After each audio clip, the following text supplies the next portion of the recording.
Chapter 1. The Dawn. An ancient English cathedral tower. How can the ancient English cathedral tower be here? The well-known massive gray square tower of its old cathedral. How can that be here? There is no spike of rusty iron in the air, between the eye and it, from any point of the real prospect. What is the spike that intervenes, and who has set it up? Maybe it is set up by the Sultan's orders for the impaling of a horde of Turkish robbers, one by one. It is so, for cymbals clash, and the Sultan goes by to his palace in long procession.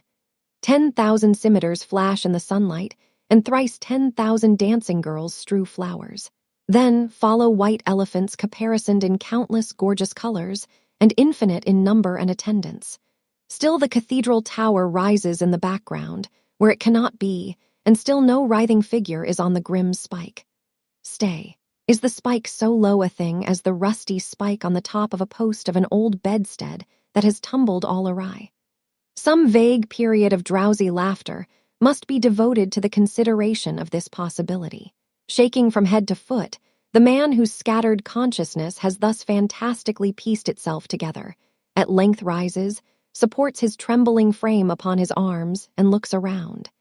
He is in the meanest and closest of small rooms.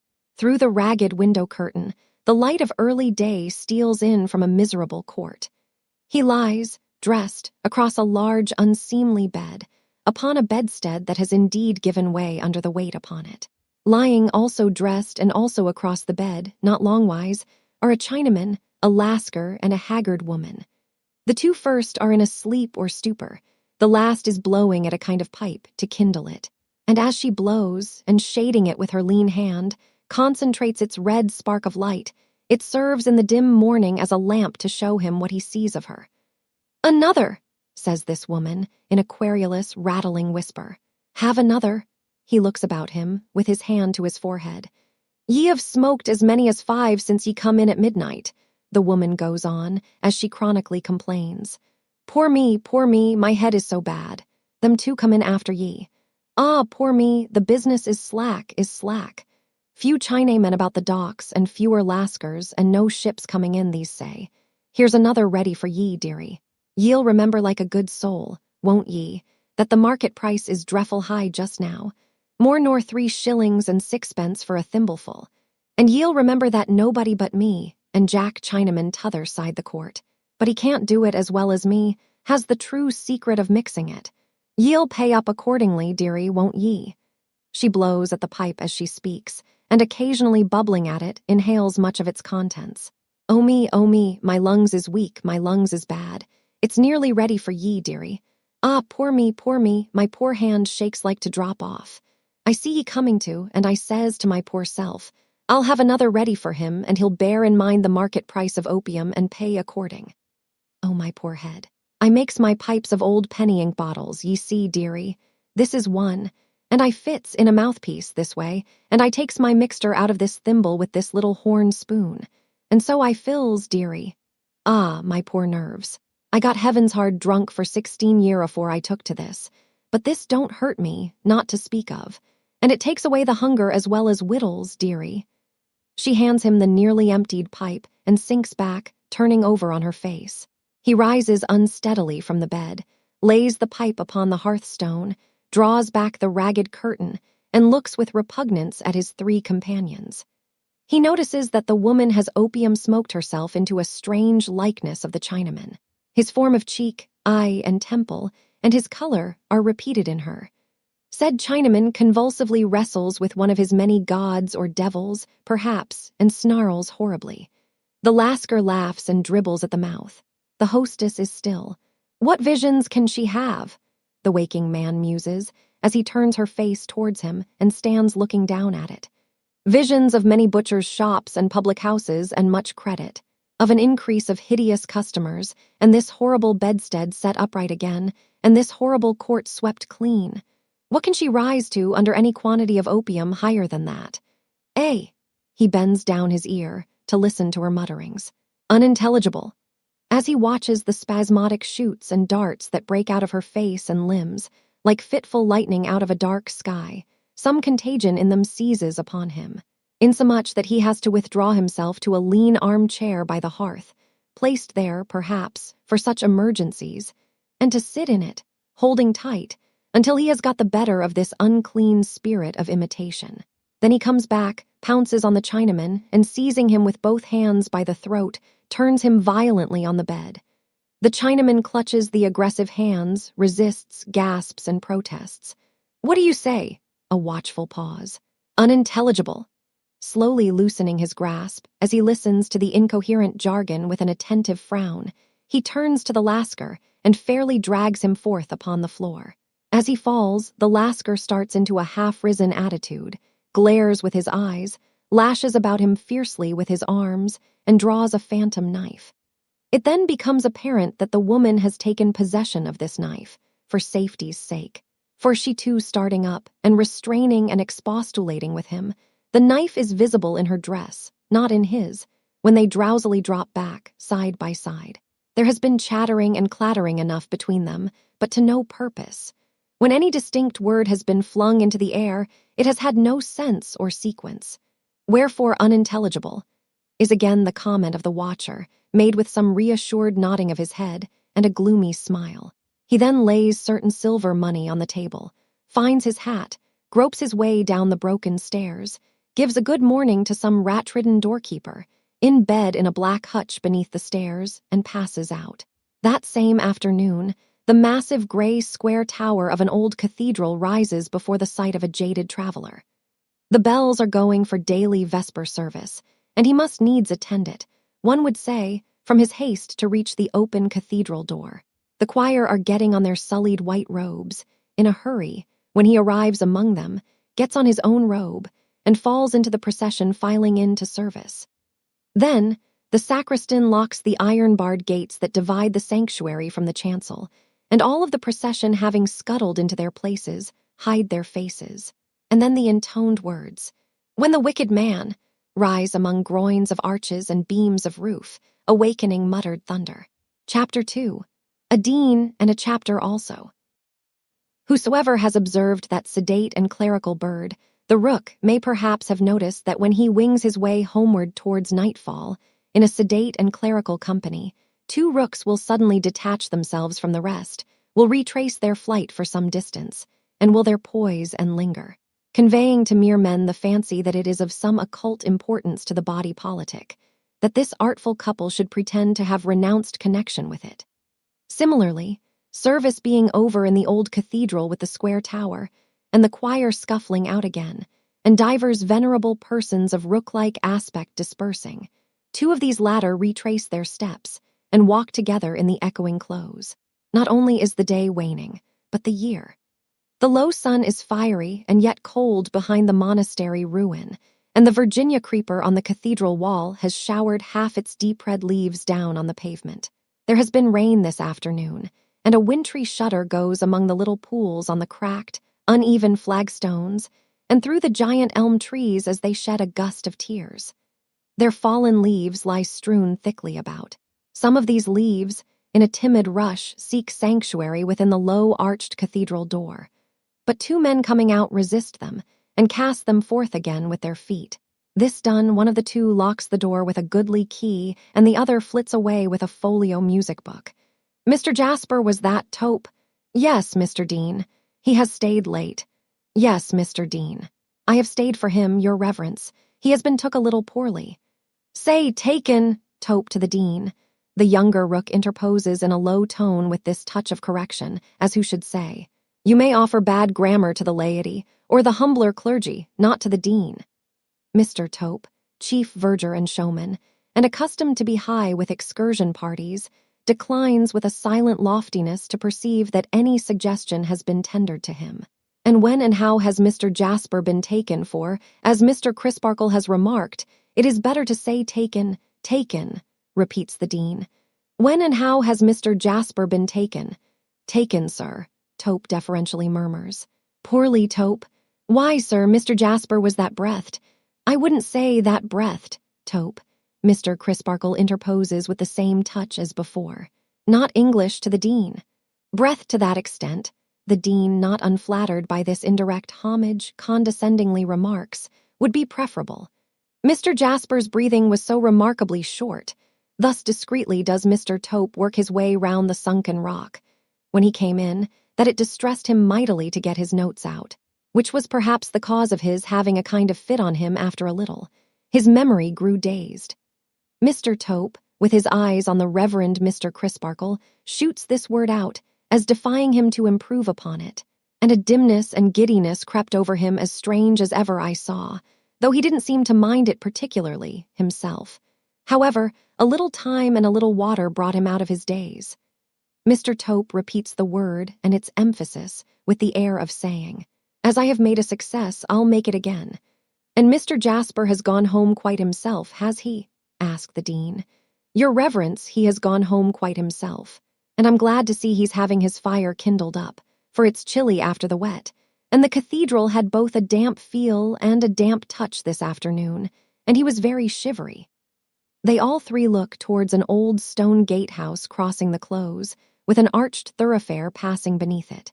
Through its latticed window, a fire shines out upon the fast-darkening scene, involving in shadow the pendant masses of ivy and creeper covering the building's front. As the deep cathedral bell strikes the hour, a ripple of wind goes through these at their distance, like a ripple of the solemn sound that hums through tomb and tower, broken niche and defaced statue, in the pile close at hand. "Is Mr. Jasper's nephew with him?" the dean asks. "No, sir," replied the verger, "but expected. There's his own solitary shadow betwixt his two windows, the one looking this way and the one looking down into the high street, drawing his own curtains now."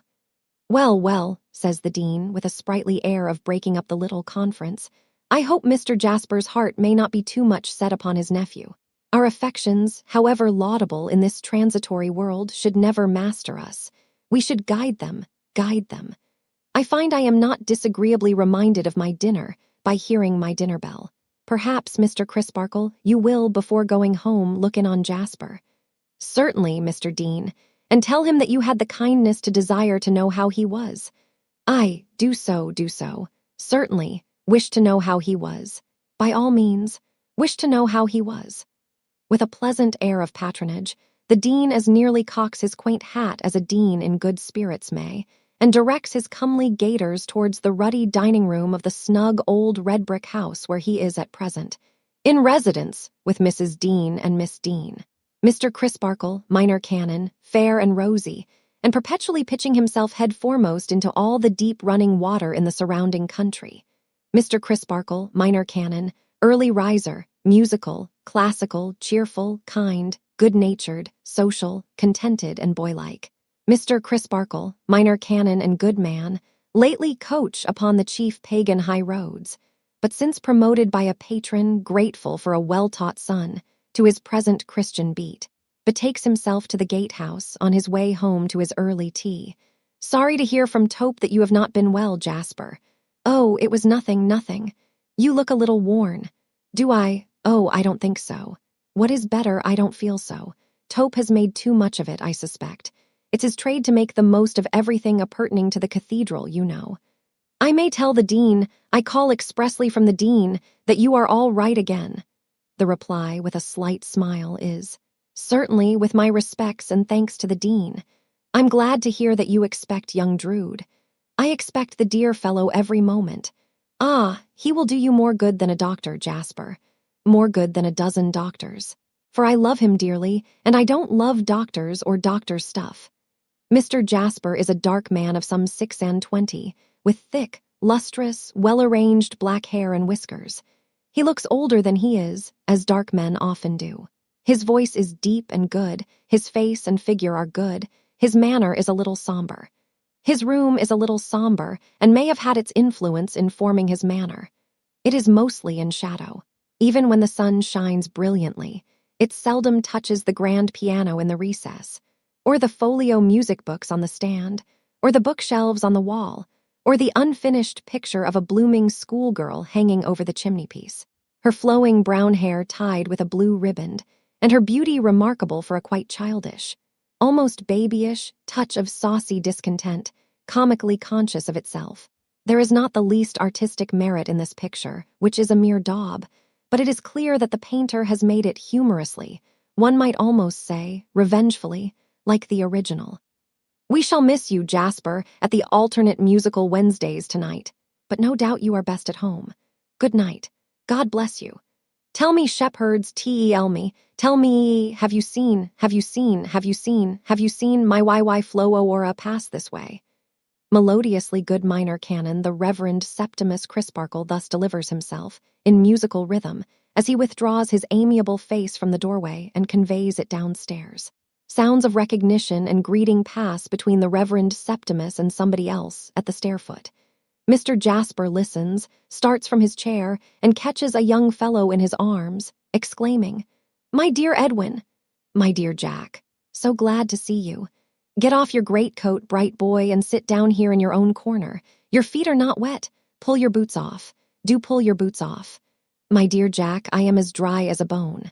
Don't moddly-coddly, there's a good fellow. I like anything better than being moddly-coddlied." With the check upon him of being unsympathetically restrained in a genial outburst of enthusiasm, Mr. Jasper stands still and looks on intently at the young fellow, divesting himself of his outward coat, hat, gloves, and so forth. Once for all, a look of intentness and intensity, a look of hungry, exacting, watchful, and yet devoted affection, is always, now and ever afterwards, on the Jasper face, whenever the Jasper face is addressed in this direction. And whenever it is so addressed, it is never on this occasion or on any other dividedly addressed. It is always concentrated. Now I am right, and now I'll take my corner, Jack. Any dinner, Jack? Mr. Jasper opens a door at the upper end of the room and discloses a small inner room pleasantly lighted and prepared, wherein a comely dame is in the act of setting dishes on table. "What a jolly old Jack it is," cries the young fellow with a clap of his hands. "Look here, Jack, tell me, whose birthday is it?" "Not yours, I know," Mr. Jasper answers, pausing to consider. "Not mine, you know, no. Not mine, I know. Pussy's." Fixed as the look the young fellow meets is, there is yet in it some strange power of suddenly including the sketch over the chimney-piece. "Pussy's, Jack, we must drink many happy returns to her. Come, uncle, take your dutiful and sharp-set nephew in to dinner." As the boy, for he is little more, lays a hand on Jasper's shoulder, Jasper cordially and gaily lays a hand on his shoulder, and so Marseillaise-wise they go in to dinner. "And Lord, here's Mrs. Tope," cries the boy, "lovelier than ever." "Never you mind me, Master Edwin," retorts the verger's wife. "I can take care of myself." "You can't, you're much too handsome. Give me a kiss because it's Pussy's birthday." "I'd pussy you, young man, if I was Pussy, as you call her," Mrs. Tope blushingly retorts, after being saluted. "Your uncle's too much wrapped up in you, that's where it is. He makes so much of you, that it's my opinion you think you've only to call your pussies by the dozen, to make 'em come." "You forget, Mrs. Tope," Mr. Jasper interposes, taking his place at the table with a genial smile. "And so do you, Ned, that uncle and nephew are words prohibited here by common consent and express agreement. For what we are going to receive his holy name be praised. Done like the Dean, witness, Edwin Drood, please to carve Jack, for I can't." This sally ushers in the dinner. Little to the present purpose, or to any purpose, is said, while it is in course of being disposed of. At length the cloth is drawn, and a dish of walnuts and a decanter of rich-colored sherry are placed upon the table. "I say, tell me, Jack," the young fellow then flows on, "do you really and truly feel as if the mention of our relationship divided us at all? I don't." "Uncles, as a rule, Ned, are so much older than their nephews," is the reply, "that I have that feeling instinctively." "As a rule. Ah, maybe. But what is a difference in age of half a dozen years or so? And some uncles in large families are even younger than their nephews. By George, I wish it was the case with us." "Why?" "Because if it was, I'd take the lead with you, Jack, and be as wise as begone, dull care. That turned a young man gray, and begone, dull care. That turned an old man to clay. Halloa, Jack, don't drink." "Why not?" "Asks why not on Pussy's birthday and no happy returns proposed. Pussy, Jack, and many of 'em. Happy returns, I mean."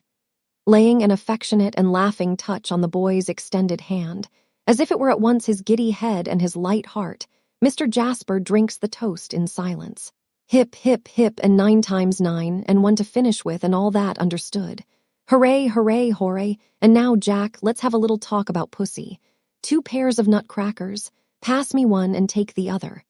Crack. How's Pussy getting on, Jack? With her music, fairly. What a dreadfully conscientious fellow you are, Jack, but I know, Lord bless you, inattentive isn't she? She can learn anything if she will. If she will, egad, that's it. But if she won't, crack. On Mr. Jasper's part. How's she looking, Jack? Mr. Jasper's concentrated face again includes the portrait as he returns. Very like your sketch indeed. I am a little proud of it, says the young fellow, glancing up at the sketch with complacency, and then shutting one eye and taking a corrected prospect of it over a level bridge of nutcrackers in the air. Not badly hit off from memory, but I ought to have caught that expression pretty well, for I have seen it often enough. Crack, on Edwin Drood's part. Crack, on Mr. Jasper's part. In point of fact, the former resumes, after some silent dipping among his fragments of walnut with an air of pique, I see it whenever I go to see Pussy. If I don't find it on her face, I leave it there. You know I do, Miss Scornful Pert. Boo, with a twirl of the nutcrackers at the portrait. Crack, crack, crack, slowly on Mr. Jasper's part. Crack, sharply on the part of Edwin Drood. Silence on both sides. Have you lost your tongue, Jack? Have you found yours, Ned? No, but really, isn't it, you know, after all? Mr. Jasper lifts his dark eyebrows inquiringly. Isn't it unsatisfactory to be cut off from choice in such a matter? There, Jack, I tell you, if I could choose, I would choose Pussy from all the pretty girls in the world. But you have not got to choose. That's what I complain of. My dead and gone father and Pussy's dead and gone father must needs marry us together by anticipation. Why the devil, I was going to say, if it had been respectful to their memory, couldn't they leave us alone? Tut, tut, dear boy, Mr. Jasper remonstrates in a tone of gentle deprecation. Tut, tut. Yes, Jack, it's all very well for you. You can take it easily. Your life is not laid down to scale and lined and dotted out for you, like a surveyor's plan. You have no uncomfortable suspicion that you are forced upon anybody, nor has anybody an uncomfortable suspicion that she is forced upon you, or that you are forced upon her. You can choose for yourself. Life, for you, is a plum with the natural bloom on. It hasn't been over carefully wiped off for you. Don't stop, dear fellow, go on. Can I anyhow have hurt your feelings, Jack? How can you have hurt my feelings? Good heaven, Jack, you look frightfully ill. There's a strange film come over your eyes. Mr. Jasper, with a forced smile, stretches out his right hand, as if it wants to disarm apprehension and gain time to get better. After a while, he says faintly, I have been taking opium for a pain, an agony, that sometimes overcomes me. The effects of the medicines steal over me like a blight or a cloud and pass. You see them in the act of passing, they will be gone directly. Look away from me. They will go all the sooner. With a scared face, the younger man complies by casting his eyes downward at the ashes on the hearth, not relaxing his own gaze on the fire, but rather strengthening it with a fierce, firm grip upon his elbow chair. The elder sits for a few moments rigid, and then, with thick drops standing on his forehead and a sharp catch of his breath, becomes as he was before. On his so subsiding in his chair, his nephew gently and assiduously tends him while he quite recovers. When Jasper is restored, he lays a tender hand upon his nephew's shoulder, and, in a tone of voice less troubled than the purport of his words, indeed with something of raillery or banter in it, thus addresses him. There is said to be a hidden skeleton in every house, but you thought there was none in mine, dear Ned.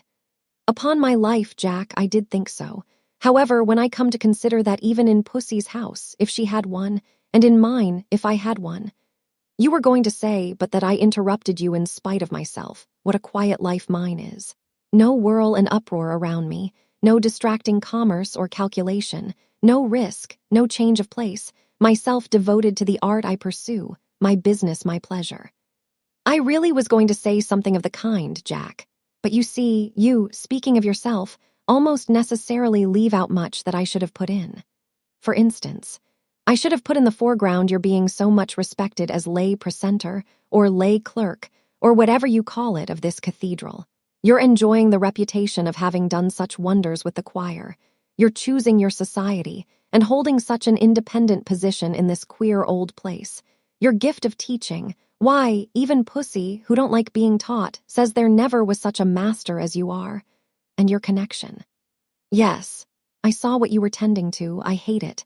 Hate it, Jack. Much bewildered. I hate it. The cramped monotony of my existence grinds me away by the grain. How does our service sound to you? Beautiful. Quite celestial.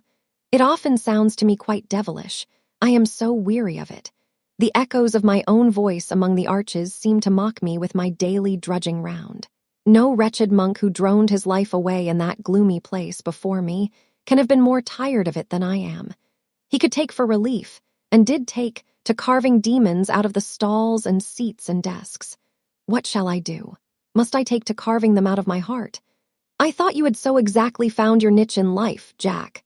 Edwin Drood returns, astonished, bending forward in his chair to lay a sympathetic hand on Jasper's knee, and looking at him with an anxious face. I know you thought so. They all think so. Well, I suppose they do, says Edwin, meditating aloud. Pussy thinks so. When did she tell you that? The last time I was here, you remember when? 3 months ago? How did she phrase it? Oh, she only said that she had become your pupil and that you were made for your vocation. The younger man glances at the portrait. The elder sees it in him. Anyhow, my dear Ned, Jasper resumes, as he shakes his head with a grave cheerfulness, I must subdue myself to my vocation, which is much the same thing outwardly. It's too late to find another now. This is a confidence between us. It shall be sacredly preserved, Jack. I have reposed it in you because I feel it, I assure you, because we are fast friends and because you love and trust me as I love and trust you. Both hands, Jack. As each stands looking into the other's eyes, and as the uncle holds the nephew's hands, the uncle thus proceeds. You know now, don't you, that even a poor monotonous chorister and grinder of music, in his niche, may be troubled with some stray sort of ambition, aspiration, restlessness, dissatisfaction, what shall we call it? Yes, dear Jack, and you will remember. My dear Jack, I only ask you, am I likely to forget what you have said with so much feeling? Take it as a warning, then. In the act of having his hands released and of moving a step back, Edwin pauses for an instant to consider the application of these last words. The instant over, he says, sensibly touched.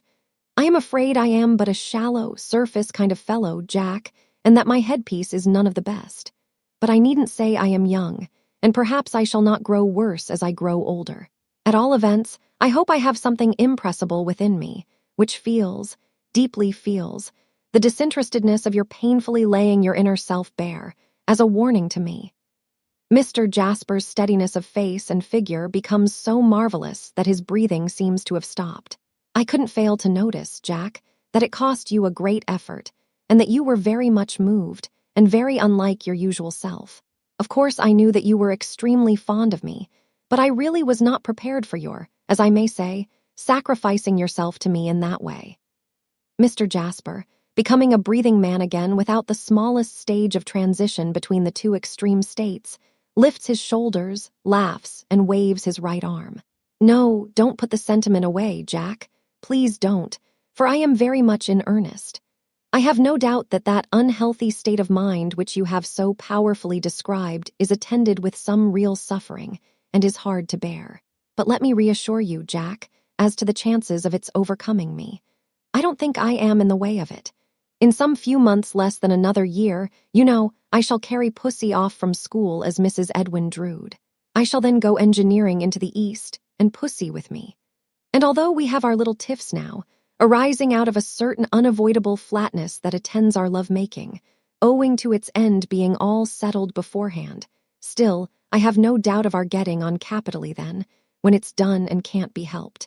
In short, Jack, to go back to the old song I was freely quoting at dinner, and who knows old songs better than you? My wife shall dance, and I will sing, so merrily pass the day. Of Pussy's being beautiful there cannot be a doubt, and when you are good besides, little Miss Impudence, once more apostrophizing the portrait, I'll burn your comic likeness and paint your music master another. Mr. Jasper, with his hand to his chin, and with an expression of musing benevolence on his face, has attentively watched every animated look and gesture attending the delivery of these words. He remains in that attitude after they are spoken, as if in a kind of fascination attendant on his strong interest in the youthful spirit that he loves so well. Then he says with a quiet smile, You won't be warned then? No, Jack. You can't be warned then. No, Jack, not by you. Besides that, I don't really consider myself in danger. I don't like your putting yourself in that position. Shall we go and walk in the churchyard? By all means. You won't mind my slipping out of it for half a moment to the nun's house and leaving a parcel there. Only gloves for Pussy, as many pairs of gloves as she is years old today. Rather poetical, Jack. Mr. Jasper, still in the same attitude, murmurs, Nothing half so sweet in life, Ned. Here's the parcel in my greatcoat pocket. They must be presented tonight or the poetry is gone. It's against regulations for me to call at night, but not to leave a packet. I am ready, Jack. Mr. Jasper dissolves his attitude, and they go out together. Chapter 3. The Nun's House.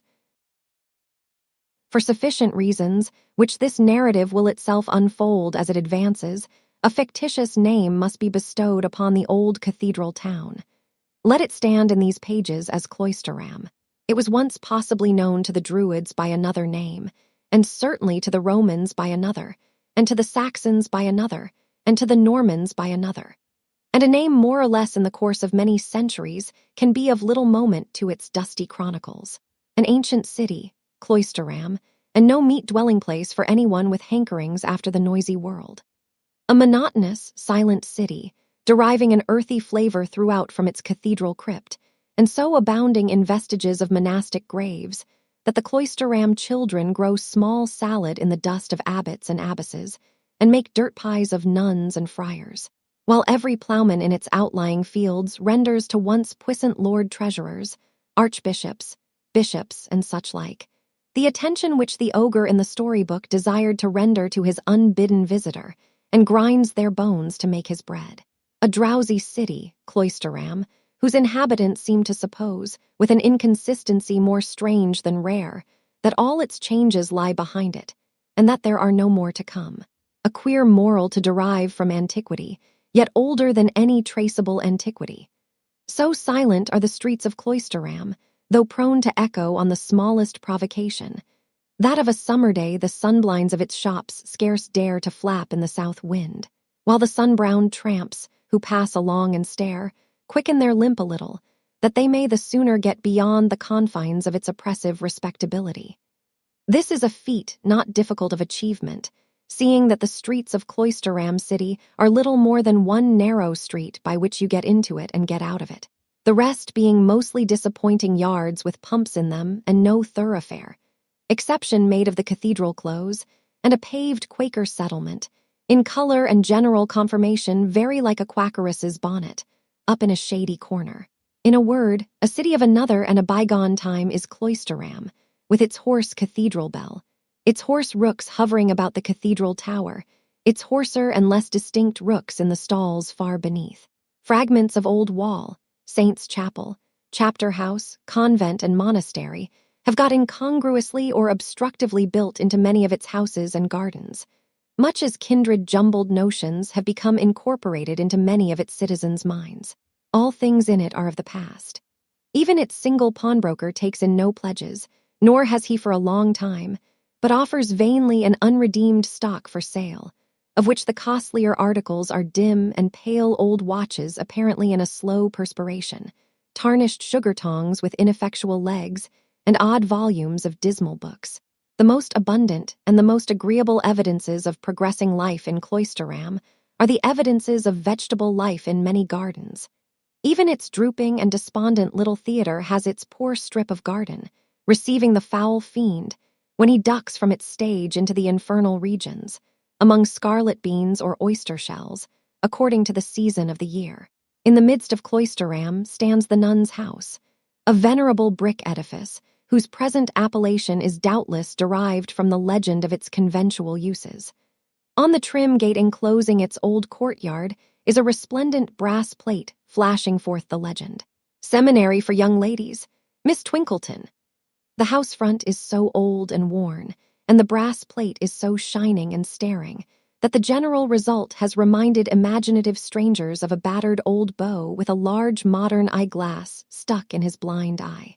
Whether the nuns of yore, being of a submissive rather than a stiff-necked generation, habitually bent their contemplative heads to avoid collision with the beams in the low ceilings of the many chambers of their house. Whether they sat in its long, low windows telling their beads for their mortification, instead of making necklaces of them for their adornment. Whether they were ever walled up alive in odd angles and jutting gables of the building, for having some ineradicable leaven of busy Mother Nature in them, which has kept the fermenting world alive ever since.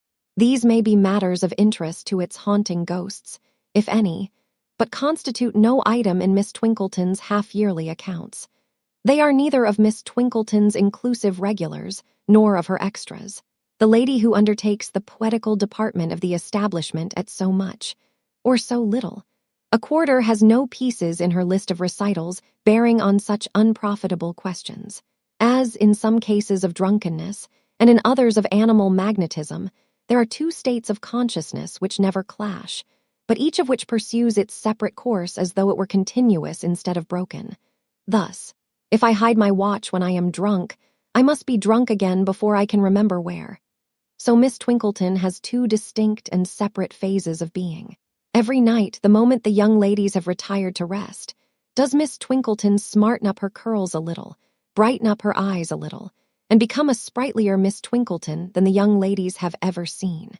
Every night, at the same hour, does Miss Twinkleton resume the topics of the previous night, comprehending the tenderer scandal of Cloisterham, of which she has no knowledge whatever by day, and references to a certain season at Tunbridge Wells, airily called by Miss Twinkleton in this state of her existence, the Wells. Notably the season wherein a certain finished gentleman, compassionately called by Miss Twinkleton, in this stage of her existence, foolish Mr. Porters, revealed a homage of the heart, whereof Miss Twinkleton, in her scholastic state of existence, is as ignorant as a granite pillar. Miss Twinkleton's companion in both states of existence, and equally adaptable to either, is one Mrs. Tisher, a deferential widow with a weak back, a chronic sigh, and a suppressed voice, who looks after the young ladies' wardrobes and leads them to infer that she has seen better days. Perhaps this is the reason why it is an article of faith with the servants, handed down from race to race, that the departed Tisher was a hairdresser. The pet pupil of the nun's house is Miss Rosa Budd, of course called Rosebud, wonderfully pretty, wonderfully childish, wonderfully whimsical. An awkward interest, awkward because romantic, attaches to Miss Budd in the minds of the young ladies, on account of its being known to them that a husband has been chosen for her by will and bequest, and that her guardian is bound down to bestow her on that husband when he comes of age. Miss Twinkleton, in her seminarial state of existence, has combated the romantic aspect of this destiny by affecting to shake her head over it behind Miss Budd's dimpled shoulders, and to brood on the unhappy lot of that doomed little victim, but with no better effect. Possibly some unfelt touch of foolish Mr. Porter's has undermined the endeavor, than to evoke from the young ladies an unanimous bedchamber cry of, "Oh, what a pretending old thing Miss Twinkleton is, my dear." The nun's house is never in such a state of flutter as when this allotted husband calls to see little Rosebud. It is unanimously understood by the young ladies that he is lawfully entitled to this privilege, and that if Miss Twinkleton disputed it, she would be instantly taken up and transported. When his ring at the gate bell is expected, or takes place, every young lady who can, under any pretense, look out of window, looks out of window, while every young lady who is practices out of time, and the French class becomes so demoralized that the mark goes round as briskly as the bottle at a convivial party in the last century. On the afternoon of the day next after the dinner of 2 at the gatehouse, the bell is rung with the usual fluttering results. "Mr. Edwin Drood to see Miss Rosa." This is the announcement of the parlor-maid-in-chief. Miss Twinkleton, with an exemplary air of melancholy on her, turns to the sacrifice and says, "You may go down, my dear." Miss Budd goes down, followed by all eyes. Mr. Edwin Drood is waiting in Miss Twinkleton's own parlor, a dainty room, with nothing more directly scholastic in it than a terrestrial and a celestial globe. These expressive machines imply, to parents and guardians, that even when Miss Twinkleton retires into the bosom of privacy, duty may at any moment compel her to become a sort of wandering Jewess, scouring the earth and soaring through the skies in search of knowledge for her pupils. The last new maid, who has never seen the young gentleman Miss Rosa is engaged to, and who is making his acquaintance between the hinges of the open door, left open for the purpose, stumbles guiltily down the kitchen stairs, as a charming little apparition, with its face concealed by a little silk apron thrown over its head, glides into the parlor. "Oh, it is so ridiculous," says the apparition, stopping and shrinking. "Don't, Eddie. Don't what, Rosa? Don't come any nearer, please. It is so absurd." "What is absurd, Rosa?" "The whole thing is. It is so absurd to be an engaged orphan, and it is so absurd to have the girls and the servants scuttling about after one, like mice in the wainscot, and it is so absurd to be called upon."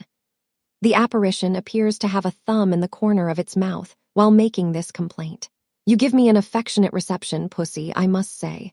"Well, I will in a minute, Eddie, but I can't just yet. How are you?" "Very shortly." "I am unable to reply that I am much the better for seeing you, Pussy, inasmuch as I see nothing of you." This second remonstrance brings a dark, bright, pouting eye out from a corner of the apron, but it swiftly becomes invisible again as the apparition exclaims, "Oh, good gracious, you have had half your hair cut off." "I should have done better to have had my head cut off, I think," says Edwin, rumpling the hair in question, with a fierce glance at the looking-glass and giving an impatient stamp. "Shall I go?" "No, you needn't go just yet, Eddie. The girls would all be asking questions why you went. Once for all, Rosa, will you uncover that ridiculous little head of yours and give me a welcome?" The apron is pulled off the childish head as its wearer replies, "You're very welcome, Eddie. There, I'm sure that's nice. Shake hands." "No, I can't kiss you because I've got an acidulated drop in my mouth." "Are you at all glad to see me, Pussy?" "Oh, yes. I'm dreadfully glad. Go and sit down." Miss Twinkleton. It is the custom of that excellent lady when these visits occur to appear every 3 minutes, either in her own person or in that of Mrs. Tisher, and lay an offering on the shrine of propriety by affecting to look for some desiderated article. On the present occasion, Miss Twinkleton, gracefully gliding in and out, says in passing, "How do you do, Mr. Drood? Very glad indeed to have the pleasure. Pray excuse me. Tweezers." "Thank you. I got the gloves last evening, Eddie, and I like them very much. They are beauties." "Well, that's something," the affianced replies, half grumbling.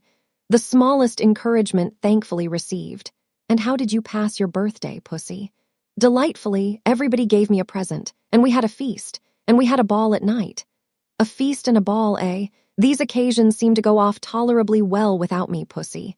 "Delightfully," cries Rosa in a quite spontaneous manner and without the least pretense of reserve.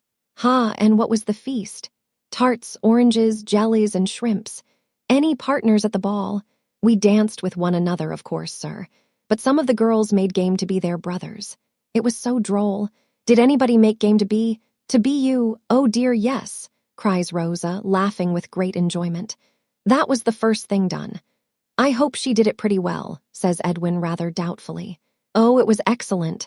I wouldn't dance with you, you know." Edwin scarcely seems to see the force of this, begs to know if he may take the liberty to ask why. "Because I was so tired of you," returns Rosa. But she quickly adds, and pleadingly too, seeing displeasure in his face, "Dear Eddie, you were just as tired of me, you know." "Did I say so, Rosa?" "Say so? Do you ever say so?" "No, you only showed it." "Oh, she did it so well," cries Rosa, in a sudden ecstasy with her counterfeit betrothed. "It strikes me that she must be a devilish impudent girl," says Edwin Drood. "And so, Pussy, you have passed your last birthday in this old house." "Ah, yes." Rosa clasps her hands, looks down with a sigh, and shakes her head. "You seem to be sorry, Rosa." "I am sorry for the poor old place. Somehow I feel as if it would miss me when I am gone so far away, so young." "Perhaps we had better stop short, Rosa." She looks up at him with a swift, bright look. Next moment shakes her head, sighs, and looks down again. "That is to say, is it, Pussy, that we are both resigned?" She nods her head again, and after a short silence, quaintly bursts out with, "You know we must be married, and married from here, Eddie, or the poor girls will be so dreadfully disappointed." For the moment there is more of compassion, both for her and for himself, in her affianced husband's face, than there is of love. He checks the look and asks, "Shall I take you out for a walk, Rosa dear?" Rosa dear does not seem at all clear on this point until her face, which has been comically reflective, brightens. "Oh, yes, Eddie, let us go for a walk. And I tell you what we'll do. You shall pretend that you are engaged to somebody else, and I'll pretend that I am not engaged to anybody, and then we shan't quarrel. Do you think that will prevent our falling out, Rosa? I know it will. Hush, pretend to look out of window, Mrs. Tisher." Through a fortuitous concourse of accidents, the matronly Tisher heaves in sight, says, in rustling through the room like the legendary ghost of a dowager in silken skirts. "I hope I see Mr. Drood well, though I needn't ask if I may judge from his complexion. I trust I disturb no one, but there was a paper knife. Oh, thank you, I am sure," and disappears with her prize. "One other thing you must do, Eddie, to oblige me," says Rosebud. "The moment we get into the street, you must put me outside and keep close to the house yourself, squeeze and graze yourself against it." "By all means, Rosa, if you wish it. Might I ask why?" "Oh, because I don't want the girls to see you. It's a fine day, but would you like me to carry an umbrella up?" "Don't be foolish, sir. You haven't got polished leather boots on," pouting, with one shoulder raised. "Perhaps that might escape the notice of the girls, even if they did see me," remarks Edwin, looking down at his boots with a sudden distaste for them. "Nothing escapes their notice, sir, and then I know what would happen. Some of them would begin reflecting on me by saying, for they are free, that they never will on any account engage themselves to lovers without polished leather boots. Hark, Miss Twinkleton, I'll ask for leave." That discreet lady being indeed heard without, inquiring of nobody in a blandly conversational tone as she advances. "Eh, indeed. Are you quite sure you saw my mother-of-pearl button-holder on the work-table in my room?" Is at once solicited for walking leave, and graciously accords it. And soon the young couple go out of the nun's house, taking all precautions against the discovery of the so vitally defective boots of Mr. Edwin Drood. Precautions, let us hope, effective for the peace of Mrs. Edwin Drood that is to be. "Which way shall we take, Rosa?" Rosa replies. "I want to go to the Lumps of Delight shop." "To the—" "A Turkish sweetmeat, sir. My gracious me, don't you understand anything? Call yourself an engineer and not know that?" "Why, how should I know it, Rosa?" "Because I am very fond of them. But oh, I forgot what we are to pretend. No, you needn't know anything about them." "Never mind." So he is gloomily borne off to the Lumps of Delight shop, where Rosa makes her purchase, and after offering some to him, which he rather indignantly declines, begins to partake of it with great zest, previously taking off and rolling up a pair of little pink gloves, like rose leaves, and occasionally putting her little pink fingers to her rosy lips, to cleanse them from the dust of delight that comes off the lumps. "Now be a good-tempered Eddie and pretend, and so you are engaged, and so I am engaged. Is she nice? Charming? Tall? Immensely tall, Rosa being short. Must be gawky, I should think," is Rosa's quiet commentary. "I beg your pardon, not at all," contradiction rising in him. "What is termed a fine woman, a splendid woman?" "Big nose, no doubt," is the quiet commentary again. "Not a little one, certainly," is the quick reply, Rosa's being a little one. "Long pale nose with a red knob in the middle. I know the sort of nose," says Rosa, with a satisfied nod and tranquilly enjoying the lumps. "You don't know the sort of nose, Rosa," with some warmth, "because it's nothing of the kind. Not a pale nose, Eddie. No," determined not to assent. "A red nose. Oh, I don't like red noses, however. To be sure she can always powder it." "She would scorn to powder it," says Edwin, becoming heated. "Would she? What a stupid thing she must be. Is she stupid in everything?" "No, in nothing." After a pause, in which the whimsically wicked face has not been unobservant of him, Rosa says, "And this most sensible of creatures likes the idea of being carried off to Egypt, does she, Eddie?" "Yes. She takes a sensible interest in triumphs of engineering skill, especially when they are to change the whole condition of an undeveloped country." "Lor!" says Rosa, shrugging her shoulders, with a little laugh of wonder. "Do you object?" Edwin inquires, with a majestic turn of his eyes downward upon the fairy figure. "Do you object, Rosa, to her feeling that interest?" "Object, my dear Eddie. But really, doesn't she hate boilers and things?" "I can answer for her not being so idiotic as to hate boilers," he returns with angry emphasis, "though I cannot answer for her views about things, really not understanding what things are meant. But don't she hate Arabs and Turks and fellahs and people? Certainly not. Very firmly. At least she must hate the pyramids. Come, Eddie. Why should she be such a little goose as to hate the pyramids, Rosa? Ah, you should hear Miss Twinkleton, often nodding her head and much enjoying the lumps, bore about them and then you wouldn't ask. Tiresome old burying grounds. Isises and ibises and Cheopses and Pharaohses, who cares about them? And then there was Belzoni or somebody dragged out by the legs, half choked with bats and dust. All the girls say, serve him right and hope it hurt him, and wish he had been quite choked. The two youthful figures, side by side, but not now arm in arm, wander discontentedly about the old clothes, and each sometimes stops and slowly imprints a deeper footstep in the fallen leaves. Well, says Edwin, after a lengthy silence, according to custom, we can't get on, Rosa. Rosa tosses her head and says she don't want to get on. That's a pretty sentiment, Rosa, considering. Considering what? If I say what, you'll go wrong again. You'll go wrong, you mean, Eddie, don't be ungenerous. Ungenerous. I like that. Then I don't like that, and so I tell you plainly, Rosa pouts. Now, Rosa, I put it to you, who disparaged my profession, my destination. You are not going to be buried in the pyramids, I hope, she interrupts, arching her delicate eyebrows. You never said you were. If you are, why haven't you mentioned it to me? I can't find out your plans by instinct. Now, Rosa, you know very well what I mean, my dear. Well then, why did you begin with your detestable red-nosed giantesses? And she would powder it, cries Rosa, in a little burst of comical contradictory spleen. Somehow or other I never can come right in these discussions, says Edwin, sighing and becoming resigned. How is it possible, sir, that you ever can come right when you're always wrong? And as to Belzoni, I suppose he's dead. Sure, I hope he is. And how can his legs or his chokes concern you? It is nearly time for your return, Rosa. We have not had a very happy walk, have we? A happy walk, a detestably unhappy walk, sir. If I go upstairs the moment I get in and cry till I can't take my dancing lesson, you are responsible, mind. Let us be friends, Rosa.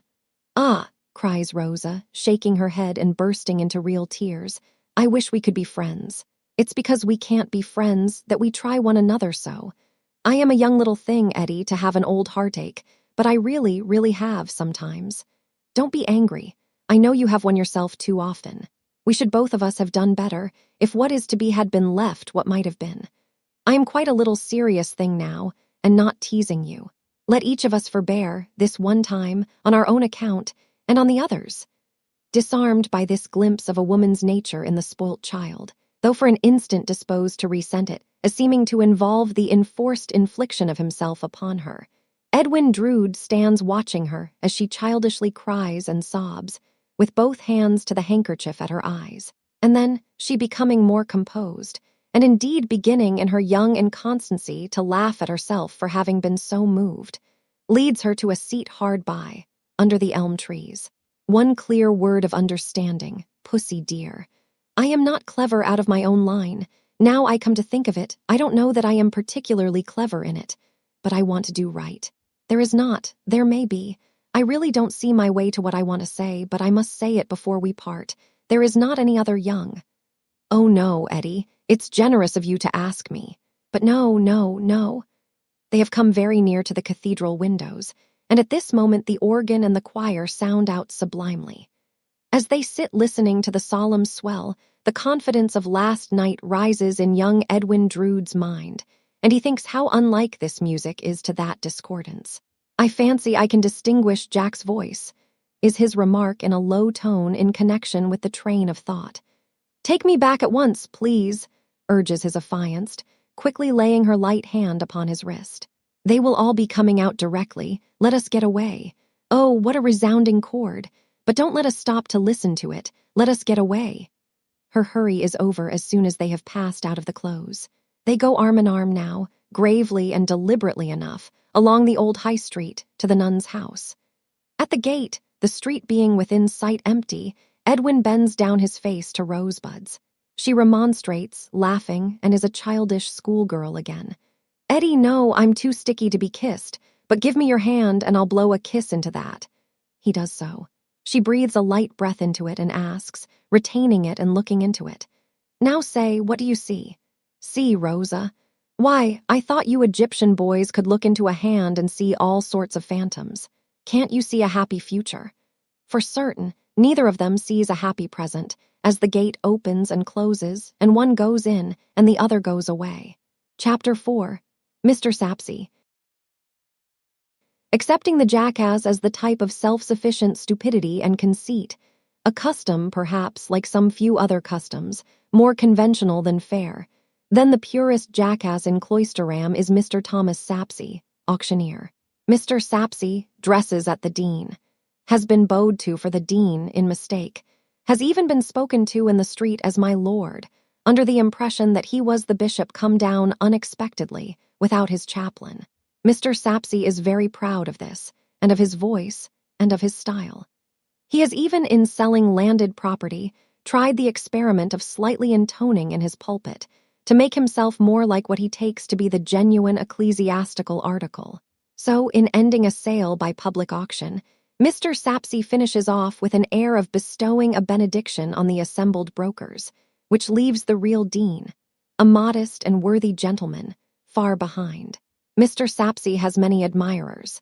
Indeed, the proposition is carried by a large local majority, even including non-believers in his wisdom, that he is a credit to Cloisterham. He possesses the great qualities of being portentous and dull, and of having a roll in his speech and another roll in his gait. Not to mention a certain gravely flowing action with his hands, as if he were presently going to confirm the individual with whom he holds discourse. Much nearer 60 years of age than 50, with a flowing outline of stomach and horizontal creases in his waistcoat, reputed to be rich, voting at elections in the strictly respectable interest, morally satisfied that nothing but he himself has grown since he was a baby. How can dunderheaded Mr. SAPSEA be otherwise than a credit to Cloisterham and society? Mr. SAPSEA's premises are in the High Street, over against the nun's house. They are of about the period of the nun's house, irregularly modernized here and there, as steadily deteriorating generations found, more and more, that they preferred air and light to fever and the plague. Over the doorway is a wooden effigy, about half life-size, representing Mr. SAPSEA's father in a curly wig and toga in the act of selling. The chastity of the idea and the natural appearance of the little finger, hammer, and pulpit have been much admired. Mr. SAPSEA sits in his dull ground-floor sitting room, giving first on his paved backyard, and then on his railed-off garden. Mr. SAPSEA has a bottle of port wine on a table before the fire. The fire is an early luxury, but pleasant on the cool, chilly autumn evening, and is characteristically attended by his portrait, his 8-day clock, and his weather-glass. Characteristically, because he would uphold himself against mankind, his weather-glass against weather, and his clock against time. By Mr. SAPSEA's side on the table are a writing desk and writing materials. Glancing at a scrap of manuscript, Mr. SAPSEA reads it to himself with a lofty air, and then, slowly pacing the room with his thumbs in the armholes of his waistcoat, repeats it from memory, so internally, though with much dignity, that the word Ethelinda is alone audible. There are 3 clean wineglasses in a tray on the table. His serving-maid entering, and announcing, "Mr. Jasper is come, sir." Mr. SAPSEA waves, "Admit him," and draws 2 wineglasses from the rank, as being claimed. "Glad to see you, sir. I congratulate myself on having the honor of receiving you here for the first time." Mr. SAPSEA does the honors of his house in this wise. "You are very good. The honor is mine, and the self-congratulation is mine. You are pleased to say so, sir, but I do assure you that it is a satisfaction to me to receive you in my humble home, and that is what I would not say to everybody." Ineffable loftiness on Mr. SAPSEA's part accompanies these words, as leaving the sentence to be understood. You will not easily believe that your society can be a satisfaction to a man like myself. Nevertheless, it is. I have for some time desired to know you, Mr. SAPSEA, and I, sir, have long known you by reputation as a man of taste. Let me fill your glass. I will give you, sir, says Mr. SAPSEA, filling his own. "When the French come over, may we meet them at Dover." This was a patriotic toast in Mr. SAPSEA's infancy, and he is therefore fully convinced of its being appropriate to any subsequent era. "You can scarcely be ignorant, Mr. SAPSEA," observes Jasper, watching the auctioneer with a smile as the latter stretches out his legs before the fire. "That you know the world." "Well, sir," is the chuckling reply, "I think I know something of it. Something of it. Your reputation for that knowledge has always interested and surprised me and made me wish to know you. For Cloisterham is a little place. Cooped up in it myself, I know nothing beyond it and feel it to be a very little place. If I have not gone to foreign countries, young man," Mr. SAPSEA begins, and then stops. "You will excuse me calling you young man, Mr. Jasper. You are much my junior." "By all means. If I have not gone to foreign countries, young man, foreign countries have come to me. They have come to me in the way of business, and I have improved upon my opportunities. Put it that I take an inventory or make a catalogue. I see a French clock. I never saw him before in my life, but I instantly lay my finger on him and say Paris. I see some cups and saucers of Chinese make, equally strangers to me personally. I put my finger on them then and there, and I say Pekin, Nankin, and Canton. It is the same with Japan, with Egypt, and with bamboo and sandalwood from the East Indies. I put my finger on them all. I have put my finger on the North Pole before now, and said spear of Esquimaux make for half a pint of pale sherry. Really, a very remarkable way, Mr. SAPSEA, of acquiring a knowledge of men and things."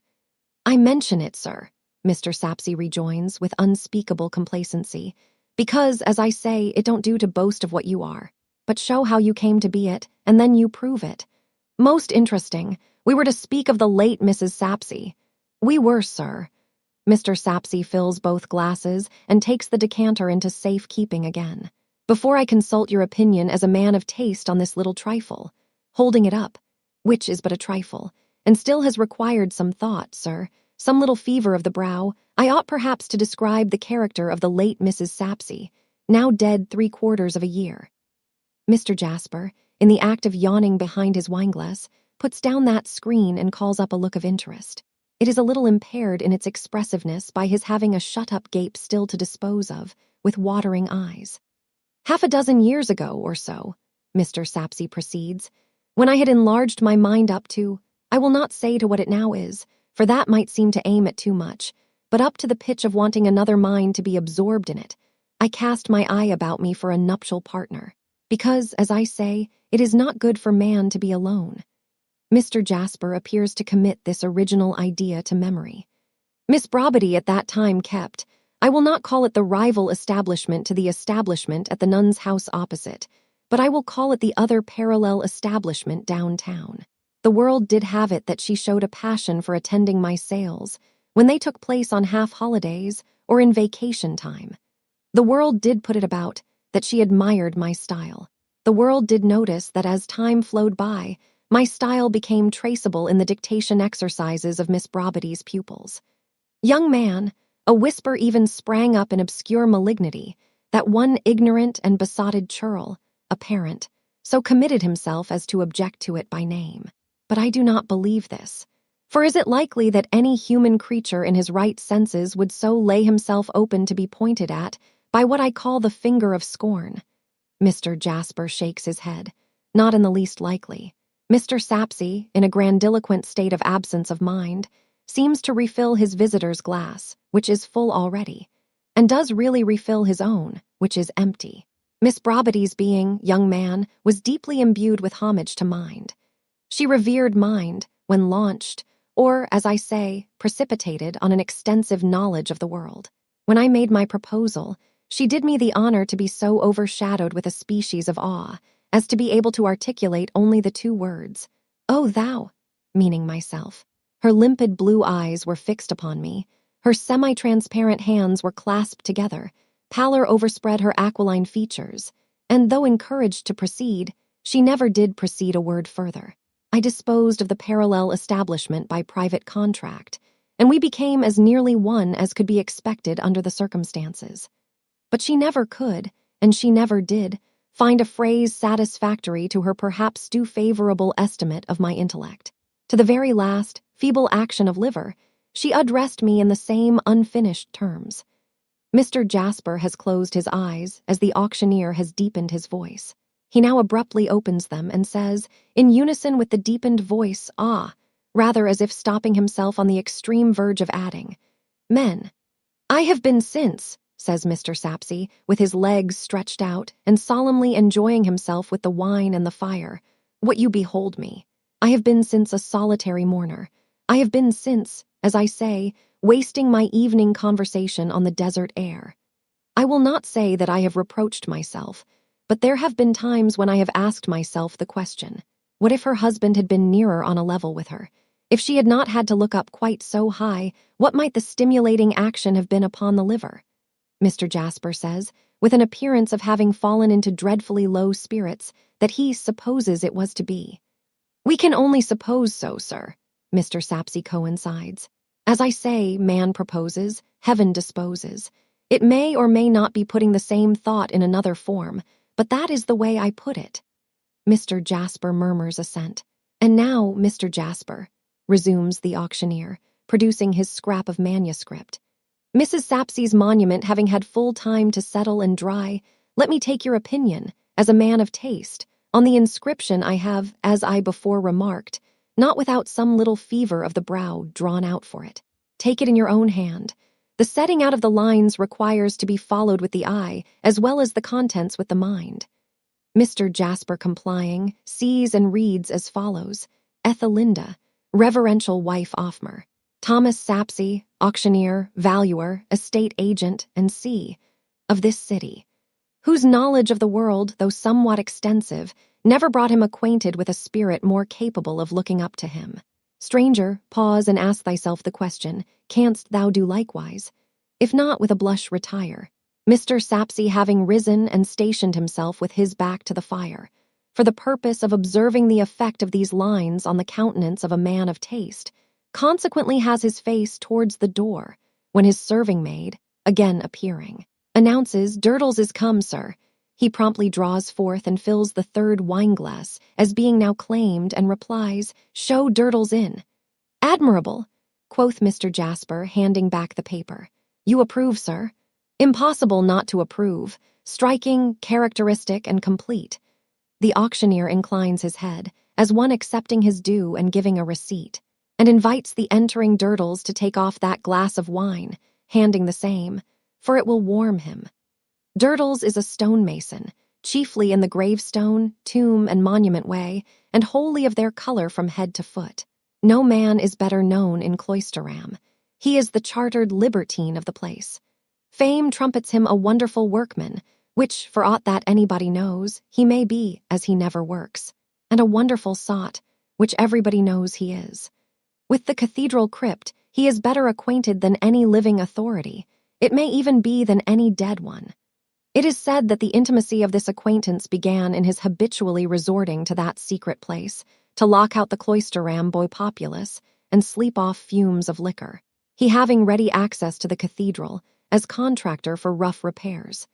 Be this as it may, he does know much about it, and, in the demolition of impedimental fragments of wall, buttress, and pavement, has seen strange sights. He often speaks of himself in the third person, perhaps being a little misty as to his own identity when he narrates, perhaps impartially adopting the Cloisterham nomenclature in reference to a character of acknowledged distinction. Thus he will say, touching his strange sights, "Durdles come upon the old chap," in reference to a buried magnate of ancient time and high degree, by striking right into the coffin with his pick. The old chap gave Durdles a look with his open eyes, as much as to say, "Is your name Durdles? Why, my man, I've been waiting for you a devil of a time." And then he turned to powder. With a 2-foot rule always in his pocket, and a mason's hammer all but always in his hand, Durdles goes continually sounding and tapping all about and about the cathedral. And whenever he says to Tope, "Tope, here's another old un in here," Tope announces it to the dean as an established discovery. In a suit of coarse flannel with horn buttons, a yellow neckerchief with draggled ends, an old hat more russet-colored than black, and laced boots of the hue of his stony calling, Durdles leads a hazy, gypsy sort of life, carrying his dinner about with him in a small bundle, and sitting on all manner of tombstones to dine. This dinner of Durdles's has become quite a Cloisterham institution, not only because of his never appearing in public without it, but because of its having been, on certain renowned occasions, taken into custody along with Durdles as drunk and incapable, and exhibited before the bench of justices at the town hall. These occasions, however, have been few and far apart, Durdles being as seldom drunk as sober. For the rest, he is an old bachelor, and he lives in a little antiquated hole of a house that was never finished, supposed to be built, so far, of stones stolen from the city wall. To this abode there is an approach, ankle-deep in stone chips, resembling a petrified grove of tombstones, urns, draperies, and broken columns, in all stages of sculpture.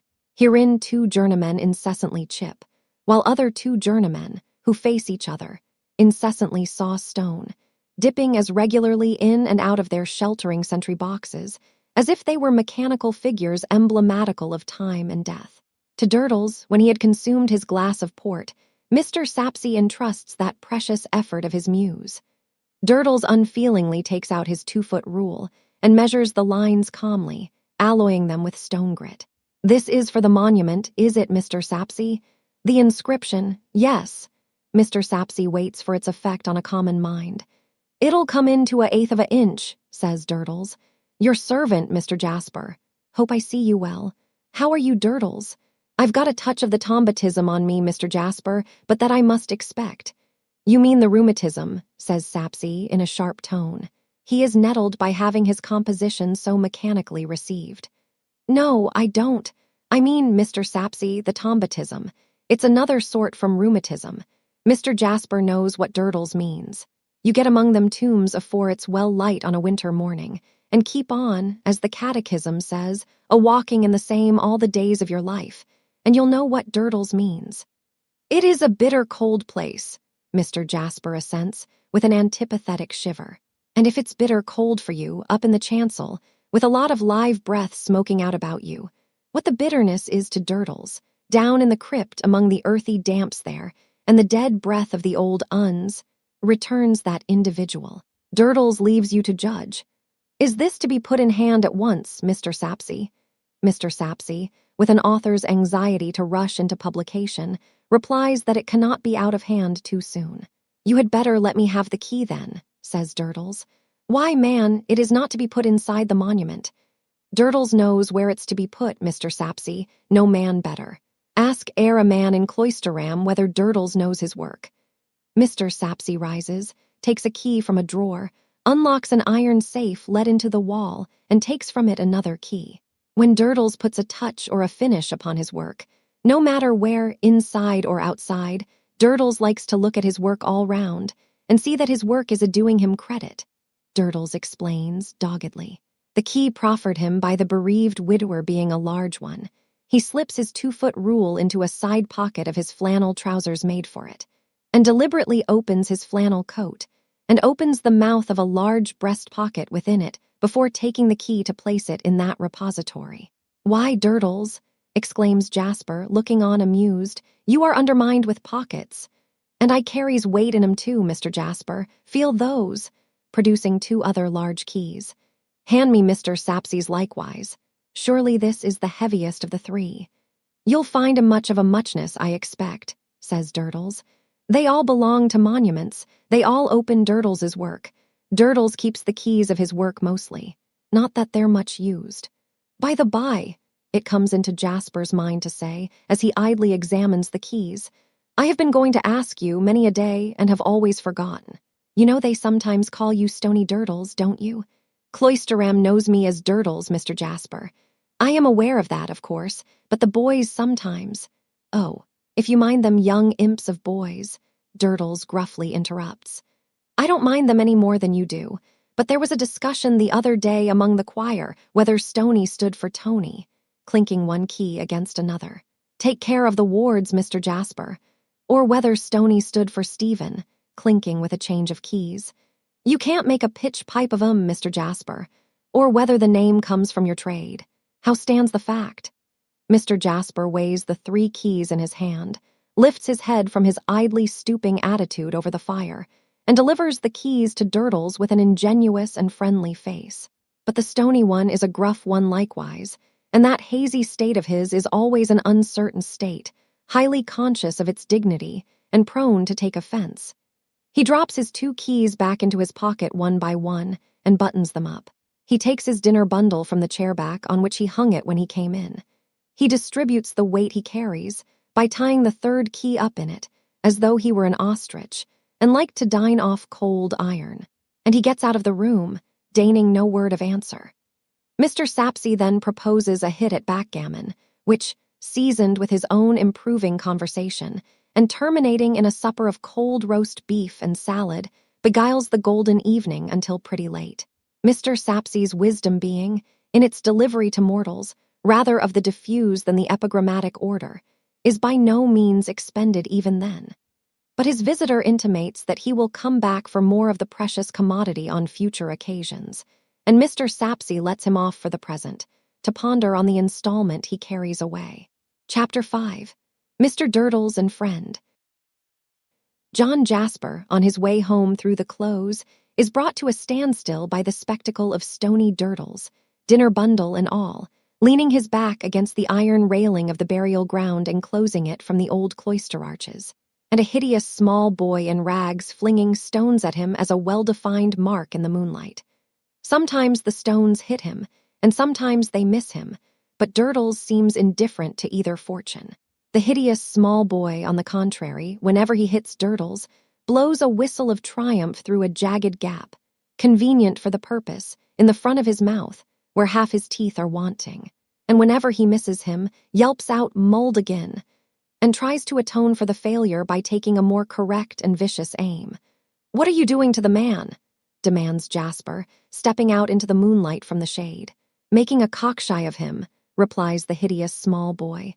"Give me those stones in your hand." "Yes, I'll give 'em you down your throat if you come a-catching hold of me," says the small boy, shaking himself loose and backing. "I'll smash your eye if you don't look out. Baby devil that you are, what has the man done to you? He won't go home. What is that to you? He gives me a 'apenny to pelt him home if I catches him out too late," says the boy, and then chants, like a little savage, half stumbling and half dancing among the rags and laces of his dilapidated boots. "Witty witty when I catches 'im out arter 10 witty witty why. Then don't go, then I shy witty witty wakecock warning," with a comprehensive sweep on the last word and one more delivery at Durdles. This would seem to be a poetical note of preparation, agreed upon, as a caution to Durdles to stand clear if he can, or to betake himself homeward. John Jasper invites the boy with a beck of his head to follow him, feeling it hopeless to drag him, or coax him, and crosses to the iron railing where the stony and stoned one is profoundly meditating. "Do you know this thing, this child?" asks Jasper, at a loss for a word that will define this thing. "Deputy," says Durdles with a nod. "Is that it's his name?" "Deputy," assents Durdles. "I'm manservant up at the Traveller's Twopenny in Gas Works Guarding," this thing explains. "All us manservants at Traveller's Lodgings is named Deputy.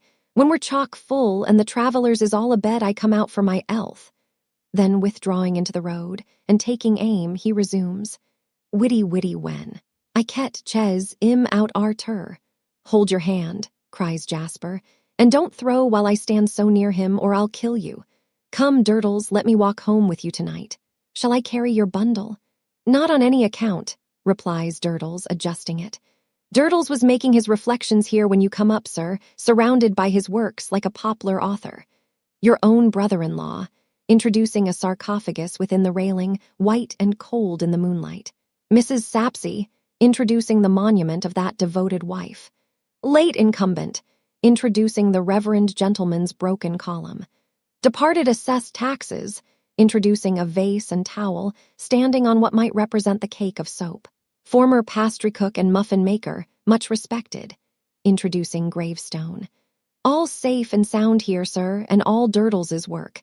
Of the common folk, that is merely bundled up in turf and brambles, the less said the better. A poor lot soon forgot. This creature Deputy is behind us," says Jasper, looking back.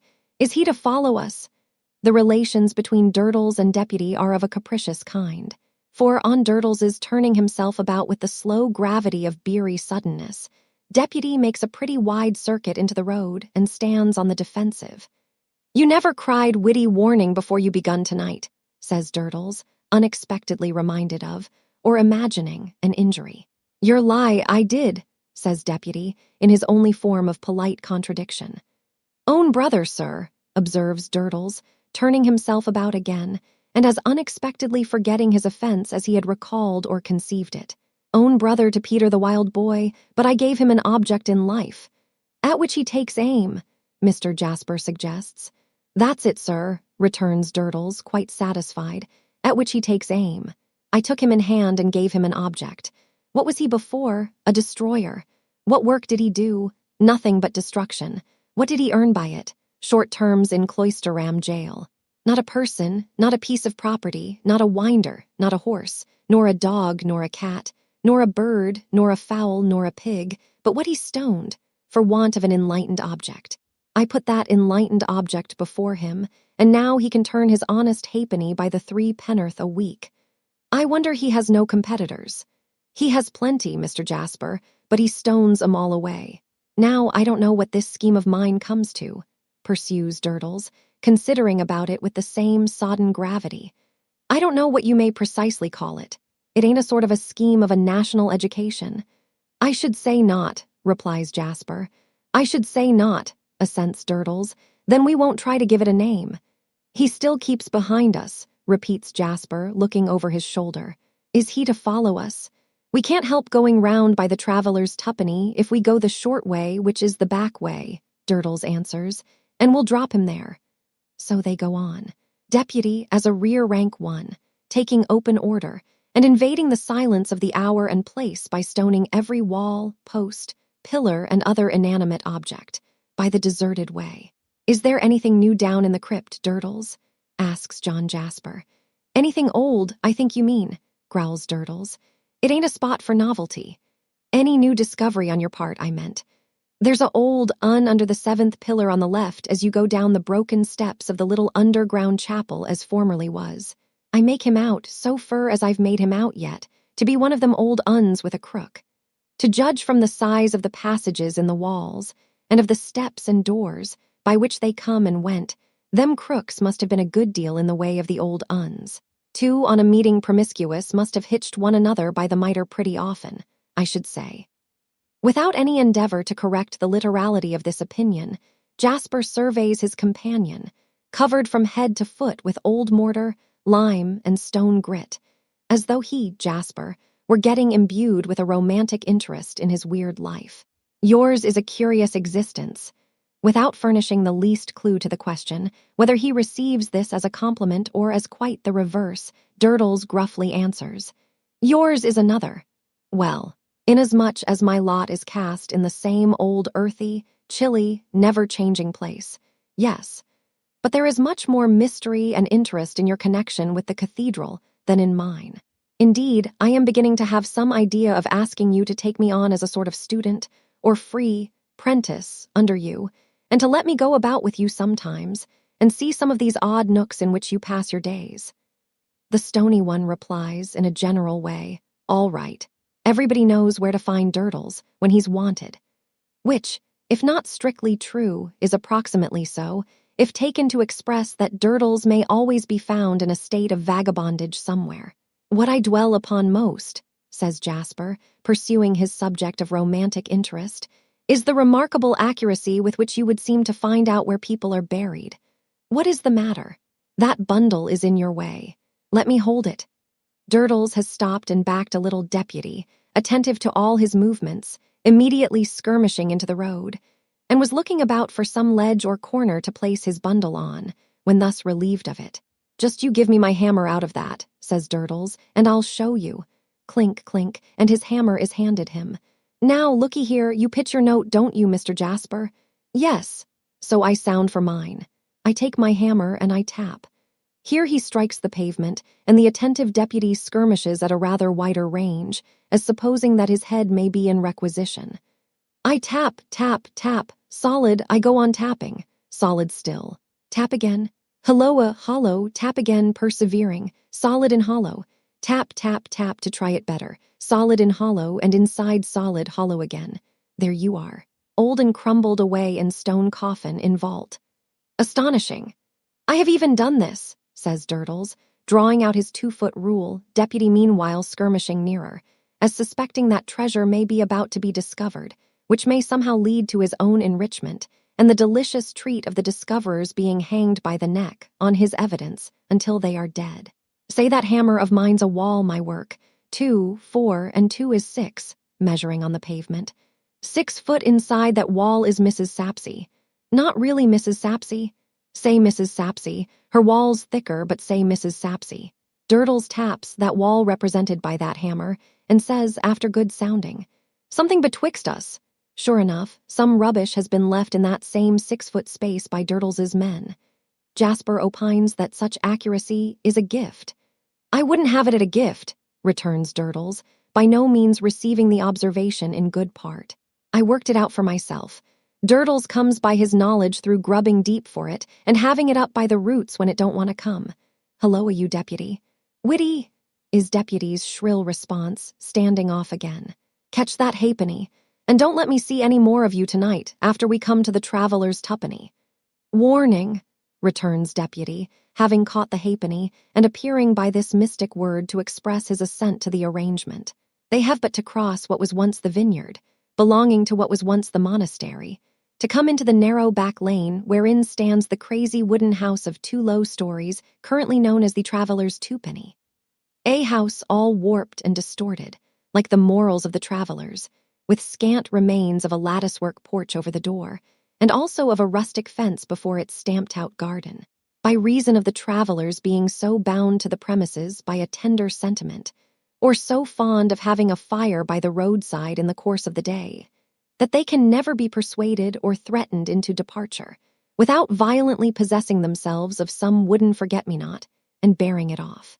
The semblance of an inn is attempted to be given to this wretched place by fragments of conventional red curtaining in the windows, which rags are made muddily transparent in the night season by feeble lights of rush or cotton, dip burning dully in the close air of the inside.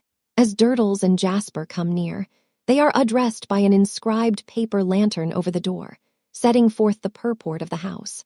They are also addressed by some half-dozen other hideous small boys, whether twopenny lodgers or followers or hangers-on of such, who knows?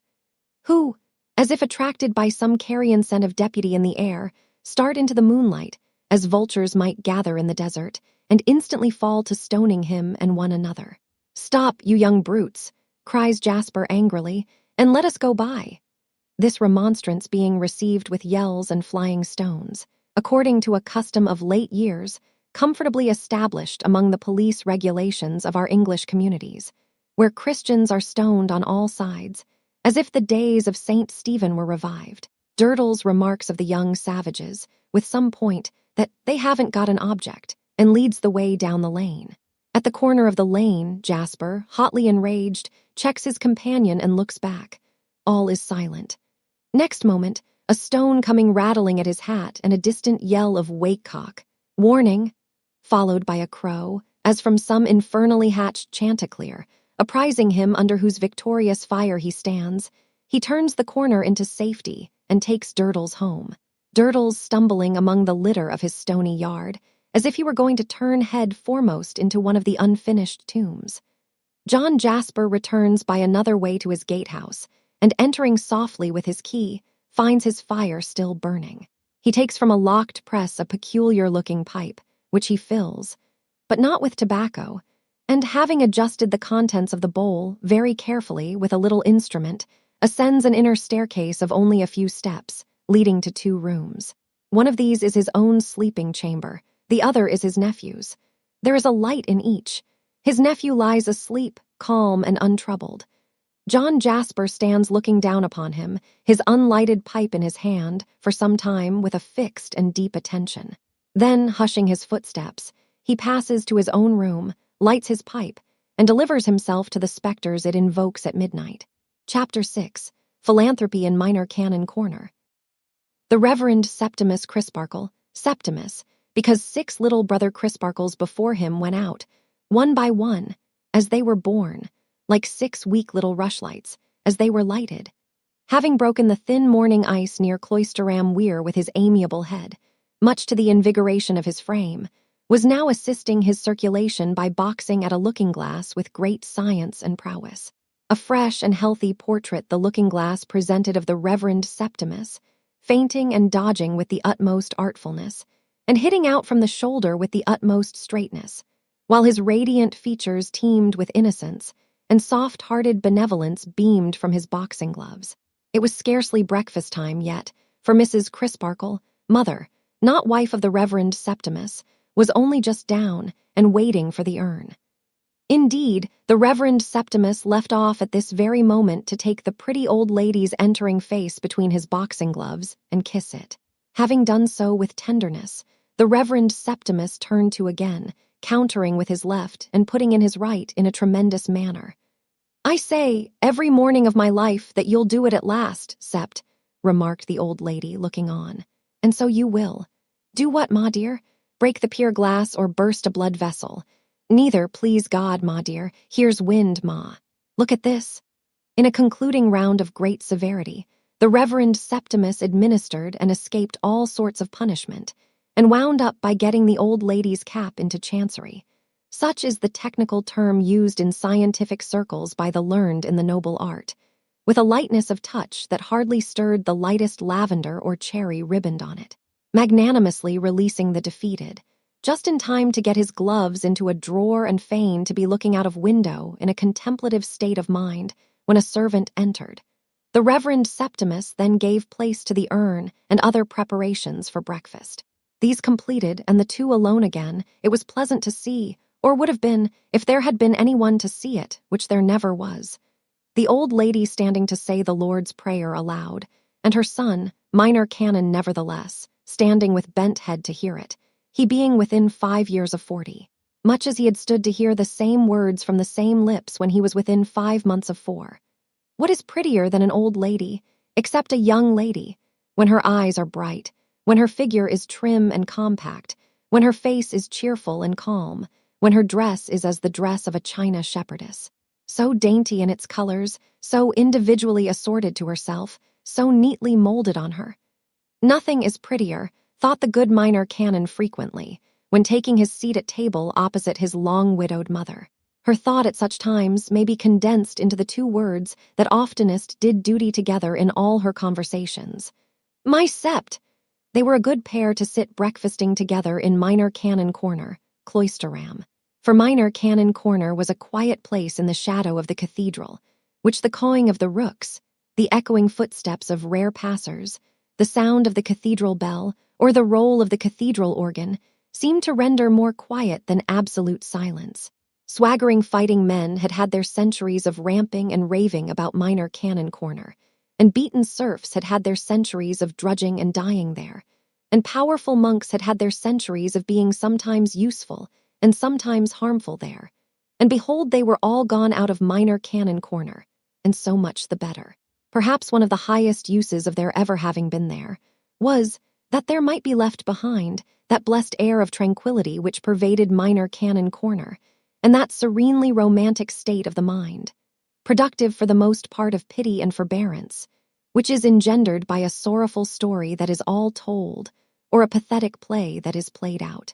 Red brick walls harmoniously toned down in color by time, strong-rooted ivy, latticed windows, paneled rooms, big oaken beams in little places, and stone-walled gardens where annual fruit yet ripened upon monkish trees, were the principal surroundings of pretty old Mrs. Crisparkle and the Reverend Septimus as they sat at breakfast. "And what, ma dear," inquired the minor canon, giving proof of a wholesome and vigorous appetite, "does the letter say?" The pretty old lady, after reading it, had just laid it down upon the breakfast cloth. She handed it over to her son. Now, the old lady was exceedingly proud of her bright eyes being so clear that she could read writing without spectacles. Her son was also so proud of the circumstance, and so dutifully bent on her deriving the utmost possible gratification from it, that he had invented the pretense that he himself could not read writing without spectacles. Therefore he now assumed a pair, of grave and prodigious proportions, which not only seriously inconvenienced his nose and his breakfast, but seriously impeded his perusal of the letter. For he had the eyes of a microscope and a telescope combined when they were unassisted. "It's from Mr. Honeythunder, of course," said the old lady, folding her arms. "Of course," assented her son. He then lamely read on. Haven of Philanthropy, Chief Offices, London, Wednesday. Dear Madam, I write in the what's this? What does he write in? In the chair, said the old lady. The Reverend Septimus took off his spectacles that he might see her face as he exclaimed, Why, what should he write in? Bless me, Sept, returned the old lady. You don't see the context. Give it back to me, my dear. Glad to get his spectacles off, for they always made his eyes water, her son obeyed, murmuring that his sight for reading manuscript got worse and worse daily. I write, his mother went on, reading very perspicuously and precisely, from the chair, to which I shall probably be confined for some hours. Septimus looked at the row of chairs against the wall, with a half-protesting and half-appealing countenance. We have, the old lady read on with a little extra emphasis, a meeting of our convened chief composite committee of central and district philanthropists, at our head, Haven as above, and it is their unanimous pleasure that I take the chair. Septimus breathed more freely and muttered, Oh, if he comes to that, let him. Not to lose a day's post, I take the opportunity of a long report being read, denouncing a public miscreant. It is a most extraordinary thing, interposed the gentle minor canon, laying down his knife and fork to rub his ear in a vexed manner, that these philanthropists are always denouncing somebody. And it is another most extraordinary thing that they are always so violently flush of miscreants. Denouncing a public miscreant, the old lady resumed, to get our little affair of business off my mind. I have spoken with my 2 wards, Neville and Helena Landless, on the subject of their defective education, and they give in to the plan proposed, as I should have taken good care they did, whether they liked it or not. And it is another most extraordinary thing, remarked the minor canon in the same tone as before, that these philanthropists are so given to seizing their fellow creatures by the scruff of the neck, and, as one may say, bumping them into the paths of peace. I beg your pardon, ma dear, for interrupting. Therefore, dear madam, you will please prepare your son, the Rev. Mr. Septimus, to expect Neville as an inmate to be read with, on Monday next. On the same day, Helena will accompany him to Cloisterham, to take up her quarters at the NUNS house, the establishment recommended by yourself and son jointly. Please likewise to prepare for her reception and tuition there. The terms in both cases are understood to be exactly as stated to me in writing by yourself, when I opened a correspondence with you on this subject, after the honor of being introduced to you at your sister's house in town here. With compliments to the Rev. Mr. Septimus, I am, dear madam, your affectionate brother in philanthropy, LUKEHONEYTHUNDER. Well, ma, said Septimus, after a little more rubbing of his ear, we must try it. There can be no doubt that we have room for an inmate, and that I have time to bestow upon him, and inclination too. I must confess to feeling rather glad that he is not Mr. Honeythunder himself, though that seems wretchedly prejudiced, does it not? For I never saw him. Is he a large man, ma? I should call him a large man, my dear, the old lady replied after some hesitation, but that his voice is so much larger. Than himself, than anybody. Ha, said Septimus, and finished his breakfast as if the flavor of the superior family souchong, and also of the ham and toast and eggs, were a little on the wane. Mrs. Crisparkle's sister, another piece of Dresden china, and matching her so neatly that they would have made a delightful pair of ornaments for the 2 ends of any capacious old-fashioned chimney-piece, and by right should never have been seen apart, was the childless wife of a clergyman holding corporation preferment in London City. Mr. Honeythunder, in his public character of professor of philanthropy, had come to know Mrs. Crisparkle during the last rematching of the china ornaments, in other words, during her last annual visit to her sister, after a public occasion of a philanthropic nature, when certain devoted orphans of tender years had been glutted with plum buns and plump bumptiousness. These were all the antecedents known in Minor Canon Corner of the coming pupils. I am sure you will agree with me, ma, said Mr. Crisparkle, after thinking the matter over, that the first thing to be done is to put these young people as much at their ease as possible. There is nothing disinterested in the notion, because we cannot be at our ease with them unless they are at their ease with us. Now, Jasper's nephew is down here at present, and like takes to like, and youth takes to youth. He is a cordial young fellow, and we will have him to meet the brother and sister at dinner. That's 3. We can't think of asking him without asking Jasper. That's 4. Add Miss Twinkleton and the fairy bride that is to be, and that's 6. Add our 2 selves, and that's 8. Would 8 at a friendly dinner at all put you out, Ma? 9 would, Sept, returned the old lady, visibly nervous. My dear Ma, I particularize 8. The exact size of the table and the room, my dear. So it was settled that way. And when Mr. Crisparkle called with his mother upon Miss Twinkleton to arrange for the reception of Miss Helena Landless at the NUNS house, the 2 other invitations having reference to that establishment were proffered and accepted. Miss Twinkleton did, indeed, glance at the globes, as regretting that they were not formed to be taken out into society, but became reconciled to leaving them behind. Instructions were then dispatched to the philanthropist for the departure and arrival, in good time for dinner, of Mr. Neville and Miss Helena, and stock for soup became fragrant in the air of Minor Canon Corner. In those days there was no railway to Cloisterham, and Mr. SAPSEA said there never would be. Mr. SAPSEA said more. He said there never should be. And yet, marvelous to consider, it has come to pass, in these days, that express trains don't think Cloisterham worth stopping at, but yell and whirl through it on their larger errands, casting the dust off their wheels as a testimony against its insignificance. Some remote fragment of main line to somewhere else there was, which was going to ruin the money market if it failed, and church and state if it succeeded, and, of course, the Constitution, whether or no. But even that had already so unsettled Cloisterham traffic that the traffic, deserting the high road, came sneaking in from an unprecedented part of the country by a back stableway, for many years labeled at the corner, "Beware of the dog."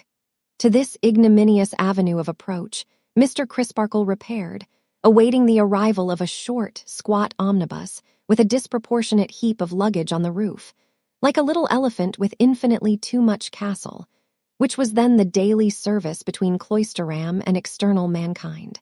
As this vehicle lumbered up, Mr. Crisparkle could hardly see anything else of it for a large outside passenger seated on the box, with his elbows squared and his hands on his knees, compressing the driver into a most uncomfortably small compass, and glowering about him with a strongly marked face. "Is this Cloisterham?" demanded the passenger in a tremendous voice. "It is," replied the driver, rubbing himself as if he ached after throwing the reins to the ostler. "And I never was so glad to see it."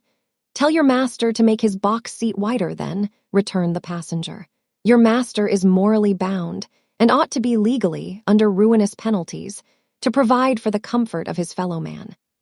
The driver instituted, with the palms of his hands, a superficial perquisition into the state of his skeleton, which seemed to make him anxious. "Have I sat upon you?" asked the passenger. "You have," said the driver, as if he didn't like it at all. "Take that card, my friend." "I think I won't deprive you on it," returned the driver, casting his eyes over it with no great favor without taking it. "What's the good of it to me?" "Be a member of that society," said the passenger. "What shall I get by it?" asked the driver.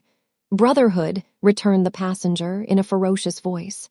"Thank ye," said the driver very deliberately as he got down.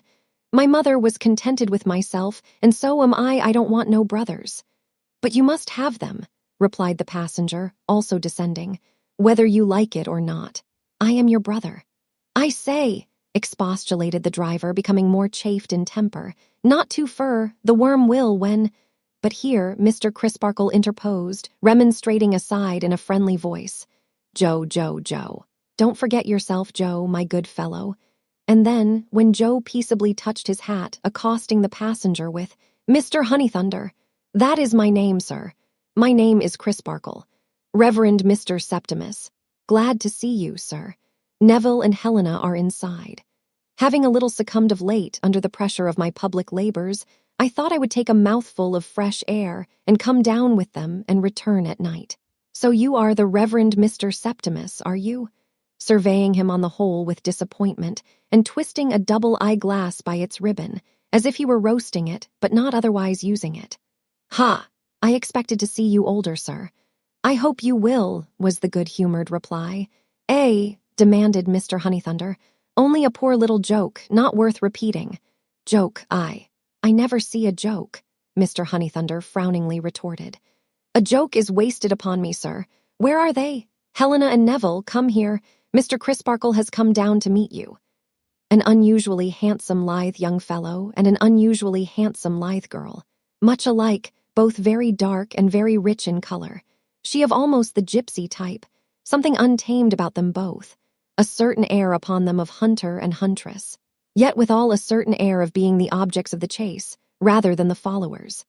Slender, supple, quick of eye and limb, half shy, half defiant, fierce of look, an indefinable kind of pause coming and going on their whole expression, both of face and form, which might be equally likened to the pause before a crouch or a bound. The rough mental notes made in the first 5 minutes by Mr. Crisparkle would have read thus, verbatim.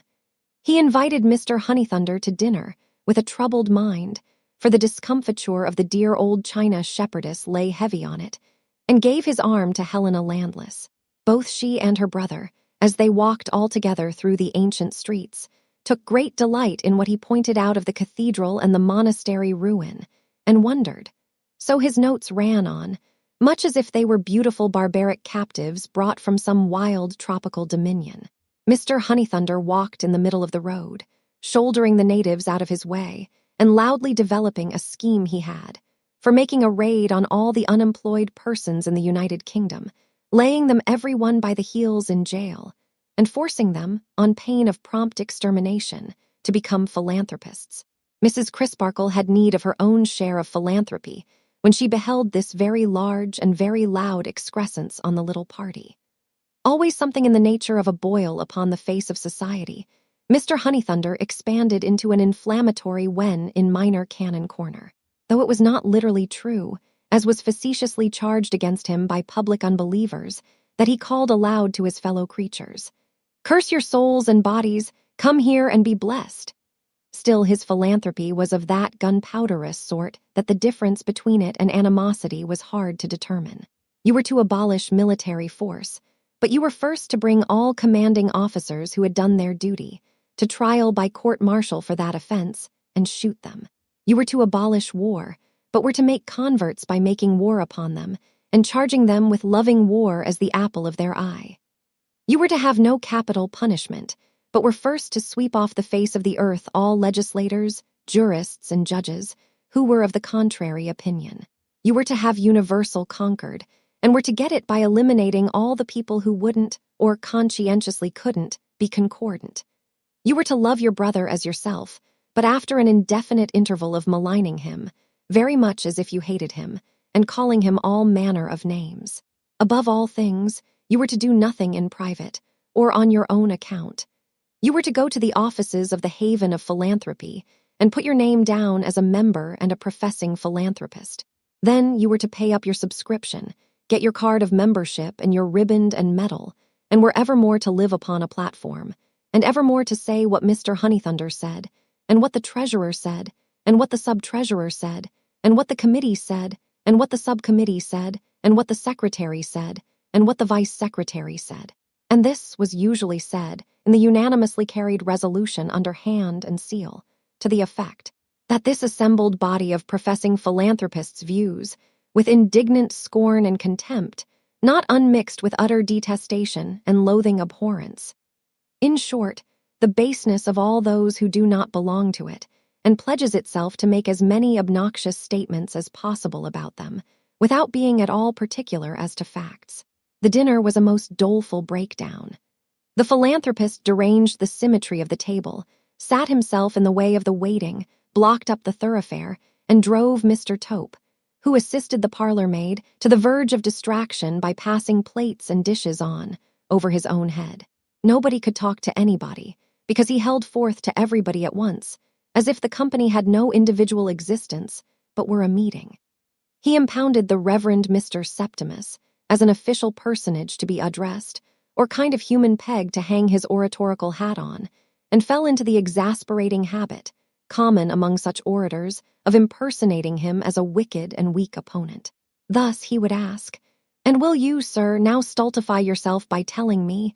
and so forth, when the innocent man had not opened his lips, nor meant to open them. Or he would say, Now see, sir, to what a position you are reduced. I will leave you no escape. After exhausting all the resources of fraud and falsehood during years upon years, after exhibiting a combination of dastardly meanness with ensanguined daring, such as the world has not often witnessed, you have now the hypocrisy to bend the knee before the most degraded of mankind, and to sue and whine and howl for mercy. Whereat the unfortunate minor canon would look, in part indignant and in part perplexed, while his worthy mother sat bridling, with tears in her eyes, and the remainder of the party lapsed into a sort of gelatinous state, in which there was no flavor or solidity and very little resistance. But the gush of philanthropy that burst forth when the departure of Mr. Honeythunder began to impend must have been highly gratifying to the feelings of that distinguished man. His coffee was produced, by the special activity of Mr. Tope, a full hour before he wanted it. Mr. Crisparkle sat with his watch in his hand for about the same period, lest he should overstay his time. The four young people were unanimous in believing that the cathedral clock struck 3/4, when it actually struck but 1. Miss Twinkleton estimated the distance to the omnibus at 25 minutes' walk, when it was really 5. The affectionate kindness of the whole circle hustled him into his greatcoat and shoved him out into the moonlight, as if he were a fugitive traitor with whom they sympathized, and a troop of horse were at the back door. Mr. Crisparkle and his new charge, who took him to the omnibus, were so fervent in their apprehensions of his catching cold that they shut him up in it instantly and left him, with still half an hour to spare. Chapter 7. More Confidences Than One. "I know very little of that gentleman, sir," said Neville to the minor canon as they turned back. "You know very little of your guardian," the minor canon repeated. "Almost nothing. How came he to be my guardian? I'll tell you, sir. I suppose you know that we come, my sister and I, from Ceylon." "Indeed, no." "I wonder at that. We lived with a stepfather there. Our mother died there when we were little children. We have had a wretched existence. She made him our guardian, and he was a miserly wretch who grudged us food to eat and clothes to wear. At his death, he passed us over to this man, for no better reason that I know of than his being a friend or connection of his, whose name was always in print and catching his attention. That was lately, I suppose." "Quite lately, sir. This stepfather of ours was a cruel brute as well as a grinding one. It is well he died when he did, or I might have killed him." Mr. Crisparkle stopped short in the moonlight and looked at his hopeful pupil in consternation. "I surprise you, sir," he said, with a quick change to a submissive manner. "You shock me, unspeakably shock me." The pupil hung his head for a little while as they walked on and then said, "You never saw him beat your sister. I have seen him beat mine, more than once or twice, and I never forgot it." "Nothing," said Mr. Crisparkle, "not even a beloved and beautiful sister's tears under dastardly ill-usage." He became less severe in spite of himself as his indignation rose. "Could justify those horrible expressions that you used. I am sorry I used them, and especially to you, sir. I beg to recall them, but permit me to set you right on one point. You spoke of my sister's tears. My sister would have let him tear her to pieces before she would have let him believe that he could make her shed a tear." Mr. Crisparkle reviewed those mental notes of his, and was neither at all surprised to hear it, nor at all disposed to question it. "Perhaps you will think it strange, sir," this was said in a hesitating voice, "that I should so soon ask you to allow me to confide in you, and to have the kindness to hear a word or two from me in my defense." "Defense!" Mr. Crisparkle repeated. "You are not on your defense, Mr. Neville." "I think I am, sir. At least I know I should be if you were better acquainted with my character." "Well, Mr. Neville," was the rejoinder, "what if you leave me to find it out?"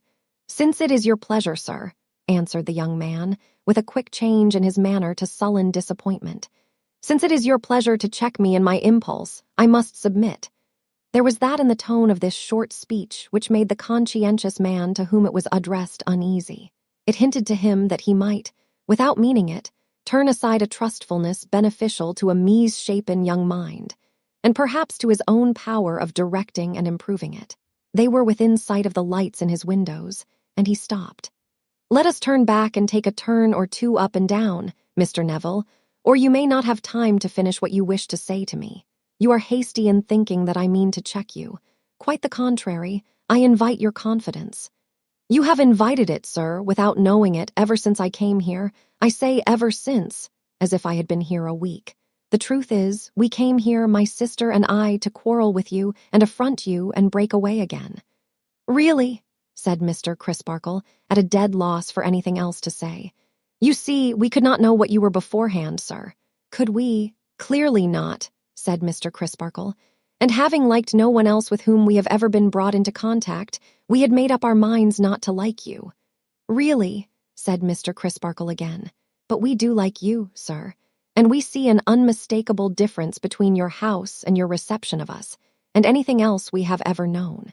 This and my happening to be alone with you, and everything around us seeming so quiet and peaceful after Mr. Honeythunder's departure, and Cloisterham being so old and grave and beautiful, with the moon shining on it, these things inclined me to open my heart." "I quite understand, Mr. Neville, and it is salutary to listen to such influences. In describing my own imperfections, sir, I must ask you not to suppose that I am describing my sister's. She has come out of the disadvantages of our miserable life, as much better than I am, as that cathedral tower is higher than those chimneys." Mr. Crisparkle in his own breast was not so sure of this. "I have had, sir, from my earliest remembrance, to suppress a deadly and bitter hatred. This has made me secret and revengeful. I have been always tyrannically held down by the strong hand. This has driven me, in my weakness, to the resource of being false and mean. I have been stinted of education, liberty, money, dress, the very necessaries of life, the commonest pleasures of childhood, the commonest possessions of youth. This has caused me to be utterly wanting in I don't know what emotions, or remembrances, or good instincts. I have not even a name for the thing, you see, that you have had to work upon in other young men to whom you have been accustomed. This is evidently true, but this is not encouraging," thought Mr. Crisparkle as they turned again. "And to finish with, sir, I have been brought up among abject and servile dependents of an inferior race, and I may easily have contracted some affinity with them. Sometimes, I don't know but that it may be a drop of what is tigerish in their blood. As in the case of that remark just now," thought Mr. Crisparkle. "In a last word of reference to my sister, sir, we are twin children. You ought to know, to her honor, that nothing in our misery ever subdued her, though it often cowed me. When we ran away from it, we ran away 4 times in 6 years, to be soon brought back and cruelly punished. The flight was always of her planning and leading. Each time she dressed as a boy and showed the daring of a man. I take it we were 7 years old when we first decamped. But I remember, when I lost the pocket knife with which she was to have cut her hair short, how desperately she tried to tear it out or bite it off. I have nothing further to say, sir, except that I hope you will bear with me and make allowance for me." "Of that, Mr. Neville, you may be sure," returned the minor canon. "I don't preach more than I can help, and I will not repay your confidence with a sermon. But I entreat you to bear in mind, very seriously and steadily, that if I am to do you any good, it can only be with your own assistance, and that you can only render that efficiently by seeking aid from heaven.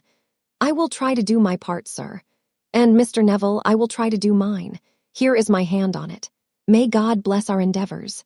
They were now standing at his house door, and a cheerful sound of voices and laughter was heard within. "We will take one more turn before going in," said Mr. Crisparkle, "for I want to ask you a question. When you said you were in a changed mind concerning me, you spoke, not only for yourself, but for your sister too." "Undoubtedly I did, sir."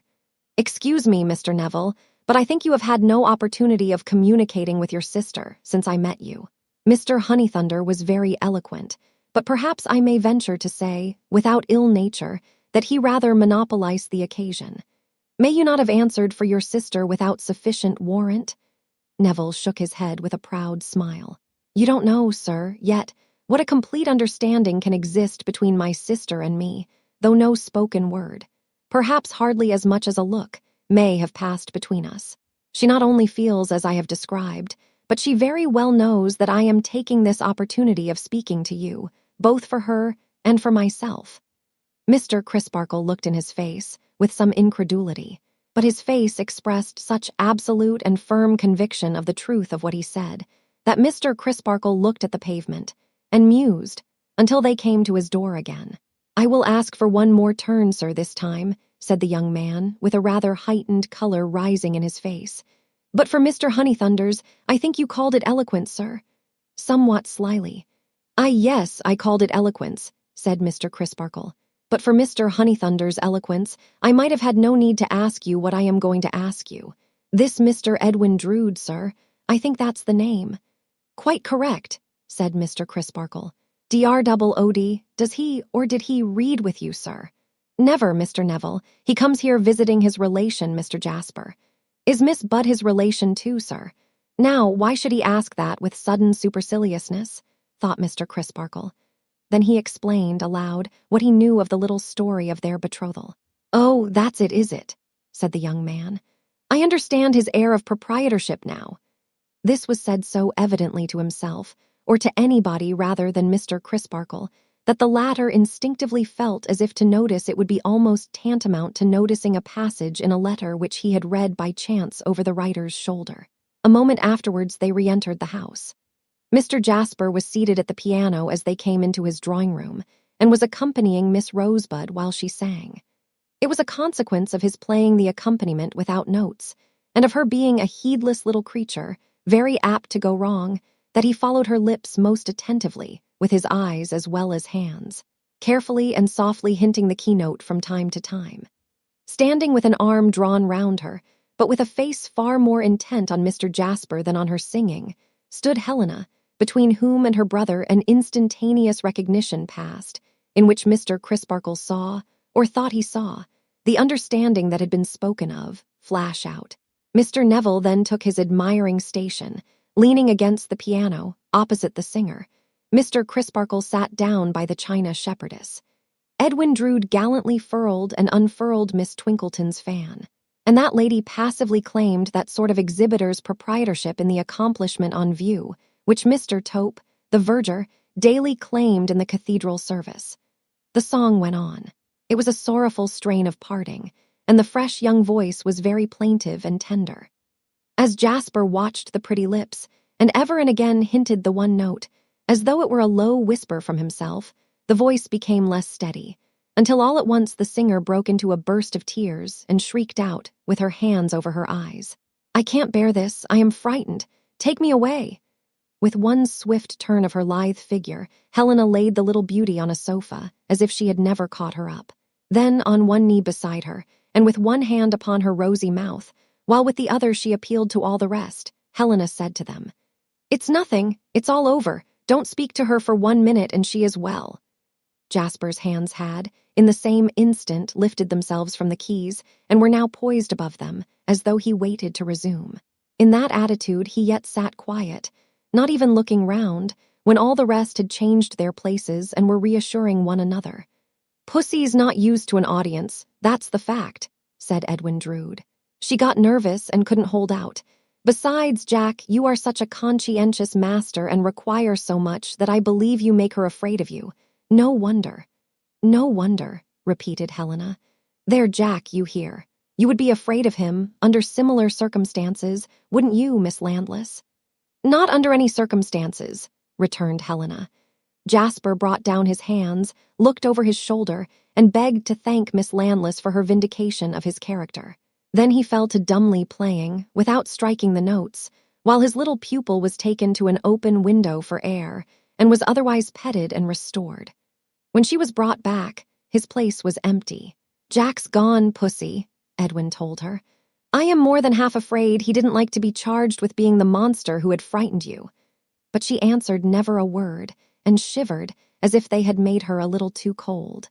Miss Twinkleton now opining that indeed these were late hours, Mrs. Crisparkle, for finding ourselves outside the walls of the nun's house, and that we who undertook the formation of the future wives and mothers of England, the last words in a lower voice, as requiring to be communicated in confidence, were really bound, voice coming up again, to set a better example than one of rakish habits.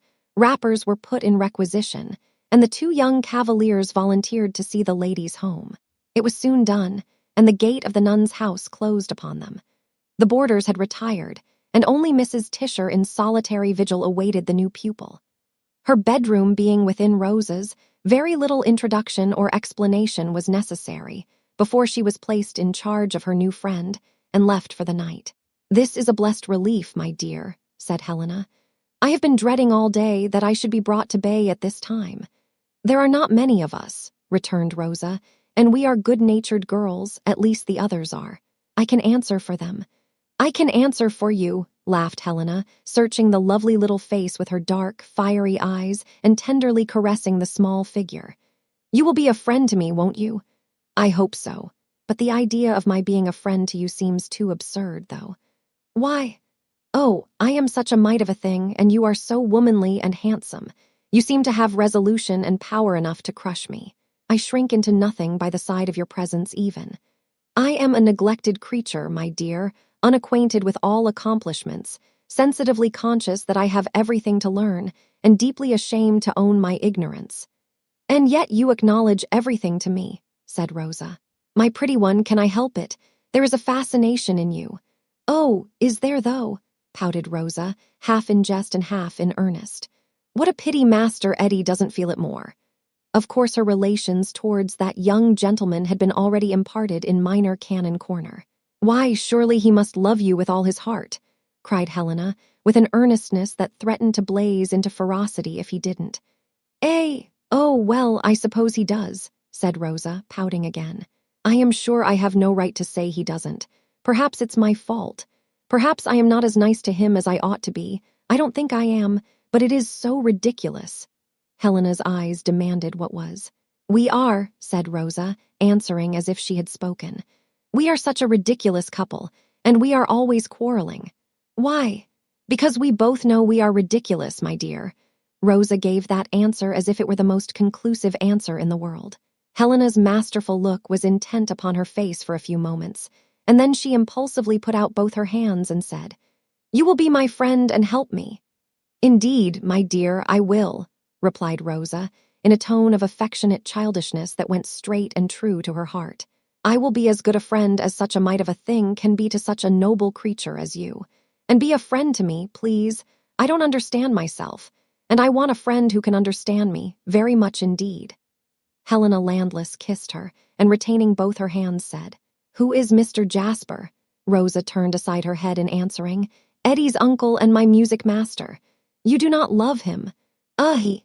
She put her hands up to her face and shook with fear or horror. "You know that he loves you." "Oh, don't," cried Rosa, dropping on her knees and clinging to her new resource. "Don't tell me of it. He terrifies me. He haunts my thoughts like a dreadful ghost. I feel that I am never safe from him. I feel as if he could pass in through the wall when he is spoken of."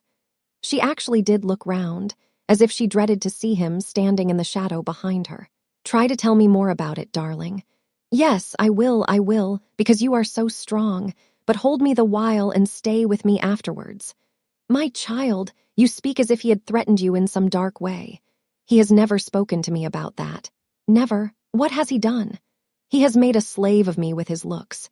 He has forced me to understand him without his saying a word, and he has forced me to keep silence without his uttering a threat. When I play, he never moves his eyes from my hands. When I sing, he never moves his eyes from my lips. When he corrects me and strikes a note or a chord or plays a passage, he himself is in the sounds, whispering that he pursues me as a lover and commanding me to keep his secret. I avoid his eyes, but he forces me to see them without looking at them, even when a glaze comes over them, which is sometimes the case, and he seems to wander away into a frightful sort of dream in which he threatens most. He obliges me to know it, and to know that he is sitting close at my side, more terrible to me than ever." "What is this imagined threatening, pretty one?" "What is threatened? I don't know. I have never even dared to think or wonder what it is." "And was this all tonight?" "This was all, except that tonight when he watched my lips so closely as I was singing, besides feeling terrified, I felt ashamed and passionately hurt. It was as if he kissed me and I couldn't bear it but cried out, 'You must never breathe this to anyone. Eddie is devoted to him. But you said tonight that you would not be afraid of him under any circumstances, and that gives me, who am so much afraid of him, courage to tell only you. Hold me, stay with me. I am too frightened to be left by myself." The lustrous gypsy face drooped over the clinging arms and bosom, and the wild black hair fell down protectingly over the childish form. There was a slumbering gleam of fire in the intense dark eyes, though they were then softened with compassion and admiration.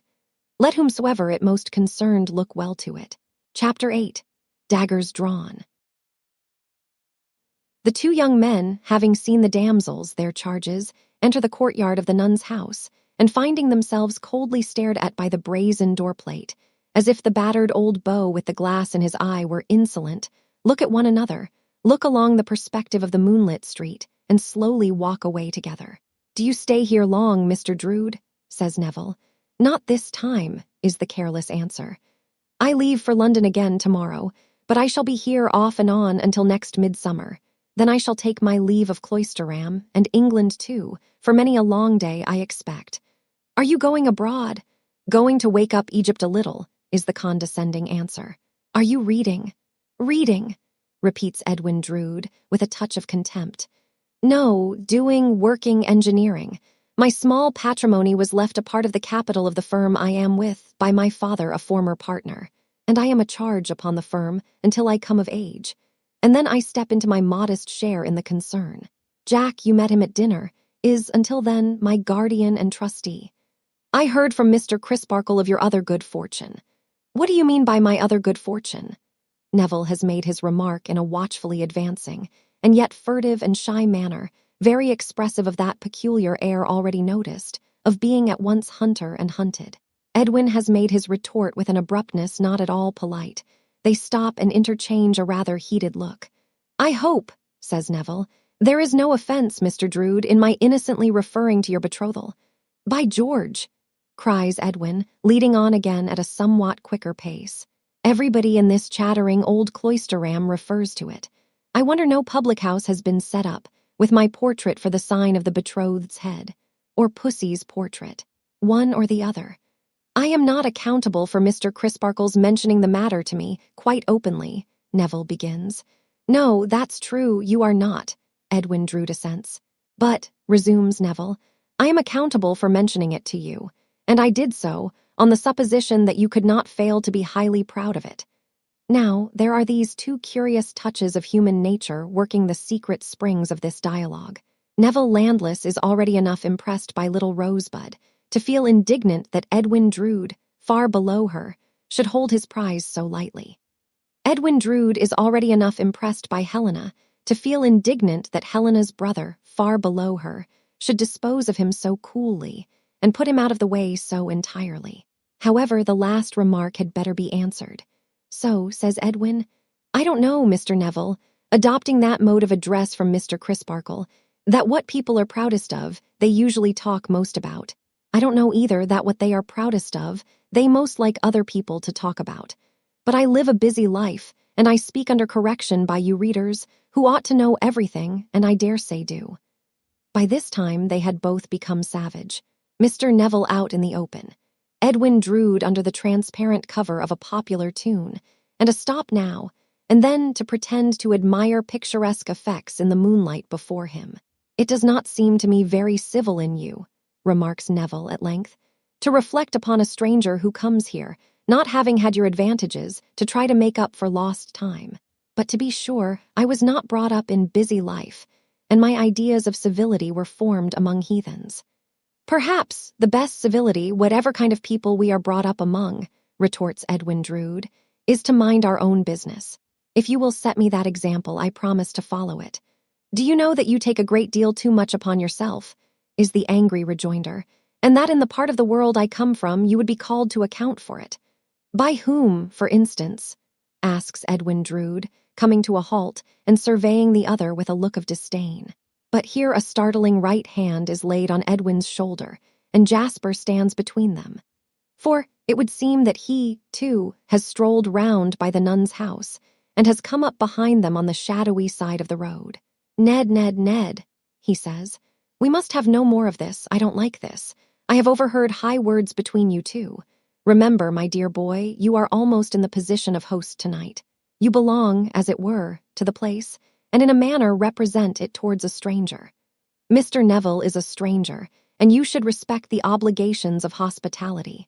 And, Mr. Neville, laying his left hand on the inner shoulder of that young gentleman, and thus walking on between them, hand to shoulder on either side. "You will pardon me, but I appeal to you to govern your temper too. Now, what is amiss? But why ask?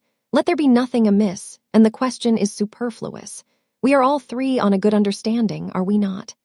After a silent struggle between the two young men who shall speak last, Edwin Drood strikes in with, "So far as I am concerned, Jack, there is no anger in me."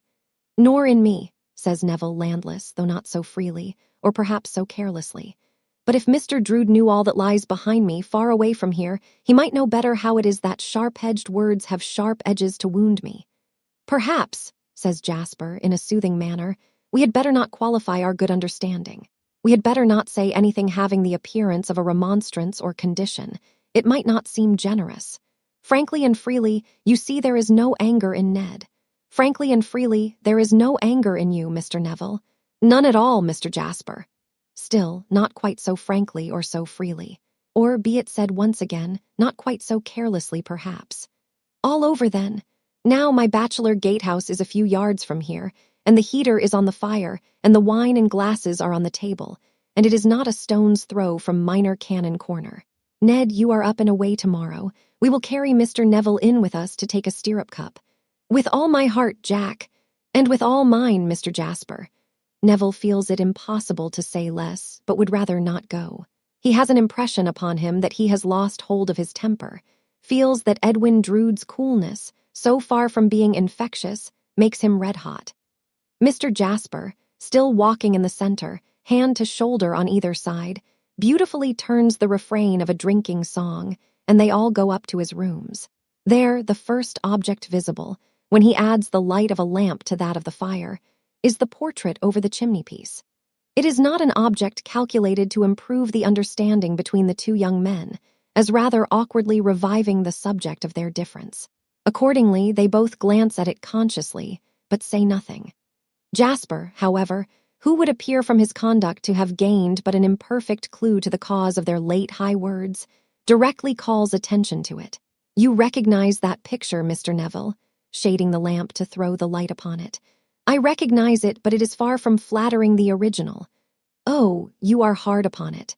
It was done by Ned, who made me a present of it." "I am sorry for that, Mr. Drood." Neville apologizes, with a real intention to apologize. "If I had known I was in the artist's presence—" "Oh, a joke, sir, a mere joke," Edwin cuts in with a provoking yawn. "A little humoring of Pussy's points. I'm going to paint her gravely, one of these days, if she's good." The air of leisurely patronage and indifference with which this is said, as the speaker throws himself back in a chair and clasps his hands at the back of his head, as a rest for it, is very exasperating to the excitable and excited Neville. Jasper looks observantly from the one to the other, slightly smiles, and turns his back to mix a jug of mulled wine at the fire. It seems to require much mixing and compounding. "I suppose, Mr. Neville," says Edwin, quick to resent the indignant protest against himself in the face of young Landless, which is fully as visible as the portrait, or the fire, or the lamp. "I suppose that if you painted the picture of your lady love—" "I can't paint," is the hasty interruption. "That's your misfortune and not your fault. You would if you could. But if you could, I suppose you would make her, no matter what she was in reality, Juno, Minerva, Diana, and Venus all in one. I have no lady love, and I can't say." "If I were to try my hand," says Edwin, with a boyish boastfulness getting up in him, "on a portrait of Miss Landless, in earnest, mind you. In earnest, you should see what I could do. My sisters consent to sit for it being first got, I suppose. As it never will be got, I am afraid I shall never see what you can do. I must bear the loss." Jasper turns round from the fire, fills a large goblet glass for Neville, fills a large goblet glass for Edwin, and hands each his own, then fills for himself, saying, "Come, Mr. Neville, we are to drink to my nephew, Ned. As it is his foot that is in the stirrup, metaphorically, our stirrup cup is to be devoted to him. Ned, my dearest fellow, my love." Jasper sets the example of nearly emptying his glass, and Neville follows it. Edwin Drood says, "Thank you both very much," and follows the double example. "Look at him," cries Jasper, stretching out his hand admiringly and tenderly, though rallyingly too. "See where he lounges so easily, Mr. Neville." The world is all before him where to choose. A life of stirring work and interest, a life of change and excitement, a life of domestic ease and love. Look at him. Edwin Drood's face has become quickly and remarkably flushed with the wine. So has the face of Neville Landless. Edwin still sits thrown back in his chair, making that rest of clasped hands for his head. See how little he heeds it all, Jasper proceeds in a bantering vein. It is hardly worth his while to pluck the golden fruit that hangs ripe on the tree for him. And yet consider the contrast, Mr. Neville. You and I have no prospect of stirring work and interest, or of change and excitement, or of domestic ease and love. You and I have no prospect, unless you are more fortunate than I am, which may easily be, but the tedious, unchanging round of this dull place. Upon my soul, Jack, says Edwin complacently, I feel quite apologetic for having my way smoothed as you describe. But you know what I know, Jack, and it may not be so very easy as it seems after all. May it, pussy? To the portrait with a snap of his thumb and finger. We have got to hit it off yet, haven't we, pussy? You know what I mean, Jack. His speech has become thick and indistinct. Jasper, quiet and self-possessed, looks to Neville as expecting his answer or comment. When Neville speaks, his speech is also thick and indistinct. It might have been better for Mr. Drood to have known some hardships, he says defiantly. Pray, retorts Edwin, turning merely his eyes in that direction, pray why might it have been better for Mr. Drood to have known some hardships? Aye, Jasper assents with an air of interest. Let us know why. Because they might have made him more sensible, says Neville, of good fortune that is not by any means necessarily the result of his own merits. Mr. Jasper quickly looks to his nephew for his rejoinder. Have you known hardships, may I ask? Says Edwin Drood, sitting upright. Mr. Jasper quickly looks to the other for his retort. I have. And what have they made you sensible of? Mr. Jasper's play of eyes between the two holds good throughout the dialogue, to the end. I have told you once before tonight. You have done nothing of the sort. I tell you I have, that you take a great deal too much upon yourself. You added something else to that, if I remember. Yes, I did say something else. Say it again. I said that in the part of the world I come from, you would be called to account for it. Only there, cries Edwin Drood with a contemptuous laugh. A long way off, I believe. Yes, I see. That part of the world is at a safe distance. Say here, then, rejoins the other, rising in a fury. Say anywhere. Your vanity is intolerable, your conceit is beyond endurance. You talk as if you were some rare and precious prize instead of a common boaster. You are a common fellow and a common boaster. Pooh, pooh, says Edwin Drood, equally furious but more collected.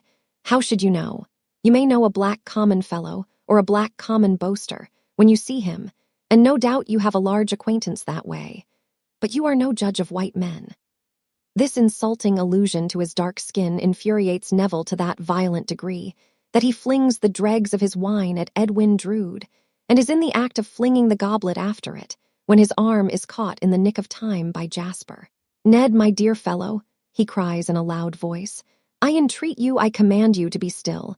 There has been a rush of all the three, and a clattering of glasses and overturning of chairs. Mr. Neville, for shame, give this glass to me. Open your hand, sir. I will have it. But Neville throws him off, and pauses for an instant, in a raging passion, with the goblet yet in his uplifted hand. Then he dashes it down under the grate, with such force that the broken splinters fly out again in a shower, and he leaves the house. When he first emerges into the night air, nothing around him is still or steady. Nothing around him shows like what it is. He only knows that he stands with a bare head in the midst of a blood-red whirl, waiting to be struggled with, and to struggle to the death. But nothing happening, and the moon looking down upon him as if he were dead after a fit of wrath, he holds his steam hammer beating head and heart, and staggers away. Then he becomes half-conscious of having heard himself bolted and barred out, like a dangerous animal, and thinks what shall he do? Some wildly passionate ideas of the river dissolve under the spell of the moonlight on the cathedral and the graves, and the remembrance of his sister, and the thought of what he owes to the good man who has but that very day won his confidence and given him his pledge. He repairs to Minor Canon Corner and knocks softly at the door. It is Mr. Crisparkle's custom to sit up last of the early household, very softly touching his piano and practicing his favorite parts in concerted vocal music. The south wind that goes where it lists, by way of minor canon corner on a still night, is not more subdued than Mr. Crisparkle at such times, regardful of the slumbers of the China shepherdess. His knock is immediately answered by Mr. Crisparkle himself. When he opens the door, candle in hand, his cheerful face falls and disappointed amazement is in it. "Mr. Neville, in this disorder, where have you been?" "I have been to Mr. Jasper's, sir, with his nephew." "Come in." The minor canon props him by the elbow with a strong hand, in a strictly scientific manner, worthy of his morning trainings, and turns him into his own little book-room and shuts the door. "I have begun ill, sir. I have begun dreadfully ill." "Too true. You are not sober, Mr. Neville." "I am afraid I am not, sir, though I can satisfy you at another time that I have had a very little indeed to drink, and that it overcame me in the strangest and most sudden manner." Mr. Neville, says the minor canon, shaking his head with a sorrowful smile. "I have heard that said before. I think my mind is much confused, but I think it is equally true of Mr. Jasper's nephew, sir." "Very likely," is the dry rejoinder. "We quarreled, sir. He insulted me most grossly. He had heated that tigerish blood I told you of today before then." "Mr. Neville," rejoins the minor canon mildly but firmly, "I request you not to speak to me with that clenched right hand. Unclench it, if you please." "He goaded me, sir," pursues the young man, instantly obeying, "beyond my power of endurance. I cannot say whether or no he meant it at first, but he did it. He certainly meant it at last. In short, sir," with an irrepressible outburst, "in the passion into which he lashed me, I would have cut him down if I could, and I tried to do it." "You have clenched that hand again," is Mr. Crisparkle's quiet commentary. "I beg your pardon, sir. You know your room, for I showed it you before dinner, but I will accompany you to it once more. Your arm, if you please. Softly, for the house is all abed." Scooping his hand into the same scientific elbow rest as before, and backing it up with the inert strength of his arm, as skillfully as a police expert, and with an apparent repose quite unattainable by novices, Mr. Crisparkle conducts his pupil to the pleasant and orderly old room prepared for him. Arrived there, the young man throws himself into a chair, and, flinging his arms upon his reading table, rests his head upon them with an air of wretched self-reproach. The gentle minor canon has had it in his thoughts to leave the room, without a word. But looking round at the door and seeing this dejected figure, he turns back to it, touches it with a mild hand, says, "Good night." A sob is his only acknowledgement. He might have had many a worse, perhaps could have had few better. Another soft knock at the outer door attracts his attention as he goes downstairs. He opens it to Mr. Jasper, holding in his hand the pupil's hat. "We have had an awful scene with him," says Jasper, in a low voice. "Has it been so bad as that?" "Murderous," Mr. Crisparkle remonstrates. "No, no, no, do not use such strong words. He might have laid my dear boy dead at my feet. It is no fault of his that he did not. But that I was, through the mercy of God, swift and strong with him, he would have cut him down on my hearth." The phrase smites home. "Ah," thinks Mr. Crisparkle, his own words. "Seeing what I have seen tonight and hearing what I have heard," adds Jasper with great earnestness, "I shall never know peace of mind when there is danger of those two coming together with no one else to interfere. It was horrible. There is something of the tiger in his dark blood." "Ah," thinks Mr. Crisparkle, "so he said." "You, my dear sir," pursues Jasper, taking his hand, "even you have accepted a dangerous charge." "You need have no fear for me, Jasper," returns Mr. Crisparkle with a quiet smile. "I have none for myself."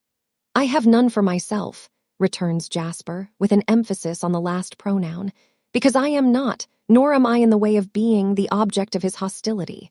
But you may be, and my dear boy has been. Good night." Mr. Crisparkle goes in, with the hat that has so easily, so almost imperceptibly, acquired the right to be hung up in his hall, hangs it up, and goes thoughtfully to bed. Chapter 9. Birds in the Bush.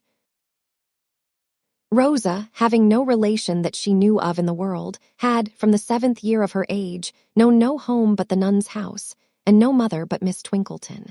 Her remembrance of her own mother was of a pretty little creature like herself, not much older than herself, it seemed to her, who had been brought home in her father's arms, drowned. The fatal accident had happened at a party of pleasure. Every fold and color in the pretty summer dress, and even the long, wet hair, with scattered petals of ruined flowers still clinging to it. As the dead young figure, in its sad, sad beauty lay upon the bed, were fixed indelibly in Rosa's recollection. So were the wild despair and the subsequent bowed-down grief of her poor young father, who died broken-hearted on the first anniversary of that hard day. The betrothal of Rosa grew out of the soothing of his year of mental distress by his fast friend and old college companion, Drood, who likewise had been left a widower in his youth.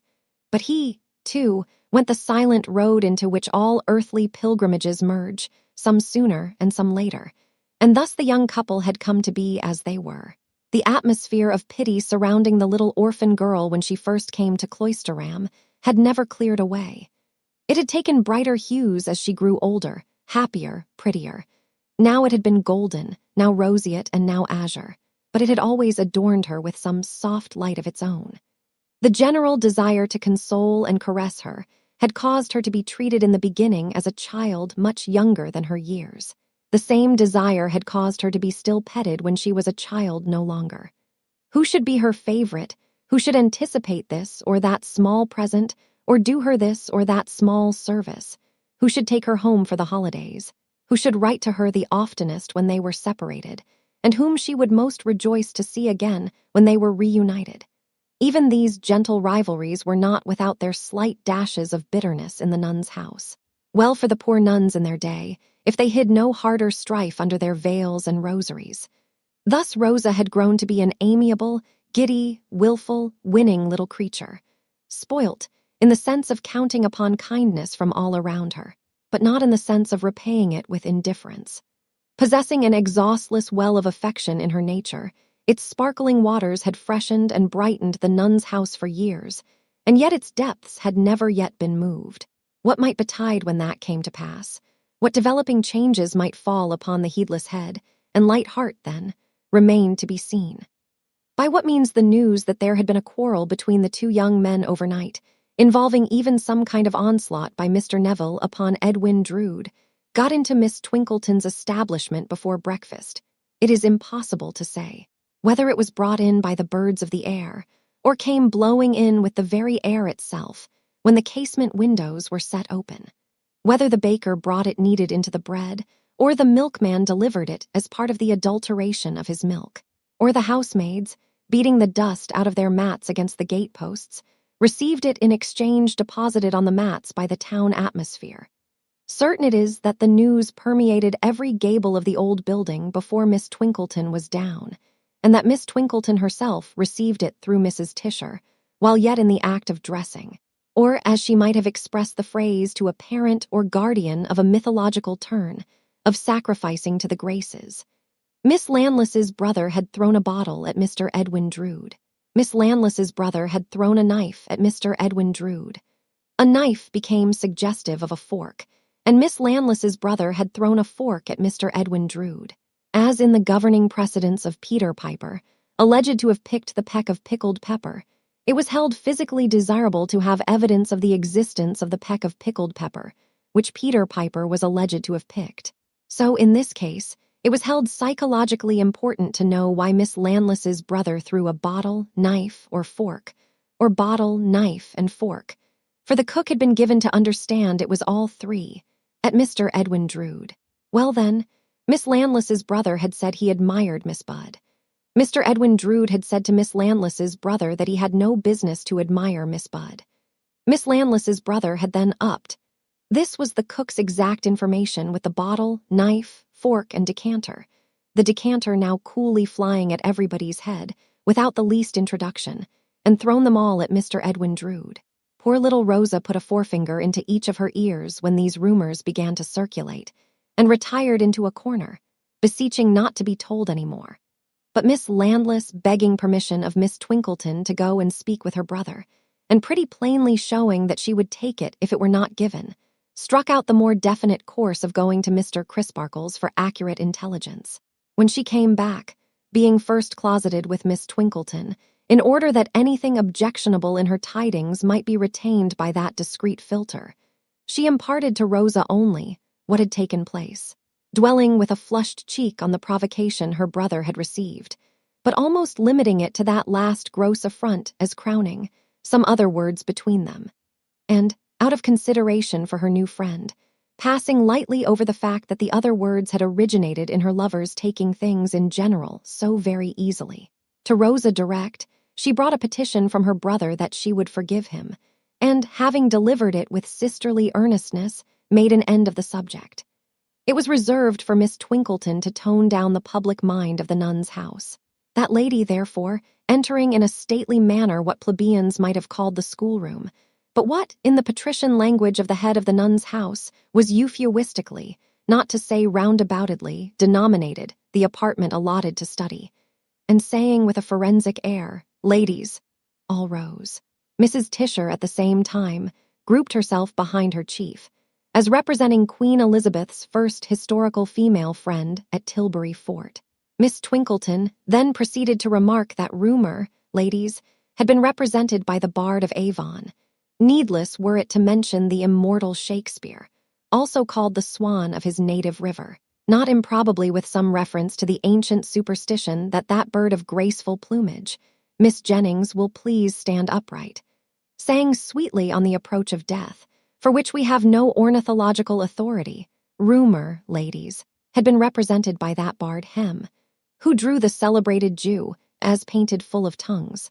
Rumor in Cloisterham, Miss Ferdinand will honor me with her attention, was no exception to the great limner's portrait of rumor elsewhere. A slight fracas between two young gentlemen occurring last night within 100 miles of these peaceful walls. Miss Ferdinand, being apparently incorrigible, will have the kindness to write out this evening, in the original language, the first 4 fables of our vivacious neighbor, Monsieur La Fontaine, had been very grossly exaggerated by rumor's voice. In the first alarm and anxiety arising from our sympathy with a sweet young friend, not wholly to be dissociated from one of the gladiators in the bloodless arena in question, the impropriety of Miss Reynolds's appearing to stab herself in the hand with a pin is far too obvious and too glaringly unladylike to be pointed out. We descended from our maiden elevation to discuss this uncongenial and this unfit theme, responsible inquiries having assured us that it was but one of those airy nothings pointed at by the poet, whose name and date of birth Miss Giggles will supply within half an hour. We would now discard the subject and concentrate our minds upon the grateful labors of the day. But the subject so survived all day, nevertheless, that Miss Ferdinand got into new trouble by surreptitiously clapping on a paper moustache at dinner time, and going through the motions of aiming a water bottle at Miss Giggles, who drew a tablespoon in defense.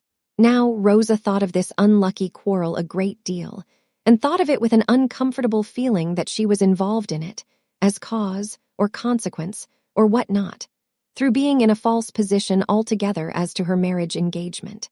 Never free from such uneasiness when she was with her affianced husband, it was not likely that she would be free from it when they were apart.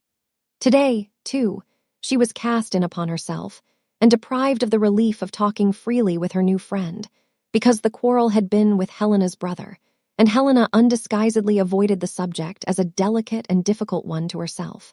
At this critical time, of all times, Rosa's guardian was announced as having come to see her. Mr. Grugis had been well selected for his trust, as a man of incorruptible integrity, but certainly for no other appropriate quality discernible on the surface. He was an arid, sandy man, who, if he had been put into a grinding mill, looked as if he would have ground immediately into high-dried snuff. He had a scanty flat crop of hair, in color and consistency like some very mangy yellow fur tippet. It was so unlike hair that it must have been a wig, but for the stupendous improbability of anybody's voluntarily sporting such a head.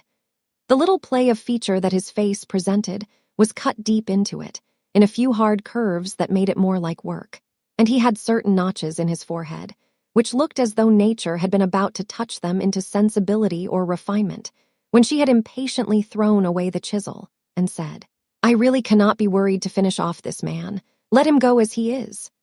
With too great length of throat at his upper end, and too much ankle bone and heel at his lower, with an awkward and hesitating manner, with a shambling walk, and with what is called a near sight, which perhaps prevented his observing how much white cotton stocking he displayed to the public eye, in contrast with his black suit. Mr. Grewgious still had some strange capacity in him of making on the whole an agreeable impression. Mr. Grewgious was discovered by his ward, much discomfited by being in Miss Twinkleton's company in Miss Twinkleton's own sacred room.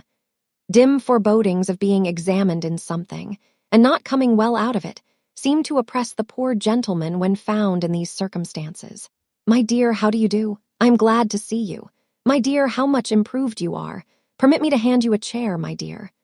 Miss Twinkleton rose at her little writing table, saying with general sweetness as to the polite universe, "Will you permit me to retire?" "By no means, madam, on my account. I beg that you will not move." "I must entreat permission to move," returned Miss Twinkleton, repeating the word with a charming grace. "But I will not withdraw, since you are so obliging. If I wheel my desk to this corner window, shall I be in the way?" "Madam, in the way? You are very kind. Rosa, my dear, you will be under no restraint, I am sure." Here Mr. Grewgious, left by the fire with Rosa, said again, "My dear, how do you do? I am glad to see you, my dear." And having waited for her to sit down, sat down himself. "My visits," said Mr. Grewgious, "are like those of the angels, not that I compare myself to an angel." "No, sir," said Rosa. "Not by any means," assented Mr. Grewgious. "I merely refer to my visits, which are few and far between. The angels are, we know very well, upstairs." Miss Twinkleton looked round with a kind of stiff stare. "I refer, my dear," said Mr. Grewgious, laying his hand on Rosa's, as the possibility thrilled through his frame of his otherwise seeming to take the awful liberty of calling Miss Twinkleton my dear. "I refer to the other young ladies." Miss Twinkleton resumed her writing. Mr. Grewgious, with a sense of not having managed his opening point quite as neatly as he might have desired, smoothed his head from back to front as if he had just dived, and were pressing the water out. This smoothing action, however superfluous, was habitual with him, and took a pocketbook from his coat pocket, and a stump of black-lead pencil from his waistcoat pocket. "I made," he said, turning the leaves, "I made a guiding memorandum or so, as I usually do, for I have no conversational powers whatever, to which I will, with your permission, my dear, refer. Well and happy. Truly. You are well and happy, my dear, you look so." "Yes, indeed, sir," answered Rosa. "For which," said Mr. Grewgious, with a bend of his head towards the corner window, "our warmest acknowledgments are due, and I am sure are rendered, to the maternal kindness and the constant care and consideration of the lady whom I have now the honor to see before me."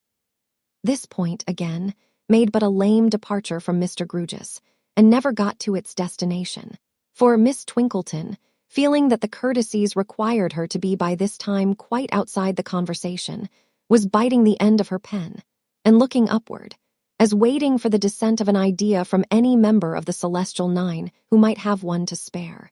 Mr. Grewgious smoothed his smooth head again, and then made another reference to his pocketbook, lining out "well and happy" as disposed of. "Pounds, shillings, and pence" is my next note. A dry subject for a young lady, but an important subject too. Life is pounds, shillings, and pence. Death is... A sudden recollection of the death of her two parents seemed to stop him, and he said in a softer tone, and evidently inserting the negative as an afterthought, "Death is not pounds, shillings, and pence." His voice was as hard and dry as himself, and fancy might have ground it straight, like himself, into high-dried snuff. And yet, through the very limited means of expression that he possessed, he seemed to express kindness. If nature had but finished him off, kindness might have been recognizable in his face at this moment. But if the notches in his forehead wouldn't fuse together, and if his face would work and couldn't play, what could he do, poor man? Pounds, shillings, and pence. You find your allowance always sufficient for your wants, my dear. Rosa wanted for nothing, and therefore it was ample. And you are not in debt. Rosa laughed at the idea of being in debt. It seemed, to her inexperience, a comical vagary of the imagination. Mr. Grewgious stretched his near sight to be sure that this was her view of the case. "Ah," he said, as comment, with a furtive glance towards Miss Twinkleton, and lining out pounds, shillings, and pence. "I spoke of having got among the angels. So I did." Rosa felt what his next memorandum would prove to be, and was blushing and folding a crease in her dress with one embarrassed hand, long before he found it. Marriage! Hem! Mr. Grugis carried his smoothing hand down over his eyes and nose, and even chin, before drawing his chair a little nearer and speaking a little more confidentially. I now touch, my dear, upon the point that is the direct cause of my troubling you with the present visit. Otherwise, being a particularly angular man, I should not have intruded here. I am the last man to intrude into a sphere for which I am so entirely unfitted. I feel, on these premises, as if I was a bear, with the cramp, in a youthful cotilin. His ungainliness gave him enough of the air of his simile to set Rosa off laughing heartily. It strikes you in the same light, said Mr. Grugis with perfect calmness. Just so, to return to my memorandum, Mr. Edwin has been to and fro here as was arranged. You have mentioned that in your quarterly letters to me, and you like him and he likes you. I like him very much, sir, rejoined Rosa. So I said, my dear, returned her guardian, for whose ear the timid emphasis was much too fine. Good. And you correspond. We write to one another, said Rosa, pouting, as she recalled their epistolary differences. Such is the meaning that I attach to the word correspond in this application, my dear, said Mr. Grugis. Good. All goes well, time works on, and at this next Christmas time it will become necessary, as a matter of form, to give the exemplary lady in the corner window, to whom we are so much indebted, business notice of your departure in the ensuing half-year. Your relations with her are far more than business relations, no doubt, but a residue of business remains in them, and business is business ever.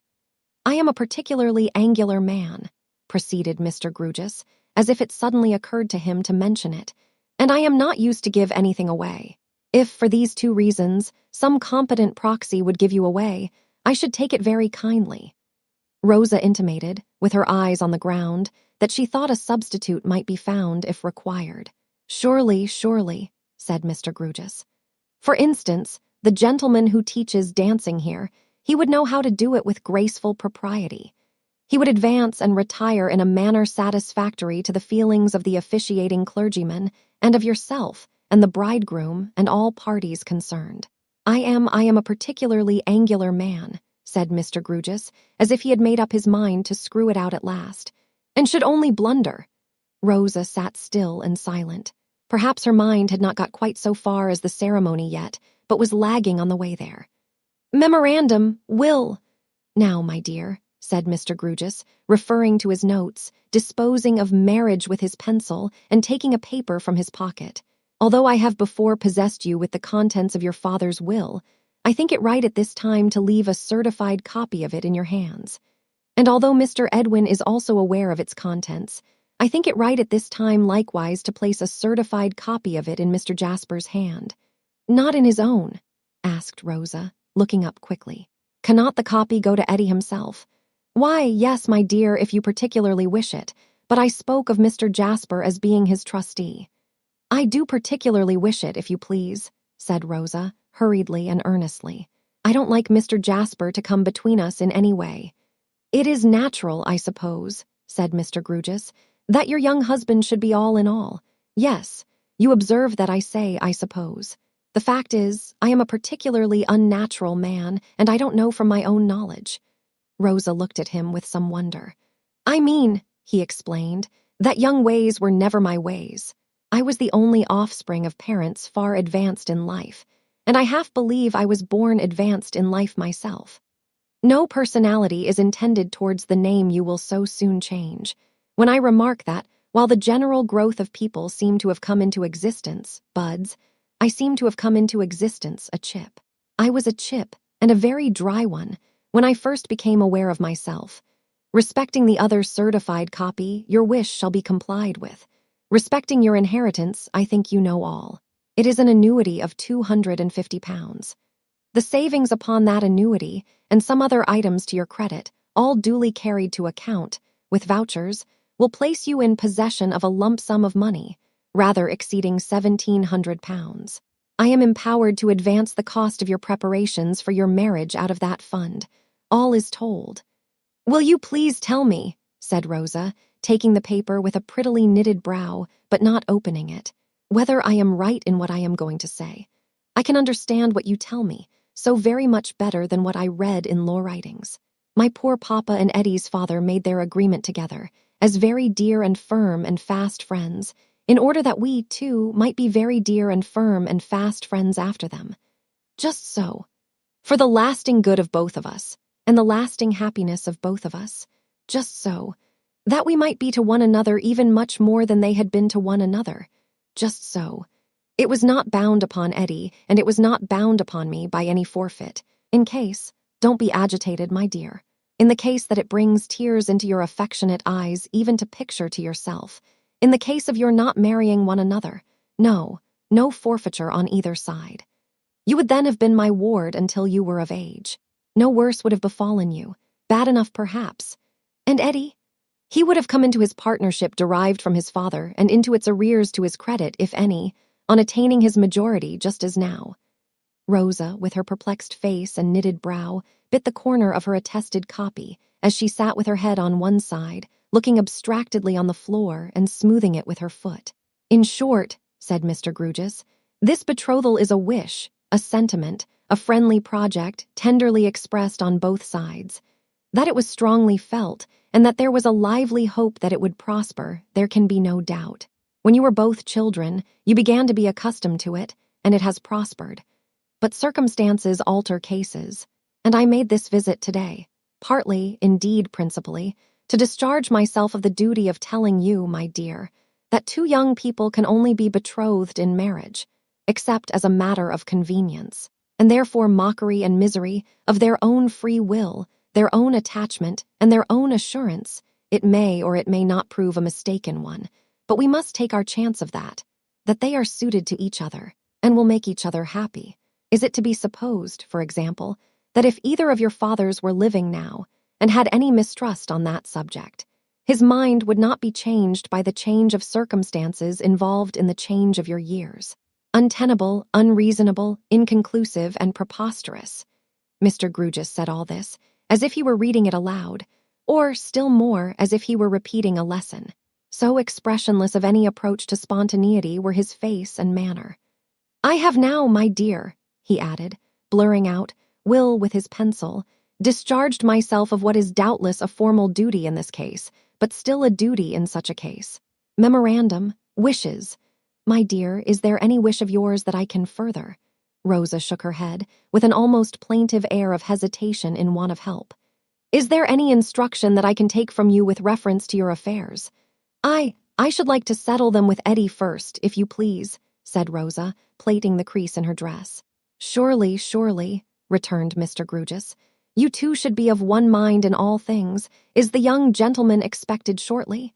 He has gone away only this morning. He will be back at Christmas. Nothing could happen better. You will, on his return at Christmas, arrange all matters of detail with him. You will then communicate with me, and I will discharge myself, as a mere business acquaintance, of my business responsibilities towards the accomplished lady in the corner window. They will accrue at that season. Blurring pencil once again. Memorandum, leave. Yes, I will now, my dear, take my leave. Could I, said Rosa, rising, as he jerked out of his chair in his ungainly way, could I ask you, most kindly, to come to me at Christmas, if I had anything particular to say to you? Why, certainly, he rejoined. Apparently, if such a word can be used of one who had no apparent lights or shadows about him, complemented by the question. As a particularly angular man, I do not fit smoothly into the social circle, and consequently I have no other engagement at Christmas time than to partake, on the 25th, of a boiled turkey and celery sauce with a particularly angular clerk I have the good fortune to possess, whose father, being a Norfolk farmer, sends him up, the turkey up, as a present to me, from the neighborhood of Norwich. I should be quite proud of your wishing to see me, my dear. As a professional receiver of rents, so very few people do wish to see me, that the novelty would be bracing. For his ready acquiescence, the grateful Rosa put her hands upon his shoulders, stood on tiptoe, and instantly kissed him. Lord bless me, cried Mr. Grewgious. Thank you, my dear. The honor is almost equal to the pleasure. Miss Twinkleton, madam, I have had a most satisfactory conversation with my ward, and I will now release you from the encumbrance of my presence. Nay, sir, rejoined Miss Twinkleton, rising with a gracious condescension. "Say not encumbrance. Not so by any means. I cannot permit you to say so." "Thank you, madam. I have read in the newspapers," said Mr. Grewgious, stammering a little, "that when a distinguished visitor, not that I am one, far from it, goes to a school, not that this is one, far from it, he asks for a holiday or some sort of grace. It being now the afternoon in the college, of which you are the eminent head, the young ladies might gain nothing, except in name, by having the rest of the day allowed them. But if there is any young lady at all under a cloud, might I solicit—" "Ah, Mr. Grewgious," cried Miss Twinkleton, with a chastely rallying forefinger. "Oh, you gentlemen, fie for shame, that you are so hard upon us poor maligned disciplinarians of our sex, for your sakes. But as Miss Ferdinand is at present weighed down by an incubus, Miss Twinkleton might have said a penandincubus of writing out Monsieur La Fontaine. Go to her, Rosa, my dear, and tell her the penalty is remitted, in deference to the intercession of your guardian, Mr. Grewgious." Miss Twinkleton here achieved a curtsy, suggestive of marvels happening to her respected legs, and which she came out of nobly, 3 yards behind her starting point. As he held it incumbent upon him to call on Mr. Jasper before leaving Cloisterham, Mr. Grewgious went to the gatehouse and climbed its postern stair. But Mr. Jasper's door being closed, and presenting on a slip of paper the word cathedral, the fact of its being service time was borne into the mind of Mr. Grewgious. So he descended the stair again, and, crossing the close, paused at the great western folding door of the cathedral, which stood open on the fine and bright, though short-lived, afternoon for the airing of the place. "Dear me," said Mr. Grewgious, peeping in, "it's like looking down the throat of old time." Old time heaved a mouldy sigh from tomb and arch and vault, and gloomy shadows began to deepen in corners, and damps began to rise from green patches of stone, and jewels, cast upon the pavement of the nave from stained glass by the declining sun, began to perish. Within the grill gate of the chancel, up the steps surmounted loomingly by the fast darkening organ, white robes could be dimly seen, and one feeble voice, rising and falling in a cracked, monotonous mutter, could at intervals be faintly heard.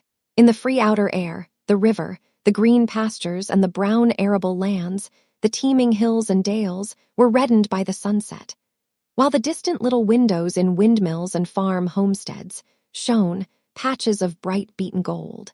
In the cathedral, all became gray, murky, and sepulchral, and the cracked, monotonous mutter went on like a dying voice, until the organ and the choir burst forth and drowned it in a sea of music.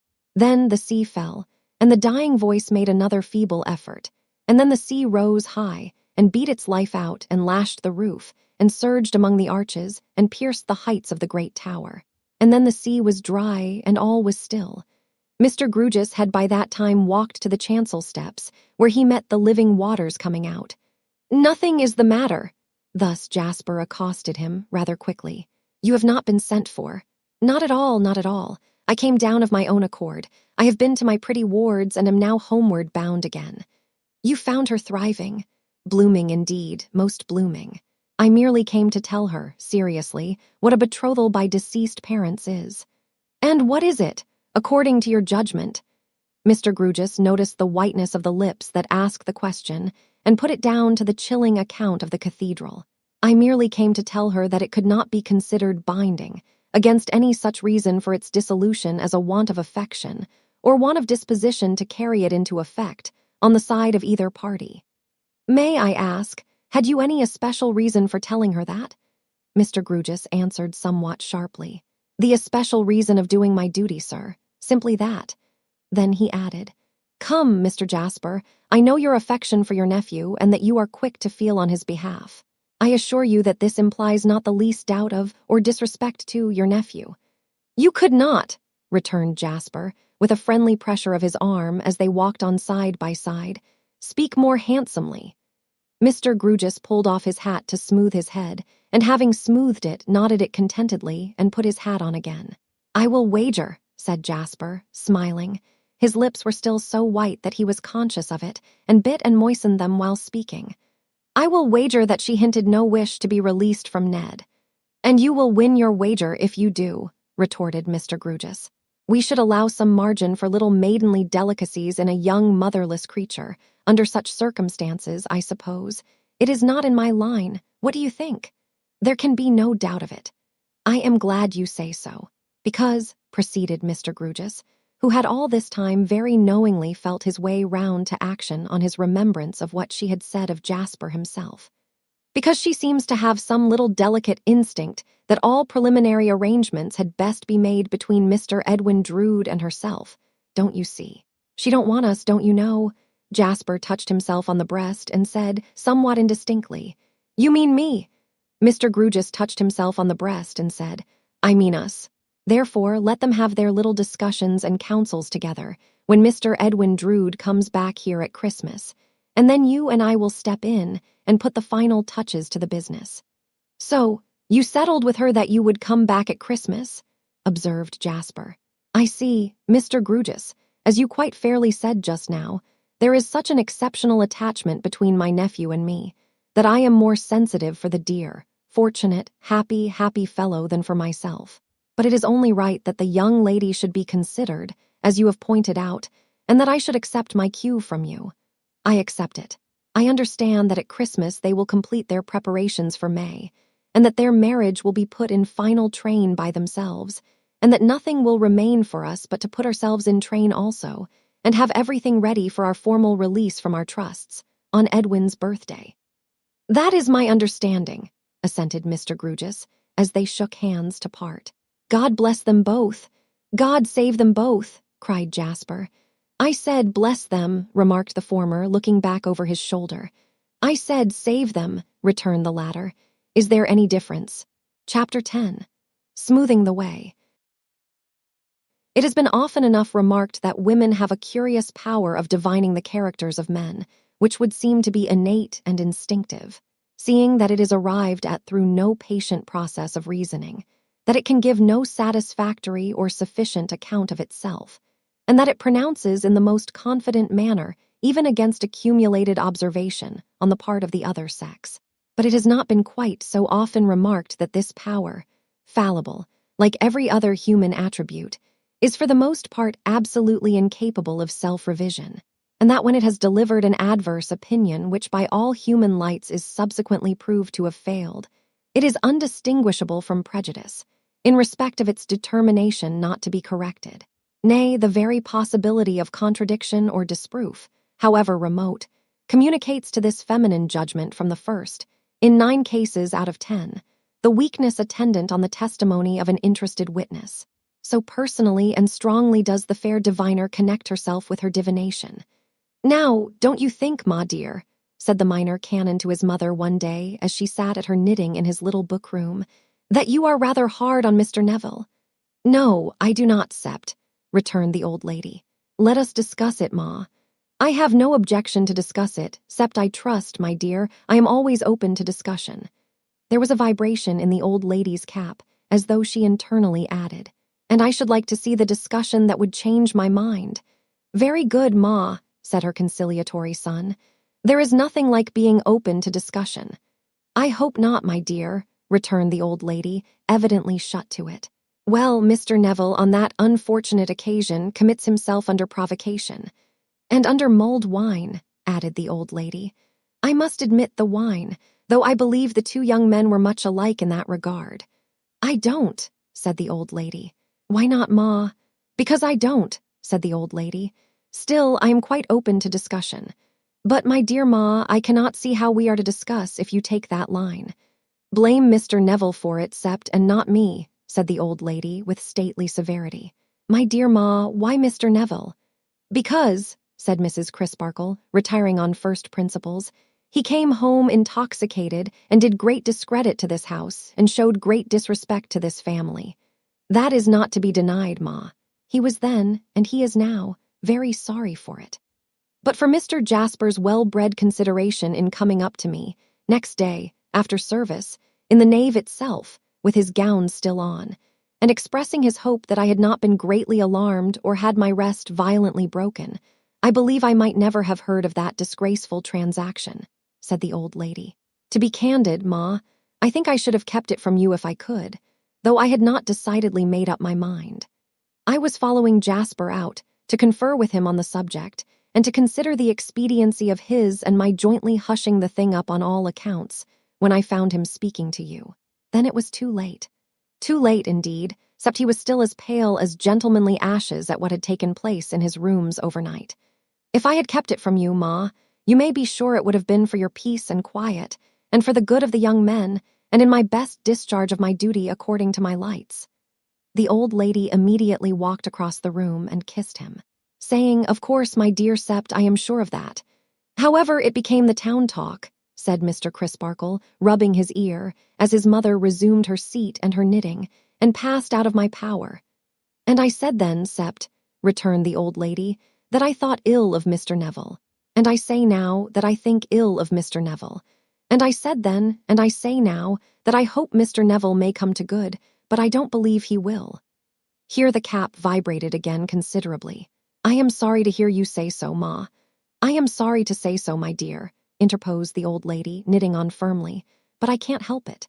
For," pursued the minor canon, "it is undeniable that Mr. Neville is exceedingly industrious and attentive, and that he improves apace, and that he has, I hope I may say, an attachment to me." "There is no merit in the last article, my dear," said the old lady quickly. "And if he says there is, I think the worse of him for the boast. But, my dear Ma, he never said there was." "Perhaps not," returned the old lady. "Still, I don't see that it greatly signifies." There was no impatience in the pleasant look with which Mr. Crisparkle contemplated the pretty old piece of china as it knitted. But there was, certainly, a humorous sense of its not being a piece of china to argue with very closely. "Besides, Sept, ask yourself what he would be without his sister. You know what an influence she has over him. You know what a capacity she has. You know that whatever he reads with you, he reads with her. Give her her fair share of your praise, and how much do you leave for him?" At these words Mr. Crisparkle fell into a little reverie, in which he thought of several things. He thought of the times he had seen the brother and sister together in deep converse over one of his own old college books.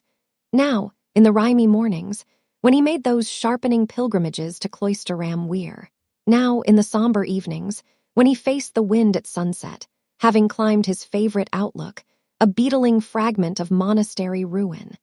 And the two studious figures passed below him along the margin of the river, in which the town fires and lights already shone, making the landscape bleaker. He thought how the consciousness had stolen upon him that in teaching one, he was teaching too, and how he had almost insensibly adapted his explanations to both minds, that with which his own was daily in contact, and that which he only approached through it. He thought of the gossip that had reached him from the nun's house, to the effect that Helena, whom he had mistrusted as so proud and fierce, submitted herself to the fairy bride, as he called her, and learnt from her what she knew. He thought of the picturesque alliance between those two, externally so very different. He thought, perhaps most of all, could it be that these things were yet but so many weeks old, and had become an integral part of his life? As, whenever the Reverend Septimus fell amusing, his good mother took it to be an infallible sign that he wanted support. The blooming old lady made all haste to the dining-room closet, to produce from it the support embodied in a glass of Constantia and a homemade biscuit. It was a most wonderful closet, worthy of Cloisterham and of Minor Canon Corner. Above it, a portrait of Handel in a flowing wig beamed down at the spectator, with a knowing air of being up to the contents of the closet, and a musical air of intending to combine all its harmonies in one delicious fugue. No common closet with a vulgar door on hinges, openable all at once, and leaving nothing to be disclosed by degrees, this rare closet had a lock in midair, where two perpendicular slides met, the one falling down and the other pushing up. The upper slide, on being pulled down, leaving the lower a double mystery, revealed deep shelves of pickle jars, jam pots, tin canisters, spice boxes, and agreeably outlandish vessels of blue and white, the luscious lodgings of preserved tamarinds and ginger. Every benevolent inhabitant of this retreat had his name inscribed upon his stomach. The pickles, in a uniform of rich brown double-breasted buttoned coat, and yellow or somber drab continuations, announced their portly forms, in printed capitals, as walnut, gherkin, onion, cabbage, cauliflower, mixed, and other members of that noble family. The Jams, as being of a less masculine temperament, and as wearing curl papers, announced themselves in feminine calligraphy, like a soft whisper, to be raspberry, gooseberry, apricot, plum, damson, apple, and peach. The scene closing on these charmers, and the lower slide ascending, oranges were revealed, attended by a mighty japanned sugar box to temper their acerbity if unripe. Homemade biscuits waited at the court of these powers, accompanied by a goodly fragment of plum cake and various slender ladies' fingers, to be dipped into sweet wine and kissed. Lowest of all, a compact leaden vault enshrined the sweet wine and a stock of cordials, whence issued whispers of Seville orange, lemon, almond, and caraway seed. There was a crowning air upon this closet of closets, of having been for ages hummed through by the cathedral bell and organ, until those venerable bees had made sublimated honey of everything in store. And it was always observed that every dipper among the shelves deep, as has been noticed, and swallowing up head, shoulders, and elbows, came forth again mellow-faced, and seeming to have undergone a saccharine transfiguration. The Reverend Septimus yielded himself up quite as willing a victim to a nauseous medicinal herb closet, also presided over by the China shepherdess, as to this glorious cupboard. To what amazing infusions of gentian, peppermint, gilliflower, sage, parsley, thyme, rue, rosemary, and dandelion did his courageous stomach submit itself? In what wonderful wrappers enclosing layers of dried leaves would he swathe his rosy and contented face if his mother suspected him of a toothache? What botanical blotches would he cheerfully stick upon his cheek or forehead if the dear old lady convicted him of an imperceptible pimple there? Into this herbaceous penitentiary, situated on an upper staircase landing, a low and narrow whitewashed cell, where bunches of dried leaves hung from rusty hooks in the ceiling and were spread out upon shelves, in company with portentous bottles, would the Reverend Septimus submissively be led, like the highly popular lamb who has so long and unresistingly been led to the slaughter. And there would he, unlike that lamb, bore nobody but himself, not even doing that much, so that the old lady were busy and pleased. He would quietly swallow what was given him, merely taking a corrective dip of hands and face into the great bowl of dried rose leaves, and into the other great bowl of dried lavender, and then would go out, as confident in the sweetening powers of Cloisterham weir and a wholesome mind, as Lady Macbeth was hopeless of those of all the seas that roll. In the present instance, the good minor canon took his glass of Constantia with an excellent grace, and, so supported to his mother's satisfaction, applied himself to the remaining duties of the day. In their orderly and punctual progress they brought round vesper service and twilight. The cathedral being very cold, he set off for a brisk trot after service, the trot to end in a charge at his favorite fragment of ruin, which was to be carried by storm, without a pause for breath. He carried it in a masterly manner, and, not breathed even then, stood looking down upon the river. The river at Cloisterham is sufficiently near the sea to throw up oftentimes a quantity of seaweed. An unusual quantity had come in with the last tide. And this, and the confusion of the water, and the restless dipping and flapping of the noisy gulls, and an angry light out seaward beyond the brown-sailed barges that were turning black, foreshadowed a stormy night. In his mind he was contrasting the wild and noisy sea with the quiet harbor of Minor Canon Corner, when Helena and Neville landless passed below him. He had had the two together in his thoughts all day, and at once climbed down to speak to them together. The footing was rough in an uncertain light for any tread save that of a good climber.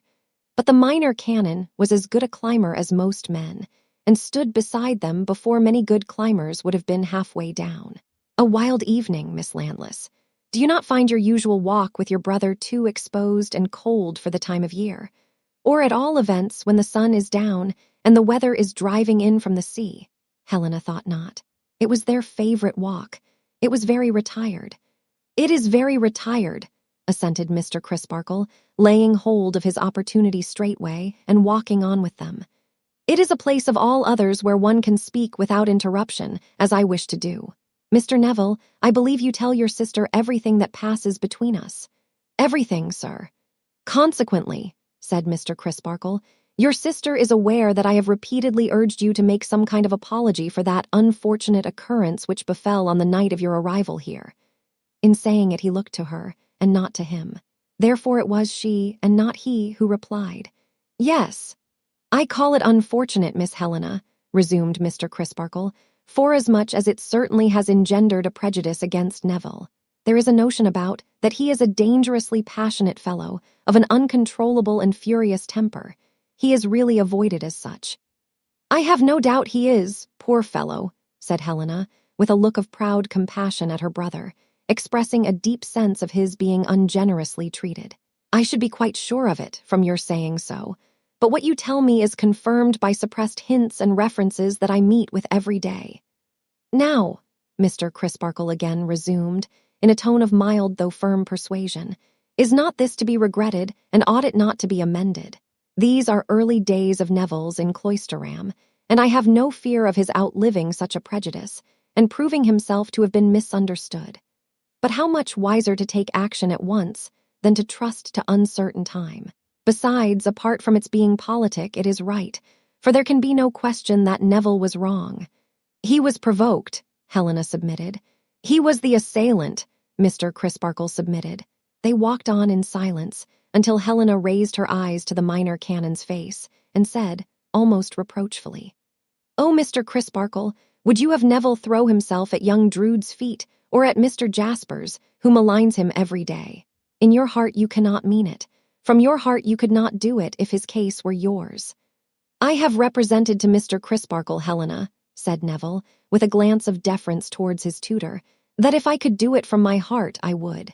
But I cannot, and I revolt from the pretense. You forget, however, that to put the case to Mr. Crisparkle as his own is to suppose to have done what I did." "I ask his pardon," said Helena. "You see," remarked Mr. Crisparkle, again laying hold of his opportunity, though with a moderate and delicate touch, "you both instinctively acknowledge that Neville did wrong. Then why stop short and not otherwise acknowledge it?" "Is there no difference," asked Helena, with a little faltering in her manner, "between submission to a generous spirit and submission to a base or trivial one?" Before the worthy minor canon was quite ready with his argument in reference to this nice distinction, Neville struck in. "Help me to clear myself with Mr. Crisparkle, Helena. Help me to convince him that I cannot be the first to make concessions without mockery and falsehood. My nature must be changed before I can do so, and it is not changed. I am sensible of inexpressible affront and deliberate aggravation of inexpressible affront, and I am angry. The plain truth is, I am still as angry when I recall that night as I was that night." "Neville," hinted the minor canon, with a steady countenance, "you have repeated that former action of your hands, which I so much dislike." "I am sorry for it, sir, but it was involuntary. I confess that I was still as angry." "And I confess," said Mr. Crisparkle, "that I hoped for better things. I am sorry to disappoint you, sir, but it would be far worse to deceive you, and I should deceive you grossly if I pretended that you had softened me in this respect. The time may come when your powerful influence will do even that with the difficult pupil whose antecedents you know, but it has not come yet. Is this so, and in spite of my struggles against myself, Helena?"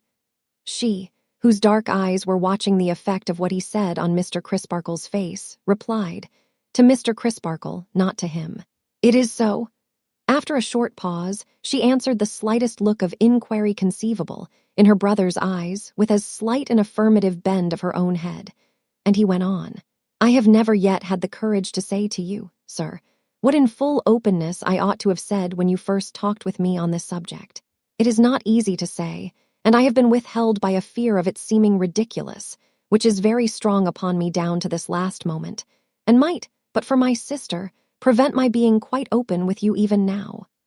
I admire Miss Budd, sir, so very much, that I cannot bear her being treated with conceit or indifference, and even if I did not feel that I had an injury against young Drood on my own account, I should feel that I had an injury against him on hers." Mr. Crisparkle, in utter amazement, looked at Helena for corroboration, and met in her expressive face full corroboration, and a plea for advice. "The young lady of whom you speak is, as you know, Mr. Neville, shortly to be married," said Mr. Crisparkle, gravely. "Therefore your admiration, if it be of that special nature which you seem to indicate, is outrageously misplaced. Moreover, it is monstrous that you should take upon yourself to be the young lady's champion against her chosen husband. Besides, you have seen them only once. The young lady has become your sister's friend, and I wonder that your sister, even on her behalf, has not checked you in this irrational and culpable fancy. She has tried, sir, but uselessly. Husband or no husband, that fellow is incapable of the feeling with which I am inspired towards the beautiful young creature whom he treats like a doll. I say he is as incapable of it as he is unworthy of her. I say she is sacrificed in being bestowed upon him. I say that I love her and despise and hate him. This with a face so flushed and a gesture so violent that his sister crossed to his side and caught his arm, remonstrating, "Neville, Neville." Thus recalled to himself, he quickly became sensible of having lost the guard he had set upon his passionate tendency, and covered his face with his hand as one repentant and wretched. Mr. Crisparkle, watching him attentively, and at the same time meditating how to proceed, walked on for some paces in silence. Then he spoke. Mr. Neville, I am sorely grieved to see in you more traces of a character as sullen, angry, and wild as the night now closing in. They are of too serious an aspect to leave me the resource of treating the infatuation you have disclosed as undeserving serious consideration. I give it very serious consideration, and I speak to you accordingly. This feud between you and young Drood must not go on. I cannot permit it to go on any longer, knowing what I now know from you, and you living under my roof. Whatever prejudiced and unauthorized constructions your blind and envious wrath may put upon his character, it is a frank, good-natured character. I know I can trust to it for that. Now, pray observe what I am about to say. On reflection, and on your sister's representation, I am willing to admit that, in making peace with young Drood, you have a right to be met halfway. I will engage that you shall be, and even that young Drood shall make the first advance. This condition fulfilled, you will pledge me the honor of a Christian gentleman that the quarrel is forever at an end on your side. What may be in your heart when you give him your hand can only be known to the searcher of all hearts, but it will never go well with you if there be any treachery there. So far as to that. Next, as to what I must again speak of as your infatuation. I understand it to have been confided to me, and to be known to no other person save your sister and yourself. Do I understand aright? Helena answered in a low voice. It is only known to us three who are here together. It is not at all known to the young lady, your friend. On my soul, no. I require you, then, to give me your similar and solemn pledge, Mr. Neville, that it shall remain the secret it is, and that you will take no other action whatsoever upon it than endeavoring, and that most earnestly, to erase it from your mind. I will not tell you that it will soon pass. I will not tell you that it is the fancy of the moment. I will not tell you that such caprices have their rise and fall among the young and ardent every hour. I will leave you undisturbed in the belief that it has few parallels or none, that it will abide with you a long time, and that it will be very difficult to conquer. So much the more weight shall I attach to the pledge I require from you when it is unreservedly given. The young man twice or thrice essayed to speak, but failed. Let me leave you with your sister, whom it is time you took home, said Mr. Crisparkle. You will find me alone in my room by and by. Pray do not leave us yet, Helena implored him. Another minute. I should not, said Neville, pressing his hand upon his face, have needed so much as another minute, if you had been less patient with me, Mr. Crisparkle, less considerate of me, and less unpretendingly good and true. Oh, if in my childhood I had known such a guide. Follow your guide now, Neville, murmured Helena, and follow him to heaven. There was that in her tone which broke the good minor canon's voice, or it would have repudiated her exaltation of him. As it was, he laid a finger on his lips and looked towards her brother. To say that I give both pledges, Mr. Crisparkle, out of my innermost heart, and to say that there is no treachery in it is to say nothing. Thus Neville, greatly moved. I beg your forgiveness for my miserable lapse into a burst of passion. Not mine, Neville, not mine. You know with whom forgiveness lies as the highest attribute conceivable. Miss Helena, you and your brother are twin children. You came into this world with the same dispositions, and you passed your younger days together, surrounded by the same adverse circumstances. What you have overcome in yourself, can you not overcome in him? You see the rock that lies in his course. Who but you can keep him clear of it? Who but you, sir? Replied Helena. What is my influence or my weak wisdom compared with yours? "You have the wisdom of love," returned the minor canon, "and it was the highest wisdom ever known upon this earth, remember. As to mine, but the less said of that commonplace commodity the better. Good night." She took the hand he offered her, and gratefully and almost reverently raised it to her lips. "Tut," said the minor canon softly, "I am much overpaid," and turned away. Retracing his steps towards the cathedral close, he tried, as he went along in the dark, to think out the best means of bringing to pass what he had promised to effect, and what must somehow be done. "I shall probably be asked to marry them," he reflected, "and I would they were married and gone, but this presses first." He debated principally whether he should write to young Drood, or whether he should speak to Jasper. The consciousness of being popular with the whole cathedral establishment inclined him to the latter course, and the well-timed sight of the lighted gatehouse decided him to take it. "I will strike while the iron is hot," he said, "and see him now." Jasper was lying asleep on a couch before the fire, when, having ascended the postern stair and received no answer to his knock at the door, Mr. Crisparkle gently turned the handle and looked in. Long afterwards he had cause to remember how Jasper sprang from the couch in a delirious state between sleeping and waking, and crying out, "What is the matter? Who did it?" "It is only I, Jasper. I am sorry to have disturbed you." The glare of his eyes settled down into a look of recognition, and he moved a chair or two to make a way to the fireside. "I was dreaming at a great rate, and am glad to be disturbed from an indigestive after-dinner sleep, not to mention that you are always welcome." "Thank you. I am not confident," returned Mr. Crisparkle, as he sat himself down in the easy chair placed for him, "that my subject will at first sight be quite as welcome as myself. But I am a minister of peace, and I pursue my subject in the interests of peace. In a word, Jasper, I want to establish peace between these two young fellows." A very perplexed expression took hold of Mr. Jasper's face. A very perplexing expression, too, for Mr. Crisparkle could make nothing of it. "How?" was Jasper's inquiry in a low and slow voice after a silence. "For the how I come to you. I want to ask you to do me the great favor and service of interposing with your nephew. I have already interposed with Mr. Neville, and getting him to write you a short note, in his lively way, saying that he is willing to shake hands. I know what a good-natured fellow he is, and what influence you have with him, and without in the least defending Mr. Neville, we must all admit that he was bitterly stung." Jasper turned that perplexed face towards the fire. Mr. Crisparkle, continuing to observe it, found it even more perplexing than before, inasmuch as it seemed to denote, which could hardly be, some close internal calculation. "I know that you are not prepossessed in Mr. Neville's favor," the minor canon was going on, when Jasper stopped him. "You have cause to say so. I am not, indeed." "Undoubtedly, and I admit his lamentable violence of temper, though I hope he and I will get the better of it between us.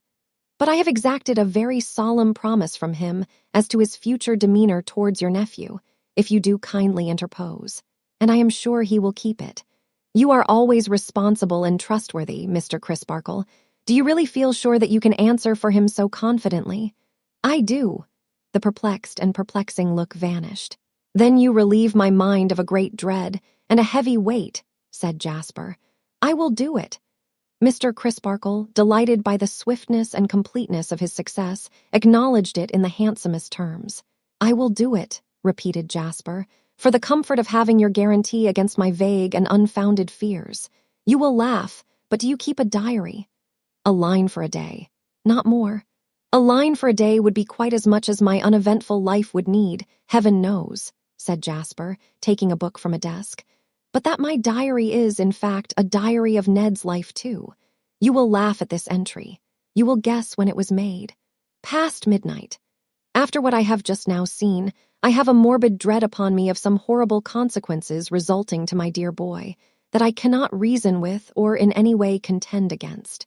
All my efforts are vain. The demoniacal passion of this Neville Landless, his strength and his fury, and his savage rage for the destruction of its object, appall me. So profound is the impression that twice since I have gone into my dear boy's room to assure myself of his sleeping safely and not lying dead in his blood. Here is another entry next morning. Ned up and away, light-hearted and unsuspicious as ever.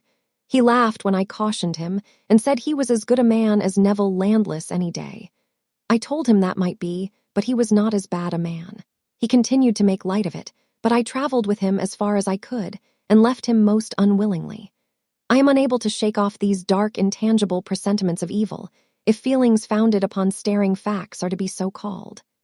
Again and again, said Jasper, in conclusion, twirling the leaves of the book before putting it by, I have relapsed into these moods, as other entries show, but I have now your assurance at my back, and shall put it in my book and make it an antidote to my black humors. Such an antidote, I hope, returned Mr. Crisparkle, as will induce you before long to consign the black humors to the flames. I ought to be the last to find any fault with you this evening, when you have met my wishes so freely. But I must say, Jasper, that your devotion to your nephew has made you exaggerative here. You are my witness, said Jasper, shrugging his shoulders, what my state of mind honestly was that night before I sat down to write, and in what words I expressed it.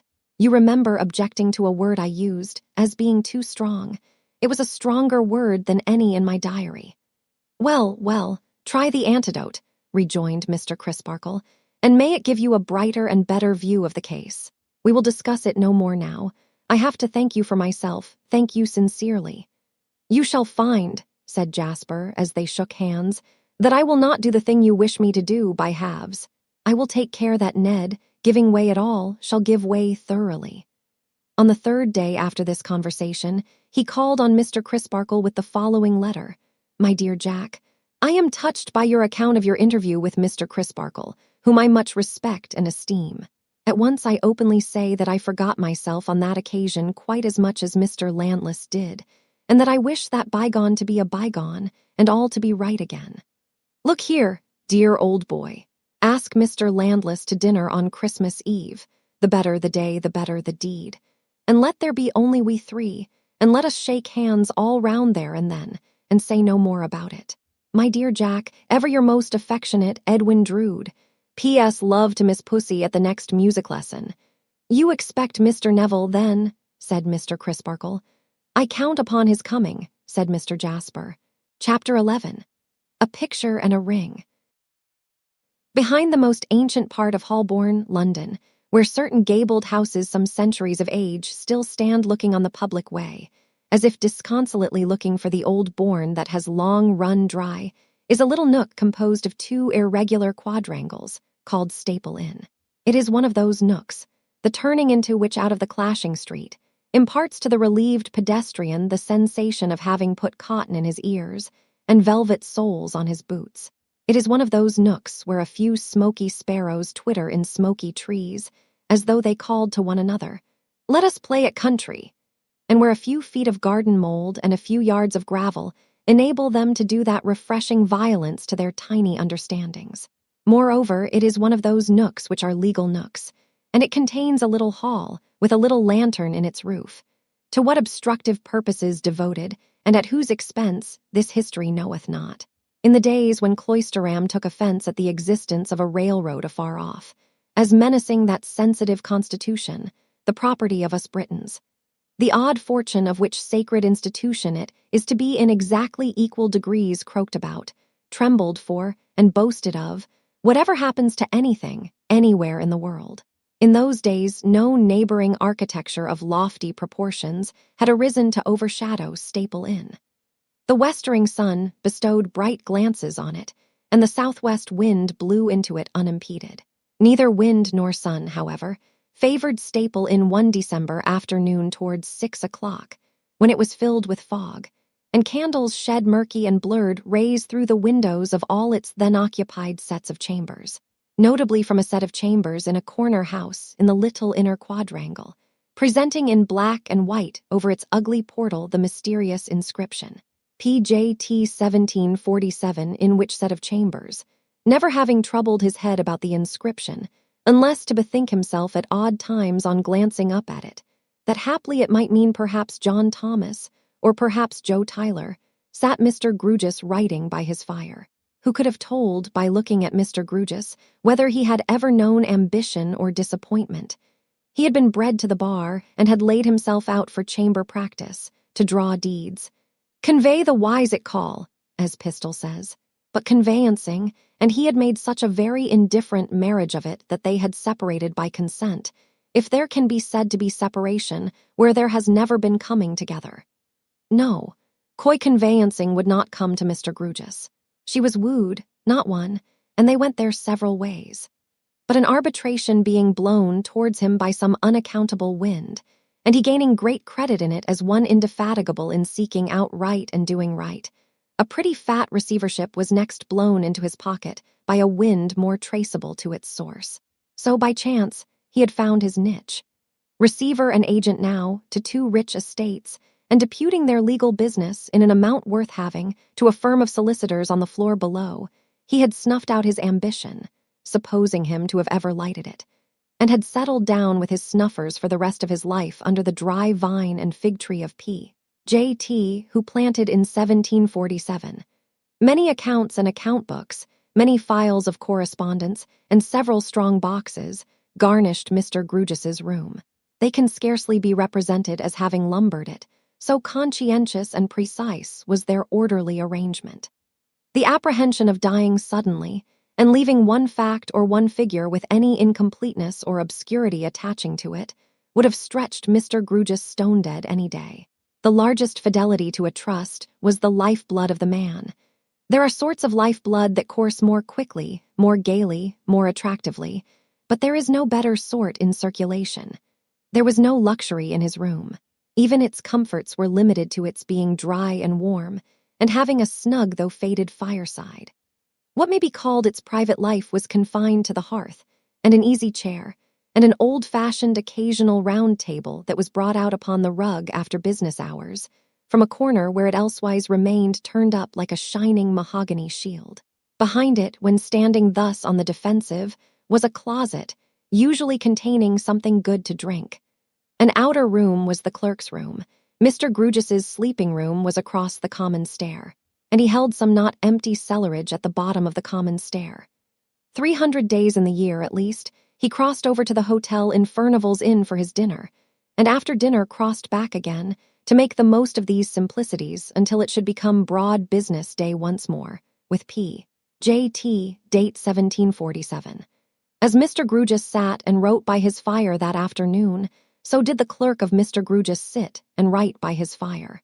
A pale, puffy-faced, dark-haired person of 30, with big dark eyes that wholly wanted luster, and a dissatisfied doughy complexion that seemed to ask to be sent to the baker's. This attendant was a mysterious being, possessed of some strange power over Mr. Grewgious, as though he had been called into existence, like a fabulous familiar, by a magic spell which had failed when required to dismiss him. He stuck tight to Mr. Grewgious's stool, although Mr. Grewgious's comfort and convenience would manifestly have been advanced by dispossessing him. A gloomy person with tangled locks, and a general air of having been reared under the shadow of that baleful tree of Java which has given shelter to more lies than the whole botanical kingdom.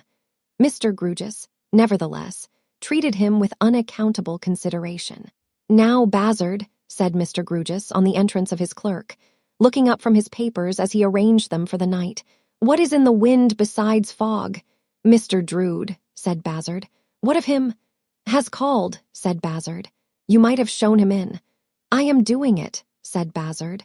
The visitor came in accordingly. "Dear me," said Mr. Grewgious, looking round his pair of office candles. "I thought you had called and merely left your name and gone. How do you do, Mr. Edwin? Dear me, you're choking." "It's this fog," returned Edwin, "and it makes my eyes smart like cayenne pepper." "Is it really so bad as that? Pray undo your wrappers, it's fortunate I have so good a fire. But Mr. Bazzard has taken care of me." "No, I haven't," said Mr. Bazzard at the door. "Ah, then it follows that I must have taken care of myself without observing it," said Mr. Grewgious. "Pray be seated in my chair. No, I beg. Coming out of such an atmosphere, in my chair."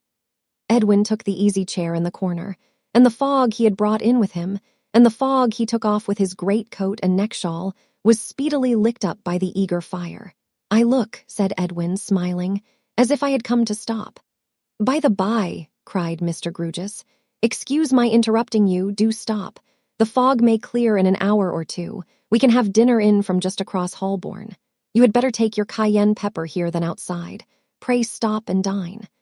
"You are very kind," said Edwin, glancing about him as though attracted by the notion of a new and relishing sort of gypsy party. "Not at all," said Mr. Grugis. "You are very kind to join issue with a bachelor in chambers and take potluck. And I'll ask," said Mr. Grugis, dropping his voice and speaking with a twinkling eye as if inspired with a bright thought. "I'll ask Bazzard, he mightn't like it else."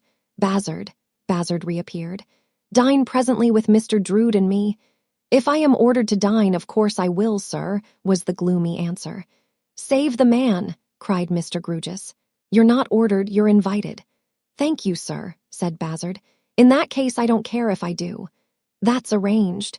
And perhaps you wouldn't mind," said Mr. Grugis, stepping over to the hotel in Furnival's and asking them to send in materials for laying the cloth. "For dinner, we'll have a tureen of the hottest and strongest soup available, and we'll have the best made dish that can be recommended, and we'll have a joint, such as a haunch of mutton, and we'll have a goose or a turkey, or any little stuffed thing of that sort that may happen to be in the bill of fare. In short, we'll have whatever there is on hand." These liberal directions Mr. Grugis issued with his usual air of reading an inventory, or repeating a lesson, or doing anything else by rote. Bazzard, after drawing out the round table, withdrew to execute them. "I was a little delicate, you see," said Mr. Grugis, in a lower tone, after his clerk's departure, "about employing him in the foraging or commissariat department, because he mightn't like it." "He seems to have his own way, sir," remarked Edwin. "His own way," returned Mr. Grugis. "Oh dear no, poor fellow, you quite mistake him. If he had his own way, he wouldn't be here." "I wonder where he would be," Edwin thought. But he only thought it, because Mr. Grugis came and stood himself with his back to the other corner of the fire, and his shoulder blades against the chimney-piece, and collected his skirts for easy conversation. "I take it, without having the gift of prophecy, that you have done me the favor of looking in to mention that you are going down yonder, where I can tell you, you are expected, and to offer to execute any little commission from me to my charming ward, and perhaps to sharpen me up a bit in any proceedings. Mr. Edwin, I called, sir, before going down as an act of attention." "Of attention," said Mr. Grugis. "Ah, of course, not of impatience." "Impatience, sir." Mr. Grugis had meant to be arch, not that he in the remotest degree expressed that meaning, and had brought himself into scarcely supportable proximity with the fire, as if to burn the fullest effect of his archness into himself, as other subtle impressions are burnt into hard metals. But his archness suddenly flying before the composed face and manner of his visitor, and only the fire remaining, he started and rubbed himself. "I have lately been down yonder," said Mr. Grugis, rearranging his skirts, "and that was what I referred to when I said I could tell you are expected." "Indeed, sir, yes, I knew that Pussy was looking out for me." "Do you keep a cat down there?" asked Mr. Grugis. Edwin colored a little as he explained. "I call Rosa Pussy." "Oh, really?" said Mr. Grugis, smoothing down his head. "That's very affable." Edwin glanced at his face, uncertain whether or no he seriously objected to the appellation. But Edwin might as well have glanced at the face of a clock. "A pet name, sir," he explained again. "Umps," said Mr. Grugis, with a nod, but with such an extraordinary compromise between an unqualified assent and a qualified dissent that his visitor was much disconcerted. "Did P. Rosa?" Edwin began by way of recovering himself. "P. Rosa," repeated Mr. Grugis. "I was going to say Pussy and changed my mind. Did she tell you anything about the Landlesses?" "No," said Mr. Grugis. "What is the Landlesses? An estate? A villa? A farm?" "A brother and sister. The sister is at the NUNS house and has become a great friend of P. Rosa's." Mr. Grugis struck in with a fixed face. "She is a strikingly handsome girl, sir, and I thought she might have been described to you or presented to you perhaps." "Neither," said Mr. Grugis, "but here is Bazzard." Bazzard returned, accompanied by 2 waiters, an immovable waiter and a flying waiter, and the 3 brought in with them as much fog as gave a new roar to the fire. The flying waiter, who had brought everything on his shoulders, laid the cloth with amazing rapidity and dexterity, while the immovable waiter, who had brought nothing, found fault with him. The flying waiter then highly polished all the glasses he had brought, and the immovable waiter looked through them. The flying waiter then flew across Holborn for the soup, and flew back again, and then took another flight for the made dish, and flew back again, and then took another flight for the joint and poultry, and flew back again, and between whiles took supplementary flights for a great variety of articles, as it was discovered from time to time that the immovable waiter had forgotten them all.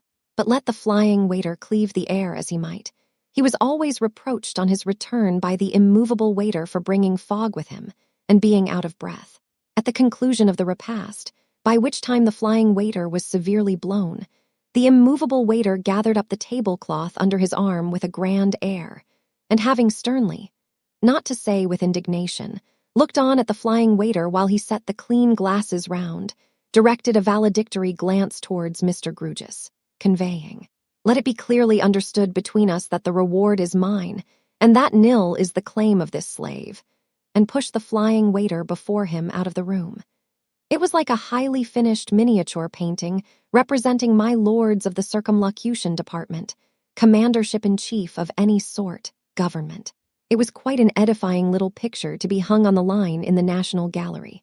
As the fog had been the proximate cause of this sumptuous repast, so the fog served for its general sauce. To hear the outdoor clerks sneezing, wheezing, and beating their feet on the gravel was a zest far surpassing Dr. Kitchener's.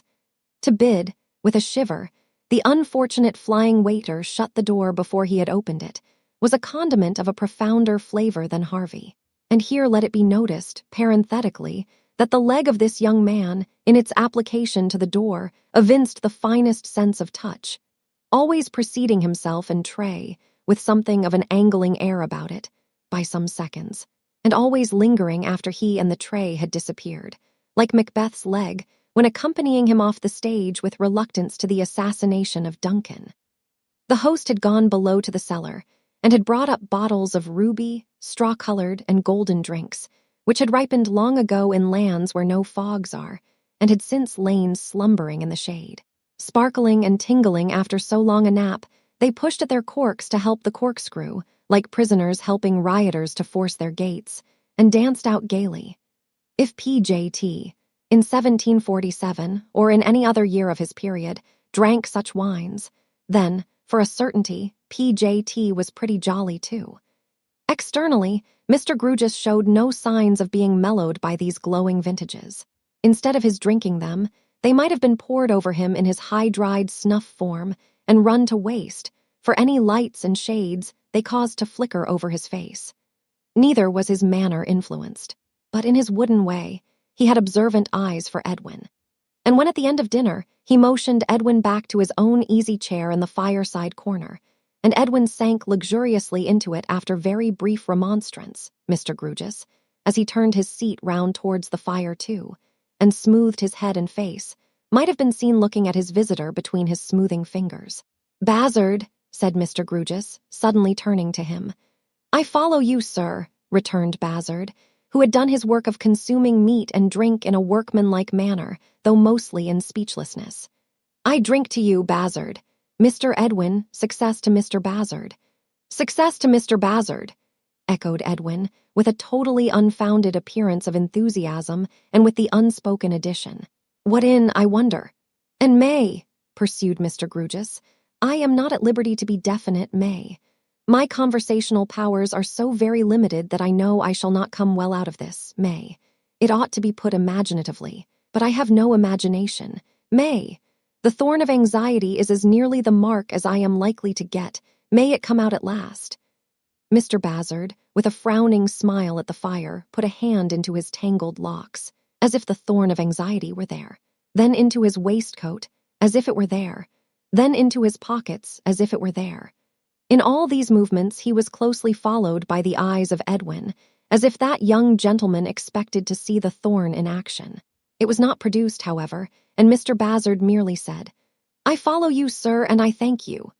"I am going," said Mr. Grewgious, jingling his glass on the table with one hand and bending aside under cover of the other to whisper to Edwin, "to drink to my ward. But I put Bazzard first. He mightn't like it else." This was said with a mysterious wink, or what would have been a wink if in Mr. Grewgious's hands it could have been quick enough. so Edwin winked responsively, without the least idea what he meant by doing so. "And now," said Mr. Grugis, "I devote a bumper to the fair and fascinating Miss Rosa." Bazzard, the fair and fascinating Miss Rosa. "I follow you, sir," said Bazzard, "and I pledge you." "And so do I," said Edwin. "Lord bless me," cried Mr. Grugis, breaking the blank silence which of course ensued. Though why these pauses should come upon us when we have performed any small social rite, not directly inducive of self-examination or mental despondency, who can tell? I am a particularly angular man, and yet I fancy, if I may use the word, not having a morsel of fancy, that I could draw a picture of a true lover's state of mind tonight. "Let us follow you, sir," said Bazzard, "and have the picture." "Mr. Edwin will correct it where it's wrong," resumed Mr. Grugis, "and will throw in a few touches from the life. I dare say it is wrong in many particulars, and wants many touches from the life, for I was born a chip, and have neither soft sympathies nor soft experiences. Well, I hazard the guess that the true lover's mind is completely permeated by the beloved object of his affections. I hazard the guess that her dear name is precious to him, cannot be heard or repeated without emotion, and is preserved sacred. If he has any distinguishing appellation of fondness for her, it is reserved for her, and is not for common ears. A name that it would be a privilege to call her by, being alone with her own bright self, it would be a liberty, a coldness, an insensibility, almost a breach of good faith, to flaunt elsewhere. It was wonderful to see Mr. Grugis sitting bolt upright, with his hands on his knees, continuously chopping this discourse out of himself, much as a charity boy with a very good memory might get his catechism said, and evincing no correspondent emotion whatever, unless in a certain occasional little tingling perceptible at the end of his nose. "My picture," Mr. Grugis proceeded, "goes on to represent, under correction from you, Mr. Edwin, the true lover as ever impatient to be in the presence or vicinity of the beloved object of his affections, as caring very little for his case in any other society, and as constantly seeking that.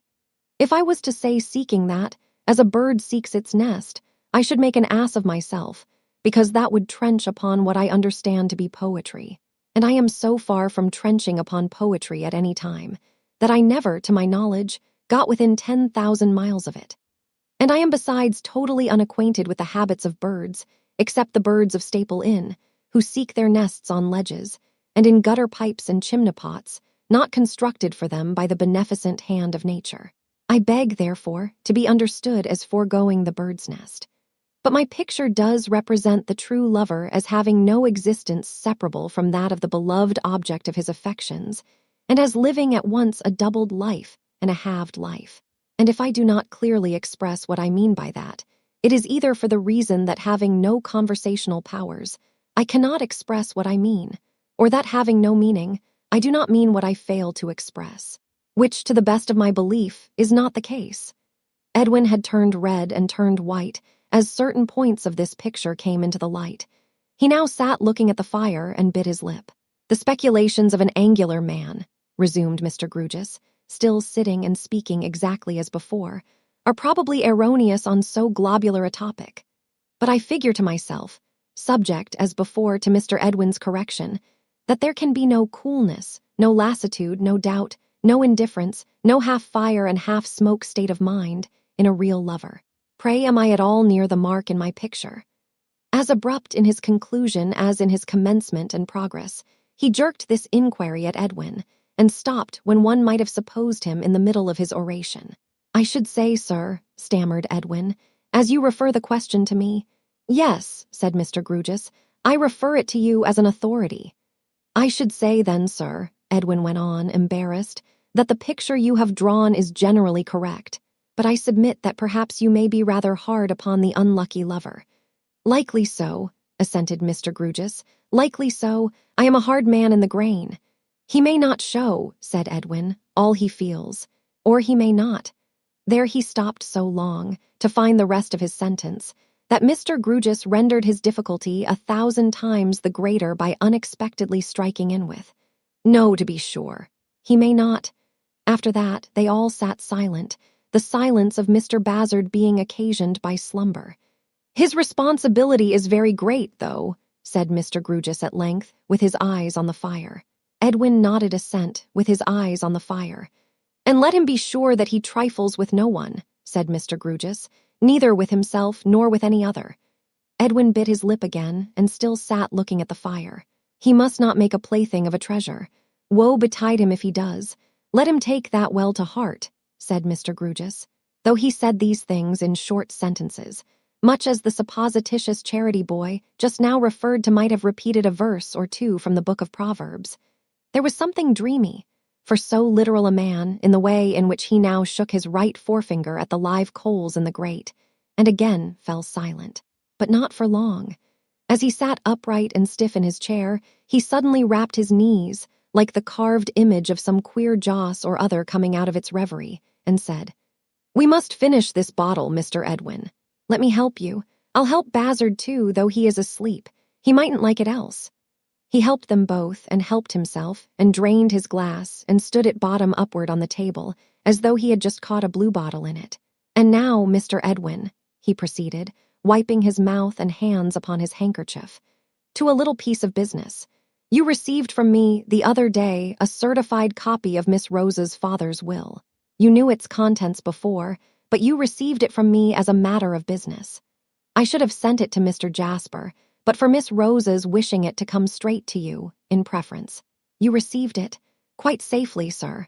You should have acknowledged its receipt," said Mr. Grewgious, "business being business all the world over. However, you did not.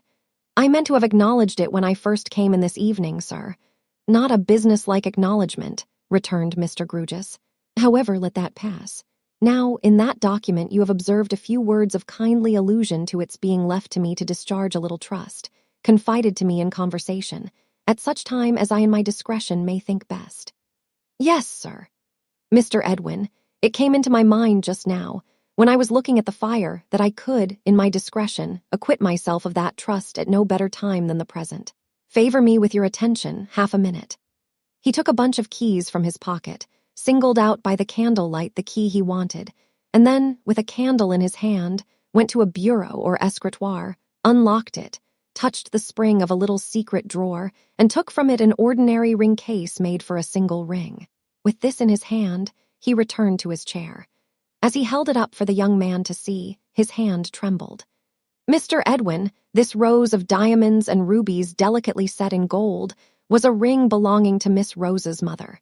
It was removed from her dead hand, in my presence, with such distracted grief as I hope it may never be my lot to contemplate again. Hard man as I am not hard enough for that. See how bright these stones shine," opening the case.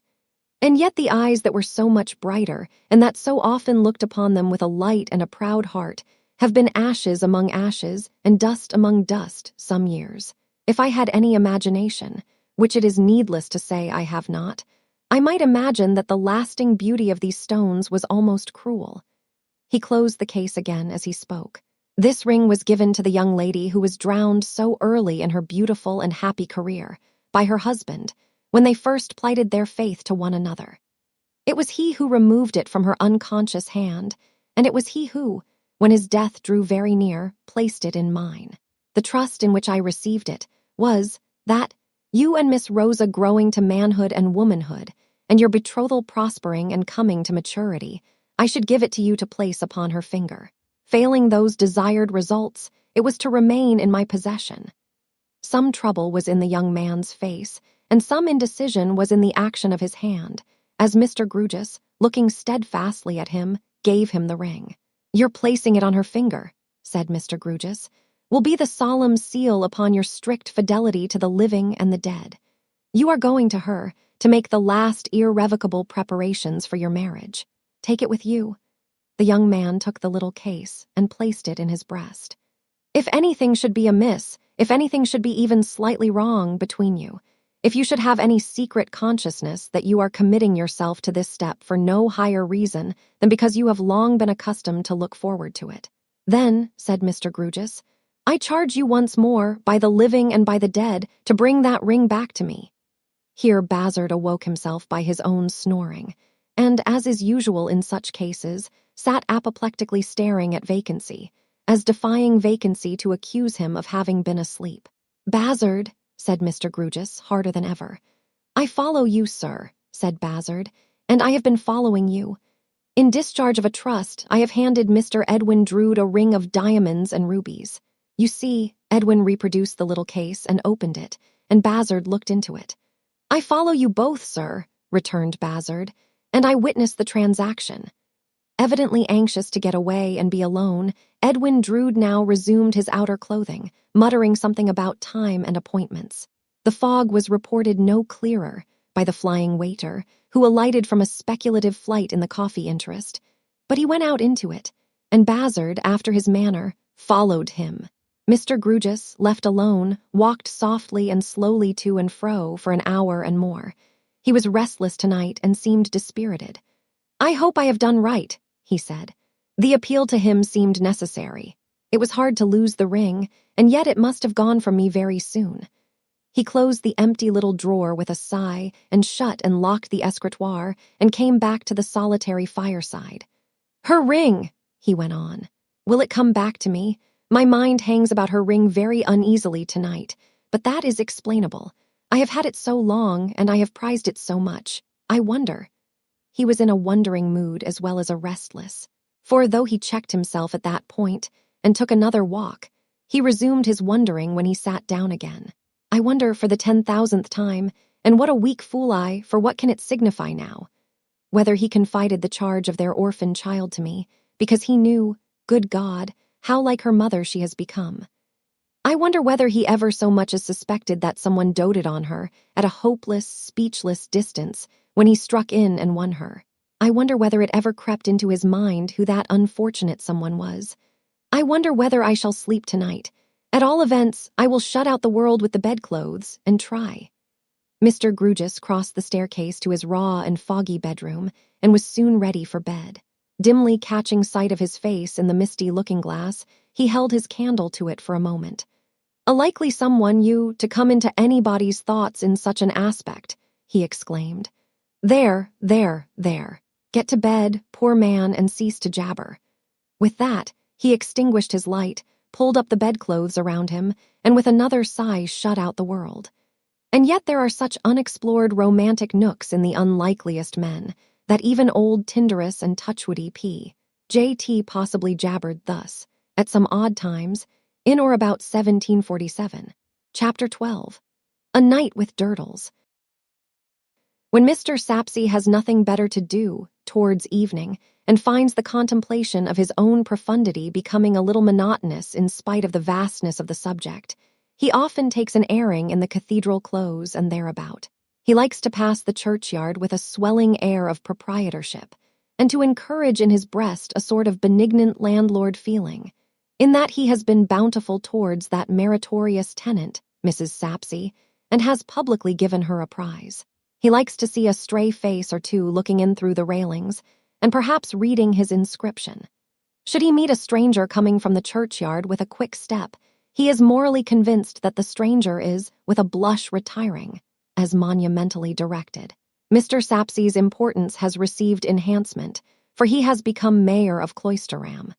Without mayors, and many of them, it cannot be disputed that the whole framework of society, Mr. SAPSEA is confident that he invented that forcible figure, would fall to pieces.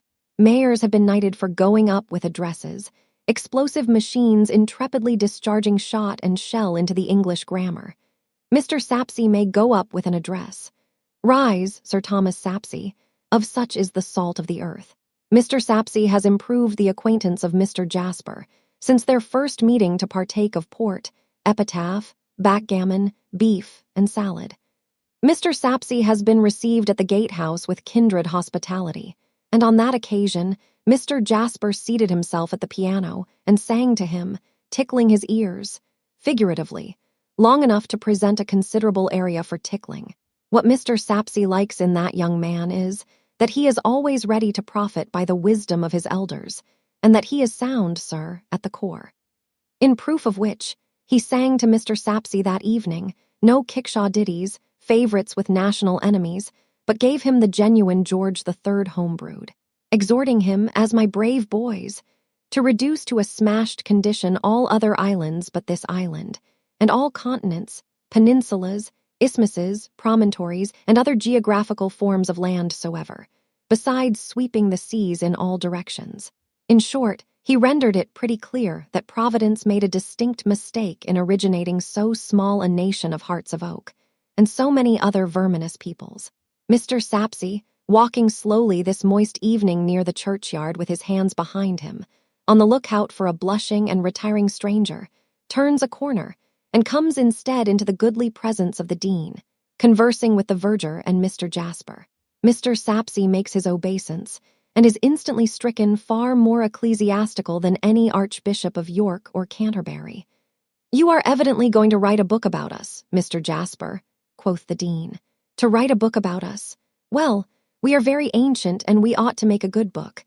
We are not so richly endowed in possessions as in age, but perhaps you will put that in your book, among other things, and call attention to our wrongs." Mr. Tope, as in duty bound, is greatly entertained by this. "I really have no intention at all, sir," replies Jasper, "of turning author or archaeologist. It is but a whim of mine, and even for my whim Mr. SAPSEA here is more accountable than I am." "How so, Mr. Mayor?" says the dean, with a nod of good-natured recognition of his fetch. "How is that, Mr. Mayor?" "I am not aware," Mr. SAPSEA remarks, looking about him for information, "to what the very Reverend the Dean does me the honor of referring," and then falls to studying his original in minute points of detail. "Durdles," Mr. Tope hints. "Aye," the dean echoes, "Durdles, Durdles." "The truth is, sir," explains Jasper, "that my curiosity in the man was first really stimulated by Mr. SAPSEA. Mr. SAPSEA's knowledge of mankind and power of drawing out whatever is recluse or odd around him first led to my bestowing a second thought upon the man, though of course I had met him constantly about. You would not be surprised by this, Mr. Dean, if you had seen Mr. SAPSEA deal with him in his own parlor as I did." "Oh!" cries SAPSEA, picking up the ball thrown to him with ineffable complacency and pomposity. "Yes, yes.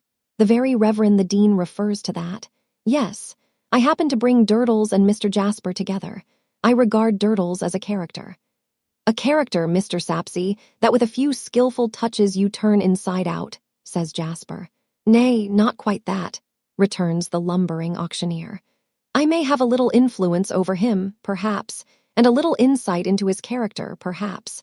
The very Reverend the Dean will please to bear in mind that I have seen the world." Here Mr. SAPSEA gets a little behind the dean to inspect his coat buttons. "Well," says the dean, looking about him to see what has become of his copyist, "I hope, Mr. Mayor, you will use your study and knowledge of Durdles to the good purpose of exhorting him not to break our worthy and respected choir-master's neck. We cannot afford it. His head and voice are much too valuable to us."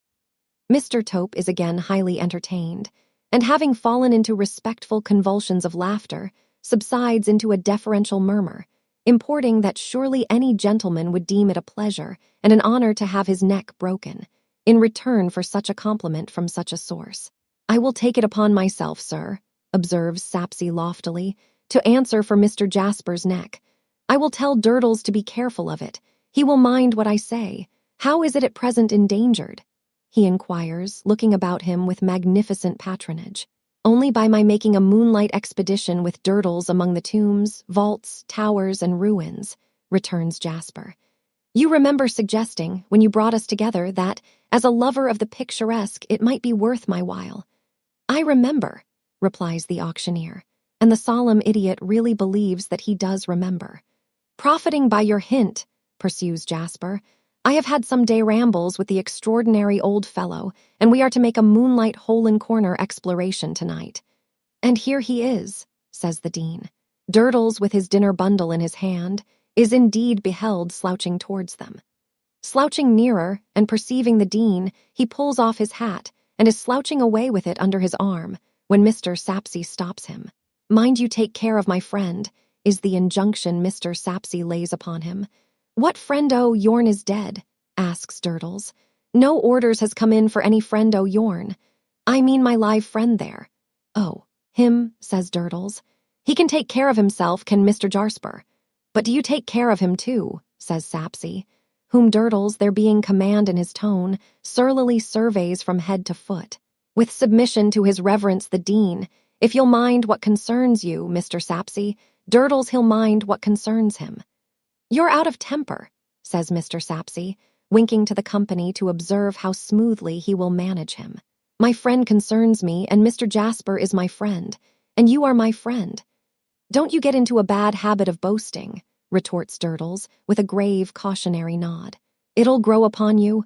You are out of temper, says SAPSEA again, reddening but again sinking to the company.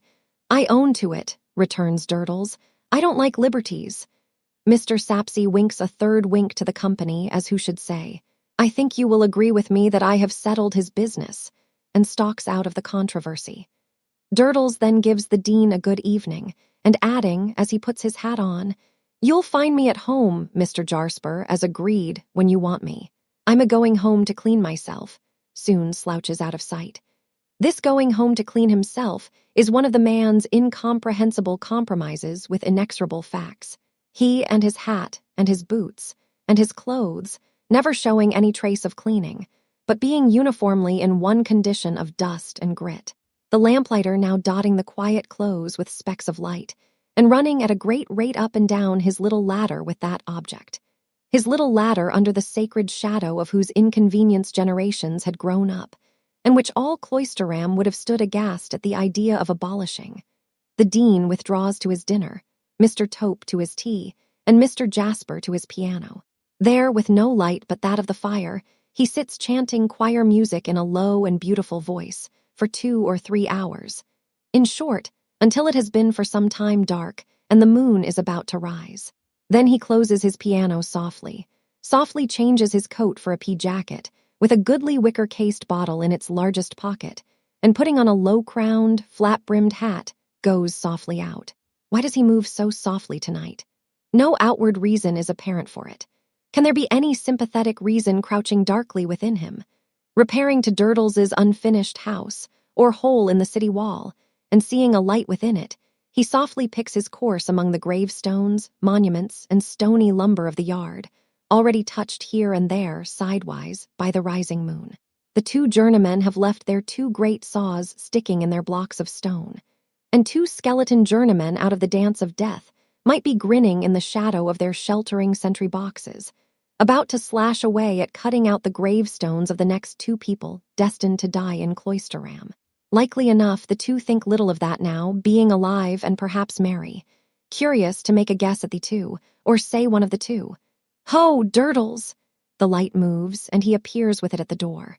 He would seem to have been cleaning himself with the aid of a bottle, jug, and tumbler, for no other cleansing instruments are visible in the bare brick room with rafters overhead and no plastered ceiling, into which he shows his visitor. Are you ready? I am ready, Mr. Jasper. Let the old uns come out if they dare when we go among their tombs. My spirit is ready for 'em. Do you mean animal spirits or ardent? The one's the t'other, answers Durdles, and I mean 'em both. He takes a lantern from a hook, puts a match or 2 in his pocket wherewith to light it should there be need, and they go out together, dinner bundle and all. Surely an unaccountable sort of expedition. That Durdles himself, who is always prowling among old graves and ruins like a ghoul, that he should be stealing forth to climb and dive and wander without an object is nothing extraordinary, but that the choir master or anyone else should hold it worth his while to be with him, and to study moonlight effects in such company is another affair. Surely an unaccountable sort of expedition, therefore. Where that there mound by the yard gate, Mr. Jasper? I see it. What is it? Lime. Mr. Jasper stops and waits for him to come up, for he lags behind. What you call quicklime? Aye, says Durdles. Quick enough to eat your boots. With a little handy stirring, quick enough to eat your bones. They go on, presently passing the red windows of the traveller's tuppenny and emerging into the clear moonlight of the monk's vineyard. This crossed, they come to Minor Canon Corner, of which the greater part lies in shadow until the moon shall rise higher in the sky. The sound of a closing house door strikes their ears, and 2 men come out. These are Mr. Crisparkle and Neville. Jasper, with a strange and sudden smile upon his face, lays the palm of his hand upon the breast of Durdles, stopping him where he stands. At that end of Minor Canon Corner, the shadow is profound in the existing state of the light. At that end, too, there is a piece of old dwarf wall, breast high, the only remaining boundary of what was once a garden, but is now the thoroughfare. Jasper and Durdles would have turned this wall in another instant, but stopping so short, stand behind it. "Those two are only sauntering," Jasper whispers. "They will go out into the moonlight soon. Let us keep quiet here or they will detain us or want to join us or what not." Durdles nods assent and falls to munching some fragments from his bundle. Jasper folds his arms upon the top of the wall and, with his chin resting on them, watches. He takes no note whatever of the minor canon, but watches Neville, as though his eye were at the trigger of a loaded rifle, and he had covered him and were going to fire. A sense of destructive power is so expressed in his face that even Durdles pauses in his munching and looks at him with an unmunched something in his cheek. Meanwhile, Mr. Crisparkle and Neville walk to and fro, quietly talking together. What they say cannot be heard consecutively, but Mr. Jasper has already distinguished his own name more than once. "This is the first day of the week," Mr. Crisparkle can be distinctly heard to observe as they turn back. "And the last day of the week is Christmas Eve. You may be certain of me, sir." The echoes were favorable at those points, but as the two approach, the sound of their talking becomes confused again. The word confidence, shattered by the echoes, but still capable of being pieced together, is uttered by Mr. Crisparkle. As they draw still nearer, this fragment of a reply is heard. "Not deserved yet, but shall be, sir." As they turn away again, Jasper again hears his own name, in connection with the words from Mr. Crisparkle. "Remember that I said I answered for you confidently." Then the sound of their talk becomes confused again, they halting for a little while, and some earnest action on the part of Neville succeeding. When they move once more, Mr. Crisparkle is seen to look up at the sky and to point before him. They then slowly disappear, passing out into the moonlight at the opposite end of the corner. It is not until they are gone that Mr. Jasper moves, but then he turns to Durdles and bursts into a fit of laughter. Durdles, who still has that suspended something in his cheek, and who sees nothing to laugh at, stares at him until Mr. Jasper lays his face down on his arms to have his laugh out. Then Durdles bolts the something, as if desperately resigning himself to indigestion. Among those secluded nooks there is very little stir or movement after dark. There is little enough in the high tide of the day, but there is next to none at night. Besides that, the cheerfully frequented High Street lies nearly parallel to the spot, the old cathedral rising between the two, and is the natural channel in which the Cloisterham traffic flows. A certain awful hush pervades the ancient pile, the cloisters, and the churchyard after dark, which not many people care to encounter. Ask the first 100 citizens of Cloisterham, met at random in the streets at noon, if they believed in ghosts. They would tell you no. But put them to choose at night between these eerie precincts and the thoroughfare of shops, and you would find that 99 declared for the longer round and the more frequented way. The cause of this is not to be found in any local superstition that attaches to the precincts, albeit a mysterious lady, with a child in her arms and a rope dangling from her neck, has been seen flitting about there by sundry witnesses as intangible as herself. But it is to be sought in the innate shrinking of dust with the breath of life in it, from dust out of which the breath of life has passed. Also in the widely diffused, and almost as widely unacknowledged, reflection. If the dead do, under any circumstances, become visible to the living, these are such likely surroundings for the purpose that I, the living, will get out of them as soon as I can. Hence, when Mr. Jasper and Durdles pause to glance around them, before descending into the crypt by a small side door, of which the latter has a key, the whole expanse of moonlight in their view is utterly deserted. One might fancy that the tide of life was stemmed by Mr. Jasper's own gatehouse. The murmur of the tide is heard beyond, but no wave passes the archway, over which his lamp burns red behind his curtain, as if the building were a lighthouse. They enter, locking themselves in, descend the rugged steps, and are down in the crypt. The lantern is not wanted, for the moonlight strikes in at the groined windows, bare of glass, the broken frames for which cast patterns on the ground. The heavy pillars which support the roof engender masses of black shade, but between them there are lanes of light. Up and down these lanes they walk, Durdles discoursing of the old UNS. He yet counts on disinterring, and slapping a wall in which he considers a whole family on 'em to be stoned and earthed up, just as if he were a familiar friend of the family. The taciturnity of Durdles is for the time overcome by Mr. Jasper's wicker bottle, which circulates freely. In the sense, that is to say, that its contents enter freely into Mr. Durdles's circulation, while Mr. Jasper only rinses his mouth once and casts forth the rinsing. They are to ascend the great tower. On the steps by which they rise to the cathedral, Durdles pauses for new store of breath. The steps are very dark, but out of the darkness they can see the lanes of light they have traversed. Durdles seats himself upon a step. Mr. Jasper seats himself upon another. The odor from the wicker bottle, which has somehow passed into Durdles's keeping, soon intimates that the cork has been taken out. But this is not ascertainable through the sense of sight, since neither can descry the other. And yet, in talking, they turn to one another, as though their faces could commune together. "This is good stuff, Mr. Jasper. It is very good stuff, I hope. I bought it on purpose. They don't show, you see, the old uns don't, Mr. Jasper. It would be a more confused world than it is if they could."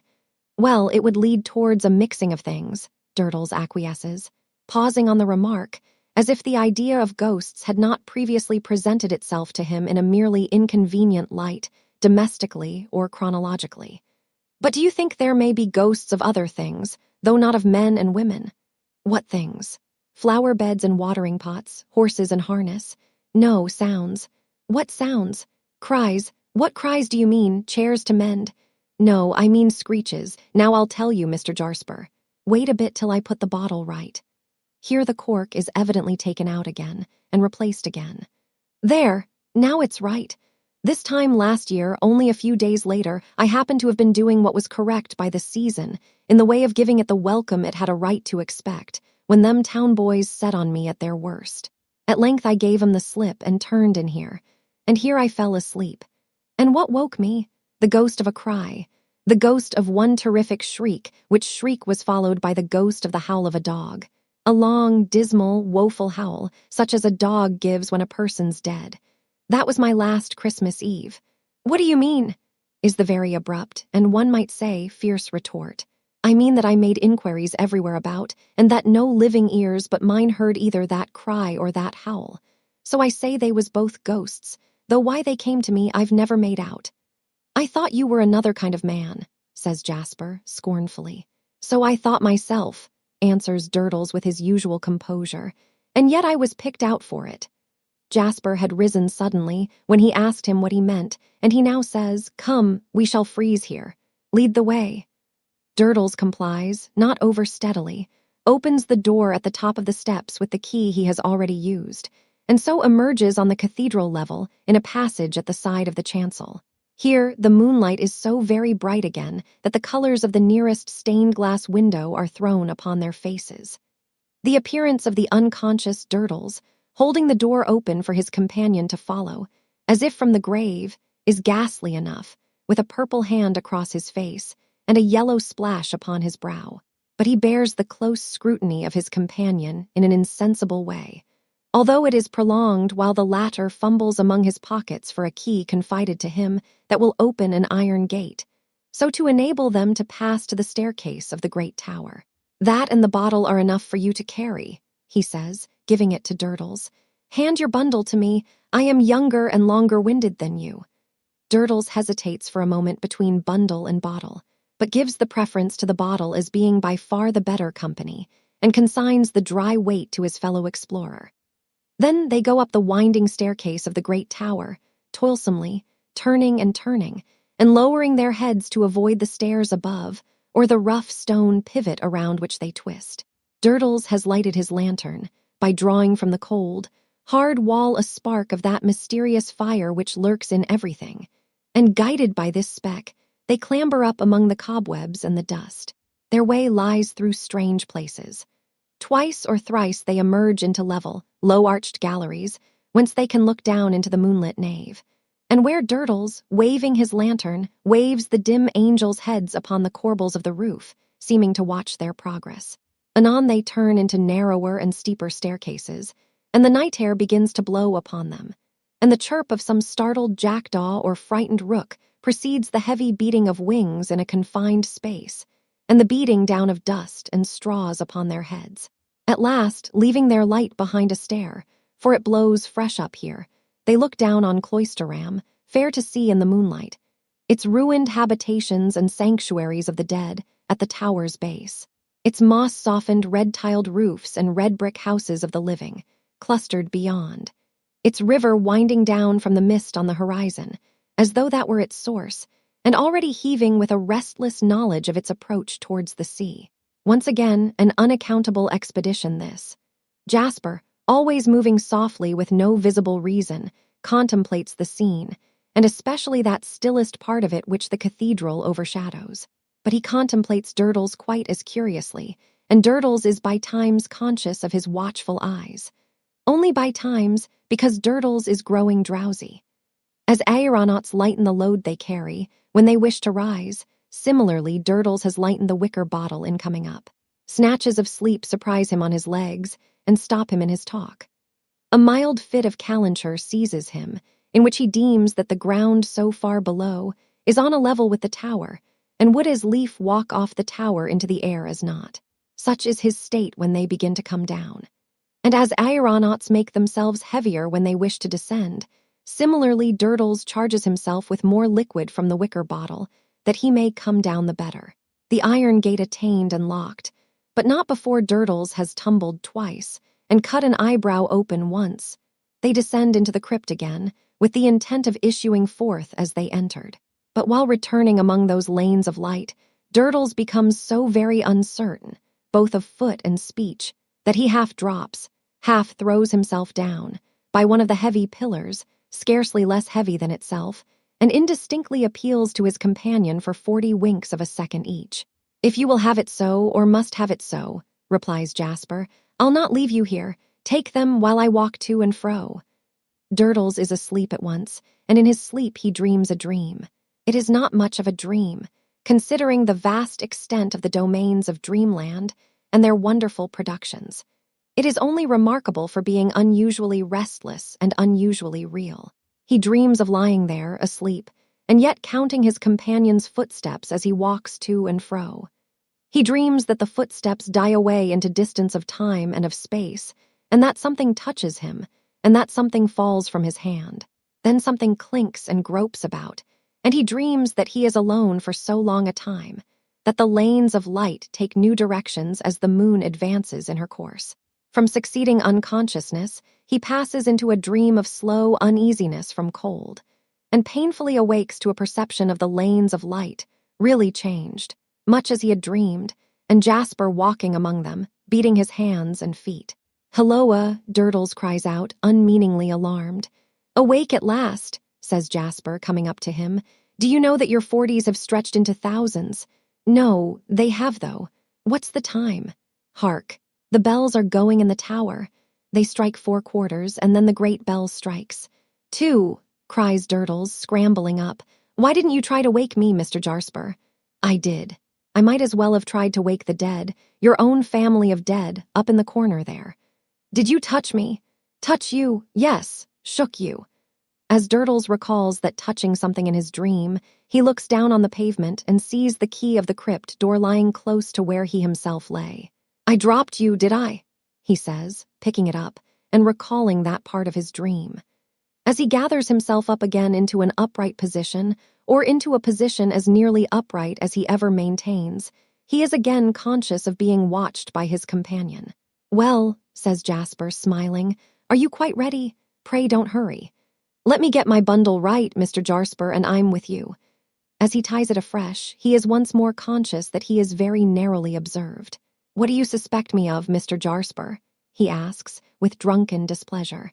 "Let them as has any suspicions of Durdles name I've no suspicions of you, my good Mr. Durdles, but I have suspicions that my bottle was filled with something stiffer than either of us supposed. And I also have suspicions," Jasper adds, taking it from the pavement and turning it bottom upwards, "that it's empty." Durdles condescends to laugh at this, continuing to chuckle when his laugh is over. As though remonstrant with himself on his drinking powers, he rolls to the door and unlocks it. They both pass out, and Durdles relocks it and pockets his key.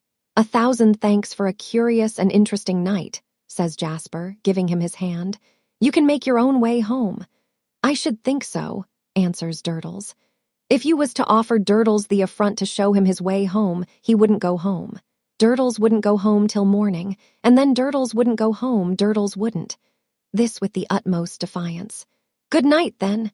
"Good night, Mr. Jasper." Each is turning his own way when a sharp whistle rends the silence and the jargon is yelped out. "Witty witty when? I ket ches im out our tur 10. Witty witty why then e don't go then I shy witty witty wake cock warning." Instantly afterwards, a rapid fire of stones rattles at the cathedral wall and the hideous small boy is beheld opposite, dancing in the moonlight. "What, is that baby devil on the watch there?" cries Jasper in a fury, so quickly roused and so violent that he seems an older devil himself. "I shall shed the blood of that impish wretch. I know I shall do it." Regardless of the fire, though it hits him more than once, he rushes at Deputy, collars him, and tries to bring him across. But Deputy is not to be so easily brought across. With a diabolical insight into the strongest part of his position, he is no sooner taken by the throat than he curls up his legs, forces his assailant to hang him, as it were, and gurgles in his throat, and screws his body and twists, as already undergoing the first agonies of strangulation. There is nothing for it but to drop him. He instantly gets himself together, backs over to Durdles, and cries to his assailant, gnashing the great gap in front of his mouth with rage and malice. "I'll blind your, help me. I'll stone your eyes out, help me. If I don't have your eyesight, bellows me."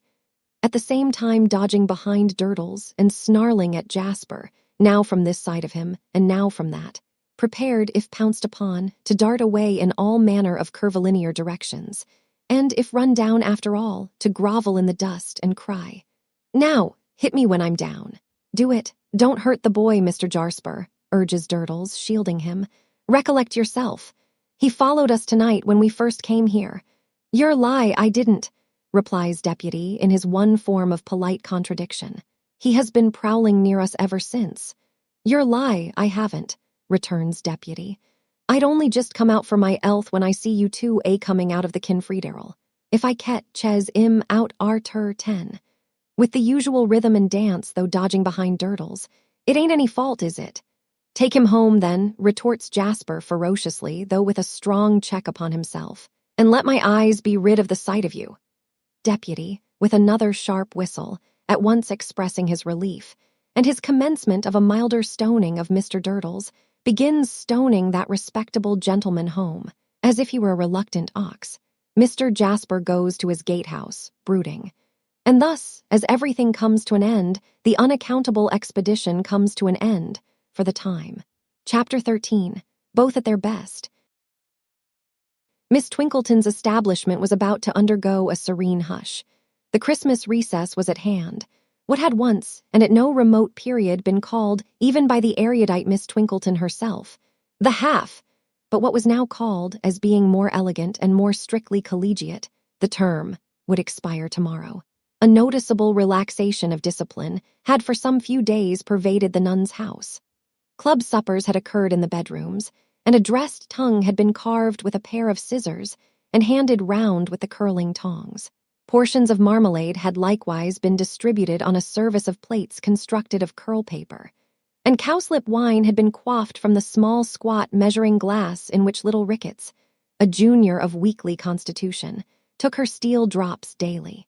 The housemaids had been bribed with various fragments of riband and sundry pairs of shoes more or less down at heel, to make no mention of crumbs in the beds.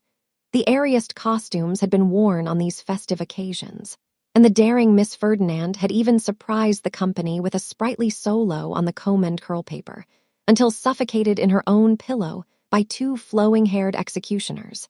Nor were these the only tokens of dispersal. Boxes appeared in the bedrooms, where they were capital at other times, and a surprising amount of packing took place, out of all proportion to the amount packed. Largesse, in the form of odds and ends of cold cream and pomatum, and also of hairpins, was freely distributed among the attendants. On charges of inviolable secrecy, confidences were interchanged respecting golden youth of England expected to call, at home, on the first opportunity. Miss Giggles, deficient in sentiment, did indeed profess that she, for her part, acknowledged such homage by making faces at the golden youth. But this young lady was outvoted by an immense majority. On the last night before a recess, it was always expressly made a point of honor that nobody should go to sleep, and that ghosts should be encouraged by all possible means. This compact invariably broke down, and all the young ladies went to sleep very soon and got up very early. The concluding ceremony came off at 12 o'clock on the day of departure, when Miss Twinkleton, supported by Mrs. Tisher, held a drawing-room in her own apartment, the globes already covered with brown holland, where glasses of white wine and plates of cut pound cake were discovered on the table. Miss Twinkleton then said, "Ladies, another revolving year had brought us round to that festive period at which the first feelings of our nature bounded in our." Miss Twinkleton was annually going to add bosoms, but annually stopped on the brink of that expression and substituted hearts. Hearts. Our hearts. Hem. Again a revolving year, ladies, had brought us to a pause in our studies. Let us hope our greatly advanced studies. And like the mariner in his bark, the warrior in his tent, the captive in his dungeon, and the traveler in his various conveyances, we yearned for home. Did we say, on such an occasion, in the opening words of Mr. Addison's impressive tragedy, "The dawn is overcast, the morning lowers, and heavily in clouds brings on the day, the great important day"? Not so. From horizon to zenith, all was couleur de rose, for all was redolent of our relations and friends. Might we find them prospering as we expected? Might they find us prospering as they expected? Ladies, we would now, with our love to one another, wish one another goodbye and happiness until we met again. And when the time should come for our resumption of those pursuits which, here a general depression set in all round, pursuits which, then let us ever remember what was said by the Spartan general, in words too trite for repetition, at the battle it were superfluous to specify. The handmaidens of the establishment, in their best caps, then handed the trays, and the young ladies sipped and crumbled, and the bespoken coaches began to choke the street. Then leave-taking was not long about, and Miss Twinkleton, in saluting each young lady's cheek, confided to her an exceedingly neat letter, addressed to her next friend at law, with Miss Twinkleton's best compliments in the corner. This missive she handed with an air as if it had not the least connection with the bill, but were something in the nature of a delicate and joyful surprise. So many times had Rosa seen such dispersals, and so very little did she know of any other home, that she was contented to remain where she was, and was even better contented than ever before, having her latest friend with her. And yet her latest friendship had a blank place in it of which she could not fail to be sensible. Helena Landless, having been a party to her brother's revelation about Rosa, and having entered into that compact of silence with Mr. Crisparkle, shrank from any allusion to Edwin Drood's name. Why she so avoided it was mysterious to Rosa, but she perfectly perceived the fact. But for the fact, she might have relieved her own little perplexed heart of some of its doubts and hesitations by taking Helena into her confidence. As it was, she had no such vent. She could only ponder on her own difficulties and wonder more and more why this avoidance of Edwin's name should last, now that she knew, for so much Helena had told her, that a good understanding was to be re-established between the two young men when Edwin came down. It would have made a pretty picture. So many pretty girls kissing Rosa in the cold porch of the nun's house, and that sunny little creature peeping out of it, unconscious of sly faces carved on spout and gable peeping at her, and waving farewells to the departing coaches, as if she represented the spirit of rosy youth abiding in the place to keep it bright and warm in its desertion. The Horse High Street became musical with the cry, in various silvery voices, "Goodbye, Rosebud darling," and the effigy of Mr. SAPSEA's father over the opposite doorway seemed to say to mankind, "Gentlemen, favor me with your attention to this charming little last lot left behind, and bid with a spirit worthy of the occasion." Then the staid street, so unwontedly sparkling, youthful, and fresh for a few rippling moments, ran dry, and Cloisterham was itself again. If Rosebud in her bower now waited Edwin Drood's coming with an uneasy heart, Edwin, for his part, was uneasy too. With far less force of purpose in his composition than the childish beauty, crowned by acclamation fairy queen of Miss Twinkleton's establishment, he had a conscience, and Mr. Grewgious had pricked it. That gentleman's steady convictions of what was right and what was wrong in such a case as his were neither to be frowned aside nor laughed aside. They would not be moved. But for the dinner in Staple Inn, and but for the ring he carried in the breast pocket of his coat, he would have drifted into their wedding day without another pause for real thought, loosely trusting that all would go well, left alone. But that Sirius putting him on his truth to the living, and the dead had brought him to a check. He must either give the ring to Rosa, or he must take it back. Once put into this narrowed way of action, it was curious that he began to consider Rosa's claims upon him more unselfishly than he had ever considered them before, and began to be less sure of himself than he had ever been in all his easygoing days. "I will be guided by what she says and by how we get on," was his decision, walking from the gatehouse to the nun's house. "Whatever comes of it, I will bear his words in mind and try to be true to the living and the dead." Rosa was dressed for walking. She expected him. It was a bright, frosty day, and Miss Twinkleton had already graciously sanctioned fresh air. Thus they got out together before it became necessary for either Miss Twinkleton or the deputy high priest, Mrs. Tisher, to lay even so much as one of those usual offerings on the shrine of propriety. "My dear Eddie," said Rosa, when they had turned out of the high street and had got among the quiet walks in the neighborhood of the cathedral and the river, "I want to say something very serious to you. I have been thinking about it for a long, long time. I want to be serious with you too, Rosa dear. I mean to be serious and earnest. Thank you, Eddie. And you will not think me unkind because I begin, will you? You will not think I speak for myself only because I speak first?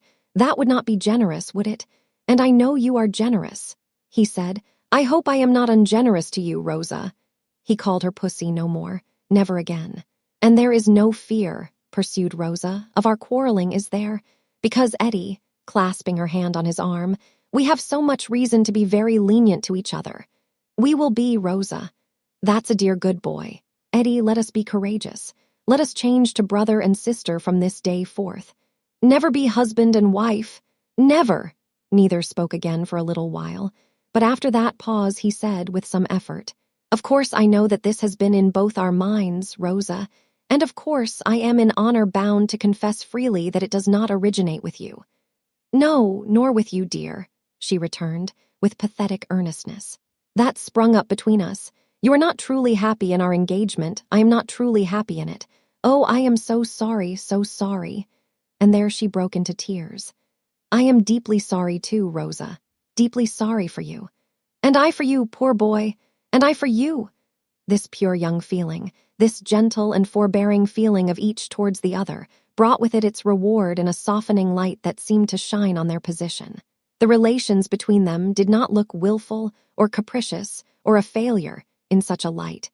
They became elevated into something more self-denying, honorable, affectionate, and true. "If we knew yesterday," said Rosa, as she dried her eyes, "and we did know yesterday, and on many, many yesterdays, that we were far from right together in those relations which were not of our own choosing, what better could we do today than change them? It is natural that we should be sorry, and you see how sorry we both are, but how much better to be sorry now than then? When, Rosa? When it would be too late, and then we should be angry besides." Another silence fell upon them. "And you know," said Rosa innocently, "you couldn't like me then, and you can always like me now, for I shall not be a drag upon you or a worry to you. And I can always like you now, and your sister will not tease or trifle with you. I often did when I was not your sister, and I beg your pardon for it. Don't let us come to that, Rosa, or I shall want more pardoning than I like to think of. No, indeed, Eddie. You are too hard, my generous boy, upon yourself. Let us sit down, brother, on these ruins, and let me tell you how it was with us. I think I know, for I have considered about it very much since you were here last time. You liked me, didn't you? You thought I was a nice little thing. Everybody thinks that, Rosa. Do they?" She knitted her brow musingly for a moment, and then flashed out with the bright little induction. "Well, but say they do. Surely it was not enough that you should think of me only as other people did. Now, was it?"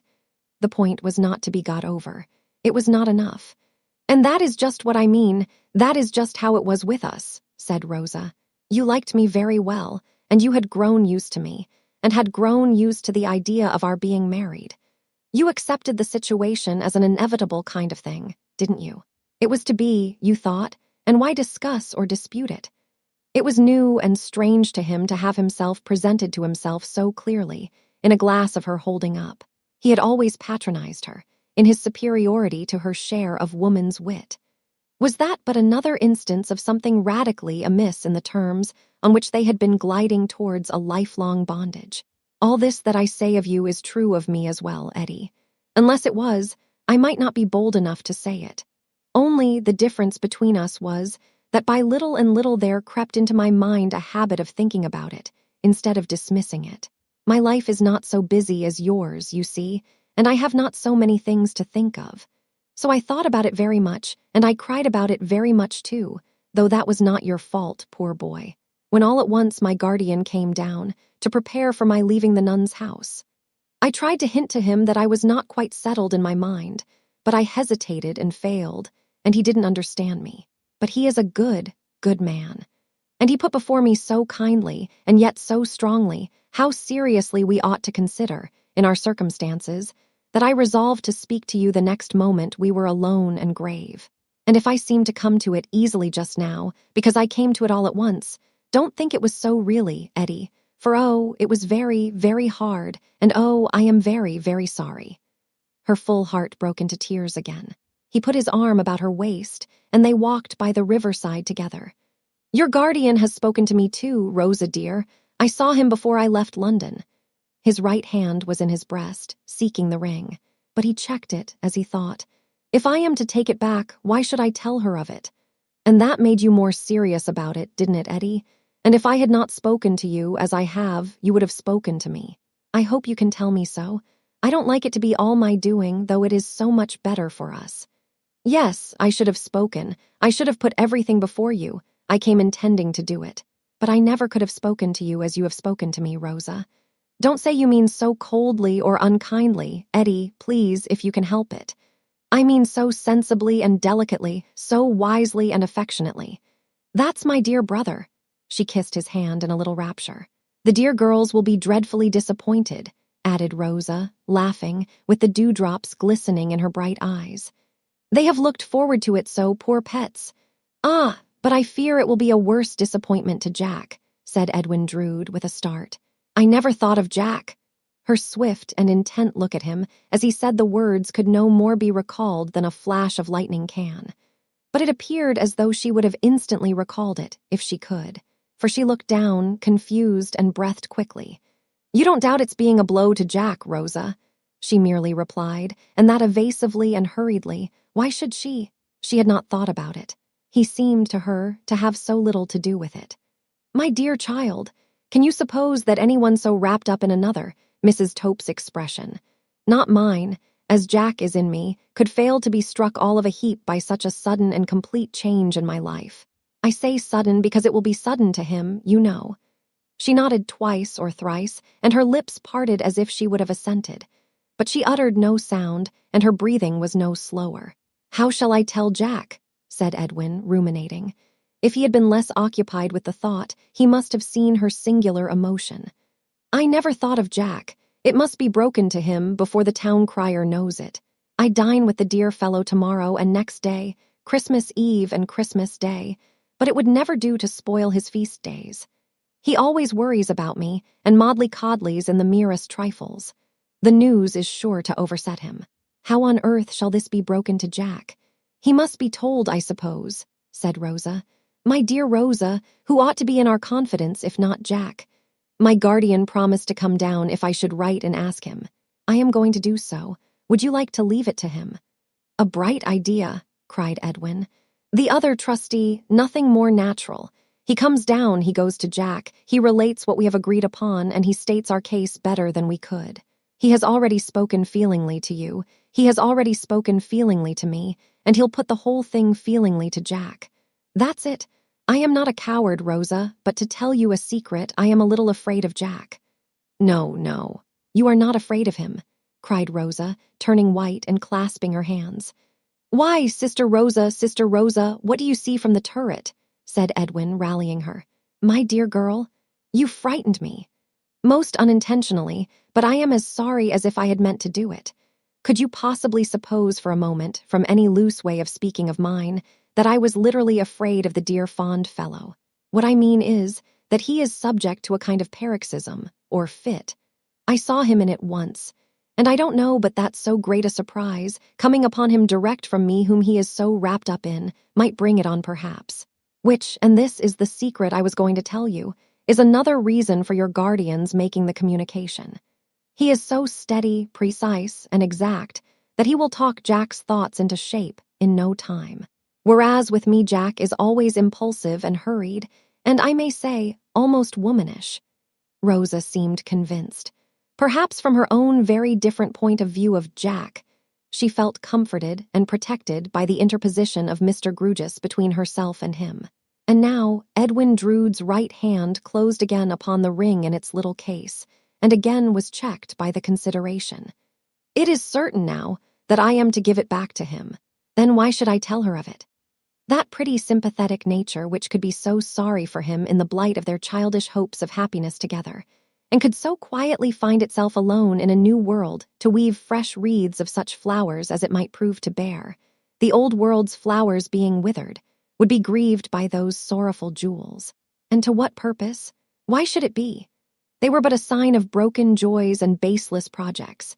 In their very beauty they were, as the unlikeliest of men had said, almost a cruel satire on the loves, hopes, plans of humanity, which are able to forecast nothing, and are so much brittle dust. Let them be. He would restore them to her guardian when he came down. He in his turn would restore them to the cabinet from which he had unwillingly taken them. And there, like old letters or old vows or other records of old aspirations come to nothing, they would be disregarded until, being valuable, they were sold into circulation again, to repeat their former round. Let them be, let them lie unspoken of in his breast. However distinctly or indistinctly he entertained these thoughts, he arrived at the conclusion, let them be.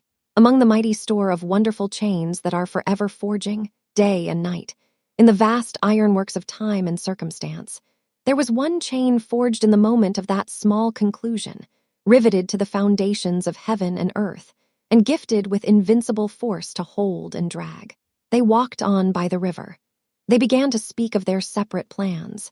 He would quicken his departure from England, and she would remain where she was, at least as long as Helena remained. The poor dear girls should have their disappointment broken to them gently, and, as the first preliminary, Miss Twinkleton should be confided in by Rosa, even in advance of the reappearance of Mr. Grewgious.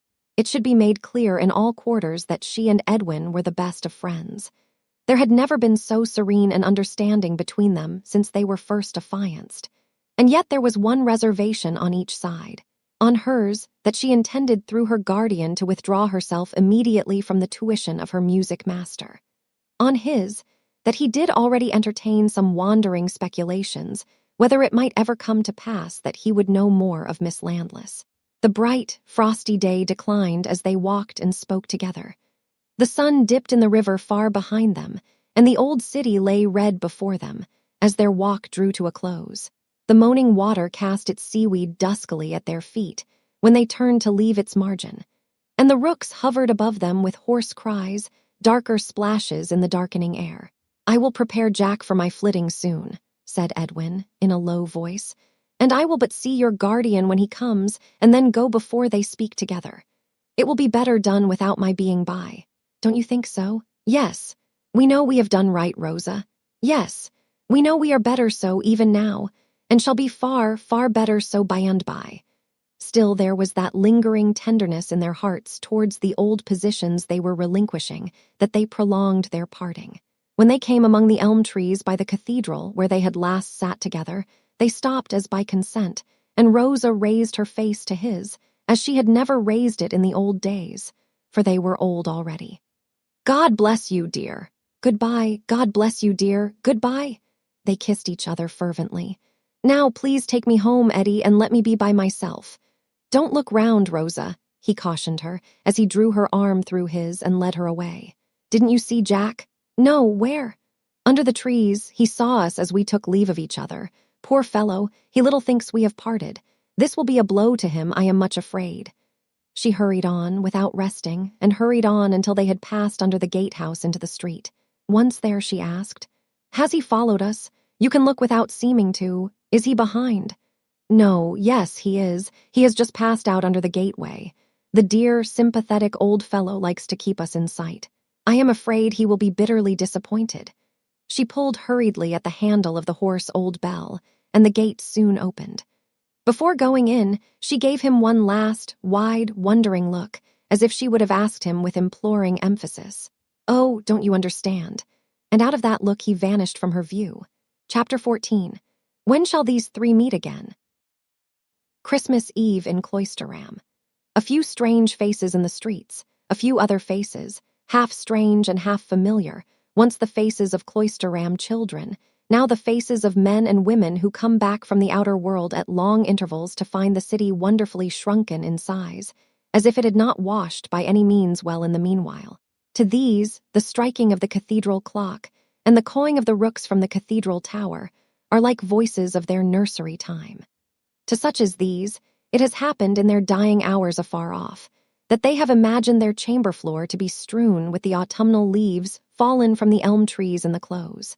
So have the rustling sounds and fresh scents of their earliest impressions revived when the circle of their lives was very nearly traced, and the beginning and the end were drawing close together. Seasonable tokens are about. Red berries shine here and there in the lattices of Minor Canon Corner. Mr. and Mrs. Tope are daintily sticking sprigs of holly into the carvings and sconces of the cathedral stalls, as if they were sticking them into the coat buttonholes of the dean and chapter. Lavish profusion is in the shops, particularly in the articles of currants, raisins, spices, candied peel, and moist sugar. An unusual air of gallantry and dissipation is abroad, evinced in an immense bunch of mistletoe hanging in the greengrocer's shop doorway, and a poor little 12th cake, culminating in the figure of a harlequin. Such a very poor little 12th cake that one would rather called it a 24th cake or a 48th cake to be raffled for at the pastrycook's, terms 1 shilling per member. Public amusements are not wanting. The waxwork which made so deep an impression on the reflective mind of the Emperor of China is to be seen by particular desire during Christmas week only, on the premises of the bankrupt livery stable keeper up the lane. And a new grand comic Christmas pantomime is to be produced at the theater, the latter heralded by the portrait of Signor Jacksonini the clown, saying, "How do you do tomorrow?" quite as large as life, and almost as miserably. In short, Cloisterham is up and doing, though from this description the high school and Miss Twinkletons are to be excluded. From the former establishment the scholars have gone home, every one of them in love with one of Miss Twinkleton's young ladies, who knows nothing about it, and only the handmaidens flutter occasionally in the windows of the latter. It is noticed, by the by, that these damsels become, within the limits of decorum, more skittish when thus entrusted with the concrete representation of their sex than when dividing the representation with Miss Twinkleton's young ladies. 3 are to meet at the gatehouse tonight. How does each one of the 3 get through the day? Neville Landless, though absolved from his books for the time by Mr. Crisparkle, whose fresh nature is by no means insensible to the charms of a holiday, reads and writes in his quiet room with a concentrated air until it is 2 hours past noon. He then sets himself to clearing his table, to arranging his books, and to tearing up and burning his stray papers. He makes a clean sweep of all untidy accumulations, puts all his drawers in order, and leaves no note or scrap of paper undestroyed, save such memoranda as bear directly on his studies. This done, he turns to his wardrobe, selects a few articles of ordinary wear, among them change of stout shoes and socks for walking, and packs these in a knapsack. This knapsack is new, and he bought it in the High Street yesterday.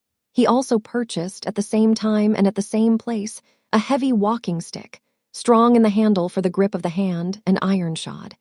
He tries this, swings it, poises it, and lays it by with the knapsack on a window seat. By this time his arrangements are complete. He dresses for going out, and is in the act of going, indeed has left his room, and has met the minor canon on the staircase, coming out of his bedroom upon the same story, when he turns back again for his walking stick, thinking he will carry it now.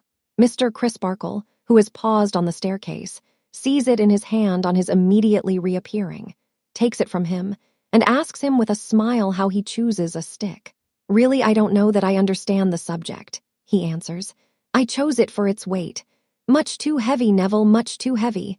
To rest upon in a long walk, sir." "Rest upon," repeats Mr. Crisparkle, throwing himself into pedestrian form. "You don't rest upon it, you merely balance with it." "I shall know better with practice, sir. I have not lived in a walking country, you know." "True," says Mr. Crisparkle. "Get into a little training, and we will have a few score miles together. I should leave you nowhere now. Do you come back before dinner?" "I think not, as we dine early." Mr. Crisparkle gives him a bright nod and a cheerful goodbye, expressing, not without intention, absolute confidence and ease.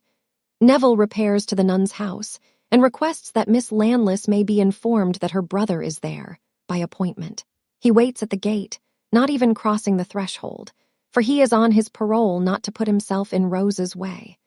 His sister is at least as mindful of the obligation they have taken on themselves as he can be, and loses not a moment in joining him. They meet affectionately, avoid lingering there, and walk towards the upper inland country. "I am not going to tread upon forbidden ground, Helena," says Neville, when they have walked some distance and are turning. "You will understand in another moment that I cannot help referring to, what shall I say, my infatuation. Had you not better avoid it, Neville? You know that I can hear nothing." "You can hear, my dear, what Mr. Crisparkle has heard, and heard with approval." "Yes, I can hear so much." "Well, it is this. I am not only unsettled and unhappy myself, but I am conscious of unsettling and interfering with other people. How do I know that, but for my unfortunate presence, you and the rest of that former party, our engaging guardian excepted, might be dining cheerfully in Minor Canon Corner tomorrow. Indeed, it probably would be so. I can see too well that I am not high in the old lady's opinion, and it is easy to understand what an irksome clog I must be upon the hospitalities of her orderly house, especially at this time of year, when I must be kept asunder from this person, and there is such a reason for my not being brought into contact with that person, and an unfavorable reputation has preceded me with such another person, and so on. I have put this very gently to Mr. Crisparkle, for you know his self-denying ways, but still I have put it. What I have laid much greater stress upon at the same time is that I am engaged in a miserable struggle with myself, and that a little change and absence may enable me to come through it the better. So the weather being bright and hard, I am going on a walking expedition, and intend taking myself out of everybody's way, my own included, I hope, tomorrow morning. When to come back? In a fortnight, and going quite alone. I am much better without company, even if there were anyone but you to bear me company, my dear Helena. Mr. Crisparkle entirely agrees, you say? Entirely. I am not sure but that at first he was inclined to think it rather a moody scheme, and one that might do a brooding mind harm. But we took a moonlight walk last Monday night to talk it over at leisure, and I represented the case to him as it really is. I showed him that I do want to conquer myself, and that, this evening well got over, it is surely better that I should be away from here just now than here. I could hardly help meeting certain people walking together here, and that could do no good, and is certainly not the way to forget. A fortnight hence, that chance will probably be over for the time, and when it again arises for the last time, why, I can again go away. Farther, I really do feel hopeful of bracing exercise and wholesome fatigue. You know that Mr. Crisparkle allows such things their full weight in the preservation of his own sound mind in his own sound body, and that his just spirit is not likely to maintain one set of natural laws for himself and another for me. He yielded to my view of the matter when convinced that I was honestly in earnest, and so, with his full consent, I start tomorrow morning, early enough to be not only out of the streets, but out of hearing of the bells when the good people go to church. Helena thinks it over, and thinks well of it. Mr. Crisparkle doing so, she would do so. But she does originally, out of her own mind, think well of it, as a healthy project, denoting a sincere endeavor and an active attempt at self-correction. She is inclined to pity him, poor fellow, for going away solitary on the great Christmas festival, but she feels it much more to the purpose to encourage him, and she does encourage him. He will write to her. He will write to her every alternate day and tell her all his adventures. Does he send clothes on in advance of him? My dear Helena, no. Travel like a pilgrim with wallet and staff. My wallet or my knapsack is packed and ready for strapping on, and here is my staff. He hands it to her. She makes the same remark as Mr. Crisparkle that it is very heavy, and gives it back to him, asking what wood it is. Ironwood. Up to this point, he has been extremely cheerful. Perhaps the having to carry his case with her, and therefore to present it in its brightest aspect, has roused his spirits. Perhaps the having done so with success is followed by a revulsion. As the day closes in and the city lights begin to spring up before them, he grows depressed.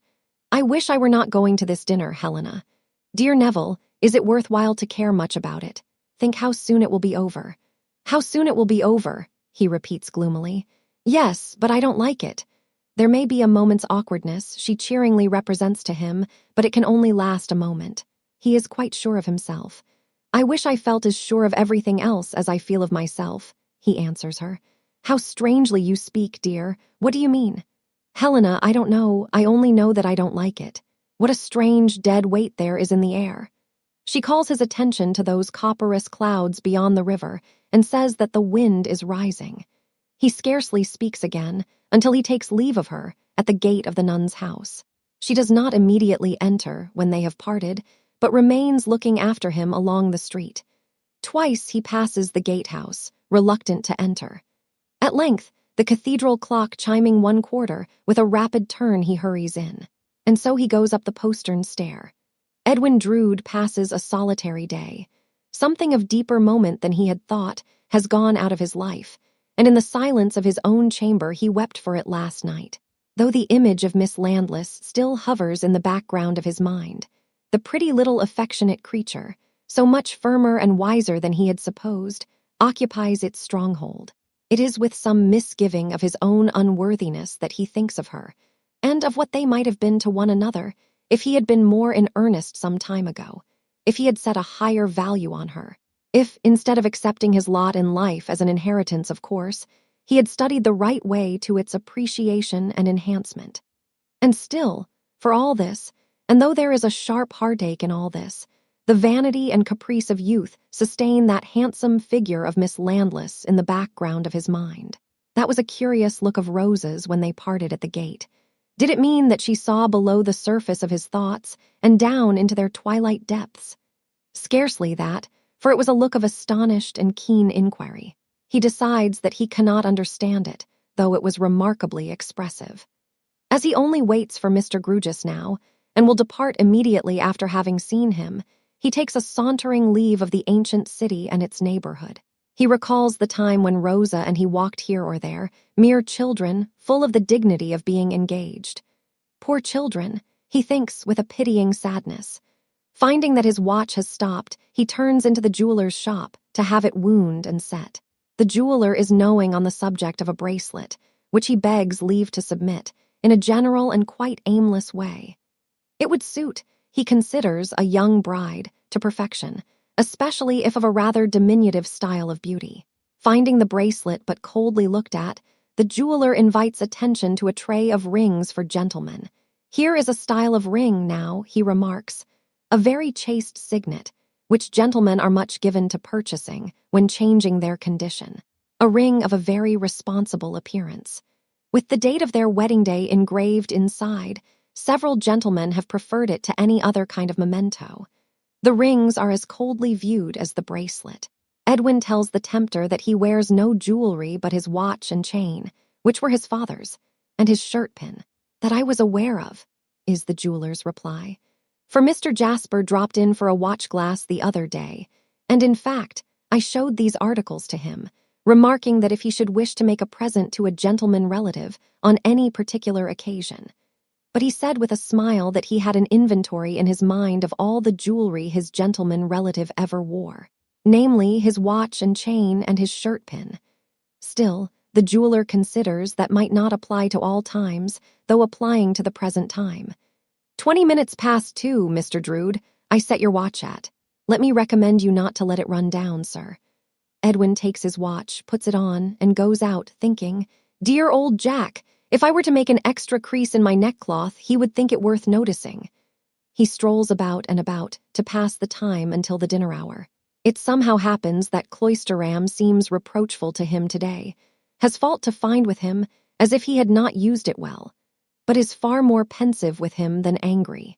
His wonted carelessness is replaced by a wistful looking at and dwelling upon all the old landmarks. He will soon be far away and may never see them again, he thinks.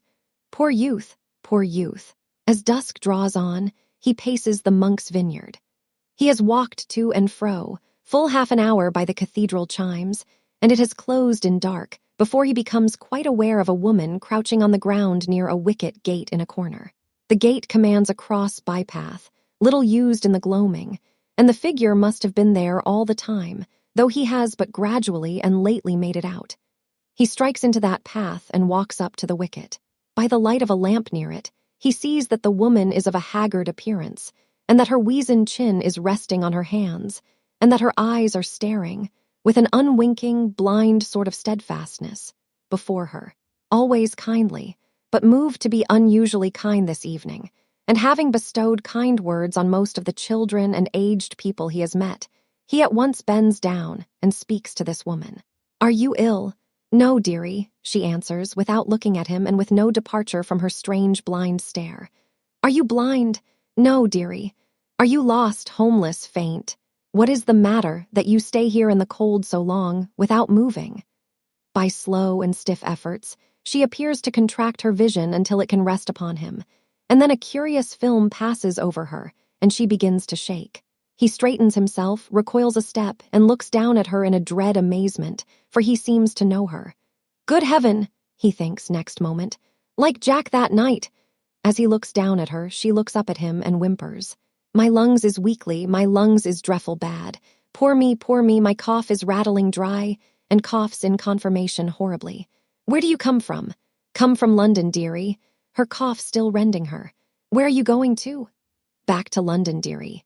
I came here looking for a needle in a haystack, and I ain't found it.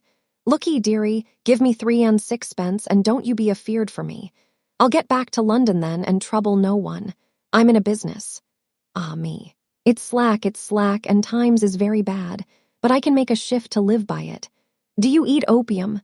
"Smokes it," she replies with difficulty, still racked by her cough. "Give me 3 and 6pence, and I'll lay it out well and get back. If you don't give me 3 and 6pence, don't give me a brass farden. And if you do give me 3 and 6pence, dearie, I'll tell you something." He counts the money from his pocket and puts it in her hand. She instantly clutches it tight and rises to her feet with a croaking laugh of satisfaction. "Bless ye! Harkee, dear gentleman, what's your christened name?" "Edwin." Edwin, she repeats, trailing off into a drowsy repetition of the word, and then asks suddenly, "Is the short of that name Eddie?" "It is sometimes called so," he replies, with the color starting to his face. "Don't sweethearts call it so?" she asks, pondering. "How should I know? Haven't you a sweetheart upon your soul?" "None." She is moving away with another bless ye and thank ye, dearie, when he adds, "You were to tell me something, you may as well do so." So I was. "Well then, whisper, you be thankful that your name ain't Ned." He looks at her quite steadily as he asks, "Why?" "Because it's a bad name to have just now." "How a bad name?" "A threatened name. A dangerous name." "The proverb says that threatened men live long," he tells her lightly. "Then Ned, so threatened is he, wherever he may be while I am a-talking to you, dearie, should live to all eternity," replies the woman. She has leaned forward to say it in his ear, with her forefinger shaking before his eyes, and now huddles herself together, and with another bless ye and thank ye, goes away in the direction of the traveler's lodging-house. This is not an inspiriting close to a dull day. Alone, in a sequestered place, surrounded by vestiges of old time and decay, it rather has a tendency to call a shudder into being. He makes for the better lighted streets, and resolves as he walks on to say nothing of this tonight, but to mention it to Jack, who alone calls him Ned, as an odd coincidence tomorrow. Of course only as a coincidence, and not as anything better worth remembering. Still, it holds to him, as many things much better worth remembering never did. He has another mile or so to linger out before the dinner hour, and when he walks over the bridge and by the river, the woman's words are in the rising wind, in the angry sky, in the troubled water, in the flickering lights. There is some solemn echo of them even in the cathedral chime, which strikes a sudden surprise to his heart as he turns in under the archway of the gatehouse. And so he goes up the postern stair. John Jasper passes a more agreeable and cheerful day than either of his guests. Having no music lessons to give in the holiday season, his time is his own, but for the cathedral services. He is early among the shopkeepers, ordering little table luxuries that his nephew likes. His nephew will not be with him long, he tells his provision dealers, and so must be petted and made much of. While out on his hospitable preparations, he looks in on Mr. SAPSEA, and mentions that dear Ned and that inflammable young spark of Mr. Crisparkle's are to dine at the gatehouse today and make up their difference. Mr. SAPSEA is by no means friendly towards the inflammable young spark. He says that his complexion is un-English. And when Mr. SAPSEA has once declared anything to be un-English, he considers that thing everlastingly sunk in the bottomless pit. John Jasper is truly sorry to hear Mr. SAPSEA speak thus, for he knows right well that Mr. SAPSEA never speaks without a meaning, and that he has a subtle trick of being right. Mr. SAPSEA, by a very remarkable coincidence, is of exactly that opinion. Mr. Jasper is in beautiful voice this day. In the pathetic supplication to have his heart inclined to keep this law, he quite astonishes his fellows by his melodious power. He has never sung difficult music with such skill and harmony as in this day's anthem. His nervous temperament is occasionally prone to take difficult music a little too quickly. Today, his time is perfect. These results are probably attained through a grand composure of the spirits. The mere mechanism of his throat is a little tender, for he wears, both with his singing robe and with his ordinary dress, a large black scarf of strong, close-woven silk, slung loosely round his neck. But his composure is so noticeable that Mr. Crisparkle speaks of it as they come out from vespers. "I must thank you, Jasper, for the pleasure with which I have heard you today. Beautiful, delightful. You could not have so outdone yourself, I hope, without being wonderfully well." "I am wonderfully well. Nothing unequal," says the minor canon, with a smooth motion of his hand. "Nothing unsteady, nothing forced, nothing avoided. All thoroughly done in a masterly manner, with perfect self-command." "Thank you. I hope so, if it is not too much to say. One would think, Jasper, you had been trying a new medicine for that occasional indisposition of yours." "No, really. That's well observed, for I have." "Then stick to it, my good fellow," says Mr. Crisparkle, clapping him on the shoulder with friendly encouragement. "Stick to it." "I will. I congratulate you," Mr. Crisparkle pursues as they come out of the cathedral on all accounts. "Thank you again. I will walk round to the corner with you, if you don't object. I have plenty of time before my company come, and I want to say a word to you which I think you will not be displeased to hear." "What is it?" "Well, we were speaking the other evening of my black humors." Mr. Crisparkle's face falls, and he shakes his head deploringly. "I said, you know, that I should make you an antidote to those black humors, and you said you hoped I would consign them to the flames. And I still hope so, Jasper. With the best reason in the world, I mean to burn this year's diary at the year's end. Because you," Mr. Crisparkle brightens greatly as he thus begins, "you anticipate me, because I feel that I have been out of sorts, gloomy, bilious, brain-oppressed, whatever it may be. You said I had been exaggerative, so I have." Mr. Crisparkle's brightened face brightens still more. "I couldn't see it then, because I was out of sorts, but I am in a healthier state now, and I acknowledge it with genuine pleasure. I made a great deal of a very little. That's the fact. It does me good," cries Mr. Crisparkle, "to hear you say it. A man leading a monotonous life," Jasper proceeds, "and getting his nerves or his stomach out of order dwells upon an idea until it loses its proportions. That was my case with the idea in question. So I shall burn the evidence of my case when the book is full and begin the next volume with a clearer vision." "This is better," says Mr. Crisparkle, stopping at the steps of his own door to shake hands, "than I could have hoped." "Why, naturally," returns Jasper. "You had but little reason to hope that I should become more like yourself. You are always training yourself to be, mind and body, as clear as crystal, and you always are and never change. Whereas I am a muddy, solitary, moping weed. However, I have got over that mope. Shall I wait while you ask if Mr. Neville has left for my place? If not, he and I may walk round together. I think, says Mr. Crisparkle, opening the entrance door with his key, that he left some time ago. At least I know he left, and I think he has not come back, but I'll inquire. You won't come in. My company wait, said Jasper with a smile. The minor canon disappears and in a few moments returns. As he thought, Mr. Neville has not come back. Indeed, as he remembers now, Mr. Neville said he would probably go straight to the gatehouse. Bad manners in a host, says Jasper. My company will be there before me. What will you bet that I don't find my company embracing? I will bet, or I would if ever I did bet, returns Mr. Crisparkle, that your company will have a gay entertainer this evening. Jasper nods and laughs good night. He retraces his steps to the cathedral door and turns down past it to the gatehouse. He sings, in a low voice and with delicate expression, as he walks along. It still seems as if a false note were not within his power tonight, and as if nothing could hurry or retard him.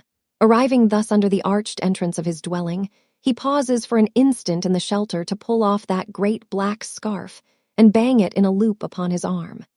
For that brief time, his face is knitted and stern, but it immediately clears as he resumes his singing and his way. And so he goes up the postern stair. The red light burns steadily all the evening in the lighthouse on the margin of the tide of busy life. Softened sounds and hum of traffic pass it and flow on irregularly into the lonely precincts, but very little else goes by, save violent rushes of wind. It comes on to blow a boisterous gale.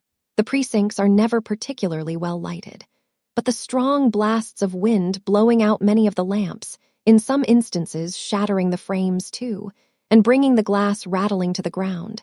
They are unusually dark tonight. The darkness is augmented and confused by flying dust from the earth, dry twigs from the trees, and great ragged fragments from the rooks nests up in the tower. The trees themselves so toss and creak as this tangible part of the darkness madly whirls about that they seem in peril of being torn out of the earth, while ever and again a crack and a rushing fall denote that some large branch has yielded to the storm. Not such power of wind has blown for many a winter night. Chimneys topple in the streets, and people hold to posts and corners, and to one another to keep themselves upon their feet. The violent rushes abate not, but increase in frequency and fury until at midnight, when the streets are empty, the storm goes thundering along them, rattling at all the latches and tearing at all the shutters, as if warning the people to get up and fly with it, rather than have the roofs brought down upon their brains. Still, the red light burns steadily. Nothing is steady but the red light. All through the night the wind blows and abates not. But early in the morning, when there is barely enough light in the east to dim the stars, it begins to lull. From that time, with occasional wild charges, like a wounded monster dying, it drops and sinks, and at full daylight it is dead. It is then seen that the hands of the cathedral clock are torn off. That lead from the roof has been stripped away, rolled up, and blown into the close, and that some stones have been displaced upon the summit of the great tower. Christmas morning though it be, it is necessary to send up workmen to ascertain the extent of the damage done. These, led by Durdles, go aloft, while Mr. Tope and a crowd of early idlers gather down in Minor Canon Corner, shading their eyes and watching for their appearance up there. This cluster is suddenly broken and put aside by the hands of Mr. Jasper. All the gazing eyes are brought down to the earth by his loudly inquiring of Mr. Crisparkle at an open window. "Where is my nephew?" "He has not been here." "Is he not with you?" "No. He went down to the river last night with Mr. Neville to look at the storm and has not been back. Call Mr. Neville." "He left this morning early." "Left this morning early? Let me in. Let me in." There is no more looking up at the tower now. All the assembled eyes are turned on Mr. Jasper, white, half-dressed, panting, and clinging to the rail before the minor canon's house. Chapter 15. Impeached. Neville Landless had started so early and walked at so good a pace that when the church bells began to ring in Cloisterham for morning service, he was 8 miles away. As he wanted his breakfast by that time, having set forth on a crust of bread, he stopped at the next roadside tavern to refresh. Visitors in want of breakfast, unless they were horses or cattle, for which class of guests there was preparation enough in the way of water trough and hay, were so unusual at the sign of the tilted wagon that it took a long time to get the wagon into the track of tea and toast and bacon. Neville, in the interval, sitting in a sanded parlor, wondering in how long a time after he had gone, the sneezy fire of damp faggots would begin to make somebody else warm. Indeed, the tilted wagon, as a cool establishment on the top of a hill, where the ground before the door was puddled with damp hoofs and trodden straw, where a scolding landlady slapped a moist baby, with one red sock on and one wanting, in the bar, where the cheese was cast aground upon a shelf, in company with a moldy tablecloth and a green-handled knife, in a sort of cast-iron canoe, where the pale-faced bread shed tears of crumb over its shipwreck in another canoe, where the family linen, half-washed and half-dried, led a public life of lying about, where everything to drink was drunk out of mugs, and everything else was suggestive of a rhyme to mugs. The tilted wagon, all these things considered, hardly kept its painted promise of providing good entertainment for man and beast. However, man, in the present case, was not critical, but took what entertainment he could get, and went on again after a longer rest than he needed. He stopped at some quarter of a mile from the house, hesitating whether to pursue the road, or to follow a cart track between two high hedgerows, which led across the slope of a breezy heath, and evidently struck into the road again by and by. He decided in favor of this latter track, and pursued it with some toil, the rise being steep, and the way worn into deep ruts. He was laboring along when he became aware of some other pedestrians behind him. As they were coming up at a faster pace than his, he stood aside against one of the high banks to let them pass. But their manner was very curious. Only 4 of them passed. Other 4 slackened speed, and loitered as intending to follow him when he should go on. The remainder of the party, half a dozen perhaps, turned, and went back at a great rate. He looked at the 4 behind him, and he looked at the 4 before him. They all returned his look. He resumed his way. The 4 in advance went on, constantly looking back. The 4 in the rear came closing up, when they all ranged out from the narrow track upon the open slope of the heath. And this order was maintained. Let him diverge as he would to either side. There was no longer room to doubt that he was beset by these fellows. He stopped as a last test, and they all stopped. "Why do you attend upon me in this way?" he asked the whole body. "Are you a pack of thieves?" "Don't answer him," said one of the number. He did not see which. "Better be quiet. Better be quiet," repeated Neville. "Who said so?" Nobody replied. "It's good advice, whichever of you skulkers gave it," he went on angrily. "I will not submit to be penned in between 4 men there and 4 men there. I wish to pass, and I mean to pass, those 4 in front." They were all standing still, himself included. "If 8 men, or 4 men, or 2 men, set upon one," he proceeded, growing more enraged, "the one has no chance but to set his mark upon some of them. And by the Lord, I'll do it, if I am interrupted any farther." Shouldering his heavy stick, and quickening his pace, he shot on to pass the 4 ahead. The largest and strongest man of the number changed swiftly to the side on which he came up, and dexterously closed with him and went down with him, but not before the heavy stick had descended smartly. "Let him be," said this man in a suppressed voice, as they struggled together on the grass. "Fair play, his is the build of a girl to mine, and he's got a weight strapped to his back besides. Let him alone, I'll manage him." After a little rolling about, in a close scuffle which caused the faces of both to be besmeared with blood, the man took his knee from Neville's chest and rose, saying, "There, now take him arm in arm, any 2 of you." It was immediately done. "As to our being a pack of thieves, Mr. Landless," said the man, as he spat out some blood and wiped more from his face, "you know better than that at midday. We wouldn't have touched you if you hadn't forced us. We're going to take you round to the high road anyhow, and you'll find help enough against thieves there, if you want it. Wipe his face, somebody. See how it's a-trickling down him." When his face was cleansed, Neville recognized in the speaker Joe, driver of the Cloisterham omnibus, whom he had seen but once, and that on the day of his arrival. "And what I recommend you for the present is, don't talk, Mr. Landless. You'll find a friend waiting for you, at the high road, gone ahead by the other way when we split into 2 parties, and you had much better say nothing till you come up with him. Bring that stick along, somebody else, and let's be moving." Utterly bewildered, Neville stared around him and said not a word. Walking between his two conductors, who held his arms in theirs, he went on, as in a dream, until they came again into the high road and into the midst of a little group of people. The men who had turned back were among the group, and its central figures were Mr. Jasper and Mr. Crisparkle. Neville's conductors took him up to the minor canon, and there released him, as an act of deference to that gentleman. "What is all this, sir? What is the matter?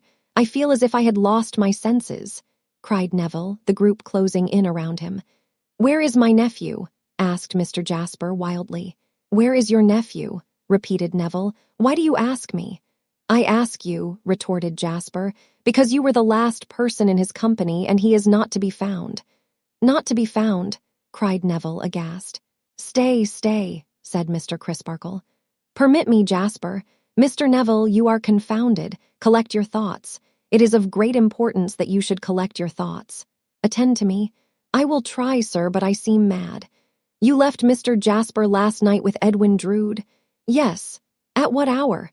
"Was it at 12 o'clock?" asked Neville, with his hand to his confused head and appealing to Jasper. "Quite right," said Mr. Crisparkle. "The hour Mr. Jasper has already named to me. You went down to the river together." "Undoubtedly, to see the action of the wind there." "What followed? How long did you stay there?" "About 10 minutes. I should say not more. We then walked together to your house, and he took leave of me at the door." "Did he say that he was going down to the river again?" "No, he said that he was going straight back."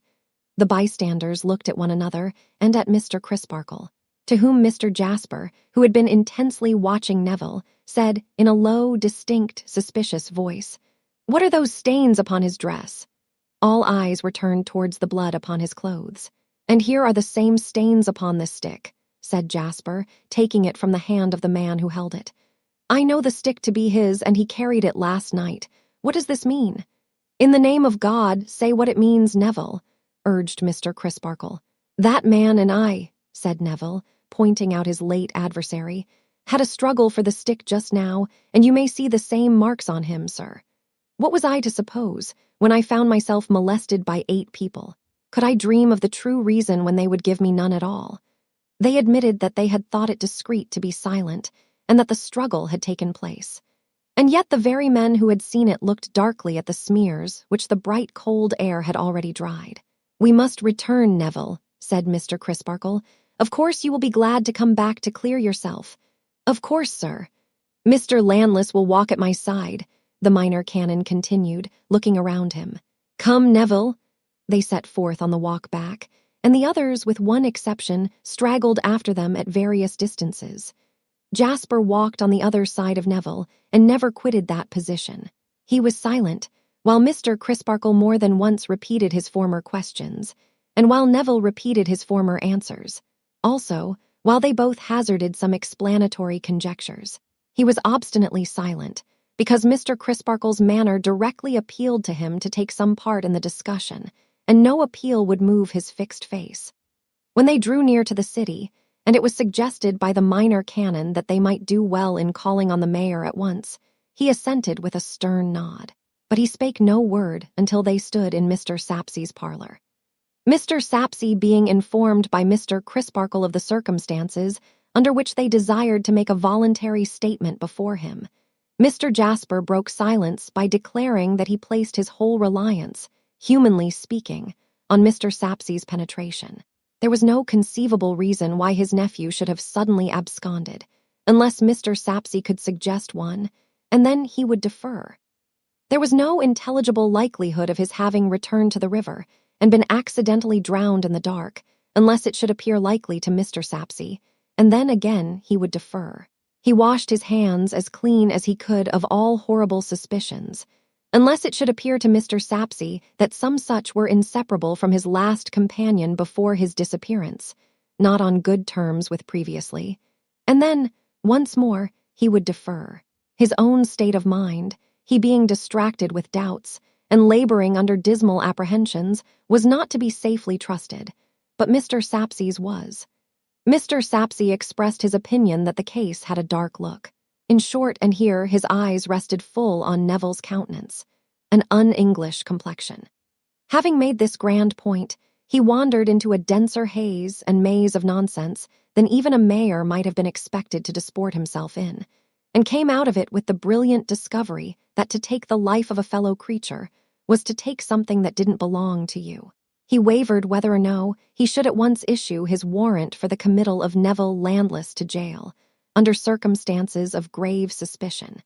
And he might have gone so far as to do it, but for the indignant protest of the minor canon, who undertook for the young man's remaining in his own house and being produced by his own hands whenever demanded. Mr. Jasper then understood Mr. SAPSEA to suggest that the river should be dragged, that its banks should be rigidly examined, that particulars of the disappearance should be sent to all outlying places and to London, and that placards and advertisements should be widely circulated imploring Edwin Drood, if for any unknown reason he had withdrawn himself from his uncle's home and society, to take pity on that loving kinsman's sore bereavement and distress, and somehow inform him that he was yet alive. Mr. SAPSEA was perfectly understood, for this was exactly his meaning, though he had said nothing about it, and measures were taken towards all these ends immediately. It would be difficult to determine which was the more oppressed with horror and amazement, Neville Landless or John Jasper, but that Jasper's position forced him to be active, while Neville's forced him to be passive. There would have been nothing to choose between them. Each was bowed down and broken. With the earliest light of the next morning, men were at work upon the river, and other men, most of whom volunteered for the service, were examining the banks. All the livelong day the search went on. Upon the river with barge and pole and drag and net, upon the muddy and rushy shore with jackboots, hatchet, spade, rope, dogs, and all imaginable appliances. Even at night the river was specked with lanterns and lurid with fires. Far-off creeks, into which the tide washed as it changed, had their knots of watchers, listening to the lapping of the stream and looking out for any burden it might bear. Remote shingly causeways near the sea, and lonely points off which there was a race of water, had their unwonted flaring cressets and rough-coated figures when the next day dawned. But no trace of Edwin Drood revisited the light of the sun. All that day, again, the search went on. Now in barge and boat, and now ashore among the osiers, or tramping amidst mud and stakes and jagged stones in low-lying places, where solitary watermarks and signals of strange shapes showed like specters, John Jasper worked and twalled, but to no purpose, for still no trace of Edwin Drood revisited the light of the sun. Setting his watches for that night again, so that vigilant eyes should be kept on every change of tide, he went home exhausted, unkempt and disordered, bedaubed with mud that had dried upon him, and with much of his clothing torn to rags. He had but just dropped into his easy chair when Mr. Grewgious stood before him. "This is strange news," said Mr. Grewgious. "Strange and fearful news." Jasper had merely lifted up his heavy eyes to say it, and now dropped them again as he drooped, worn out, over one side of his easy chair. Mr. Grewgious smoothed his head and face and stood looking at the fire. "How is your ward?" asked Jasper after a time in a faint, fatigued voice. "Poor little thing, you may imagine her condition." "Have you seen his sister?" inquired Jasper as before. "Who's—" The curtness of the counter-question, and the cool, slow manner in which, as he put it, Mr. Grewgious moved his eyes from the fire to his companion's face, might at any other time have been exasperating. In his depression and exhaustion, Jasper merely opened his eyes to say, "The suspected young man's." "Do you suspect him?" asked Mr. Grewgious. "I don't know what to think. I cannot make up my mind." "Nor I," said Mr. Grewgious. "But as you spoke of him as the suspected young man, I thought you had made up your mind. I have just left Miss Landless." "What is her state?" "Defiance of all suspicion and unbounded faith in her brother." "Poor thing." "However," pursued Mr. Grewgious, "it is not of her that I came to speak. It is of my ward. I have a communication to make that will surprise you. At least, it has surprised me." Jasper, with a groaning sigh, turned wearily in his chair. "Shall I put it off till tomorrow?" said Mr. Grewgious. "Mind, I warn you, that I think it will surprise you." More attention and concentration came into John Jasper's eyes as they caught sight of Mr. Grewgious smoothing his head again, and again looking at the fire, but now with a compressed and determined mouth. "What is it?" demanded Jasper, becoming upright in his chair. "To be sure," said Mr. Grugis, provokingly slowly and internally as he kept his eyes on the fire. "I might have known it sooner. She gave me the opening, but I am such an exceedingly angular man that it never occurred to me. I took all for granted." "What is it?" demanded Jasper once more. Mr. Grugis, alternately opening and shutting the palms of his hands as he warmed them at the fire, and looking fixedly at him sideways, and never changing either his action or his look in all that followed, went on to reply. "This young couple, the lost youth and Miss Rosa, my ward, though so long betrothed and so long recognizing their betrothal, and so near being married." Mr. Grugis saw a staring white face and two quivering white lips in the easy chair, and saw two muddy hands gripping its sides. But for the hands, he might have thought he had never seen the face. This young couple came gradually to the discovery, made on both sides pretty equally, I think, that they would be happier and better, both in their present and their future lives, as affectionate friends, or say rather as brother and sister, than as husband and wife.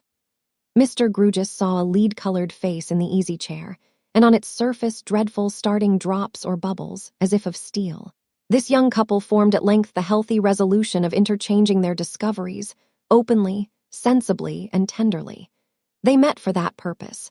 After some innocent and generous talk, they agreed to dissolve their existing, and their intended, relations forever and ever. Mr. Grugis saw a ghastly figure rise, open-mouthed, from the easy chair, and lift its outspread hands towards its head. One of this young couple, and that one your nephew, fearful, however, that in the tenderness of your affection for him you would be bitterly disappointed by so wide a departure from his projected life, forbore to tell you the secret for a few days, and left it to be disclosed by me, when I should come down to speak to you, and he would be gone. I speak to you, and he is gone." Mr. Grugis saw the ghastly figure throw back its head, clutch its hair with its hands, and turn with a writhing action from him. "I have now said all I have to say, except that this young couple parted firmly, though not without tears and sorrow, on the evening when you last saw them together." Mr. Grugis heard a terrible shriek, and saw no ghastly figure, sitting or standing, saw nothing but a heap of torn and miry clothes upon the floor. Not changing his action even then, he opened and shut the palms of his hands as he warmed them, and looked down at it. Chapter 16. Devoted. When John Jasper recovered from his fit or swoon, he found himself being tended by Mr. and Mrs. Tope, whom his visitor had summoned for the purpose.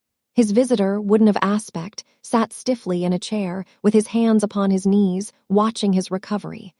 "There, you've come to nicely now, sir," said the tearful Mrs. Tope. "You were thoroughly worn out, and no wonder." "A man," said Mr. Grugis, with his usual air of repeating a lesson, "cannot have his rest broken, and his mind cruelly tormented, and his body overtaxed by fatigue without being thoroughly worn out." "I fear I have alarmed you," Jasper apologized faintly, when he was helped into his easy chair. "Not at all, I thank you," answered Mr. Grugis. "You are too considerate." "Not at all, I thank you," answered Mr. Grugis again. "You must take some wine, sir," said Mrs. Tope, "and the jelly that I had ready for you, and that you wouldn't put your lips to at noon, though I warned you what would come of it, you know, and you not breakfasted. And you must have a wing of the roast fowl that has been put back 20 times if it's been put back once. It shall all be on table in 5 minutes, and this good gentleman belike will stop and see you take it." This good gentleman replied with a snort, which might mean yes, or no, or anything or nothing, and which Mrs. Tope would have found highly mystifying, but that her attention was divided by the service of the table. "You will take something with me," said Jasper, as the cloth was laid. "I couldn't get a morsel down my throat, I thank you," answered Mr. Grugis. Jasper both ate and drank almost voraciously. Combined with the hurry in his mode of doing it, was an evident indifference to the taste of what he took, suggesting that he ate and drank to fortify himself against any other failure of the spirits, far more than to gratify his palate. Mr. Grugis in the meantime sat upright, with no expression in his face, and a hard kind of imperturbably polite protest all over him, as though he would have said, in reply to some invitation to discourse, "I couldn't originate the faintest approach to an observation on any subject whatever, I thank you."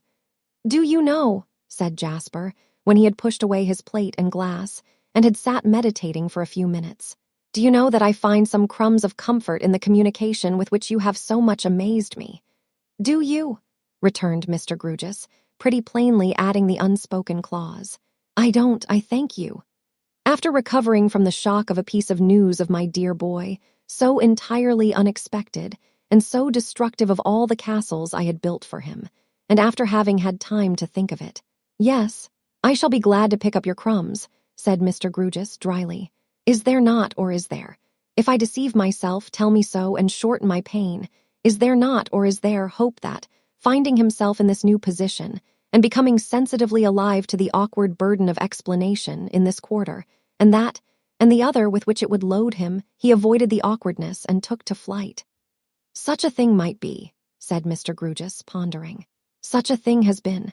I have read of cases in which people, rather than face a 7 days' wonder and have to account for themselves to the idle and impertinent, have taken themselves away and been long unheard of." "I believe such things have happened," said Mr. Grugis, pondering still. "When I had and could have no suspicion," pursued Jasper, eagerly following the new track, "that the dear lost boy had withheld anything from me, most of all, such a leading matter as this. What gleam of light was there for me in the whole black sky? When I supposed that his intended wife was here, and his marriage close at hand, how could I entertain the possibility of his voluntarily leaving this place, in a manner that would be so unaccountable, capricious, and cruel? But now that I know what you have told me, is there no little chink through which day pierces? Supposing him to have disappeared of his own act, is not his disappearance more accountable and less cruel? The fact of his having just parted from your ward is in itself a sort of reason for his going away. It does not make his mysterious departure the less cruel to me, it is true, but it relieves it of cruelty to her." Mr. Grugis could not but assent to this. "And even as to me," continued Jasper, still pursuing the new track with ardor, and as he did so, brightening with hope, "he knew that you were coming to me. He knew that you were entrusted to tell me what you have told me. If your doing so has awakened a new train of thought in my perplexed mind, it reasonably follows that, from the same premises, he might have foreseen the inferences that I should draw. Grant that he did foresee them, and even the cruelty to me, and who am I? John Jasper, music master, vanishes." Once more, Mr. Grugis could not but assent to this. "I have had my distrusts, and terrible distrusts they have been," said Jasper. "But your disclosure, overpowering as it was at first, showing me that my own dear boy had had a great disappointing reservation from me, who so fondly loved him, kindles hope within me. You do not extinguish it when I state it, but admit it to be a reasonable hope. I begin to believe it possible," here he clasped his hands, "that he may have disappeared from among us of his own accord, and that he may yet be alive and well." Mr. Crisparkle came in at the moment, to whom Mr. Jasper repeated, "I begin to believe it possible that he may have disappeared of his own accord, and may yet be alive and well." Mr. Crisparkle taking a seat and inquiring, "Why so?" Mr. Jasper repeated the arguments he had just set forth. If they had been less plausible than they were, the good minor canon's mind would have been in a state of preparation to receive them, as exculpatory of his unfortunate pupil. But he, too, did really attach great importance to the lost young man's having been, so immediately before his disappearance, placed in a new and embarrassing relation towards everyone acquainted with his projects and affairs, and the fact seemed to him to present the question in a new light. "I stated to Mr. SAPSEA, when we waited on him," said Jasper, as he really had done, "that there was no quarrel or difference between the two young men at their last meeting. We all know that their first meeting was unfortunately very far from amicable, but all went smoothly and quietly when they were last together at my house. My dear boy was not in his usual spirits. He was depressed, I noticed that, and I am bound henceforth to dwell upon the circumstance the more, now that I know there was a special reason for his being depressed, a reason, moreover, which may possibly have induced him to absent himself." "I pray to heaven it may turn out so," exclaimed Mr. Crisparkle. "I pray to heaven it may turn out so," repeated Jasper. "You know, and Mr. Grugis should now know likewise, that I took a great prepossession against Mr. Neville Landless, arising out of his furious conduct on that first occasion. You know that I came to you, extremely apprehensive, on my dear boy's behalf, of his mad violence. You know that I even entered in my diary and showed the entry to you that I had dark forebodings against him. Mr. Grugis ought to be possessed of the whole case. He shall not, through any suppression of mine, be informed of a part of it and kept in ignorance of another part of it. I wish him to be good enough to understand that the communication he has made to me has hopefully influenced my mind, in spite of its having been, before this mysterious occurrence took place, profoundly impressed against young Landless. This fairness troubled the minor canon much.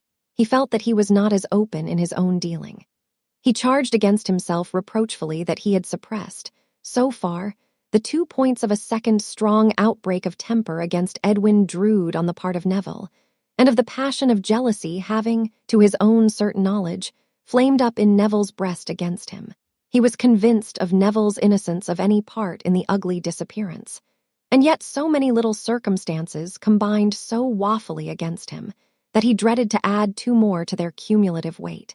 He was among the truest of men, but he had been balancing in his mind, much to its distress, whether his volunteering to tell these 2 fragments of truth at this time would not be tantamount to a piecing together of falsehood in the place of truth. However, here was a model before him.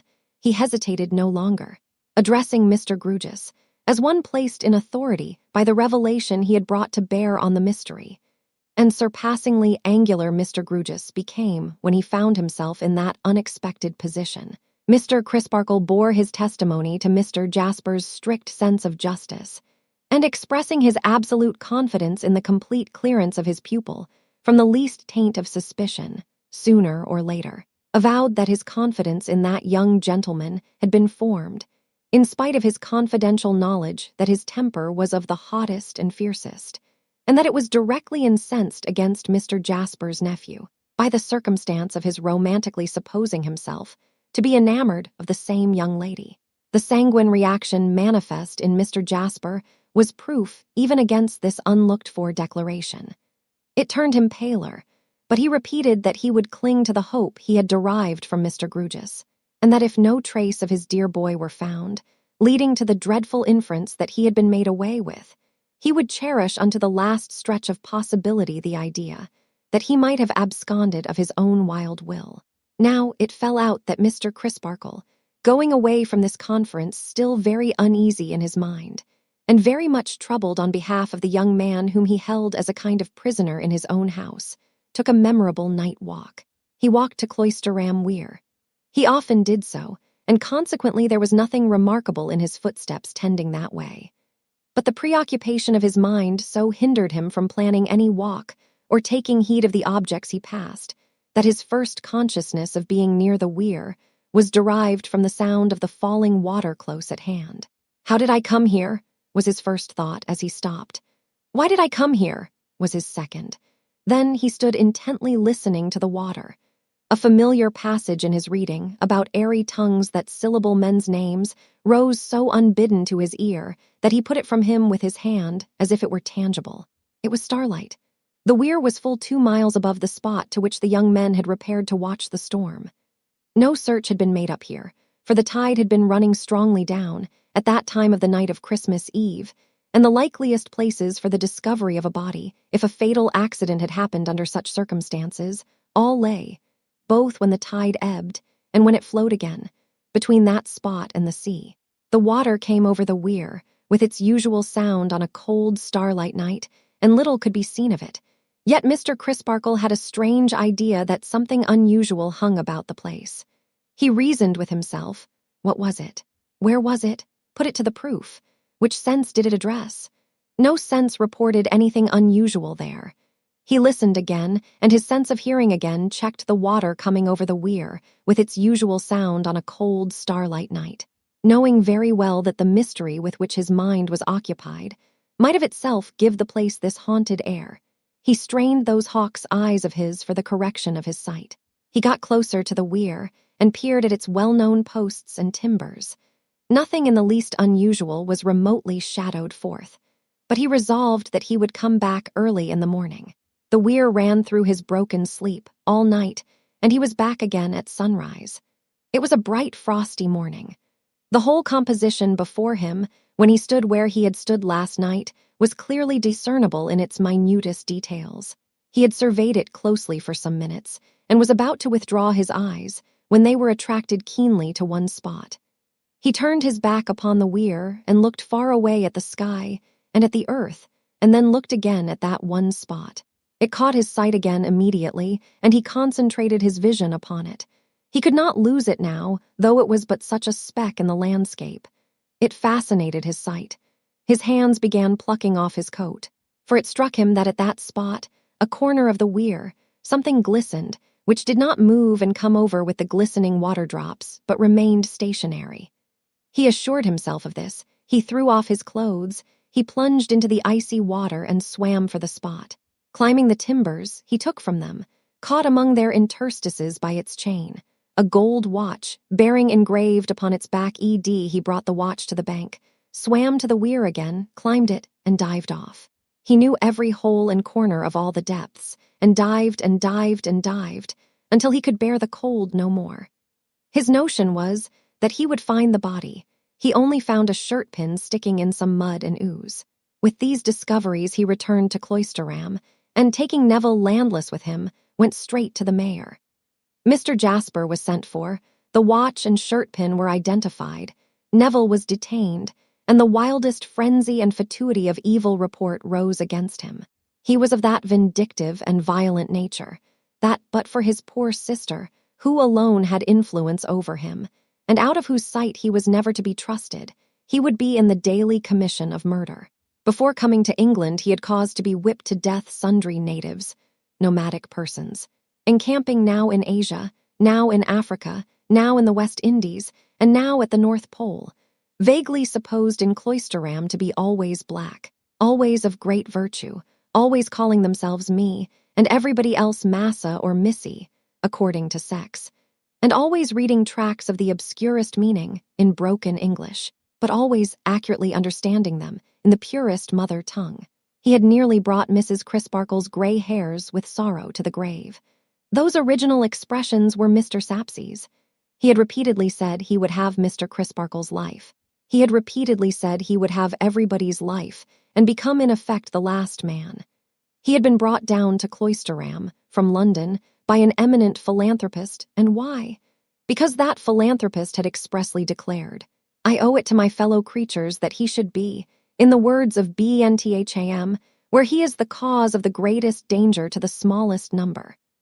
These dropping shots from the blunderbusses of blunderheadedness might not have hit him in a vital place, but he had to stand against a trained and well-directed fire of arms of precision too. He had notoriously threatened the lost young man, and had, according to the showing of his own faithful friend and tutor who strove so hard for him, a cause of bitter animosity, created by himself, and stated by himself, against that ill-starred fellow. He had armed himself with an offensive weapon for the fatal night, and he had gone off early in the morning, after making preparations for departure. He had been found with traces of blood on him. Truly, they might have been wholly caused as he represented, but they might not also. On a search warrant being issued for the examination of his room, clothes, and so forth, it was discovered that he had destroyed all his papers and rearranged all his possessions on the very afternoon of the disappearance. The watch found at the weir was challenged by the jeweler as one he had wound and set for Edwin Drood at 2:20 on that same afternoon, and it had run down before being cast into the water, and it was the jeweler's positive opinion that it had never been rewound.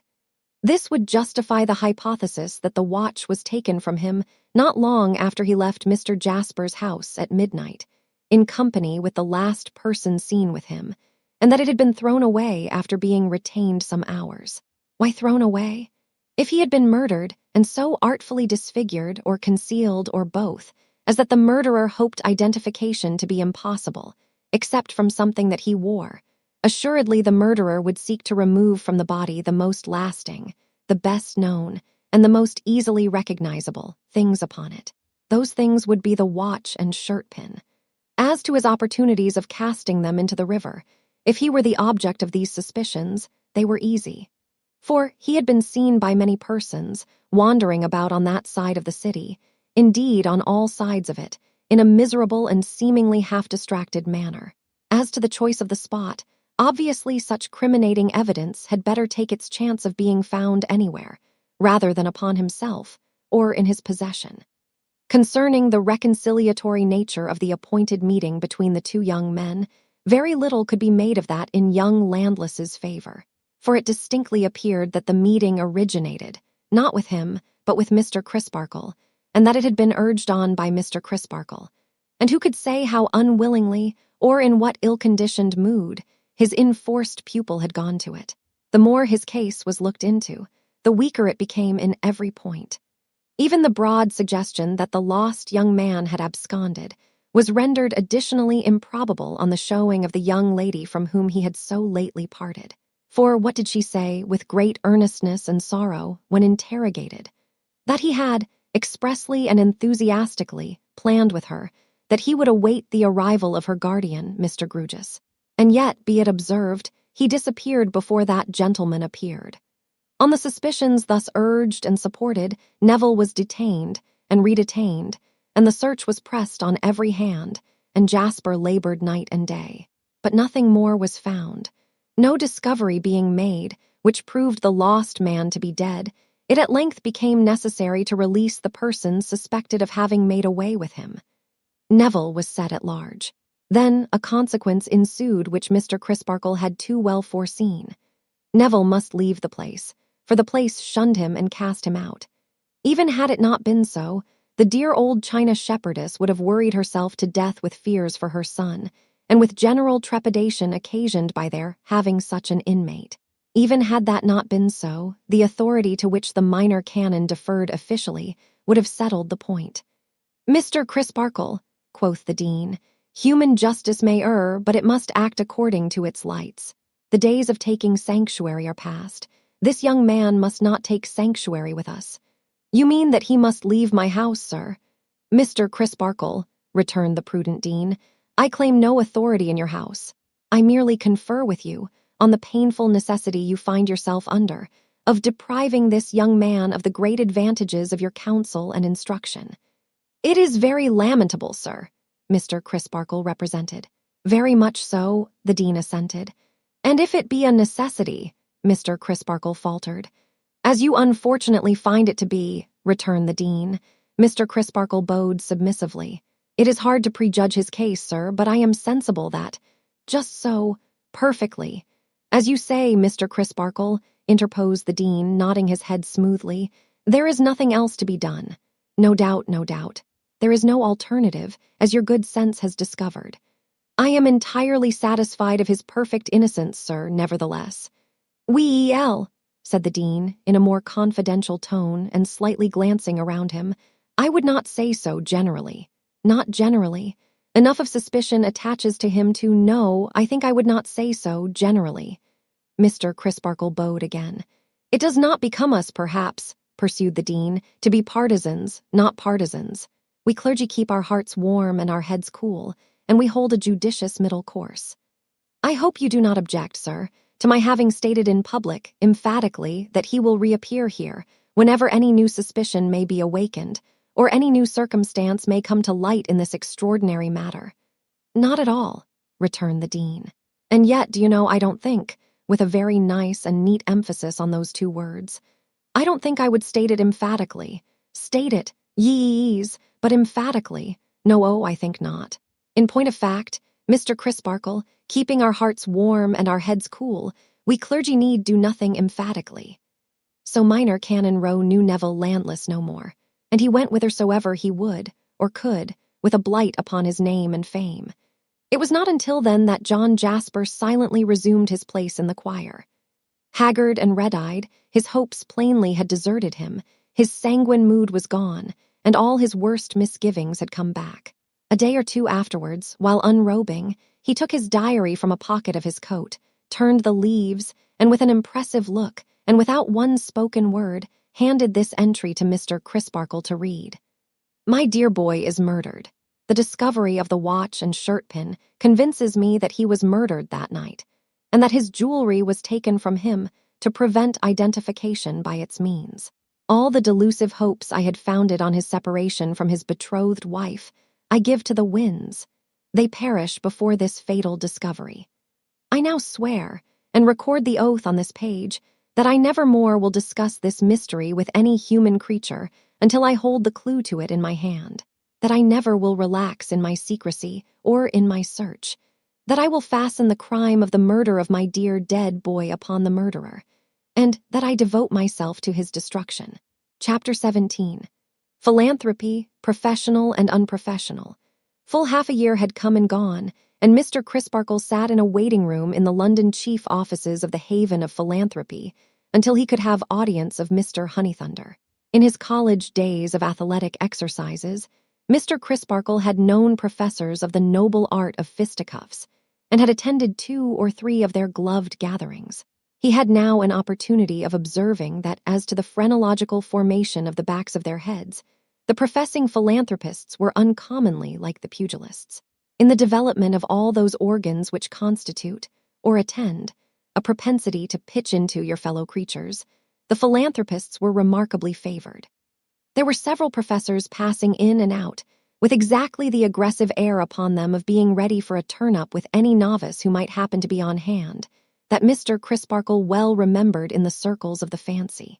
Preparations were in progress for a moral little mill somewhere on the rural circuit, and other professors were backing this, or that heavyweight as good for such or such speech-making hits, so very much after the manner of the sporting publicans, that the intended resolutions might have been rounds. In an official manager of these displays, much celebrated for his platform tactics, Mr. Crisparkle recognized, in a suit of black, the counterpart of a deceased benefactor of his species, an eminent public character, once known to fame as Frosty-Faced Fogo, who in days of yore superintended the formation of the magic circle with the ropes and stakes. There were only 3 conditions of resemblance wanting between these professors and those. Firstly, the philanthropists were in very bad training, much too fleshy, and presenting, both in face and figure, a superabundance of what is known to pugilistic experts as suet pudding. Secondly, the philanthropists had not the good temper of the pugilists, and used worse language. Thirdly, their fighting code stood in great need of revision, as empowering them not only to bore their man to the ropes, but to bore him to the confines of distraction, also to hit him when he was down, hit him anywhere and anyhow, kick him, stamp upon him, gouge him, and maul him behind his back without mercy. In these last particulars, the professors of the noble art were much nobler than the professors of philanthropy. Mr. Crisparkle was so completely lost in musing on these similarities and dissimilarities, at the same time watching the crowd which came and went by, always, as it seemed, on errands of antagonistically snatching something from somebody, and never giving anything to anybody, that his name was called before he heard it. On his at length responding, he was shown by a miserably shabby and underpaid stipendiary philanthropist, who could hardly have done worse if he had taken service with a declared enemy of the human race, to Mr. Honeythunder's room. "Sir," said Mr. Honeythunder, in his tremendous voice, like a schoolmaster issuing orders to a boy of whom he had a bad opinion, "sit down." Mr. Crisparkle seated himself. Mr. Honeythunder, having signed the remaining few score of a few thousand circulars, calling upon a corresponding number of families without means to come forward, stump up instantly, and be philanthropists, or go to the devil, another shabby stipendiary philanthropist, highly disinterested, if in earnest, gathered these into a basket and walked off with them. "Now, Mr. Crisparkle," said Mr. Honeythunder, turning his chair half round towards him when they were alone, and squaring his arms with his hands on his knees, and his brows knitted, as if he added, "I am going to make short work of you. Now, Mr. Crisparkle, we entertain different views, you and I, sir, of the sanctity of human life." "Do we?" returned the minor canon. "We do, sir." "Might I ask you," said the minor canon, "what are your views on that subject?" "That human life is a thing to be held sacred, sir." "Might I ask you," pursued the minor canon as before, "what you suppose to be my views on that subject?" "By George, sir," returned the philanthropist, squaring his arms still more as he frowned on Mr. Crisparkle, "they are best known to yourself." "Readily admitted. But you began by saying that we took different views, you know. Therefore, or you could not say so, you must have set up some views as mine. Pray, what views have you set up as mine?" "Here is a man, and a young man," said Mr. Honeythunder, as if that made the matter infinitely worse, and he could have easily borne the loss of an old one, "swept off the face of the earth by a deed of violence." "What do you call that?" "Murder," said the minor canon. "What do you call the doer of that deed, sir?" "A murderer," said the minor canon. "I am glad to hear you admit so much, sir," retorted Mr. Honeythunder in his most offensive manner, "and I candidly tell you that I didn't expect it." Here he lowered heavily at Mr. Crisparkle again. "Be so good as to explain what you mean by those very unjustifiable expressions." "I don't sit here, sir," returned the philanthropist, raising his voice to a roar, "to be browbeaten. As the only other person present, no one can possibly know that better than I do," returned the minor canon very quietly. "But I interrupt your explanation." "Murder," proceeded Mr. Honeythunder, in a kind of boisterous reverie, with his platform folding of his arms, and his platform nod of abhorrent reflection after each short sentiment of a word. "Bloodshed, Abel, Cain, I hold no terms with Cain. I repudiate with a shudder the red hand when it is offered me." Instead of instantly leaping into his chair and cheering himself hoarse, as the brotherhood in public meeting assembled would infallibly have done on this cue, Mr. Crisparkle merely reversed the quiet crossing of his legs and said mildly, "Don't let me interrupt your explanation when you begin it. The commandments say no murder, sir," proceeded Mr. Honeythunder, platformally pausing as if he took Mr. Crisparkle to task for having distinctly asserted that they said, "You may do a little murder and then leave off." "And they also say you shall bear no false witness," observed Mr. Crisparkle. "Enough," bellowed Mr. Honeythunder, with a solemnity and severity that would have brought the house down at a meeting. Enough. My late wards being now of age, and I being released from a trust which I cannot contemplate without a thrill of horror, there are the accounts which you have undertaken to accept on their behalf, and there is a statement of the balance which you have undertaken to receive, and which you cannot receive too soon.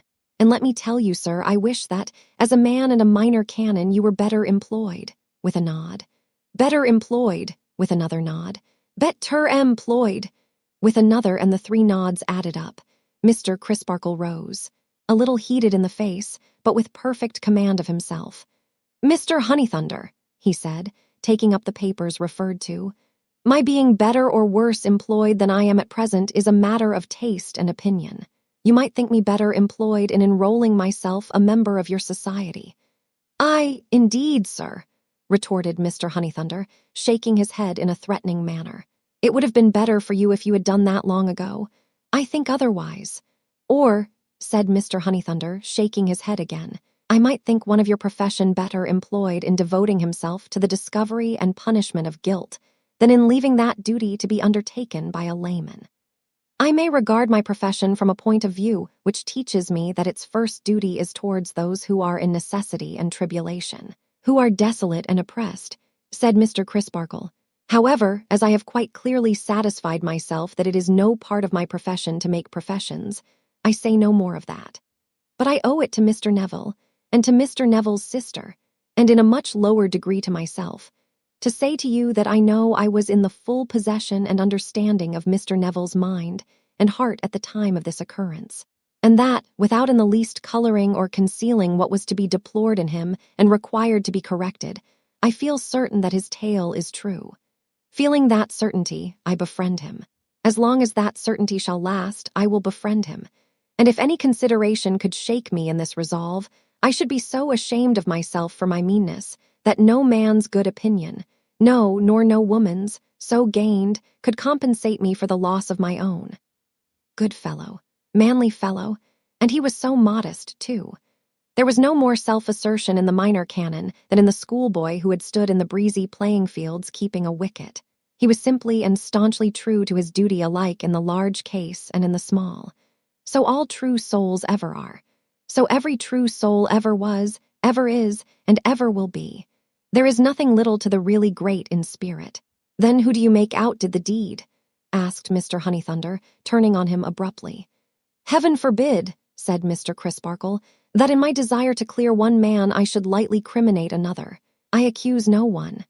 Tee-cha! Ejaculated Mr. Honeythunder with great disgust, for this was by no means the principle on which the philanthropic brotherhood usually proceeded. And, sir, you are not a disinterested witness, we must bear in mind. How am I an interested one? Inquired Mr. Crisparkle, smiling innocently at a loss to imagine. There was a certain stipend, sir, paid to you for your pupil, which may have warped your judgment a bit, said Mr. Honeythunder coarsely. Perhaps I expect to retain it still, Mr. Crisparkle returned, enlightened. Do you mean that too?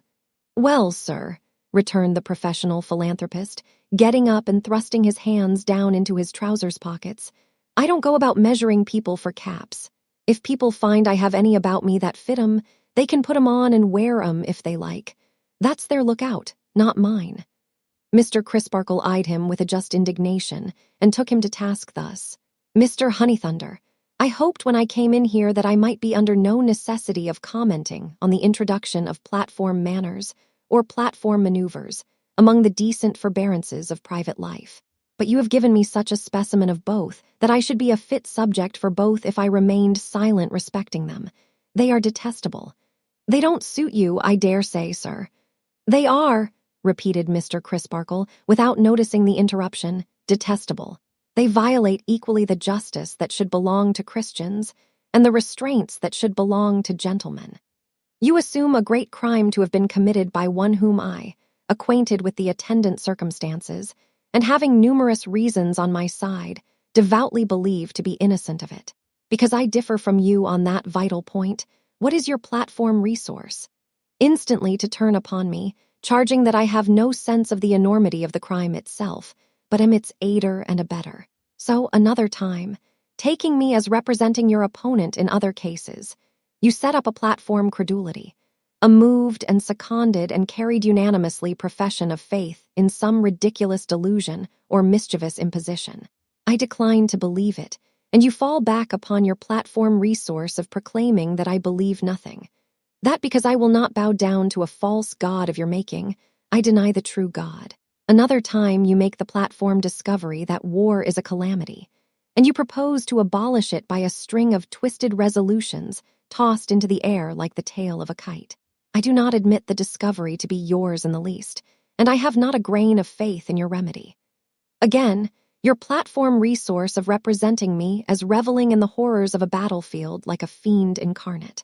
Another time, in another of your undiscriminating platform rushes, you would punish the sober for the drunken. I claim consideration for the comfort, convenience, and refreshment of the sober, and you presently make platform proclamation that I have a depraved desire to turn heaven's creatures into swine and wild beasts. In all such cases your movers, and your seconders, and your supporters, your regular professors of all degrees, run amok like so many mad Malays, habitually attributing the lowest and basest motives with the utmost recklessness. Let me call your attention to a recent instance in yourself, for which you should blush, and quoting figures which you know to be as willfully one-sided as a statement of any complicated account that should be all creditor side and no debtor, or all debtor side and no creditor.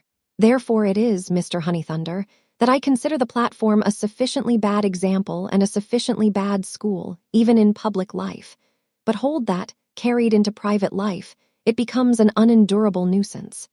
These are strong words, sir, exclaimed the philanthropist. I hope so, said Mr. Crisparkle. Good morning. He walked out of the haven at a great rate, but soon fell into his regular brisk pace, and soon had a smile upon his face as he went along, wondering what the China shepherdess would have said if she had seen him pounding Mr. Honeythunder in the late little lively affair. For Mr. Crisparkle had just enough of harmless vanity to hope that he had hit hard, and to glow with the belief that he had trimmed the philanthropic jacket pretty handsomely. He took himself to Staple Inn, but not to P.J. T. and Mr. Grewgious. Full many a creaking stair he climbed before he reached some attic rooms in a corner, turned the latch of their unbolted door, and stood beside the table of Neville Landless. An air of retreat and solitude hung about the rooms and about their inhabitant. He was much worn, and so were they. Their sloping ceilings, cumbrous rusty locks and grates, and heavy wooden bins and beams, slowly mouldering withal, had a prisonous look, and he had the haggard face of a prisoner. Yet the sunlight shone in at the ugly garret window, which had a penthouse to itself thrust out among the tiles. And on the cracked and smoke-blackened parapet beyond, some of the deluded sparrows of the place rheumatically hopped, like little feathered cripples who had left their crutches in their nests. And there was a play of living leaves at hand that changed the air and made an imperfect sort of music in it that would have been melody in the country. The rooms were sparely furnished, but with good store of books. Everything expressed the abode of a poor student. That Mr. Crisparkle had been either chooser, lender, or donor of the books, or that he combined the three characters, might have been easily seen in the friendly beam of his eyes upon them as he entered. "How goes it, Neville?" "I am in good heart, Mr. Crisparkle, and working away." "I wish your eyes were not quite so large and not quite so bright," said the minor canon, slowly releasing the hand he had taken in his. "They brighten at the sight of you," returned Neville. "If you were to fall away from me, they would soon be dull enough." "Rally, rally," urged the other in a stimulating tone. "Fight for it, Neville. If I were dying, I feel as if a word from you would rally me. If my pulse had stopped, I feel as if your touch would make it beat again," said Neville. "But I have rallied, and am doing famously." Mr. Crisparkle turned him with his face a little more towards the light. "I want to see a ruddier touch here, Neville," he said, indicating his own healthy cheek by way of pattern. "I want more sun to shine upon you." Neville drooped suddenly as he replied in a lowered voice. "I am not hardy enough for that yet. I may become so, but I cannot bear it yet. If you had gone through those Cloisterham streets, as I did, if you had seen, as I did, those averted eyes, and the better sort of people silently giving me too much room to pass, that I might not touch them or come near them, you wouldn't think it quite unreasonable that I cannot go about in the daylight." "My poor fellow," said the minor canon, in a tone so purely sympathetic that the young man caught his hand. "I never said it was unreasonable, never thought so, but I should like you to do it. And that would give me the strongest motive to do it. But I cannot yet. I cannot persuade myself that the eyes of even the stream of strangers I pass in this vast city look at me without suspicion. I feel marked and tainted, even when I go out, as I do only at night. But the darkness covers me then, and I take courage from it." Mr. Crisparkle laid a hand upon his shoulder and stood looking down at him. "If I could have changed my name," said Neville, "I would have done so. But as you wisely pointed out to me, I can't do that, for it would look like guilt. If I could have gone to some distant place, I might have found relief in that, but the thing is not to be thought of for the same reason. Hiding and escaping would be the construction in either case. It seems a little hard to be so tied to a stake, and innocent, but I don't complain." "And you must expect no miracle to help you, Neville," said Mr. Crisparkle compassionately. "No, sir, I know that. The ordinary fullness of time and circumstances is all I have to trust to. It will right you at last, Neville. So I believe, and I hope I may live to know it." But perceiving that the despondent mood into which he was falling cast a shadow on the minor canon, and it may be, feeling that the broad hand upon his shoulder was not then quite as steady as its own natural strength had rendered it when it first touched him just now, he brightened and said, "Excellent circumstances for study, anyhow. And you know, Mr. Crisparkle, what need I have of study in all ways? Not to mention that you have advised me to study for the difficult profession of the law, specially, and that, of course, I am guiding myself by the advice of such a friend and helper. Such a good friend and helper." He took the fortifying hand from his shoulder and kissed it. Mr. Crisparkle beamed at the books, but not so brightly as when he had entered. "I gather from your silence on the subject that my late guardian is adverse, Mr. Crisparkle," the minor canon answered. "Your late guardian is a most unreasonable person, and it signifies nothing to any reasonable person whether he is adverse, perverse, or the reverse." "Well for me that I have enough with economy to live upon," sighed Neville, half wearily and half cheerily, "while I wait to be learned and wait to be righted. Else I might have proved the proverb, that while the grass grows, the steed starves." He opened some books as he said it, and was soon immersed in their interleaved and annotated passages, while Mr. Crisparkle sat beside him, expounding, correcting, and advising. The minor canon's cathedral duties made these visits of his difficult to accomplish, and only to be compassed at intervals of many weeks. But they were as serviceable as they were precious to Neville Landless. When they had got through such studies as they had in hand, they stood leaning on the window-sill and looking down upon the patch of garden. "Next week," said Mr. Crisparkle, You will cease to be alone and will have a devoted companion.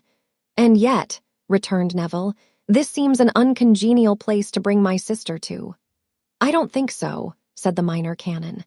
There is duty to be done here, and there are womanly feeling, sense, and courage wanted here. I meant, explained Neville, that the surroundings are so dull and unwomanly, and that Helena can have no suitable friend or society here. You have only to remember, said Mr. Crisparkle, that you are here yourself, and that she has to draw you into the sunlight. They were silent for a little while, and then Mr. Crisparkle began anew.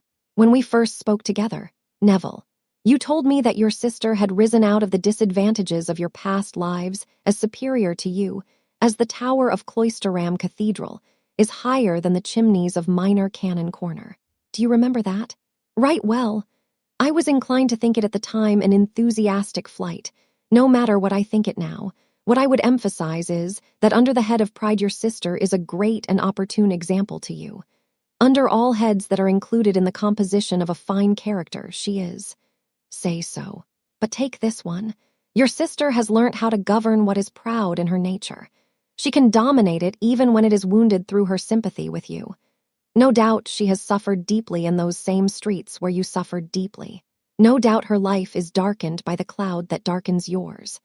But bending her pride into a grand composure that is not haughty or aggressive, but is a sustained confidence in you and in the truth, she has won her way through those streets until she passes along them as high in the general respect as anyone who treads them. Every day and hour of her life since Edwin Drood's disappearance, she has faced malignity and folly.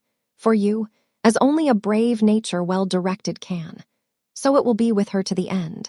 Another and weaker kind of pride might sink broken-hearted, but never such a pride as hers, which knows no shrinking and can get no mastery over her. The pale cheek beside him flushed under the comparison, and the hint implied in it. I will do all I can to imitate her, said Neville. Do so, and be a truly brave man as she is a truly brave woman, answered Mr. Crisparkle stoutly. It is growing dark. Will you go my way with me when it is quite dark? Mind, it is not I who wait for darkness. Neville replied that he would accompany him directly. But Mr. Crisparkle said he had a moment's call to make on Mr. Grewgious as an act of courtesy, and would run across to that gentleman's chambers and rejoin Neville on his own doorstep if he would come down there to meet him. Mr. Grewgious, bolt upright as usual, sat taking his wine in the dusk at his open window, his wineglass and decanter on the round table at his elbow, himself and his legs on the window seat, only one hinge in his whole body, like a bootjack. How do you do, reverend sir? Said Mr. Grewgious, with abundant offers of hospitality, which were as cordially declined as made. And how is your charge getting on over the way in the set that I had the pleasure of recommending to you as vacant and eligible? Mr. Crisparkle replied suitably. I am glad you approve of them, said Mr. Grewgious, because I entertain a sort of fancy for having him under my eye. As Mr. Grewgious had to turn his eye up considerably before he could see the chambers, the phrase was to be taken figuratively and not literally. And how did you leave Mr. Jasper, reverend sir? Said Mr. Grewgious. Mr. Crisparkle had left him pretty well. And where did you leave Mr. Jasper, reverend sir? Mr. Crisparkle had left him at Cloisterham. And when did you leave Mr. Jasper, reverend sir? That morning. Said Mr. Grewgious. He didn't say he was coming, perhaps. Coming where? Anywhere, for instance, said Mr. Grewgious. No, because here he is, said Mr. Grewgious, who had asked all these questions, with his preoccupied glance directed out at window. And he don't look agreeable, does he? Mr. Crisparkle was craning towards the window when Mr. Grewgious added, If you will kindly step round here behind me, in the gloom of the room, and will cast your eye at the second-floor landing window in yonder house, I think you will hardly fail to see a slinking individual in whom I recognize our local friend. You are right, cried Mr. Crisparkle. Said Mr. Grewgious. Then he added, turning his face so abruptly that his head nearly came into collision with Mr. Crisparkle's. What should you say that our local friend was up to? The last passage he had been shown in the diary returned on Mr. Crisparkle's mind with the force of a strong recoil, and he asked Mr. Grewgious if he thought it possible that Neville was to be harassed by the keeping of a watch upon him. A watch, repeated Mr. Grewgious musingly. Aye, "Which would not only of itself haunt and torture his life," said Mr. Crisparkle warmly, "but would expose him to the torment of a perpetually reviving suspicion, whatever he might do or wherever he might go." "Aye," said Mr. Grewgious musingly still. "Do I see him waiting for you?" "No doubt you do." "Then would you have the goodness to excuse my getting up to see you out, and to go out to join him, and to go the way that you were going, and to take no notice of our local friend?" said Mr. Grewgious. "I entertain a sort of fancy for having him under my eye tonight, do you know?" Mr. Crisparkle, with a significant nod, complied, and rejoining Neville, went away with him. They dined together and parted at the yet unfinished and undeveloped railway station. Mr. Crisparkle to get home, Neville to walk the streets, cross the bridges, make a wide round of the city in the friendly darkness, and tire himself out. It was midnight when he returned from his solitary expedition and climbed his staircase. The night was hot, and the windows of the staircase were all wide open. Coming to the top, it gave him a passing chill of surprise, there being no rooms but his up there, to find a stranger sitting on the windowsill, more after the manner of a venturesome glazier than an amateur ordinarily careful of his neck. In fact, so much more outside the window than inside, as to suggest the thought that he must have come up by the waterspout instead of the stairs. The stranger said nothing until Neville put his key in his door. Then, seeming to make sure of his identity from the action, he spoke. "I beg your pardon," he said, coming from the window with a frank and smiling air and a prepossessing address. "The beans." Neville was quite at a loss. "Runners," said the visitor. "Scarlet next door at the back." "Oh," returned Neville. "And the mignonette and wallflower?" "The same," said the visitor. "Pray walk in." "Thank you." Neville lighted his candles, and the visitor sat down. A handsome gentleman, with a young face, but with an older figure in its robustness and its breadth of shoulder. Say a man of 18-20, or at the utmost 30. So extremely sunburnt that the contrast between his brown visage and the white forehead, shaded out of doors by his hat, and the glimpses of white throat below the neckerchief, would have been almost ludicrous but for his broad temples, bright blue eyes, clustering brown hair, and laughing teeth. "I have noticed," said he. "My name is Tartar." Neville inclined his head. "I have noticed, excuse me, that you shut yourself up a good deal, and that you seem to like my garden aloft here. If you would like a little more of it, I could throw out a few lines and stays between my windows and yours, which the runners would take to directly. And I have some boxes, both of mignonette and wallflower, that I could shove on along the gutter, with a boat hook I have by me, to your windows, and draw back again when they wanted watering or gardening, and shove on again when they were ship-shape, so that they would cause you no trouble. I couldn't take this liberty without asking your permission, so I venture to ask it. Tartar, corresponding set next door. You are very kind." "Not at all. I ought to apologize for looking in so late. But having noticed, excuse me, that you generally walk out at night, I thought I should inconvenience you least by awaiting your return. I am always afraid of inconveniencing busy men, being an idle man." "I should not have thought so, from your appearance." "No, I take it as a compliment. In fact, I was bred in the Royal Navy and was first lieutenant when I quitted it. But an uncle disappointed in the service, leaving me his property on condition that I left the Navy, I accepted the fortune and resigned my commission." "Lately, I presume?" "Well, I had had 12 or 15 years of knocking about first. I came here some 9 months before you. I had had one crop before you came. I chose this place because, having served last in a little corvette, I knew I should feel more at home where I had a constant opportunity of knocking my head against the ceiling. Besides, it would never do for a man who had been aboard ship from his boyhood to turn luxurious all at once. Besides, again, having been accustomed to a very short allowance of land all my life, I thought I'd feel my way to the command of a landed estate by beginning in boxes." Whimsically as this was said, there was a touch of merry earnestness in it that made it doubly whimsical. "However," said the lieutenant, "I have talked quite enough about myself. It is not my way, I hope. It has merely been to present myself to you naturally. If you will allow me to take the liberty I have described, it will be a charity, for it will give me something more to do. And you are not to suppose that it will entail any interruption or intrusion on you, for that is far from my intention." Neville replied that he was greatly obliged, and that he thankfully accepted the kind proposal. "I am very glad to take your windows in tow," said the lieutenant. "From what I have seen of you when I have been gardening at mine, and you have been looking on, I have thought you, excuse me, rather too studious and delicate. May I ask, is your health at all affected?" "I have undergone some mental distress," said Neville, confused, "which has stood me in the stead of illness." "Pardon me," said Mr. Tartar. With the greatest delicacy, he shifted his ground to the windows again, and asked if he could look at one of them. On Neville's opening it, he immediately sprang out, as if he were going aloft with a whole watch in an emergency, and were setting a bright example.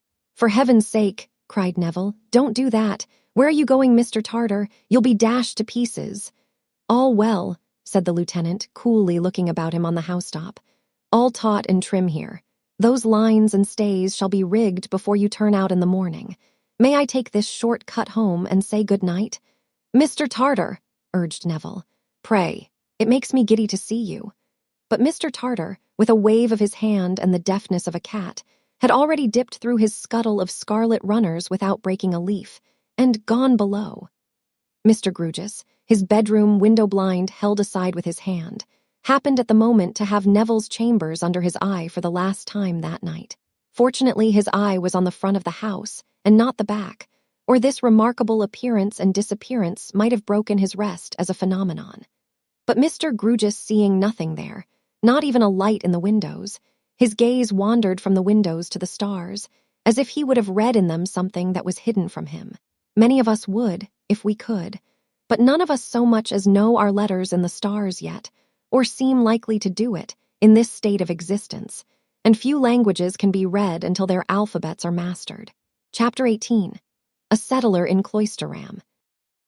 At about this time a stranger appeared in Cloisterham, a white-haired personage with black eyebrows.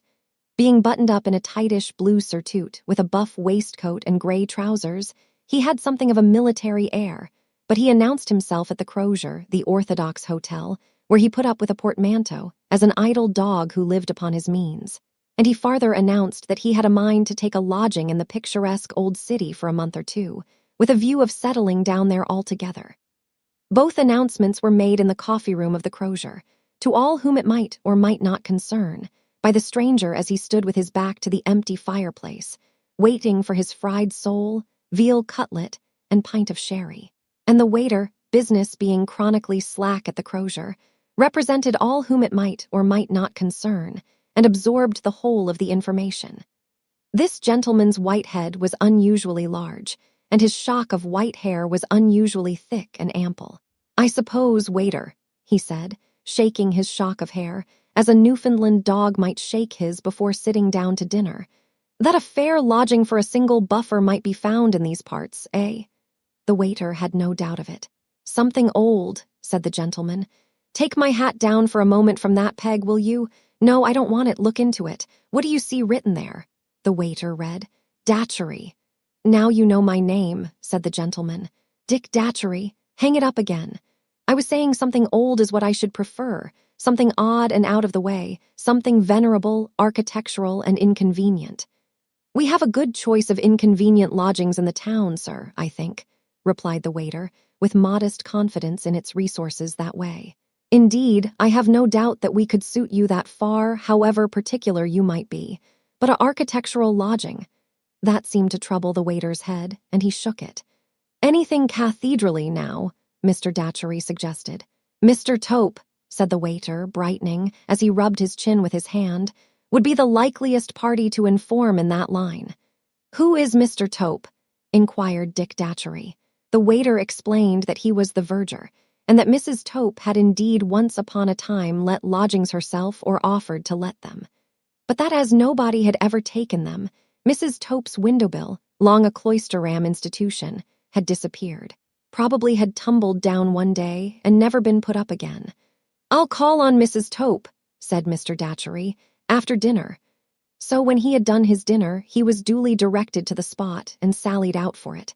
But the Crozier being an hotel of a most retiring disposition, and the waiter's directions being fatally precise, he soon became bewildered, and went boggling about and about the cathedral tower, whenever he could catch a glimpse of it. with a general impression on his mind that Mrs. Topes was somewhere very near it, and that, like the children in the game of hot boiled beans and very good butter, he was warm in his search when he saw the tower, and cold when he didn't see it. He was getting very cold indeed when he came upon a fragment of burial ground in which an unhappy sheep was grazing. Unhappy, because a hideous small boy was stoning it through the railings, and had already lamed it in one leg, and was much excited by the benevolent sportsmanlike purpose of breaking its other 3 legs and bringing it down. "I am again," cried the boy as the poor creature leaped, and made a dint in his wool. "Let him be," said Mr. Datchery. "Don't you see you have lamed him?" "Your lie," returned the sportsman. "He went and lamed hisself. I see I am do it, and I give I am a shy as a witty warning to I am not to go bruisin'. Is master's mutton any more? Come here." "I won't. I'll come when yer can catch me." "Stay there then, and show me which is Mr. Topes." "How can I stay here and show you which is Topes's, when Topes's is t'other side the cathedral, and over the crossings, and round ever so many comers? Stupid, you are. Show me where it is, and I'll give you something. Come on, then." This brisk dialogue concluded, the boy led the way, and by stopped at some distance from an arched passage, pointing. "Looky yonder. You see that there winder and door? That's Topes. Your lie, it ain't, that's Jaspers."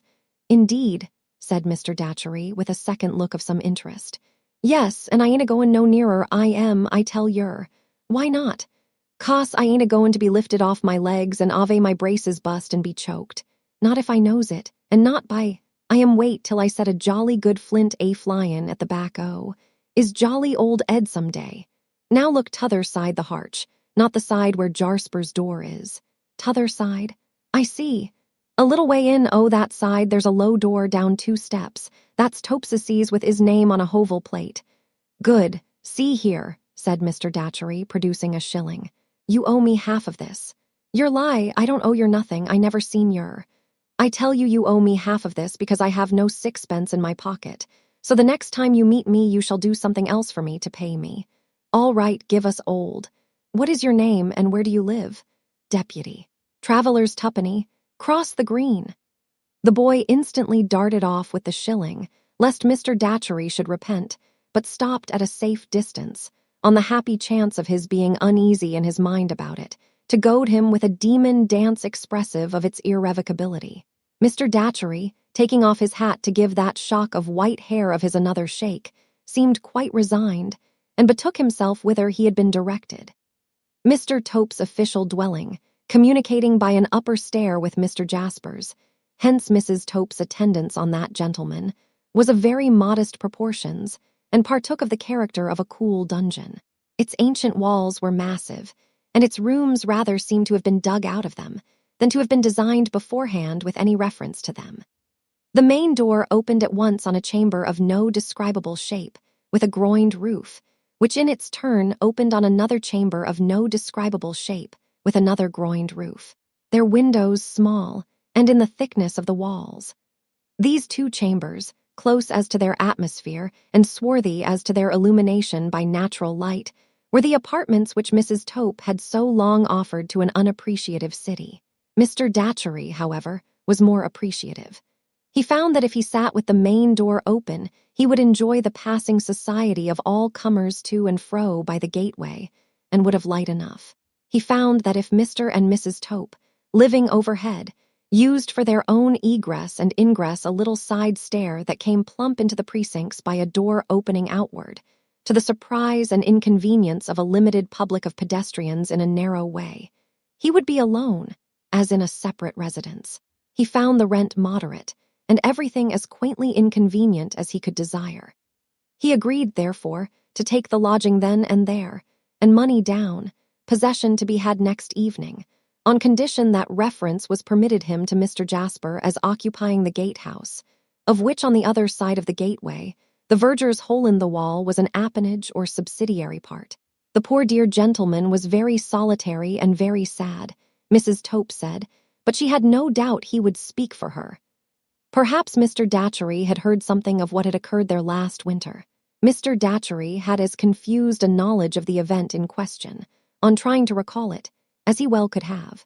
He begged Mrs. Tope's pardon, when she found it incumbent on her to correct him in every detail of his summary of the facts, but pleaded that he was merely a single buffer getting through life upon his means as idly as he could, and that so many people were so constantly making away with so many other people, as to render it difficult for a buffer of an easy temper to preserve the circumstances of the several cases unmixed in his mind. Mr. Jasper proving willing to speak for Mrs. Tope, Mr. Datchery, who had sent up his card, was invited to ascend the postern staircase. The mayor was there, Mr. Tope said, but he was not to be regarded in the light of company, as he and Mr. Jasper were great friends. "I beg pardon," said Mr. Datchery, making a leg with his hat under his arm, as he addressed himself equally to both gentlemen. "A selfish precaution on my part, and not personally interesting to anybody but myself. But as a buffer living on his means, and having an idea of doing it in this lovely place in peace and quiet, for remaining span of life, I beg to ask if the Tope family are quite respectable." Mr. Jasper could answer for that without the slightest hesitation. "That is enough, sir," said Mr. Datchery. "My friend the mayor," added Mr. Jasper, presenting Mr. Datchery with a courtly motion of his hand towards that potentate, whose recommendation is actually much more important to a stranger than that of an obscure person like myself, will testify in their behalf, I am sure. "The worshipful the mayor," said Mr. Datchery, with a low bow, "places me under an infinite obligation." "Very good people, sir, Mr. and Mrs. Tope," said Mr. SAPSEA, with condescension. "Very good opinions, very well behaved, very respectful, much approved by the dean and chapter." "The worshipful the mayor gives them a character," said Mr. Datchery, "of which they may indeed be proud. I would ask his honor, if I might be permitted, whether there are not many objects of great interest in the city which is under his beneficent sway." "We are, sir," returned Mr. SAPSEA, "an ancient city and an ecclesiastical city. We are a constitutional city, as it becomes such a city to be, and we uphold and maintain our glorious privileges." "His honor," said Mr. Datchery, bowing, "inspires me with a desire to know more of the city, and confirms me in my inclination to end my days in the city." "Retired from the army, sir," suggested Mr. SAPSEA. "His honor the mayor does me too much credit," returned Mr. Datchery. "Navy, sir," suggested Mr. SAPSEA. "Again," repeated Mr. Datchery, "his honor the mayor does me too much credit." "Diplomacy is a fine profession," said Mr. SAPSEA, as a general remark. "There, I confess, his honor the mayor is too many for me," said Mr. Datchery, with an ingenious smile and bow.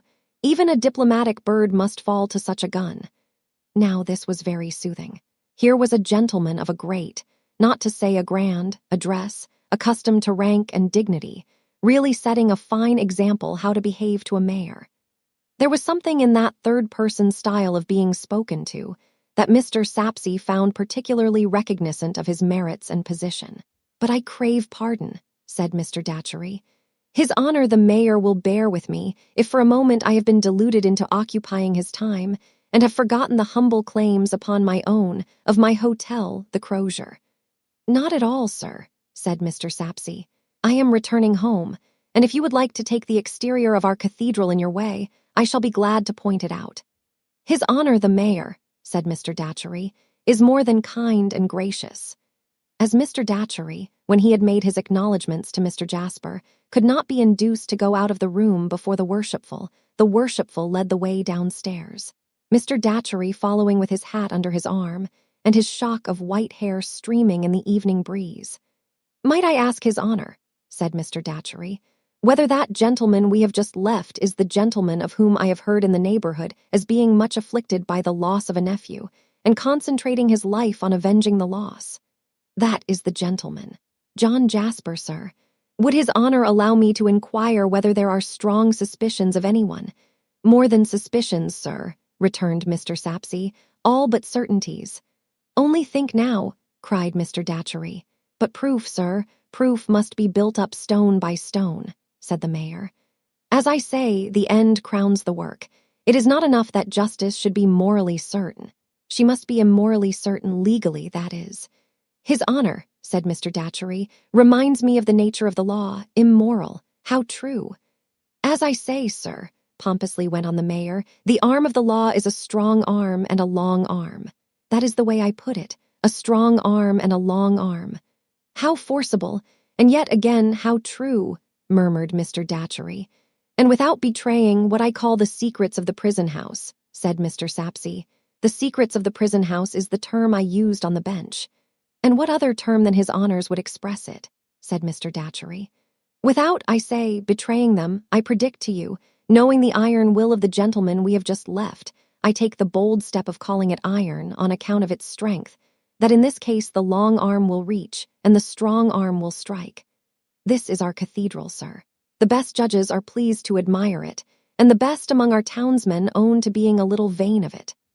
All this time, Mr. Datchery had walked with his hat under his arm and his white hair streaming. He had an odd, momentary appearance upon him of having forgotten his hat, when Mr. SAPSEA now touched it, and he clapped his hand up to his head as if with some vague expectation of finding another hat upon it. "Pray be covered, sir," entreated Mr. SAPSEA, magnificently plying. "I shall not mind it, I assure you." "His honor is very good, but I do it for coolness," said Mr. Datchery. Then Mr. Datchery admired the cathedral, and Mr. SAPSEA pointed it out as if he himself had invented and built it. There were a few details indeed of which he did not approve, but those he glossed over, as if the workmen had made mistakes in his absence. The cathedral disposed of, he led the way by the churchyard, and stopped to extol the beauty of the evening, by chance, in the immediate vicinity of Mrs. SAPSEA's epitaph. "And by the by," said Mr. SAPSEA, appearing to descend from an elevation to remember it all of a sudden, like Apollo shooting down from Olympus to pick up his forgotten lyre. "That is one of our small lions. The partiality of our people has made it so, and strangers have been seen taking a copy of it now and then. I am not a judge of it myself, for it is a little work of my own. But it was troublesome to turn, sir. I may say, difficult to turn with elegance." Mr. Datchery became so ecstatic over Mr. SAPSEA's composition that, in spite of his intention to end his days in Cloisterham, and therefore his probably having in reserve many opportunities of copying it, he would have transcribed it into his pocketbook on the spot, but for the slouching towards them of its material producer and perpetuator, Durdles, whom Mr. SAPSEA hailed, not sorry to show him a bright example of behavior to superiors. "Ah, Durdles, this is the mason, sir, one of our Cloisterham worthies. Everybody here knows Durdles. Mr. Datchery, Durdles a gentleman who is going to settle here." "I wouldn't do it if I was him," growled Durdles. "We're a heavy lot." "You surely don't speak for yourself, Mr. Durdles," returned Mr. Datchery, "any more than for his honor." "Who's his honor?" demanded Durdles. "His honor the mayor." "I never was brought afore him," said Durdles, with anything but the look of a loyal subject of the mayoralty, "and it'll be time enough for me to honor him when I am. Until which, and when, and where? Mr. SAPSEA is his name, England is his nation, Cloisterham's his dwelling place, auctioneer's his occupation." Here, Deputy, preceded by a flying oyster shell, appeared upon the scene, and requested to have the sum of threepence instantly chucked to him by Mr. Durdles, whom he had been vainly seeking up and down, as lawful wages overdue. While that gentleman, with his bundle under his arm, slowly found and counted out the money, Mr. SAPSEA informed the new settler of Durdles's habits, pursuits, abode, and reputation. "I suppose a curious stranger might come to see you, and your works, Mr. Durdles, at any odd time," said Mr. Datchery upon that. "Any gentleman is welcome to come and see me any evening if he brings liquor for two with him," returned Durdles, with a penny between his teeth and certain halfpence in his hands. "Or if he likes to make it twice too, he'll be doubly welcome." "I shall come. Master Deputy, what do you owe me?" "A job. Mind you pay me honestly with the job of showing me Mr. Durdles's house when I want to go there." Deputy, with a piercing broadside of whistle through the whole gap in his mouth, as a receipt in full for all arrears, vanished. The worshipful and the worshipper then passed on together until they parted, with many ceremonies, at the worshipful's door. Even then the worshipper carried his hat under his arm, and gave his streaming white hair to the breeze. Said Mr. Datchery to himself that night, as he looked at his white hair in the gas-lighted looking-glass over the coffee-room chimney-piece at the Crozier, and shook it out. "For a single buffer, of an easy temper, living idly on his means, I have had a rather busy afternoon. Chapter 19. Shadow on the Sundial. Again, Miss Twinkleton has delivered her valedictory address, with the accompaniments of white wine and pound cake, and again the young ladies have departed to their several homes. Helena Landless has left the nun's house to attend her brother's fortunes, and pretty Rosa is alone. Cloisterham is so bright and sunny in these summer days that the cathedral and the monastery ruins show as if their strong walls were transparent. A soft glow seems to shine from within them, rather than upon them from without. Such is their mellowness as they look forth on the hot cornfields and the smoking roads that distantly wind among them. The Cloisterham gardens blush with ripening fruit. Time was when travel-stained pilgrims rode in clattering parties through the city's welcome shades. Time is when wayfarers, leading a gypsy life between haymaking time and harvest, and looking as if they were just made of the dust of the earth, so very dusty are they, lounge about on cool doorsteps, trying to mend their unmendable shoes, or giving them to the city kennels as a hopeless job, and seeking others in the bundles that they carry, along with their yet unused sickles swathed in bands of straw. At all the more public pumps there is much cooling of bare feet, together with much bubbling and gurgling of drinking with hand to spout on the part of these Bedouins. The Cloisterham police, meanwhile, looking askant from their beats with suspicion, and manifest impatience that the intruders should depart from within the civic bounds, and once more fry themselves on the simmering highroads. On the afternoon of such a day, when the last cathedral service is done, and when that side of the high street on which the nun's house stands is in grateful shade, save where its quaint old garden opens to the west between the boughs of trees, a servant informs Rosa, to her terror, that Mr. Jasper desires to see her. If he had chosen his time for finding her at a disadvantage, he could have done no better. Perhaps he has chosen it. Helena Landless is gone, Mrs. Tisher is absent on leave, Miss Twinkleton, in her amateur state of existence, has contributed herself and a veal pie to a picnic. "Oh, why did you say I was at home?" cried Rosa helplessly. The maid replies that Mr. Jasper never asked the question, that he said he knew she was at home and begged she might be told that he asked to see her. What shall I do? What shall I do? Thinks Rosa, clasping her hands. Possessed by a kind of desperation, she adds in the next breath that she will come to Mr. Jasper in the garden. She shudders at the thought of being shut up with him in the house, but many of its windows command the garden, and she can be seen as well as heard there, and can shriek in the free air and run away. Such is the wild idea that flutters through her mind. She has never seen him since the fatal night, except when she was questioned before the mayor, and then he was present in gloomy watchfulness, as representing his lost nephew and burning to avenge him. She hangs her garden hat on her arm and goes out. The moment she sees him from the porch, leaning on the sundial, the old horrible feeling of being compelled by him asserts its hold upon her.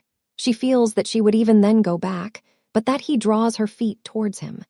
She cannot resist, and sits down, with her head bent, on the garden seat beside the sundial. She cannot look up at him for abhorrence, but she has perceived that he is dressed in deep mourning. So is she. It was not so at first, but the lost has long been given up and mourned for as dead. He would begin by touching her hand. She feels the intention and draws her hand back. His eyes are then fixed upon her, she knows, though her own see nothing but the grass. "I have been waiting," he begins, "for some time to be summoned back to my duty near you." After several times forming her lips, which she knows he is closely watching, into the shape of some other hesitating reply, and then into none, she answers, "Duty, sir? The duty of teaching you, serving you as your faithful music master. I have left off that study. Not left off, I think, discontinued. I was told by your guardian that you discontinued it under the shock that we have all felt so acutely. When will you resume? Never, sir. Never. You could have done no more if you had loved my dear boy." "I did love him," cried Rosa with a flash of anger. "Yes, but not quite in the right way, shall I say. Not in the intended and expected way. Much as my dear boy was, unhappily, too self-conscious and self-satisfied, I'll draw no parallel between him and you in that respect. To love as he should have loved, or as anyone in his place would have loved, must have loved." She sits in the same still attitude, but shrinking a little more. Then, to be told that you discontinued your study with me was to be politely told that you abandoned it altogether, he suggested. Yes, says Rosa, with sudden spirit. The politeness was my guardian's, not mine. I told him that I was resolved to leave off, and that I was determined to stand by my resolution. And you still are? I still am, sir, and I beg not to be questioned any more about it. At all events, I will not answer any more. I have that in my power. She is so conscious of his looking at her with a gloating admiration of the touch of anger on her, and the fire and animation it brings with it, that even as her spirit rises, it falls again, and she struggles with a sense of shame, affront, and fear, much as she did that night at the piano. I will not question you any more, since you object to it so much. I will confess. I do not wish to hear you, sir, cries Rosa, rising. This time he does touch her with his outstretched hand. In shrinking from it, she shrinks into her seat again. We must sometimes act in opposition to our wishes, he tells her in a low voice. You must do so now, or do more harm to others than you can ever set right. What harm? Presently. You question me, you see, and surely that's not fair when you forbid me to question you. Nevertheless, I will answer the question presently. Dearest Rosa, charming Rosa. She starts up again. This time he does not touch her, but his face looks so wicked and menacing, as he stands leaning against the sundial setting, as it were, his black mark upon the very face of day, that her flight is arrested by horror as she looks at him. I do not forget how many windows command a view of us, he says, glancing towards them. I will not touch you again. I will come no nearer to you than I am. Sit down, and there will be no mighty wonder in your music masters leaning idly against a pedestal and speaking with you, remembering all that has happened and our shares in it. Sit down, my beloved. She would have gone once more, was all but gone, and once more his face, darkly threatening what would follow if she went, has stopped her. Looking at him with the expression of the instant frozen on her face, she sits down on the seat again. Rosa, even when my dear boy was affianced to you, I loved you madly. Even when I thought his happiness in having you for his wife was certain, I loved you madly. Even when I strove to make him more ardently devoted to you, I loved you madly. Even when he gave me the picture of your lovely face so carelessly traduced by him, which I feigned to hang always in my sight for his sake, but worshipped in torment for years, I loved you madly. In the distasteful work of the day, in the wakeful misery of the night, girded by sordid realities, or wandering through paradises and hells of visions into which I rushed, carrying your image in my arms, I loved you madly. If anything could make his words more hideous to her than they are in themselves, it would be the contrast between the violence of his look and delivery and the composure of his assumed attitude. I endured it all in silence. So long as you were his, or so long as I supposed you to be his, I hid my secret loyally. Did I not? This lie, so gross, while the mere words in which it is told are so true, is more than Rosa can endure. She answers with kindling indignation. You were as false throughout, sir, as you are now. You were false to him, daily and hourly. You know that you made my life unhappy by your pursuit of me. You know that you made me afraid to open his generous eyes, and that you forced me, for his own trusting, good sake, to keep the truth from him, that you were a bad man. His preservation of his easy attitude rendering his working features and his convulsive hands absolutely diabolical, he returns with a fierce extreme of admiration. How beautiful you are! You are more beautiful in anger than in repose. I don't ask you for your love. Give me yourself and your hatred. Give me yourself and that pretty rage. Give me yourself and that enchanting scorn. It will be enough for me. Impatient tears rise to the eyes of the trembling little beauty, and her face flames. But as she again rises to leave him in indignation and seek protection within the house, he stretches out his hand towards the porch, as though he invited her to enter it. I told you, you rare charmer, you sweet witch, that you must stay and hear me, or do more harm than can ever be undone. You asked me what harm. Stay, and I will tell you. Go, and I will do it. Again Rosa quails before his threatening face, though innocent of its meaning, and she remains. Her panting breathing comes and goes as if it would choke her, but with a repressive hand upon her bosom, she remains. I have made my confession that my love is mad. It is so mad that had the ties between me and my dear lost boy been one silken thread less strong, I might have swept even him from your side when you favored him." A film comes over the eyes she raises for an instant, as though he had turned her faint. "Even him," he repeats. "Yes, even him. Rosa, you see me and you hear me. Judge for yourself whether any other admirer shall love you in life whose life is in my hand." "What do you mean, sir?" "I mean to show you how mad my love is." It was hawked through the late inquiries by Mr. Crisparkle that young Landless had confessed to him that he was a rival of my lost boy. That is an inexpiable offense in my eyes. The same Mr. Crisparkle knows under my hand that I have devoted myself to the murderer's discovery and destruction, be he whom he might, and that I determined to discuss the mystery with no one until I should hold the clue in which to entangle the murderer as in a net. I have since worked patiently to wind and wind it round him, and it is slowly winding as I speak. Your belief, if you believe in the criminality of Mr. Landless, is not Mr. Crisparkle's belief, and he is a good man, Rosa retorts. My belief is my own, and I reserve it worshipped of my soul. Circumstances may accumulate so strongly even against an innocent man, that directed, sharpened, and pointed, they may slay him. One wanting link discovered by perseverance against a guilty man proves his guilt, however slight its evidence before, and he dies. Young Landless stands in deadly peril either way. If you really suppose, Rosa pleads with him, turning paler, that I favor Mr. Landless, or that Mr. Landless has ever in any way addressed himself to me, you are wrong. He puts that from him with a slighting action of his hand and a curled lip. I was going to show you how madly I love you. More madly now than ever, for I am willing to renounce the second object that has arisen in my life to divide it with you, and henceforth to have no object in existence but you only. Miss Landless has become your bosom friend. You care for her peace of mind. I love her dearly. You care for her good name? I have said, sir, I love her dearly. I am unconsciously, he observes with a smile, as he folds his hands upon the sundial and leans his chin upon them so that his talk would seem from the windows, faces occasionally come and go there, to be of the airiest and playfulest. I am unconsciously giving offense by questioning again. I will simply make statements, therefore, and not put questions. You do care for your bosom friend's good name, and you do care for her peace of mind. Then remove the shadow of the gallows from her, dear one. You dare propose to me too? Darling, I dare propose to you. Stop there. If it be bad to idolize you, I am the worst of men. If it be good, I am the best. My love for you is above all other love, and my truth to you is above all other truth. Let me have hope and favor, and I am a forsworn man for your sake.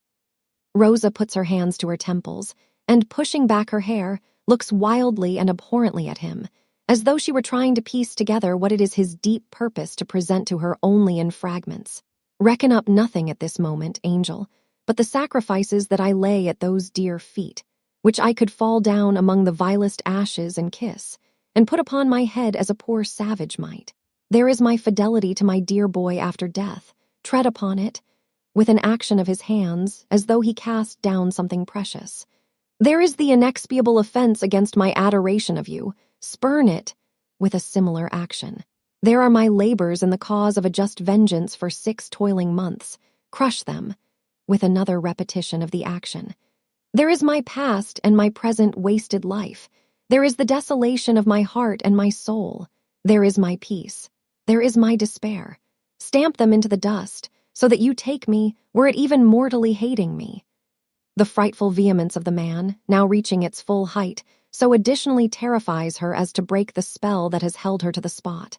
She swiftly moves towards the porch, but in an instant he is at her side and speaking in her ear. Rosa, I am self-repressed again. I am walking calmly beside you to the house. I shall wait for some encouragement and hope. I shall not strike too soon. Give me a sign that you attend to me. She slightly and constrainedly moves her hand. Not a word of this to anyone, or it will bring down the blow, as certainly as night follows day. Another sign that you attend to me. She moves her hand once more. I love you, love you, love you. If you were to cast me off now, but you will not, you would never be rid of me. No one should come between us. I would pursue you to the death. The handmaid coming out to open the gate for him, he quietly pulls off his hat as a parting salute, and goes away with no greater show of agitation than is visible in the effigy of Mr. SAPSEA's father opposite. Rosa faints in going upstairs and is carefully carried to her room and laid down on her bed. A thunderstorm is coming on, the maids say, and the hot and stifling air has overset the pretty dear. No wonder. They have felt their own knees, all of a tremble all day long. Chapter 20. A Flight. Rosa no sooner came to herself than the whole of the late interview was before her. It even seemed as if it had pursued her into her insensibility, and she had not had a moment's unconsciousness of it. What to do, she was at a frightened loss to know. The only one clear thought in her mind was that she must fly from this terrible man. But where could she take refuge, and how could she go? She had never breathed her dread of him to anyone but Helena. If she went to Helena and told her what had passed, that very act might bring down the irreparable mischief that he threatened he had the power, and that she knew he had the will to do. The more fearful he appeared to her excited memory and imagination, the more alarming her responsibility appeared. Seeing that a slight mistake on her part, either in action or delay, might let his malevolence loose on Helena's brother. Rosa's mind throughout the last 6 months had been stormily confused. A half-formed, wholly unexpressed suspicion tossed in it, now heaving itself up, and now sinking into the deep, now gaining palpability and now losing it. Jasper's self-absorption in his nephew when he was alive, and his unceasing pursuit of the inquiry how he came by his death, if he were dead, were themes so rife in the place that no one appeared able to suspect the possibility of foul play at his hands. She had asked herself the question, "Am I so wicked in my thoughts as to conceive a wickedness that others cannot imagine?" Then, she had considered, did the suspicion come of her previous recoiling from him before the fact? And if so, was not that a proof of its baselessness? Then she had reflected, what motive could he have, according to my accusation? She was ashamed to answer in her mind, the motive of gaining me, and covered her face as if the lightest shadow of the idea of founding murder on such an idle vanity were a crime almost as great. She ran over in her mind again all that he had said by the sundial in the garden. He had persisted in treating the disappearance as murder, consistently with his whole public course since the finding of the watch and shirt-pin. If he were afraid of the crime being traced out, would he not rather encourage the idea of a voluntary disappearance? He had even declared that if the ties between him and his nephew had been less strong, he might have swept even him away from her side. Was that like his having really done so? He had spoken of laying his 6 months' labors in the cause of a just vengeance at her feet. Would he have done that, with that violence of passion, if they were a pretense? Would he have ranged them with his desolate heart and soul, his wasted life, his peace and his despair? The very first sacrifice that he represented himself as making for her was his fidelity to his dear boy after death. Surely these facts were strong against a fancy that scarcely dared to hint itself. And yet he was so terrible a man. In short, the poor girl, for what could she know of the criminal intellect, which its own professed students perpetually misread, because they persist in trying to reconcile it with the average intellect of average men, instead of identifying it as a horrible wonder apart, could get by no road to any other conclusion than that he was a terrible man and must be fled from. She had been Helena's stay and comfort during the whole time. She had constantly assured her of her full belief in her brother's innocence and of her sympathy with him in his misery. But she had never seen him since the disappearance, nor had Helena ever spoken one word of his avowal to Mr. Crisparkle in regard of Rosa, though as a part of the interest of the case, it was well known far and wide. He was Helena's unfortunate brother, to her, and nothing more. The assurance she had given her odious suitor was strictly true, though it would have been better, she considered now, if she could have restrained herself from so giving it. Afraid of him as the bright and delicate little creature was, her spirit swelled at the thought of his knowing it from her own lips. But where was she to go? Anywhere beyond his reach was no reply to the question. Somewhere must be thought of. She determined to go to her guardian, and to go immediately. The feeling she had imparted to Helena on the night of their first confidence was so strong upon her, the feeling of not being safe from him, and of the solid walls of the old convent being powerless to keep out his ghostly following of her, that no reasoning of her own could calm her terrors. The fascination of repulsion had been upon her so long, and now culminated so darkly that she felt as if he had power to bind her by a spell. Glancing out at window, even now, as she rose to dress, the sight of the sundial on which he had leaned when he declared himself turned her cold and made her shrink from it as though he had invested it with some awful quality from his own nature. She wrote a hurried note to Miss Twinkleton, saying that she had sudden reason for wishing to see her guardian promptly, and had gone to him. Also, entreating the good lady not to be uneasy, for all was well with her. She hurried a few quite useless articles into a very little bag, left the note in a conspicuous place, and went out, softly closing the gate after her. It was the first time she had ever been even in Cloisterham High Street alone, but knowing all its ways and windings very well, she hurried straight to the corner from which the omnibus departed. It was, at that very moment, going off. "Stop and take me, if you please, Joe. I am obliged to go to London." In less than another minute, she was on her road to the railway, under Joe's protection. Joe waited on her when she got there, put her safely into the railway carriage, and handed in the very little bag after her, as though it were some enormous trunk, hundredweights heavy, which she must on no account endeavor to lift. "Can you go round when you get back, and tell Miss Twinkleton that you saw me safely off, Joe?" "It shall be done, miss, with my love, please, Joe." "Yes, miss, and I wouldn't mind having it myself." But Joe did not articulate the last clause, only thought it. Now that she was whirling away for London in real earnest, Rosa was at leisure to resume the thoughts which her personal hurry had checked. The indignant thought that his declaration of love soiled her, that she could only be cleansed from the stain of its impurity by appealing to the honest and true, supported her for a time against her fears, and confirmed her in her hasty resolution.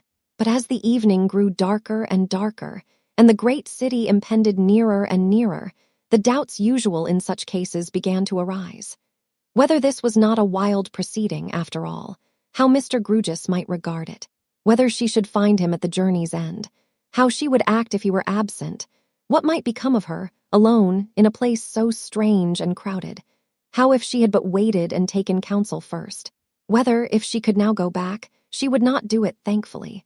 A multitude of such uneasy speculations disturbed her, more and more as they accumulated. At length the train came into London over the housetops, and down below lay the gritty streets with their yet unneeded lamps aglow, on a hot, light summer night. "Hiram Grewgious, Esquire, Staple Inn, London." This was all Rosa knew of her destination, but it was enough to send her rattling away again in a cab, through deserts of gritty streets, where many people crowded at the corner of courts and byways to get some air, and where many other people walked with a miserably monotonous noise of shuffling of feet on hot paving stones, and where all the people and all their surroundings were so gritty and so shabby. There was music playing here and there, but it did not enliven the case. No barrel organ mended the matter, and no big drum beat dull care away. Like the chapel bells that were also going here and there, they only seemed to evoke echoes from brick surfaces and dust from everything. As to the flat wind instruments, they seemed to have cracked their hearts and souls in pining for the country. Her jingling conveyance stopped at last at a fast-closed gateway, which appeared to belong to somebody who had gone to bed very early and was much afraid of housebreakers. Rosa, discharging her conveyance, timidly knocked at this gateway and was let in, very little bag and all, by a watchman. "Does Mr. Grewgious live here?" "Mr. Grewgious lives there, miss," said the watchman, pointing further in. So Rosa went further in, and, when the clocks were striking 10, stood on P.J.T.'s doorsteps, wondering what P.J.T. had done with his street door. Guided by the painted name of Mr. Grewgious, she went upstairs and softly tapped and tapped several times, but no one answering, and Mr. Grewgious's door handle yielding to her touch. She went in, and saw her guardian sitting on a window seat at an open window, with a shaded lamp placed far from him on a table in a corner. Rosa drew nearer to him in the twilight of the room. He saw her, and he said in an undertone, "Good heaven!" Rosa fell upon his neck, with tears, and then he said, returning her embrace, my child, I thought you were your mother. But what," he added soothingly, "has happened? My dear, what has brought you here? Who has brought you here?" "No one, I came alone." "Lord bless me," ejaculated Mr. Grewgious. "Came alone. Why didn't you write to me to come and fetch you?" "I had no time. I took a sudden resolution. Poor Eddie. Ah, poor fellow, poor fellow. His uncle has made love to me. I cannot bear it, said Rosa, at once with a burst of tears and a stamp of her little foot. I shudder with horror of him, and I have come to you to protect me and all of us from him, if you will. I will, cried Mr. Grewgious, with a sudden rush of amazing energy. Damn him, confound his politics, frustrate his knavish tricks, on thee his hopes to fix, damn him again. After this most extraordinary outburst, Mr. Grewgious, quite beside himself, plunged about the room, to all appearance undecided whether he was in a fit of loyal enthusiasm or combative denunciation. He stopped and said, wiping his face, I beg your pardon, my dear, but you will be glad to know I feel better. Tell me no more just now, or I might do it again. You must be refreshed and cheered. What did you take last? Was it breakfast, lunch, dinner, tea, or supper? And what will you take next? Shall it be breakfast, lunch, dinner, tea, or supper? The respectful tenderness with which, on one knee before her, he helped her to remove her hat and disentangle her pretty hair from it was quite a chivalrous sight. Yet who, knowing him only on the surface, would have expected chivalry, and of the true sort, too, not the spurious, from Mr. Grewgious? Your rest, too, must be provided for, he went on, and you shall have the prettiest chamber in Furnival's. Your toilet must be provided for, and you shall have everything that an unlimited head chambermaid, by which expression I mean a head chambermaid not limited as to outlay, can procure. Is that a bag? He looked hard at it. Sooth to say, it required hard looking at to be seen at all in a dimly lighted room. And is it your property, my dear? Yes, sir. I brought it with me. It is not an extensive bag, said Mr. Grewgious, candidly, though admirably calculated to contain a day's provision for a canary bird. Perhaps you brought a canary bird. Rosa smiled and shook her head. If you had, he should have been made welcome, said Mr. Grewgious, and I think he would have been pleased to be hung upon a nail outside and pit himself against our staple sparrows, whose execution must be admitted to be not quite equal to their intention, which is the case with so many of us. You didn't say what meal, my dear. Have a nice jumble of all meals. Rosa thanked him, but said she could only take a cup of tea. Mr. Grewgious, after several times running out, and in again, to mention such supplementary items as marmalade, eggs, watercresses, salted fish, and frizzled ham, ran across to Furnival's without his hat, to give his various directions. And soon afterwards they were realized in practice, and the board was spread. Lord bless my soul, cried Mr. Grewgious, putting the lamp upon it and taking his seat opposite Rosa. What a new sensation for a poor old angular bachelor, to be sure. Rosa's expressive little eyebrows asked him what he meant.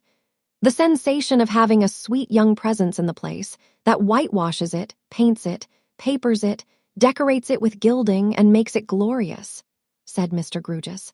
Ah me, ah me. As there was something mournful in his sigh, Rosa, in touching him with her teacup, ventured to touch him with her small hand too. Thank you, my dear, said Mr. Grewgious. Ahem. Let's talk. Do you always live here, sir? Asked Rosa. Yes, my dear. And always alone?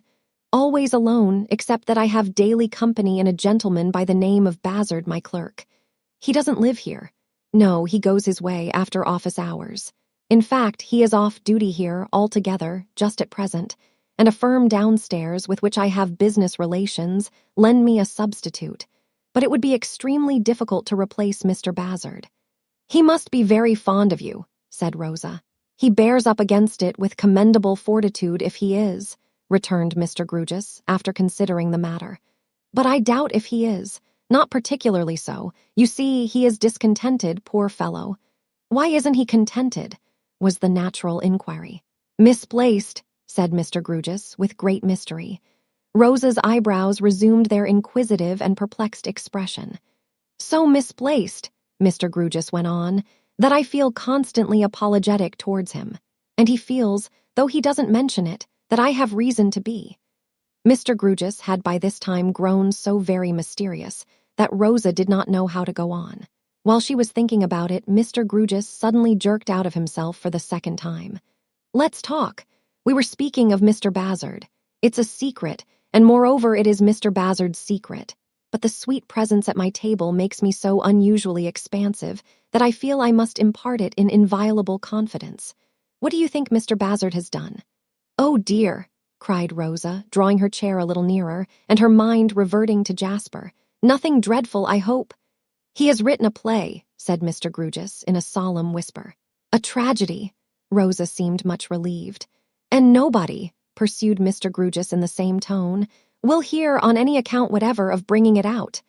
Rosa looked reflective and nodded her head slowly, as who should say, "Such things are, and why are they?" "Now, you know," said Mr. Grugis, "I couldn't write a play." "Not a bad one, sir," said Rosa innocently, with her eyebrows again in action. "No. If I was under sentence of decapitation, and was about to be instantly decapitated, and an express arrived with a pardon for the condemned convict Grugis if he wrote a play, I should be under the necessity of resuming the block, and begging the executioner to proceed to extremities. Meaning," said Mr. Grugis, passing his hand under his chin, "the singular number, and this extremity." Rosa appeared to consider what she would do if the awkward supposititious case were hers. "Consequently," said Mr. Grugis, "Mr. Bazzard would have a sense of my inferiority to himself under any circumstances, but when I am his master, you know, the case is greatly aggravated." Mr. Grugis shook his head seriously, as if he felt the offense to be a little too much, though of his own committing. "How came you to be his master, sir?" asked Rosa. "A question that naturally follows," said Mr. Grugis. "Let's talk.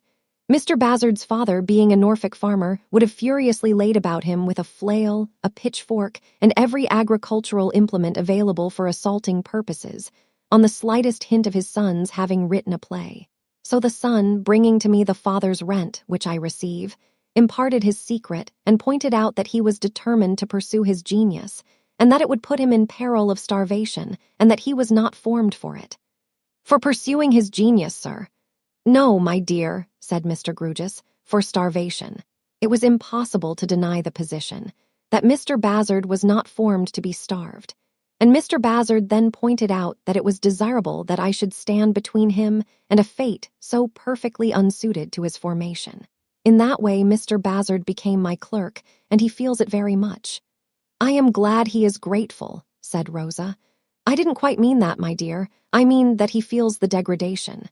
There are some other geniuses that Mr. Bazzard has become acquainted with, who have also written tragedies, which likewise nobody will on any account whatever hear of bringing out, and these choice spirits dedicate their plays to one another in a highly panegyrical manner.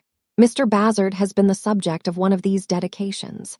Now, you know, I never had a play dedicated to me." Rosa looked at him as if she would have liked him to be the recipient of 1,000 dedications. "Which again, naturally, rubs against the grain of Mr. Bazzard," said Mr. Grugis. "He is very short with me sometimes, and then I feel that he is meditating. This blockhead is my master, a fellow who couldn't write a tragedy on pain of death, and who will never have one dedicated to him, with the most complimentary congratulations on the high position he has taken in the eyes of posterity. Very trying, very trying. However, in giving him directions, I reflect beforehand. Perhaps he may not like this, or he might take it ill if I asked that, and so we get on very well. Indeed, better than I could have expected." "Is the tragedy named, sir?" asked Rosa. "Strictly between ourselves," answered Mr. Grugis. "It has a dreadfully appropriate name. It is called The Thorn of Anxiety. But Mr. Bazzard hopes, and I hope, that it will come out at last." It was not hard to divine that Mr. Grugis had related the Bazzard history thus fully, at least quite as much for the recreation of his ward's mind from the subject that had driven her there, as for the gratification of his own tendency to be social and communicative. "And now, my dear," he said at this point, "if you are not too tired to tell me more of what passed today, but only if you feel quite able, I should be glad to hear it. I may digest it the better if I sleep on it tonight." Rosa, composed now, gave him a faithful account of the interview. Mr. Grugis often smoothed his head while it was in progress, and begged to be told a second time those parts which bore on Helena and Neville. When Rosa had finished, he sat grave, silent, and meditative for a while. "Clearly narrated," was his only remark at last, "and I hope clearly put away here," smoothing his head again. "See, my dear," taking her to the open window, "where they live, the dark windows over yonder." "I may go to Helena tomorrow?" asked Rosa. "I should like to sleep on that question tonight," he answered doubtfully. But let me take you to your own rest, for you must need it." With that, Mr. Grewgious helped her to get her hat on again, and hung upon his arm the very little bag that was of no earthly use, and led her by the hand, with a certain stately awkwardness, as if he were going to walk a minuet across Holborn and into Furnival's Inn. At the hotel door, he confided her to the unlimited head chambermaid, and said that while she went up to see her room, he would remain below, in case she should wish it exchanged for another, or should find that there was anything she wanted. Rosa's room was airy, clean, comfortable, almost gay. The Unlimited had laid in everything omitted from the very little bag, that is to say, everything she could possibly need, and Rosa tripped down the great many stairs again, to thank her guardian for his thoughtful and affectionate care of her. "Not at all, my dear," said Mr. Grewgious, infinitely gratified. "It is I who thank you for your charming confidence and for your charming company. Your breakfast will be provided for you in a neat, compact, and graceful little sitting-room, appropriate to your figure, and I will come to you at 10 o'clock in the morning. I hope you don't feel very strange indeed in this strange place." "Oh no, I feel so safe. Yes, you may be sure that the stairs are fireproof," said Mr. Grewgious, "and that any outbreak of the devouring element would be perceived and suppressed by the watchman." "I did not mean that," Rosa replied. "I mean I feel so safe from him. There is a stout gate of iron bars to keep him out," said Mr. Grewgious, smiling, "and Furnival's is fireproof and specially watched and lighted, and I live over the way." In the stoutness of his knight-errantry, he seemed to think the last-named protection all sufficient. In the same spirit, he said to the gate porter as he went out, "If someone staying in the hotel should wish to send across the road to me in the night, a crown will be ready for the messenger." In the same spirit, he walked up and down outside the iron gate for the best part of an hour, with some solicitude, occasionally looking in between the bars, as if he had laid a dove in a high roost in a cage of lions, and had it on his mind that she might tumble out.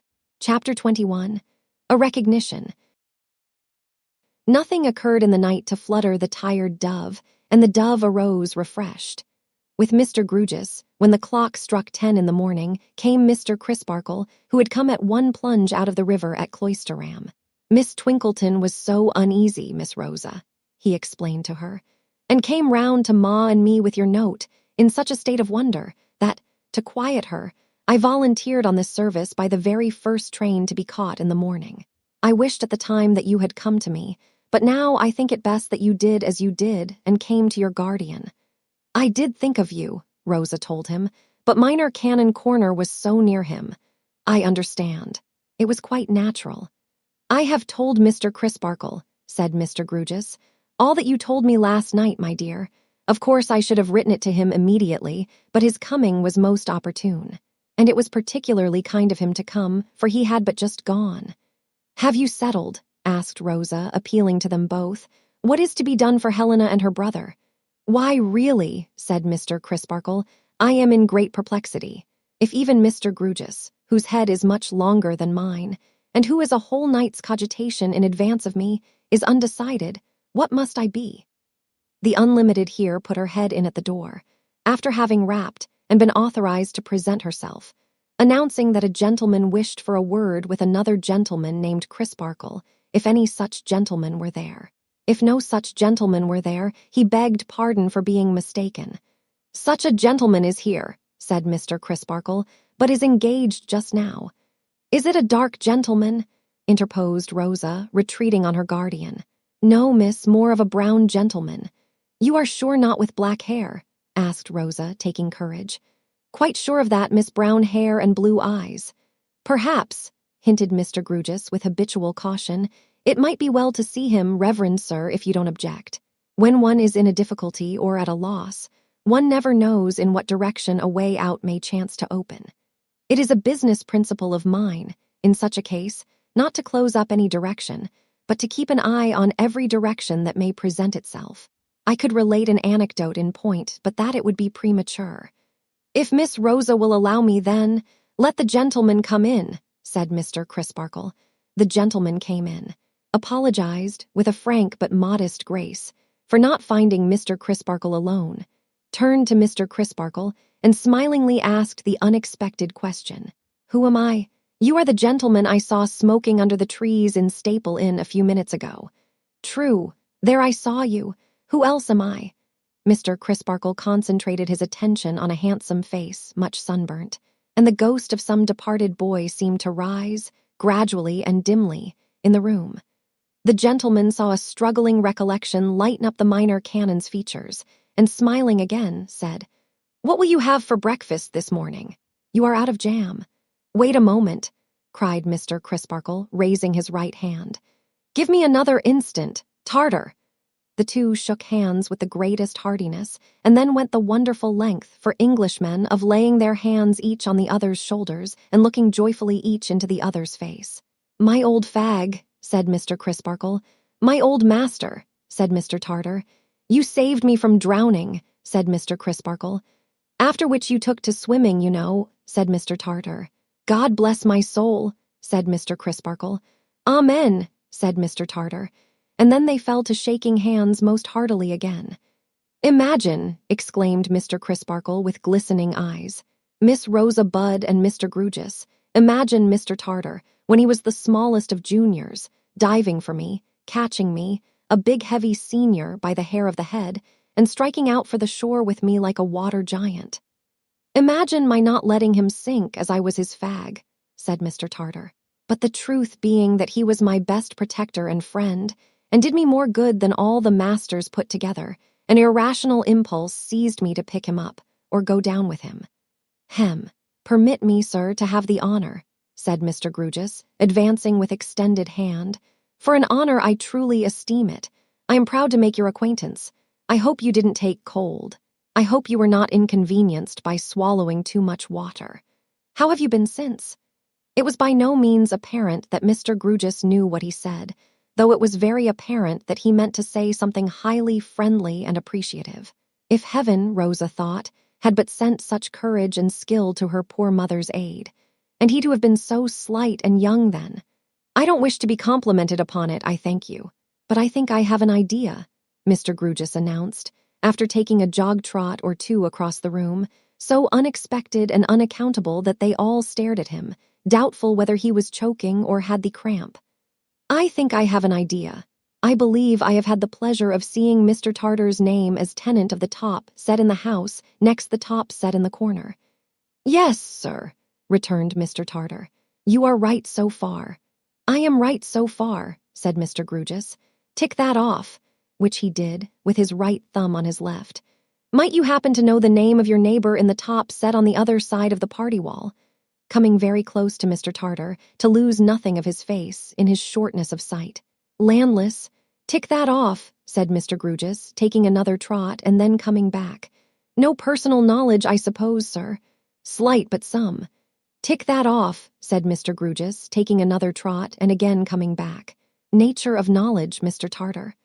I thought he seemed to be a young fellow in a poor way, and I asked his leave, only within a day or so, to share my flowers up there with him.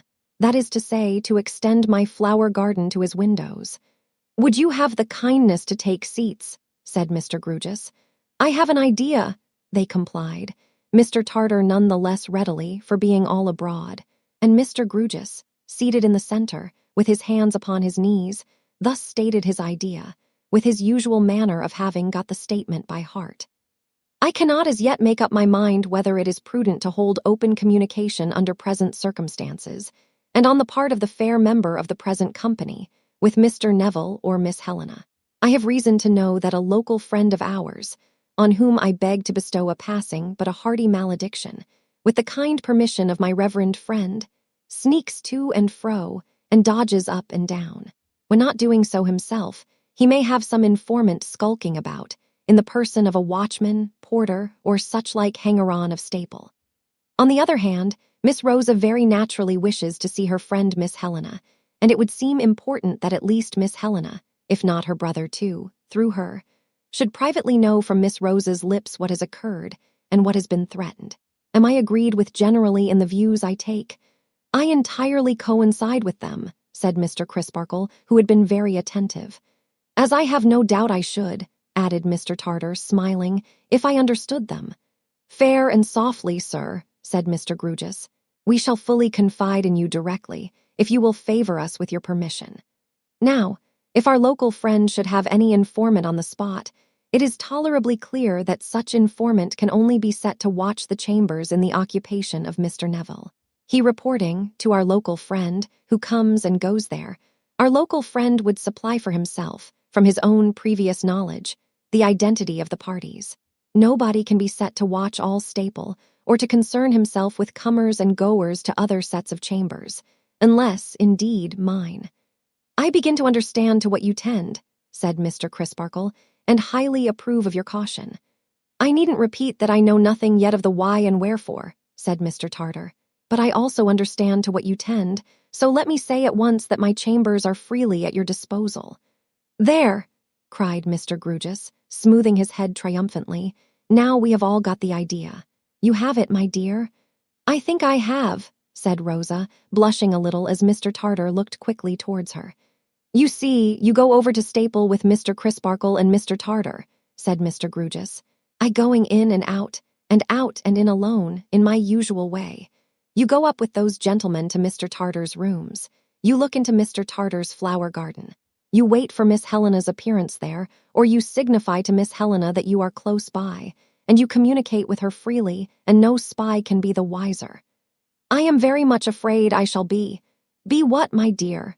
Asked Mr. Grewgious, as she hesitated. Not frightened. No, not that, said Rosa shyly, in Mr. Tartar's way. We seem to be appropriating Mr. Tartar's residence so very coolly. I protest to you, returned that gentleman, that I shall think the better of it for evermore if your voice sounds in it only once. Rosa, not quite knowing what to say about that, cast down her eyes, and turning to Mr. Grewgious, dutifully asked if she should put her hat on. Mr. Grewgious being of opinion that she could not do better, she withdrew for the purpose. Mr. Crisparkle took the opportunity of giving Mr. Tartar a summary of the distresses of Neville and his sister. The opportunity was quite long enough, as the hat happened to require a little extra fitting on. Mr. Tartar gave his arm to Rosa, and Mr. Crisparkle walked, detached, in front. Poor Eddie, thought Rosa, as they went along. Mr. Tartar waved his right hand as he bent his head down over Rosa, talking in an animated way. It was not so powerful or so sun-browned when it saved Mr. Crisparkle, thought Rosa, glancing at it, but it must have been very steady and determined even then.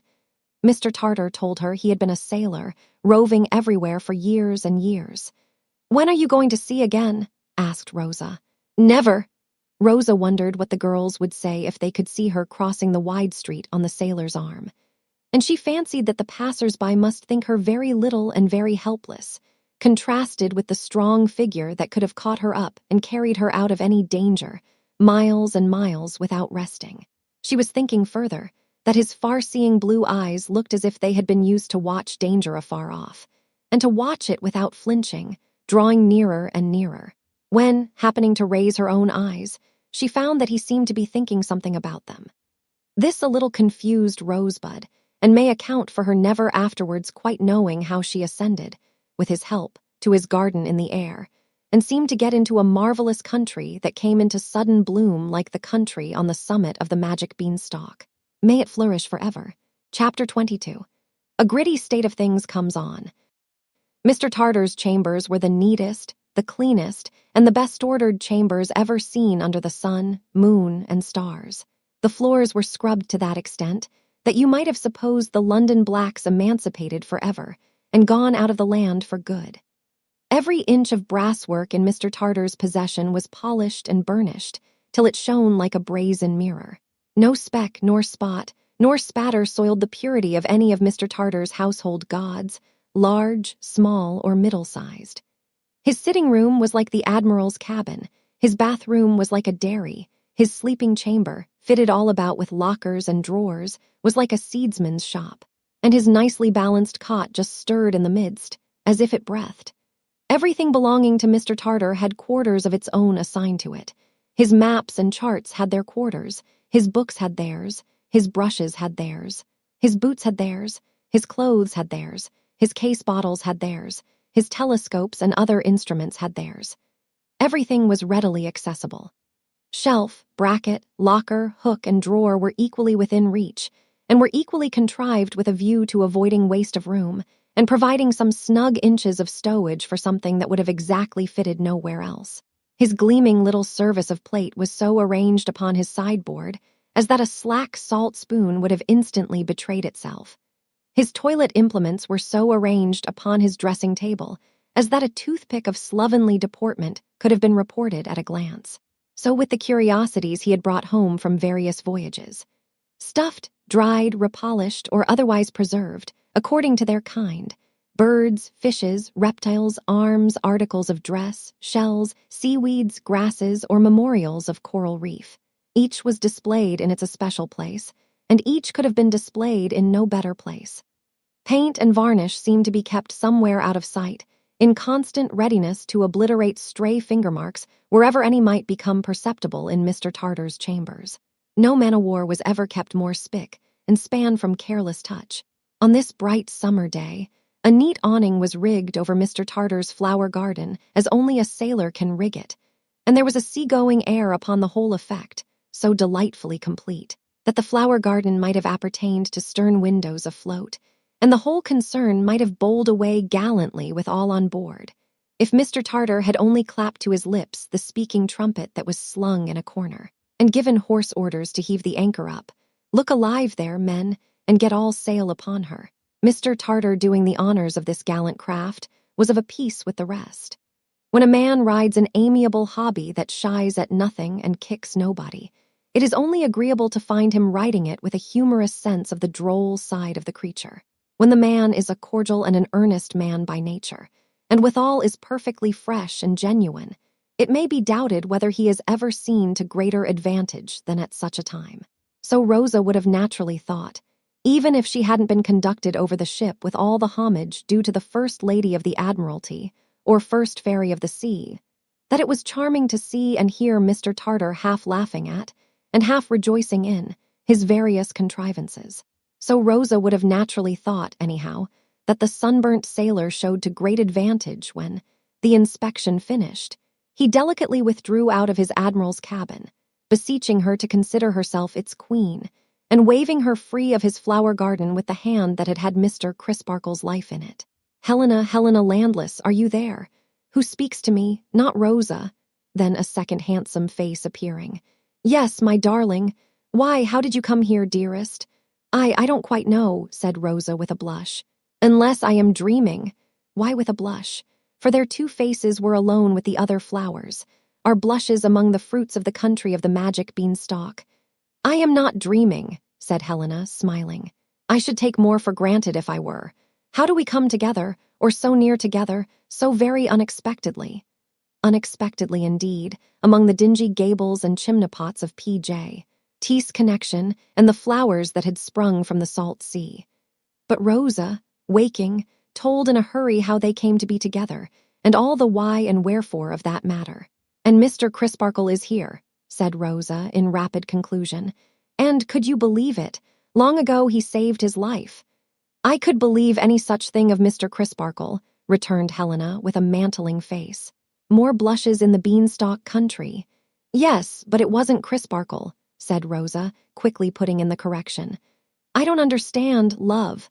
It was very nice of Mr. Crisparkle to be saved, said Rosa, and he couldn't have shown his high opinion of Mr. Tartar more expressively. But it was Mr. Tartar who saved him.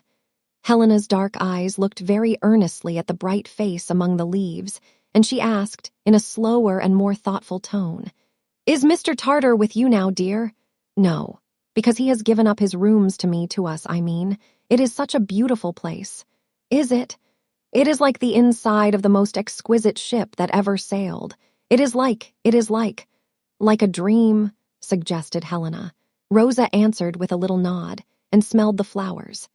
Helena resumed after a short pause of silence, during which she seemed, or it was Rosa's fancy, to compassionate somebody. My poor Neville is reading in his own room, the sun being so very bright on this side just now. I think he had better not know that you are so near. Oh, I think so too, cried Rosa very readily. I suppose, pursued Helena doubtfully, that he must know by and by all you have told me, but I am not sure. Ask Mr. Crisparkle's advice, my darling. Ask him whether I may tell Neville as much or as little of what you have told me as I think best." Rosa subsided into her state cabin and propounded the question. The minor canon was for the free exercise of Helena's judgment. "I thank him very much," said Helena, when Rosa emerged again with her report. "Ask him whether it would be best to wait until any more maligning and pursuing of Neville on the part of this wretch shall disclose itself, or to try to anticipate it. I mean, so far as to find out whether any such goes on darkly about us." The minor canon found this point so difficult to give a confident opinion on that, after 2 or 3 attempts and failures, he suggested a reference to Mr. Grewgious. Helena acquiescing, he betook himself, with a most unsuccessful assumption of lounging indifference, across the quadrangle to P.J. Teese, and stated it. Mr. Grewgious held decidedly to the general principle that if you could steal a march upon a brigand or a wild beast, you had better do it. And he also held decidedly to the special case that John Jasper was a brigand and a wild beast in combination.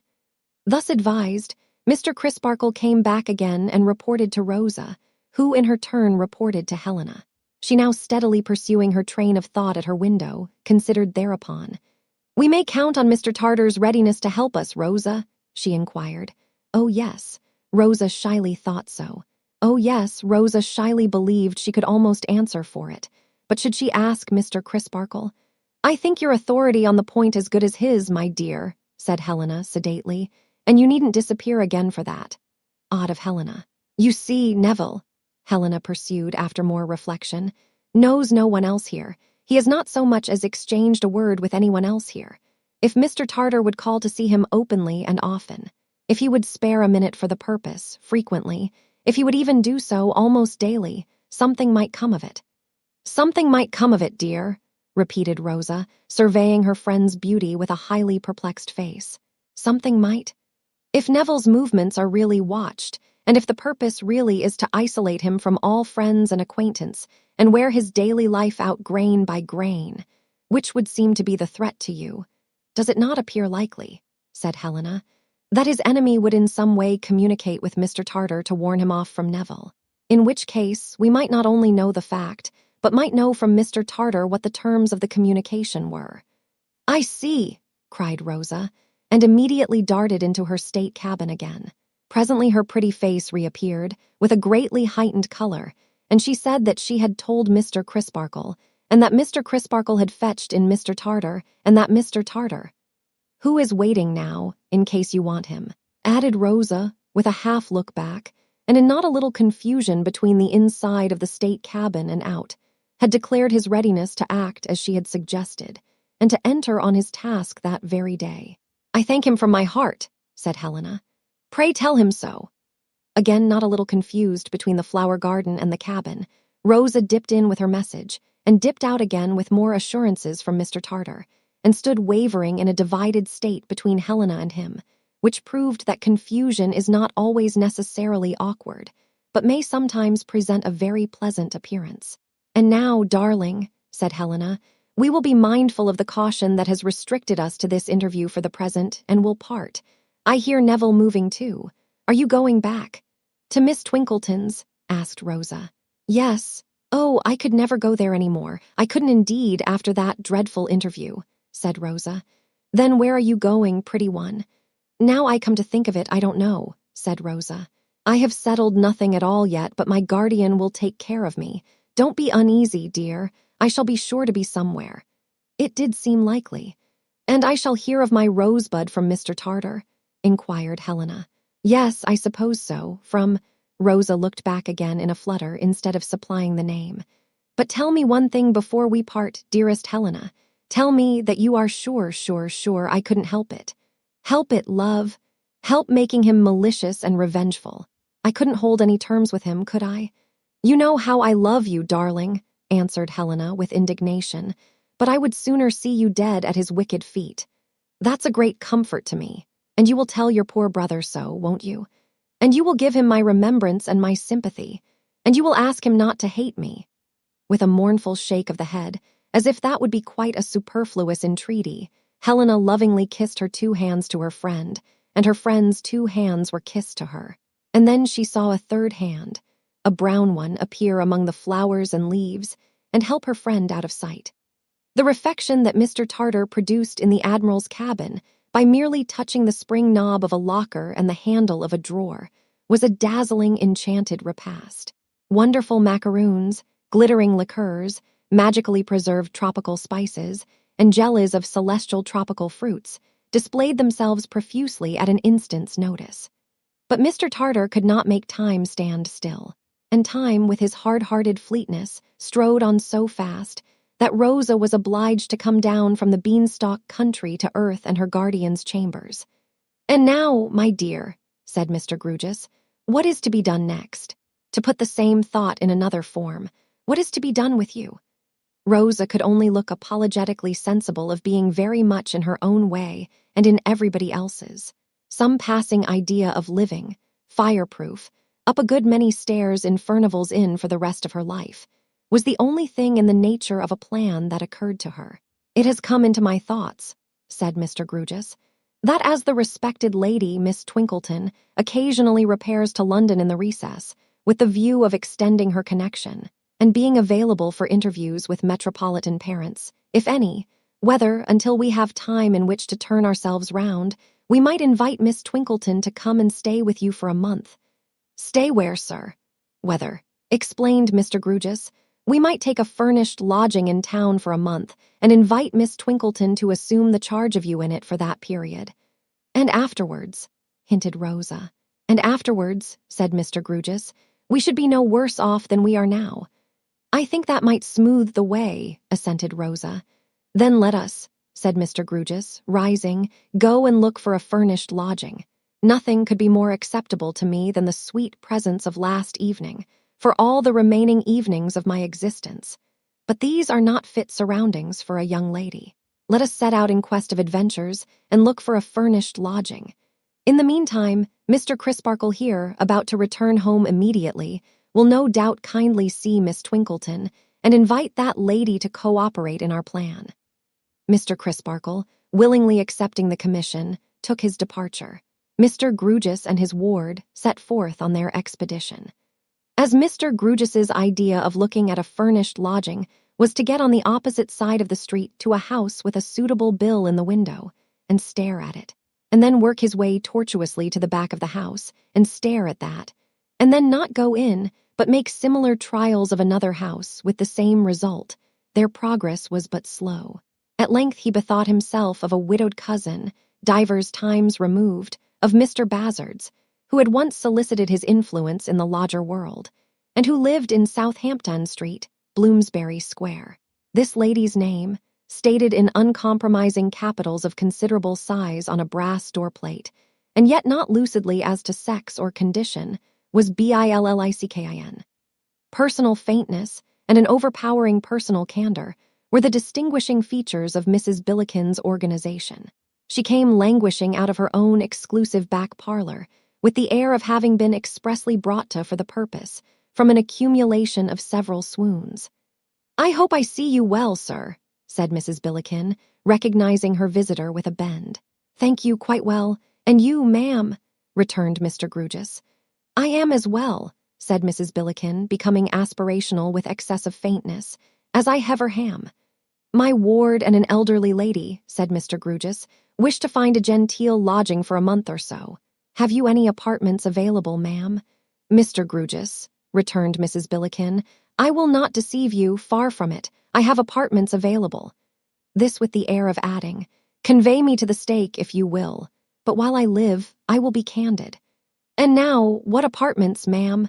asked Mr. Grewgious cozily, to tame a certain severity apparent on the part of Mrs. Billickin.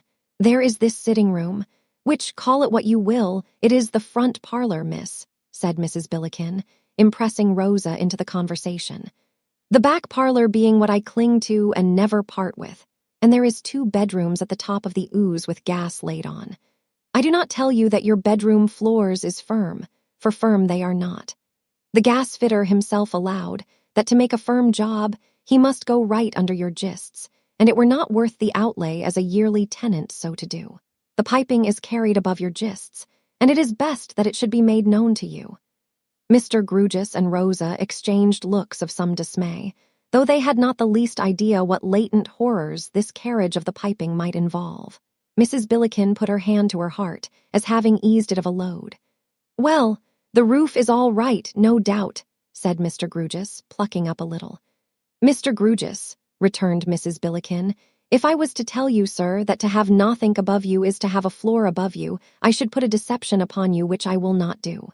No, sir, your slates will rattle loose at that elevation in windy weather, do your utmost, best or worst. I defy you, sir, be you what you may, to keep your slates tight, try how you can." Here Mrs. Billiken, having been warm with Mr. Grugis, cooled a little, not to abuse the moral power she held over him.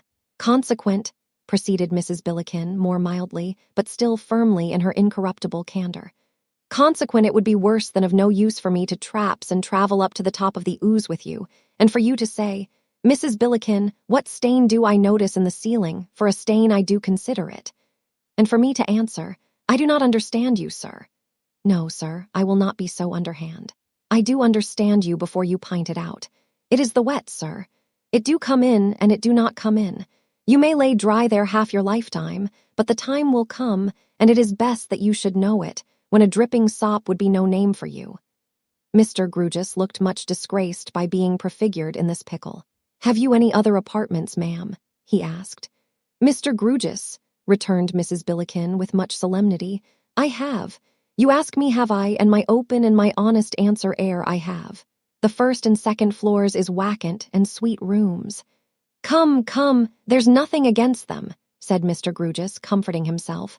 "Mr. Grugis," replied Mrs. Billiken, "pardon me, there is the stairs. Unless your mind is prepared for the stairs, it will lead to inevitable disappointment." "You cannot, miss," said Mrs. Billiken, addressing Rosa reproachfully, "place a first floor, and far less a second, on the level footing of a parlor. No, you cannot do it, miss. It is beyond your power, and wherefore try." Mrs. Billiken put it very feelingly, as if Rosa had shown a headstrong determination to hold the untenable position. "Can we see these rooms, ma'am?" inquired her guardian. "Mr. Grugis," returned Mrs. Billiken, "you can. I will not disguise it from you, sir, you can." Mrs. Billiken then sent into her back parlor for her shawl, it being a state fiction, dating from immemorial antiquity, that she could never go anywhere without being wrapped up, and having been enrolled by her attendant, led the way. She made various genteel pauses on the stairs for breath, and clutched at her heart in the drawing-room as if it had very nearly got loose, and she had caught it in the act of taking wing.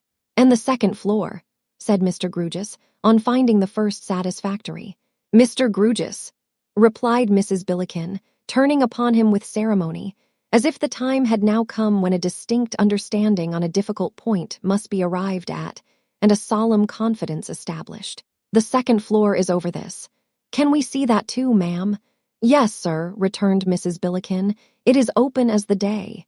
That also proving satisfactory, Mr. Grugis retired into a window with Rosa for a few words of consultation, and then asking for pen and ink, sketched out a line or two of agreement. In the meantime, Mrs. Billiken took a seat and delivered a kind of index to, or abstract of, the general question. "45 shillings per week by the month certain at the time of year," said Mrs. Billiken, "is only reasonable to both parties. It is not Bond Street nor yet St. James's Palace, but it is not pretended that it is. Neither is it attempted to be denied, for why should it? That the arching leads to a muse. Muses must exist, respecting attendance.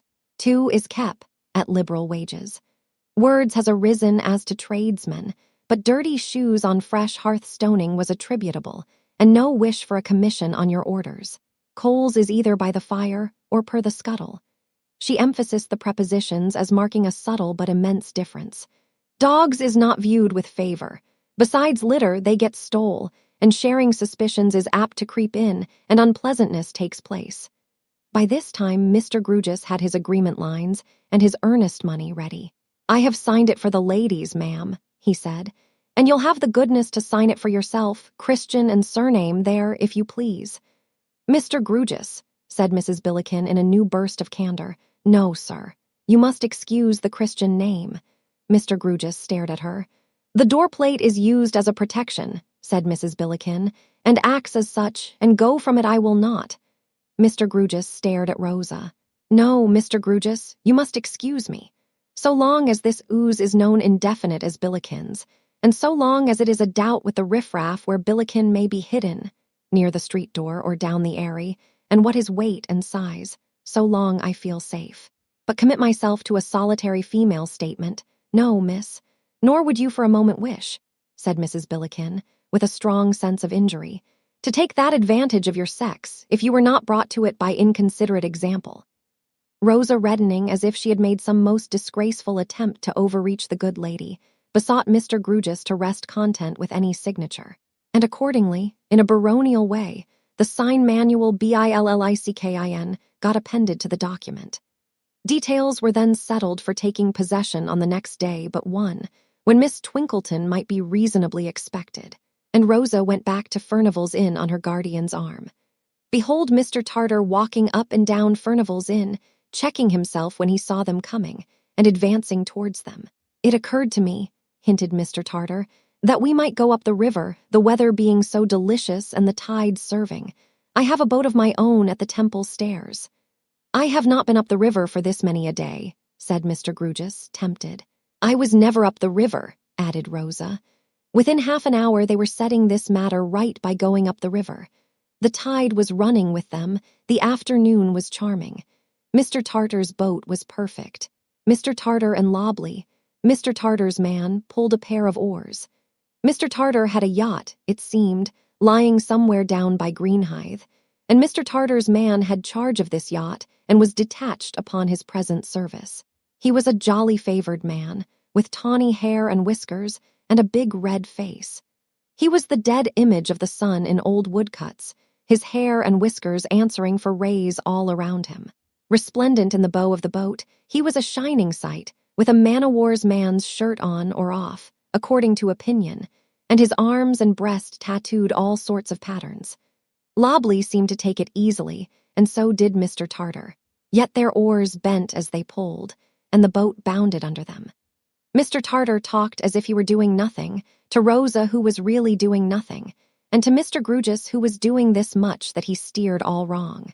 But what did that matter, when a turn of Mr. Tartar's skillful wrist, or a mere grin of Mr. Lobley's over the bow, put all to rights?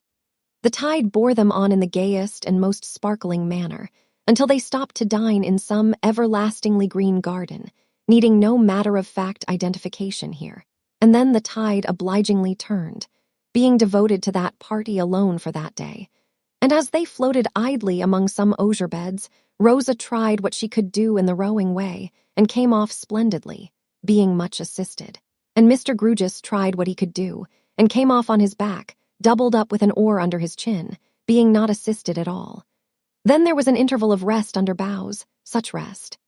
What time Mr. Lobley mopped, and arranging cushions, stretchers, and the like, danced the tightrope the whole length of the boat like a man to whom shoes were a superstition and stockings slavery.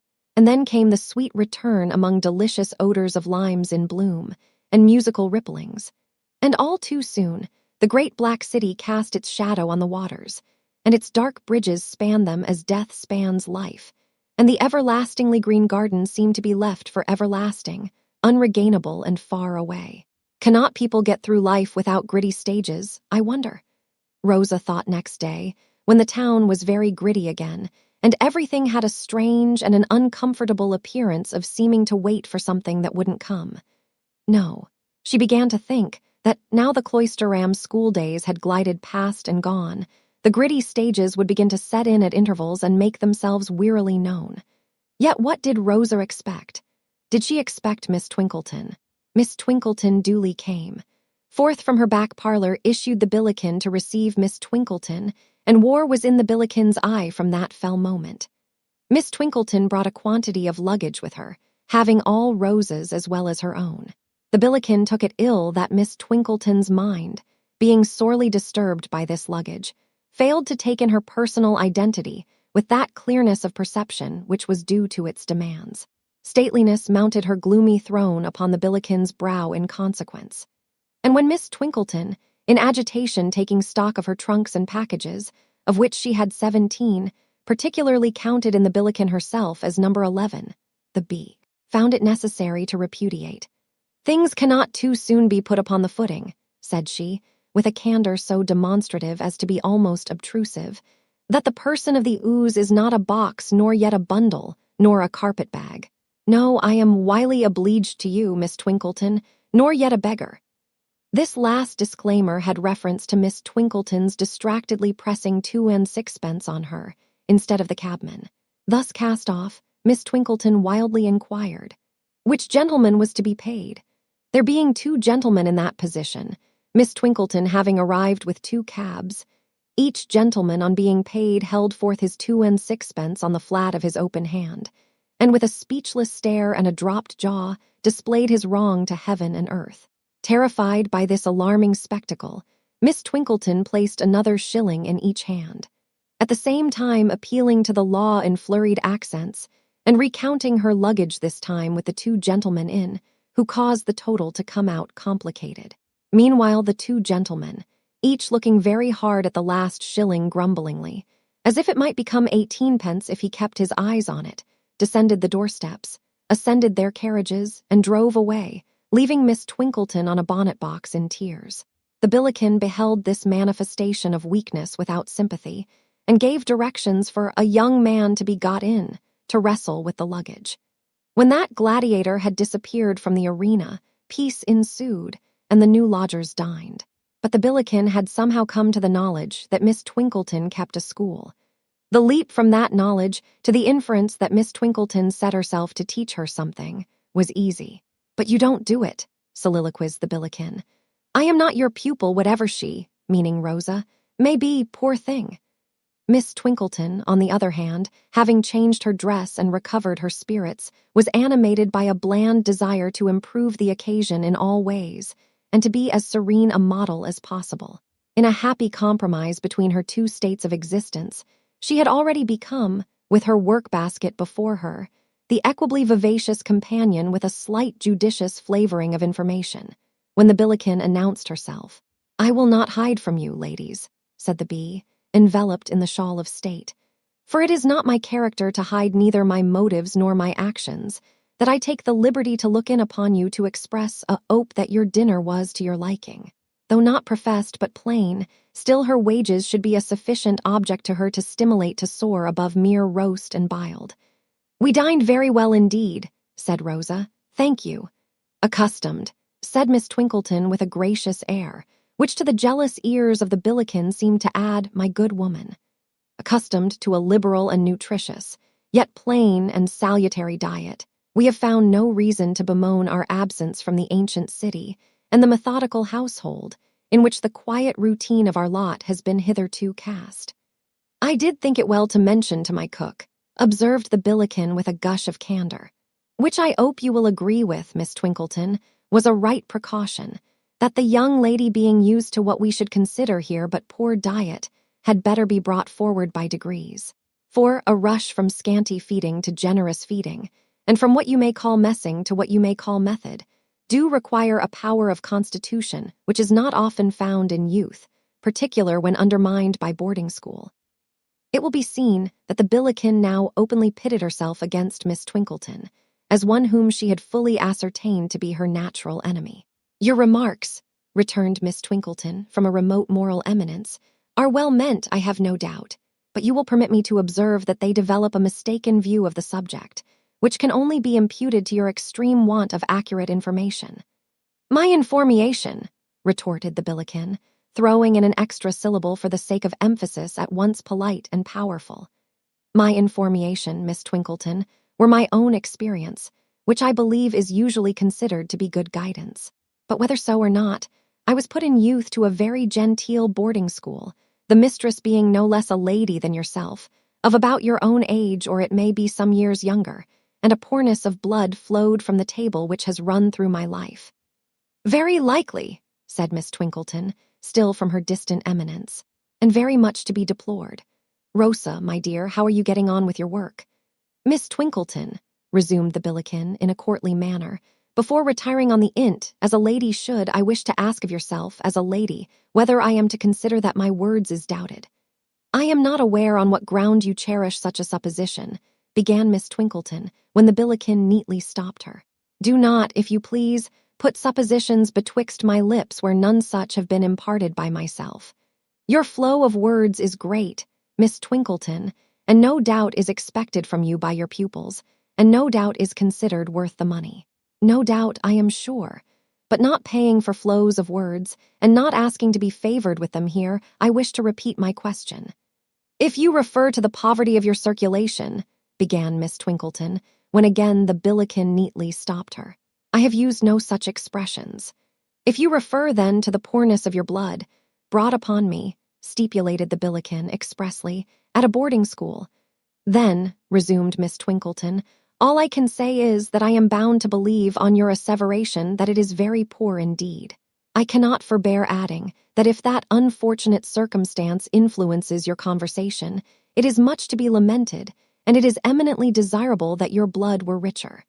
Rosa, my dear, how are you getting on with your work? Hem, before retiring, miss, proclaimed the Billiken to Rosa, loftily cancelling Miss Twinkleton. I should wish it to be understood between yourself and me that my transactions in future is with you alone. I know no elderly lady here, miss, none older than yourself. A highly desirable arrangement, Rosa, my dear, observed Miss Twinkleton. It is not, miss, said the Billiken with a sarcastic smile, that I possess the mill I have heard of, in which old single ladies could be ground up young. What a gift it would be to some of us, but that I limit myself to you totally. When I have any desire to communicate a request to the person of the house, Rosa, my dear, observed Miss Twinkleton with majestic cheerfulness, I will make it known to you, and you will kindly undertake, I am sure, that it is conveyed to the proper quarter.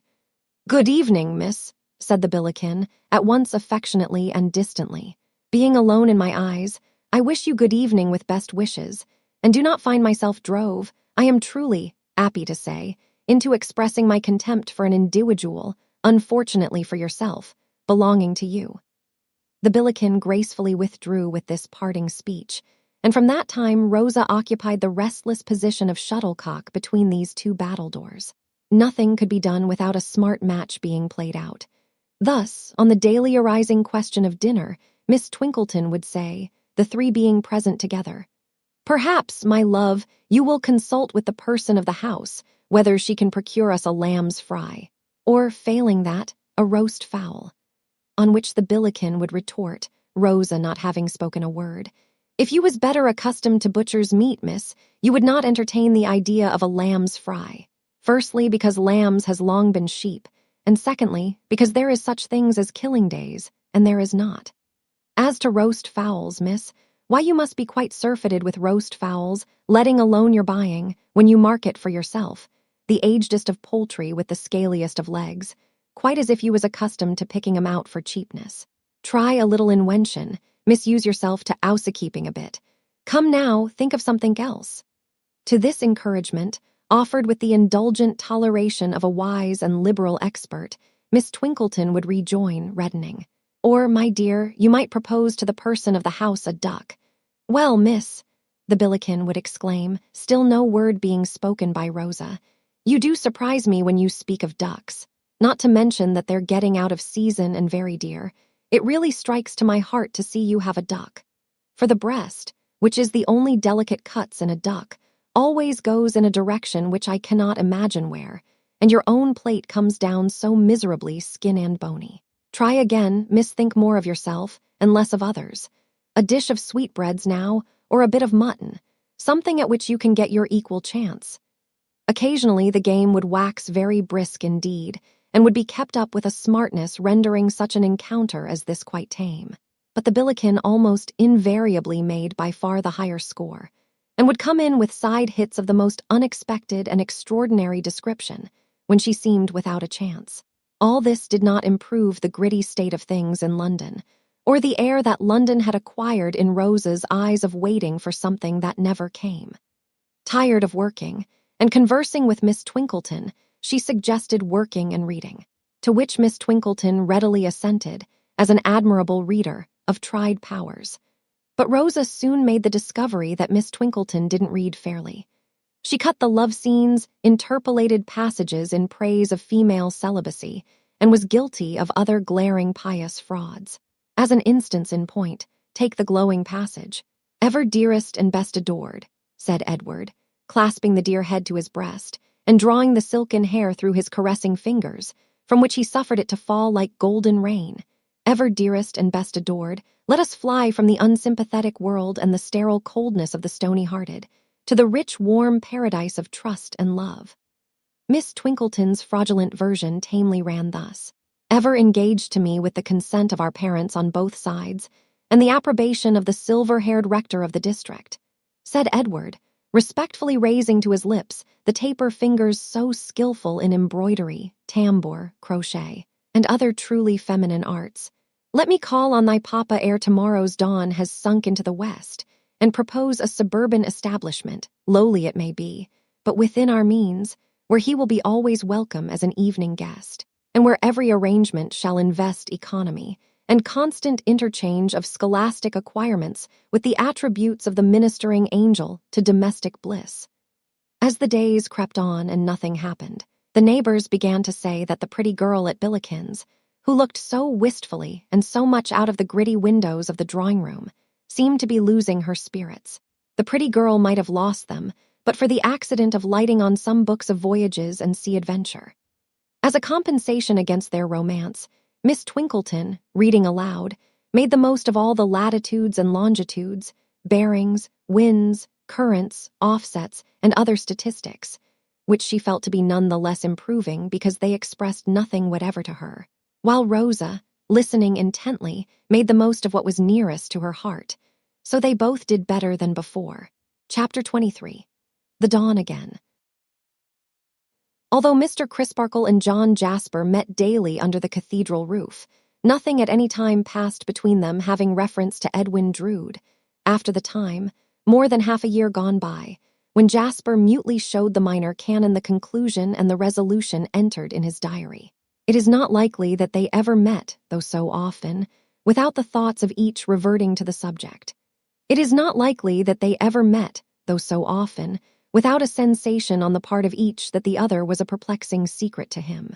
Jasper as the denouncer and pursuer of Neville Landless, and Mr. Crisparkle as his consistent advocate and protector, must at least have stood sufficiently in opposition to have speculated with keen interest on the steadiness and next direction of the other's designs. But neither ever broached the theme. False pretense not being in the minor canon's nature, he doubtless displayed openly that he would at any time have revived the subject, and even desired to discuss it. The determined reticence of Jasper, however, was not to be so approached. Impassive, moody, solitary, resolute, so concentrated on one idea, and on its attendant fixed purpose, that he would share it with no fellow creature, he lived apart from human life, constantly exercising an art which brought him into mechanical harmony with others, and which could not have been pursued unless he and they had been in the nicest mechanical relations and unison. It is curious to consider that the spirit of the man was in moral accordance or interchange with nothing around him. This indeed he had confided to his lost nephew, before the occasion for his present inflexibility arose. That he must know of Rosa's abrupt departure, and that he must divine its cause, was not to be doubted. Did he suppose that he had terrified her into silence? Or did he suppose that she had imparted to anyone, to Mr. Crisparkle himself, for instance, the particulars of his last interview with her? Mr. Crisparkle could not determine this in his mind. He could not but admit, however, as a just man, that it was not, of itself, a crime to fall in love with Rosa, any more than it was a crime to offer to set love above revenge. The dreadful suspicion of Jasper, which Rosa was so shocked to have received into her imagination, appeared to have no harbor in Mr. Crisparkle's. If it ever haunted Helena's thoughts or Neville's, neither gave it one spoken word of utterance. Mr. Grewgious took no pains to conceal his implacable dislike of Jasper, yet he never referred it, however distantly, to such a source. But he was a reticent as well as an eccentric man, and he made no mention of a certain evening when he warmed his hands at the gatehouse fire, and looked steadily down upon a certain heap of torn and miry clothes upon the floor. Drowsy Cloisterham, whenever it awoke to a passing reconsideration of a story above 6 months old and dismissed by the bench of magistrates, was pretty equally divided in opinion whether John Jasper's beloved nephew had been killed by his treacherously passionate rival, or in an open struggle, or had, for his own purposes, spirited himself away. It then lifted up its head to notice that the bereaved Jasper was still ever devoted to discovery and revenge, and then dozed off again. This was the condition of matters, all round, at the period to which the present history has now attained. The cathedral doors have closed for the night, and the choir master, on a short leave of absence for 2 or 3 services, sets his face towards London. He travels thither by the means by which Rosa travelled, and arrives, as Rosa arrived, on a hot, dusty evening. His travelling baggage is easily carried in his hand, and he repairs with it on foot to a hybrid hotel in a little square behind Aldersgate Street, near the General Post Office. It is hotel, boarding house, or lodging house at its visitor's option. It announces itself in the new railway advertisers as a novel enterprise, timidly beginning to spring up. It bashfully, almost apologetically, gives the traveler to understand that it does not expect him, on the good old constitutional hotel plan, to order a pint of sweet blacking for his drinking and throw it away, but insinuates that he may have his boots blacked instead of his stomach, and maybe also have bed, breakfast, attendance, and a porter up all night, for a certain fixed charge. From these and similar premises, many true Britons in the lowest spirits deduce that the times are levelling times, except in the article of high roads, of which there will shortly be not one in England. He eats without appetite, and soon goes forth again. Eastward and still eastward through the stale streets he takes his way, until he reaches his destination, a miserable court, specially miserable among many such. He ascends a broken staircase, opens a door, looks into a dark, stifling room, and says, "Are you alone here?" "Alone, dearie, worse luck for me and better for you," replies a croaking voice. Come in, whoever you be. I can't see you till I light a match, yet I seem to know the sound of your speaking. I'm acquainted with you, ain't I? Light your match and try." "So I will, dearie, so I will. But my hand that shakes, as I can't lay it on a match all in a moment. And I cough so that, put my matches where I may, I never find 'em there. They jump and start, as I cough and cough, like live things. Are you off a voyage, dearie?" "No, not seafaring. No." "Well, there's land customers and there's water customers. I'm a mother to both. Different from Jack Chinaman t'other side the court. He ain't a father to neither. It ain't in him. And he ain't got the true secret of mixing, though he charges as much as me that has, and more if he can get it. Here's a match, and now where's the candle? If my cough takes me, I shall cough out 20 matches afore I gets a light." But she finds the candle and lights it before the cough comes on. It seizes her in the moment of success, and she sits down rocking herself to and fro and gasping at intervals. "Oh, my lungs is awful bad. My lungs is wore away to cabbage nets," until the fit is over. During its continuance she has had no power of sight, or any other power not absorbed in the struggle. But as it leaves her, she begins to strain her eyes, and as soon as she is able to articulate, she cries, staring, "Why, it's you. Are you so surprised to see me?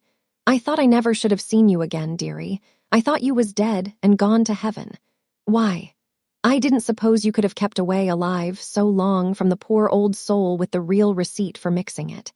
And you are in mourning too. Why didn't you come and have a pipe or two of comfort? Did they leave you money, perhaps, and so you didn't want comfort?" "No. Who was they as died, dearie?" "A relative. Died of what, lovey? Probably death. We are short tonight," cries the woman with a propitiatory laugh. "Short and snappish we are, but we're out of sorts for want of a smoke. We've got the all-overs, haven't us, dearie? But this is the place to cure 'em in. This is the place where the all-overs is smoked off." "You may make ready, then," replies the visitor, "as soon as you like." He divests himself of his shoes, loosens his cravat, and lies across the foot of the squalid bed, with his head resting on his left hand. "Now you begin to look like yourself," says the woman approvingly. "Now I begin to know my old customer indeed. Been trying to mix for yourself this long time, Poppet. I have been taking it now and then in my own way." "Never take it your own way. It ain't good for trade, and it ain't good for you. Where's my ink bottle, and where's my thimble, and where's my little spoon? He's going to take it in an artful form now, my dearie dear." Entering on her process, and beginning to bubble and blow at the faint spark enclosed in the hollow of her hands, she speaks from time to time, in a tone of snuffling satisfaction, without leaving off. When he speaks, he does so without looking at her, and as if his thoughts were already roaming away by anticipation. "I've got a pretty many smokes ready for you, first and last, haven't I, Chucky? A good many. When you first come, you was quite new to it. Warrant ye? Yes, I was easily disposed of then. But you got on in the world, and was able by and by to take your pipe with the best of 'em, warrant ye? Ah, and the worst. It's just ready for you. What a sweet singer you was when you first come. Used to drop your head and sing yourself off like a bird. It's ready for you now, dearie." He takes it from her with great care and puts the mouthpiece to his lips. She seats herself beside him, ready to refill the pipe. After inhaling a few whiffs in silence, he doubtingly accosts her with, "Is it as potent as it used to be? What do you speak of, dearie?" "What should I speak of but what I have in my mouth? It's just the same. Always the identical same. It doesn't taste so, and it's slower. You've got more used to it, you see. That may be the cause, certainly. Look here." He stops, becomes dreamy, and seems to forget that he has invited her attention. She bends over him and speaks in his ear. "I'm attending to you, says you just now, look here. Says I now I'm attending to ye. We was talking just before of your being used to it." "I know all that. I was only thinking, look here. Suppose you had something in your mind, something you were going to do." "Yes, dearie, something I was going to do, but had not quite determined to do. Yes, dearie, might or might not do, you understand. Yes." With the point of a needle, she stirs the contents of the bowl. "Should you do it in your fancy when you were lying here doing this?" She nods her head. "Over and over again. Just like me, I did it over and over again. I have done it hundreds of thousands of times in this room. It's to be hoped it was pleasant to do, dearie. It was pleasant to do." He says this with a savage air and a spring or start at her. Quite unmoved, she retouches and replenishes the contents of the bowl with her little spatula. Seeing her intent upon the occupation, he sinks into his former attitude. "It was a journey, a difficult and dangerous journey. That was the subject in my mind. A hazardous and perilous journey over abysses where a slip would be destruction. Look down, you see what lies at the bottom there." He has darted forward to say it, and to point at the ground as though at some imaginary object far beneath. The woman looks at him as his spasmodic face approaches close to hers, and not at his pointing. She seems to know what the influence of her perfect quietude would be. If so, she has not miscalculated it, for he subsides again. "Well, I have told you I did it here hundreds of thousands of times. What do I say? I did it millions and billions of times.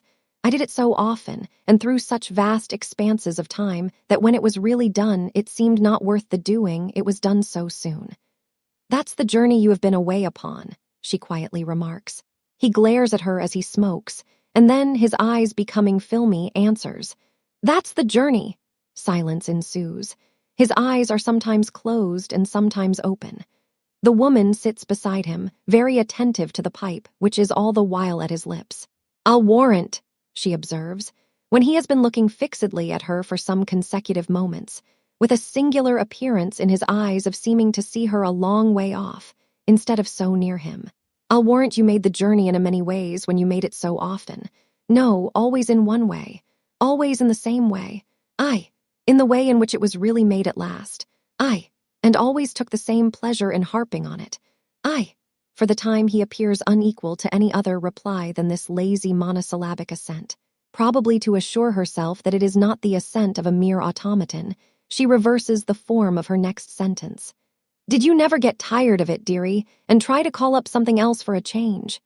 He struggles into a sitting posture and retorts upon her. "What do you mean? What did I want? What did I come for?" She gently lays him back again, and before returning him the instrument he has dropped, revives the fire in it with her own breath, then says to him, coaxingly, Sure, yes. Now I go along with you. You was too quick for me, I see now. You come o' purpose to take the journey. Why, I might have known it through its standing by you so." He answers first with a laugh, and then with a passionate setting of his teeth. "Yes, I came on purpose. When I could not bear my life, I came to get the relief, and I got it. It was one. This repetition with extraordinary vehemence and the snarl of a wolf. She observes him very cautiously, as though mentally feeling her way to her next remark. "It is. There was a fellow traveler, dearie."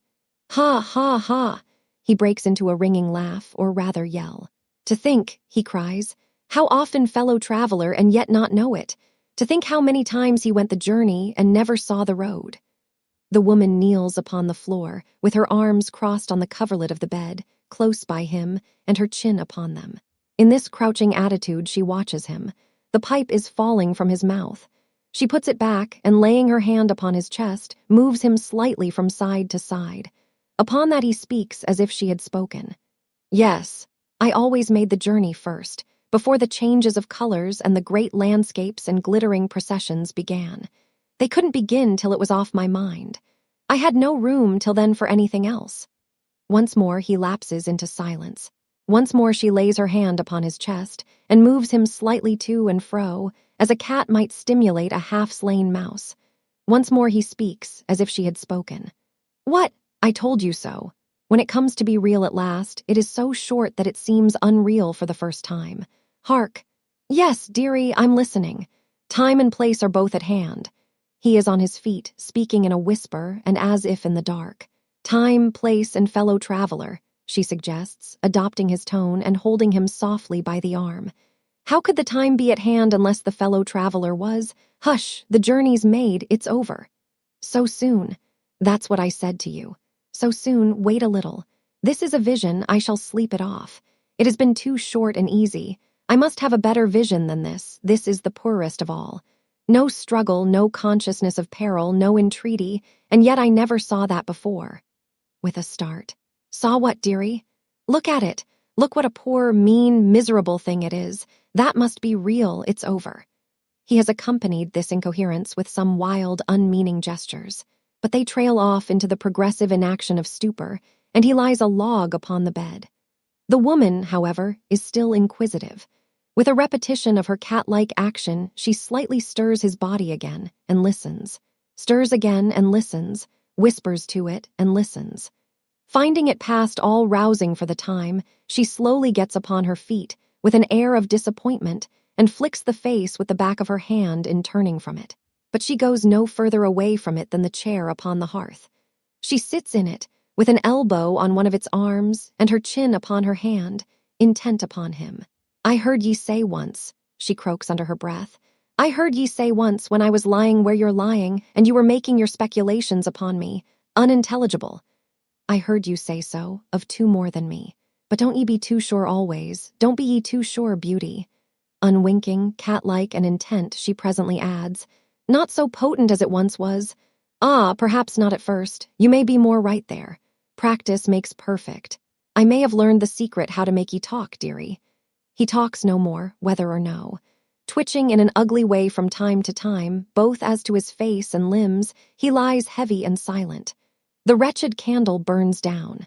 The woman takes its expiring end between her fingers, lights another at it, crams the guttering, frying morsel deep into the candlestick, and rams it home with the new candle, as if she were loading some ill-savored and unseemly weapon of witchcraft. The new candle in its turn burns down, and still he lies insensible. At length what remains of the last candle is blown out, and daylight looks into the room. It has not looked very long when he sits up, chilled and shaking, slowly recovers consciousness of where he is, and makes himself ready to depart. The woman receives what he pays her with a grateful, bless ye, dearie," and seems, tired out, to begin making herself ready for sleep as he leaves the room. But seeming may be false or true. It is false in this case, for the moment the stairs have ceased to creak under his tread, she glides after him, muttering emphatically, "I'll not miss ye twice." There is no egress from the court but by its entrance. With a weird peep from the doorway, she watches for his looking back. He does not look back before disappearing with a wavering step. She follows him, peeps from the court, sees him still faltering on without looking back, and holds him in view. He repairs to the back of Aldersgate Street, where a door immediately opens to his knocking. She crouches in another doorway, watching that one, and easily comprehending that he puts up temporarily at that house. Her patience is unexhausted by hours. For sustenance she can, and does, buy bread within 100 yards, and milk as it is carried past her. He comes forth again at noon, having changed his dress, but carrying nothing in his hand, and having nothing carried for him. He is not going back into the country, therefore, just yet. She follows him a little way, hesitates, instantaneously turns confidently, and goes straight into the house he has quitted. Is the gentleman from Cloisterham indoors? Just gone out. Unlucky. When does the gentleman return to Cloisterham? At 6 this evening.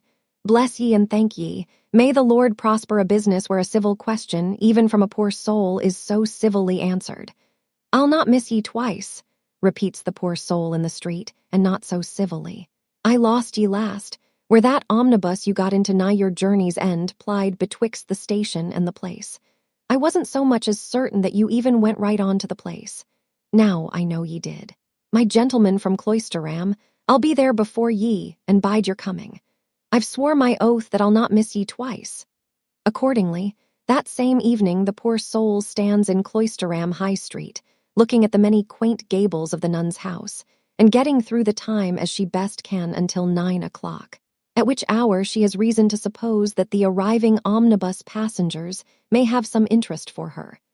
The friendly darkness, at that hour, renders it easy for her to ascertain whether this be so or not.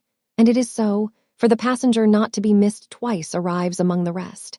Now let me see what becomes of you. Go on.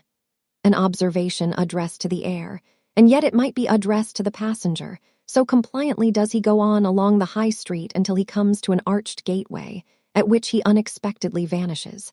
The poor soul quickens her pace, is swift, and close upon him entering under the gateway, but only sees a postern staircase on one side of it, and on the other side an ancient vaulted room, in which a large-headed, gray-haired gentleman is writing, under the odd circumstances of sitting open to the thoroughfare and eyeing all who pass, as if he were toll-taker of the gateway, though the way is free. Halloa, he cries in a low voice, seeing her brought to a standstill. Who are you looking for? There was a gentleman passed in here this minute, sir. Of course there was. What do you want with him? Where do he live, dearie? Live, up that staircase. Bless ye, whisper, what's his name, dearie? Surname Jasper, Christian name John, Mr. John Jasper. Has he a calling, good gentleman? Calling. Yes, sings in the choir. In the spire. Choir. What's that? Mr. Datchery rises from his papers and comes to his doorstep. Do you know what a cathedral is? He asks jocosely. The woman nods. What is it? She looks puzzled, casting about in her mind to find a definition, when it occurs to her that it is easier to point out the substantial object itself, massive against the dark blue sky and the early stars. That's the answer. Go in there at 7 tomorrow morning, and you may see Mr. John Jasper, and hear him too. Thank ye, thank ye. The burst of triumph in which she thanks him does not escape the notice of the single buffer of an easy temper living idly on his means. He glances at her, clasps his hands behind him, as the wont of such buffers is, and lounges along the echoing precincts at her side. Or, he suggests, with a backward hitch of his head, you can go up at once to Mr. Jasper's rooms there. The woman eyes him with a cunning smile and shakes her head. Oh, you don't want to speak to him. She repeats her dumb reply and forms with her lips a soundless no. You can admire him at a distance 3 times a day, whenever you like. It's a long way to come for that, though. The woman looks up quickly. If Mr. Datchery thinks she is to be so induced to declare where she comes from, he is of a much easier temper than she is. But she acquits him of such an artful thought, as he lounges along, like the chartered boor of the city, with his uncovered gray hair blowing about, and his purposeless hands rattling the loose money in the pockets of his trousers. The chink of the money has an attraction for her greedy ears. Wouldn't you help me to pay for my traveler's lodging, dear gentleman, and to pay my way along? I am a poor soul, I am indeed, and troubled with a grievous cough. You know the traveler's lodging, I perceive, and are making directly for it, is Mr. Datchery's bland comment, still rattling his loose money. Been here often, my good woman. Once in all my life. Aye.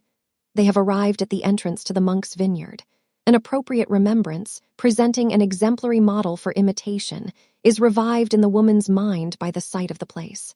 She stops at the gate and says energetically, By this token, though you mayn't believe it, that a young gentleman gave me 3 and 6pence as I was coughing my breath away on this very grass. I asked him for 3 and 6pence, and he gave it me. Wasn't it a little cool to name your sum? Hints Mr. Datchery, still rattling. Isn't it customary to leave the amount open? Mightn't it have had the appearance to the young gentleman, only the appearance, that he was rather dictated to? Looky here, dearie, she replies, in a confidential and persuasive tone. I wanted the money to lay it out on a medicine as does me good and as I deal in. I told the young gentleman so, and he gave it me, and I laid it out honest to the last brass farden. I want to lay out the same sum in the same way now, and if you'll give it me, I'll lay it out honest to the last brass farden again, upon my soul. What's the medicine? I'll be honest with you beforehand as well as after. It's opium. Mr. Datchery, with a sudden change of countenance, gives her a sudden look. It's opium, dearie, neither more nor less, and it's like a human creature so far that you always hear what can be said against it, but seldom what can be said in its praise. Mr. Datchery begins very slowly to count out the sum demanded of him. Greedily watching his hands, she continues to hold forth on the great example set him. It was last Christmas Eve, just arter dark, the once that I was here afore, when the young gentleman gave me the 3 and 6. Mr. Datchery stops in his counting, finds he has counted wrong, shakes his money together and begins again. And the young gentleman's name, she adds, was Edwin. Mr. Datchery drops some money, stoops to pick it up, and reddens with the exertion as he asks, How do you know the young gentleman's name? I asked him for it, and he told it me. I only asked him the 2 questions, what was his christened name, and whether he'd a sweetheart. And he answered, Edwin, and he hadn't. Mr. Datchery pauses with the selected coins in his hand, rather as if he were falling into a brown study of their value, and couldn't bear to part with them. The woman looks at him distrustfully, and with her anger brewing for the event of his thinking better of the gift. But he bestows it on her as if he were abstracting his mind from the sacrifice, and with many servile thanks she goes her way. John Jasper's lamp is kindled, and his lighthouse is shining when Mr. Datchery returns alone towards it. As mariners on a dangerous voyage, approaching an iron-bound coast, may look along the beams of the warning light to the haven lying beyond it that may never be reached, so Mr. Datchery's wistful gaze is directed to this beacon, and beyond. His object in now revisiting his lodging is merely to put on the hat, which seems so superfluous an article in his wardrobe. It is 10:30 by the cathedral clock when he walks out into the precincts again. He lingers and looks about him, as though, the enchanted hour when Mr. Durdles may be stoned home having struck, he had some expectation of seeing the imp who is appointed to the mission of stoning him. In effect, that power of evil is abroad. Having nothing living to stone at the moment, he is discovered by Mr. Datchery in the unholy office of stoning the dead, through the railings of the churchyard. The imp finds this a relishing and piquing pursuit. Firstly, because their resting place is announced to be sacred, and secondly, because the tall headstones are sufficiently like themselves, on their beat in the dark, to justify the delicious fancy that they are hurt when hit. Mr. Datchery hails with him. Halloa, Winks, he acknowledges the hail with. Halloa, Dick, their acquaintance seemingly having been established on a familiar footing. But I say, he remonstrates, don't yer go a-making my name public. I never means to plead to no name, mind yer. When they says to me in the lockup, going to put me down in the book, what's your name? I says to them, find out. Likewise when they says, what's your religion? I says, find out. Which it may be observed in passing, it would be immensely difficult for the state, however statistical, to do. Asides which, adds the boy, there ain't no family of Winkses. I think there must be. Yer lie, there ain't. The travelers give me the name on account of my getting no settled sleep and being knocked up all night, whereby I gets one eye roused open afore I've shut the other. That's what Winks means. Deputy's the nighest name to indict me by, but yer wouldn't catch me pleading to that neither. Deputy be it always, then. We two are good friends. Deputy? Jolly good. I forgave you the debt you owed me when we first became acquainted, and many of my sixpences have come your way since. Deputy. Ah, and what's more, yer ain't no friend o' Jarsper's. What did he go a-histing me off my legs for? What indeed? But never mind him now. A shilling of mine is going your way tonight, Deputy. You have just taken in a lodger I have been speaking to, an infirm woman with a cough. Puffer, assents Deputy, with a shrewd leer of recognition, and smoking an imaginary pipe, with his head very much on one side and his eyes very much out of their places. Hopium Puffer. What is her name? Royal Highness the Princess Puffer. She has some other name than that. Where does she live? Up in London, among the Jacks. The sailors? I said so, Jacks and chainer men. And other knifers. I should like to know, through you, exactly where she lives. All right, give us old. A shilling passes, and in that spirit of confidence which should pervade all business transactions between principles of honor, this piece of business is considered done. But here's a lark, cries Deputy. Where did yer think, Royal Highness is a-goin' to tomorrow morning? Blessed if she ain't a-goin' to the Confrediarial. He greatly prolongs the word in his ecstasy, and smites his leg, and doubles himself up in a fit of shrill laughter. How do you know that, Deputy? 'Cause she told me so just now. She said she must be hup and hout a purpose. She says, Deputy, I must ave a early wash, and make myself as swell as I can, for I'm a-goin' to take a turn at the Confrediarial. He separates the syllables with his former zest, and not finding his sense of the ludicrous sufficiently relieved by stamping about on the pavement, breaks into a slow and stately dance, perhaps supposed to be performed by the Dean. Mr. Datchery receives the communication with a well-satisfied though pondering face, and breaks up the conference. Returning to his quaint lodging, and sitting long over the supper of bread and cheese and salad, an ale which Mrs. Tope has left prepared for him, he still sits when his supper is finished. At length he rises, throws open the door of a corner cupboard, and refers to a few uncouth chalked strokes on its inner side. I like, says Mr. Datchery, the old tavern way of keeping scores, illegible except to the scorer. The scorer not committed, the score debited with what is against him.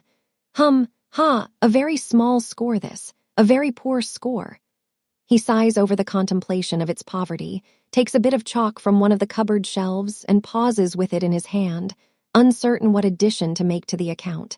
I think a moderate stroke, he concludes, is all I am justified in scoring up, so suits the action to the word, closes the cupboard, and goes to bed. A brilliant morning shines on the old city. Its antiquities and ruins are surpassingly beautiful, with a lusty ivy gleaming in the sun, and the rich trees waving in the balmy air. Changes of glorious light from moving boughs, songs of birds, scents from gardens, woods, and fields, or rather, from the one great garden of the whole cultivated island in its yielding time, penetrate into the cathedral, subdue its earthy odor, and preach the resurrection and the life. The cold stone tombs of centuries ago grow warm, and flecks of brightness dart into the sternest marble corners of the building, fluttering there like wings. Comes Mr. Tope with his large keys, and yawningly unlocks and sets open. Come Mrs. Tope and attendant sweeping sprites. Come, in due time, organist and bellows boy, peeping down from the red curtains in the loft, fearlessly flapping dust from books up at that remote elevation, and whisking it from stops and petals. Come sundry rooks, from various quarters of the sky, back to the great tower, who may be presumed to enjoy vibration, and to know that bell and organ are going to give it them. Come a very small and straggling congregation indeed, chiefly from Minor Canon Corner and the precincts. Come Mr. Crisparkle, fresh and bright, and his ministering brethren, not quite so fresh and bright. Come the choir in a hurry, always in a hurry, and struggling into their nightgowns at the last moment, like children shirking bed, and comes John Jasper leading their line. Last of all comes Mr. Datchery into a stall, one of a choice empty collection very much at his service, and glancing about him for Her Royal Highness the Princess Puffer. The service is pretty well advanced before Mr. Datchery can discern Her Royal Highness, but by that time he has made her out in the shade. She is behind a pillar, carefully withdrawn from the choir master's view, but regards him with the closest attention. All unconscious of her presence, he chants and sings. She grins when he is most musically fervid, and yes, Mr. Datchery sees her do it, shakes her fist at him behind the pillar's friendly shelter. Mr. Datchery looks again to convince himself. Yes, again. As ugly and withered as one of the fantastic carvings on the under brackets of the stall seats, as malignant as the evil one, as hard as the big brass eagle holding the sacred books upon his wings, and, according to the sculptor's representation of his ferocious attributes, not at all converted by them. She hugs herself in her lean arms, and then shakes both fists at the leader of the choir. And at that moment, outside the grated door of the choir, having eluded the vigilance of Mr. Tope by shifty resources in which he is an adept. Deputy peeps, sharp-eyed, through the bars and stares astounded from the threatener to the threatened. The service comes to an end, and the servitors disperse to breakfast. Mr. Datchery accosts his last new acquaintance outside, when the choir, as much in a hurry to get their bedgowns off, as they were but now to get them on, have scuffled away. "Well, mistress, good morning, you have seen him." "I've seen him, dearie, I've seen him." "And you know him?" "Know him, better far than all the reverend parsons put together know him." Mrs. Tope's care has spread a very neat, clean breakfast ready for her lodger. Before sitting down to it, he opens his corner cupboard door, takes his bit of chalk from its shelf, adds one thick line to the score, extending from the top of the cupboard door to the bottom, and then falls to with an appetite.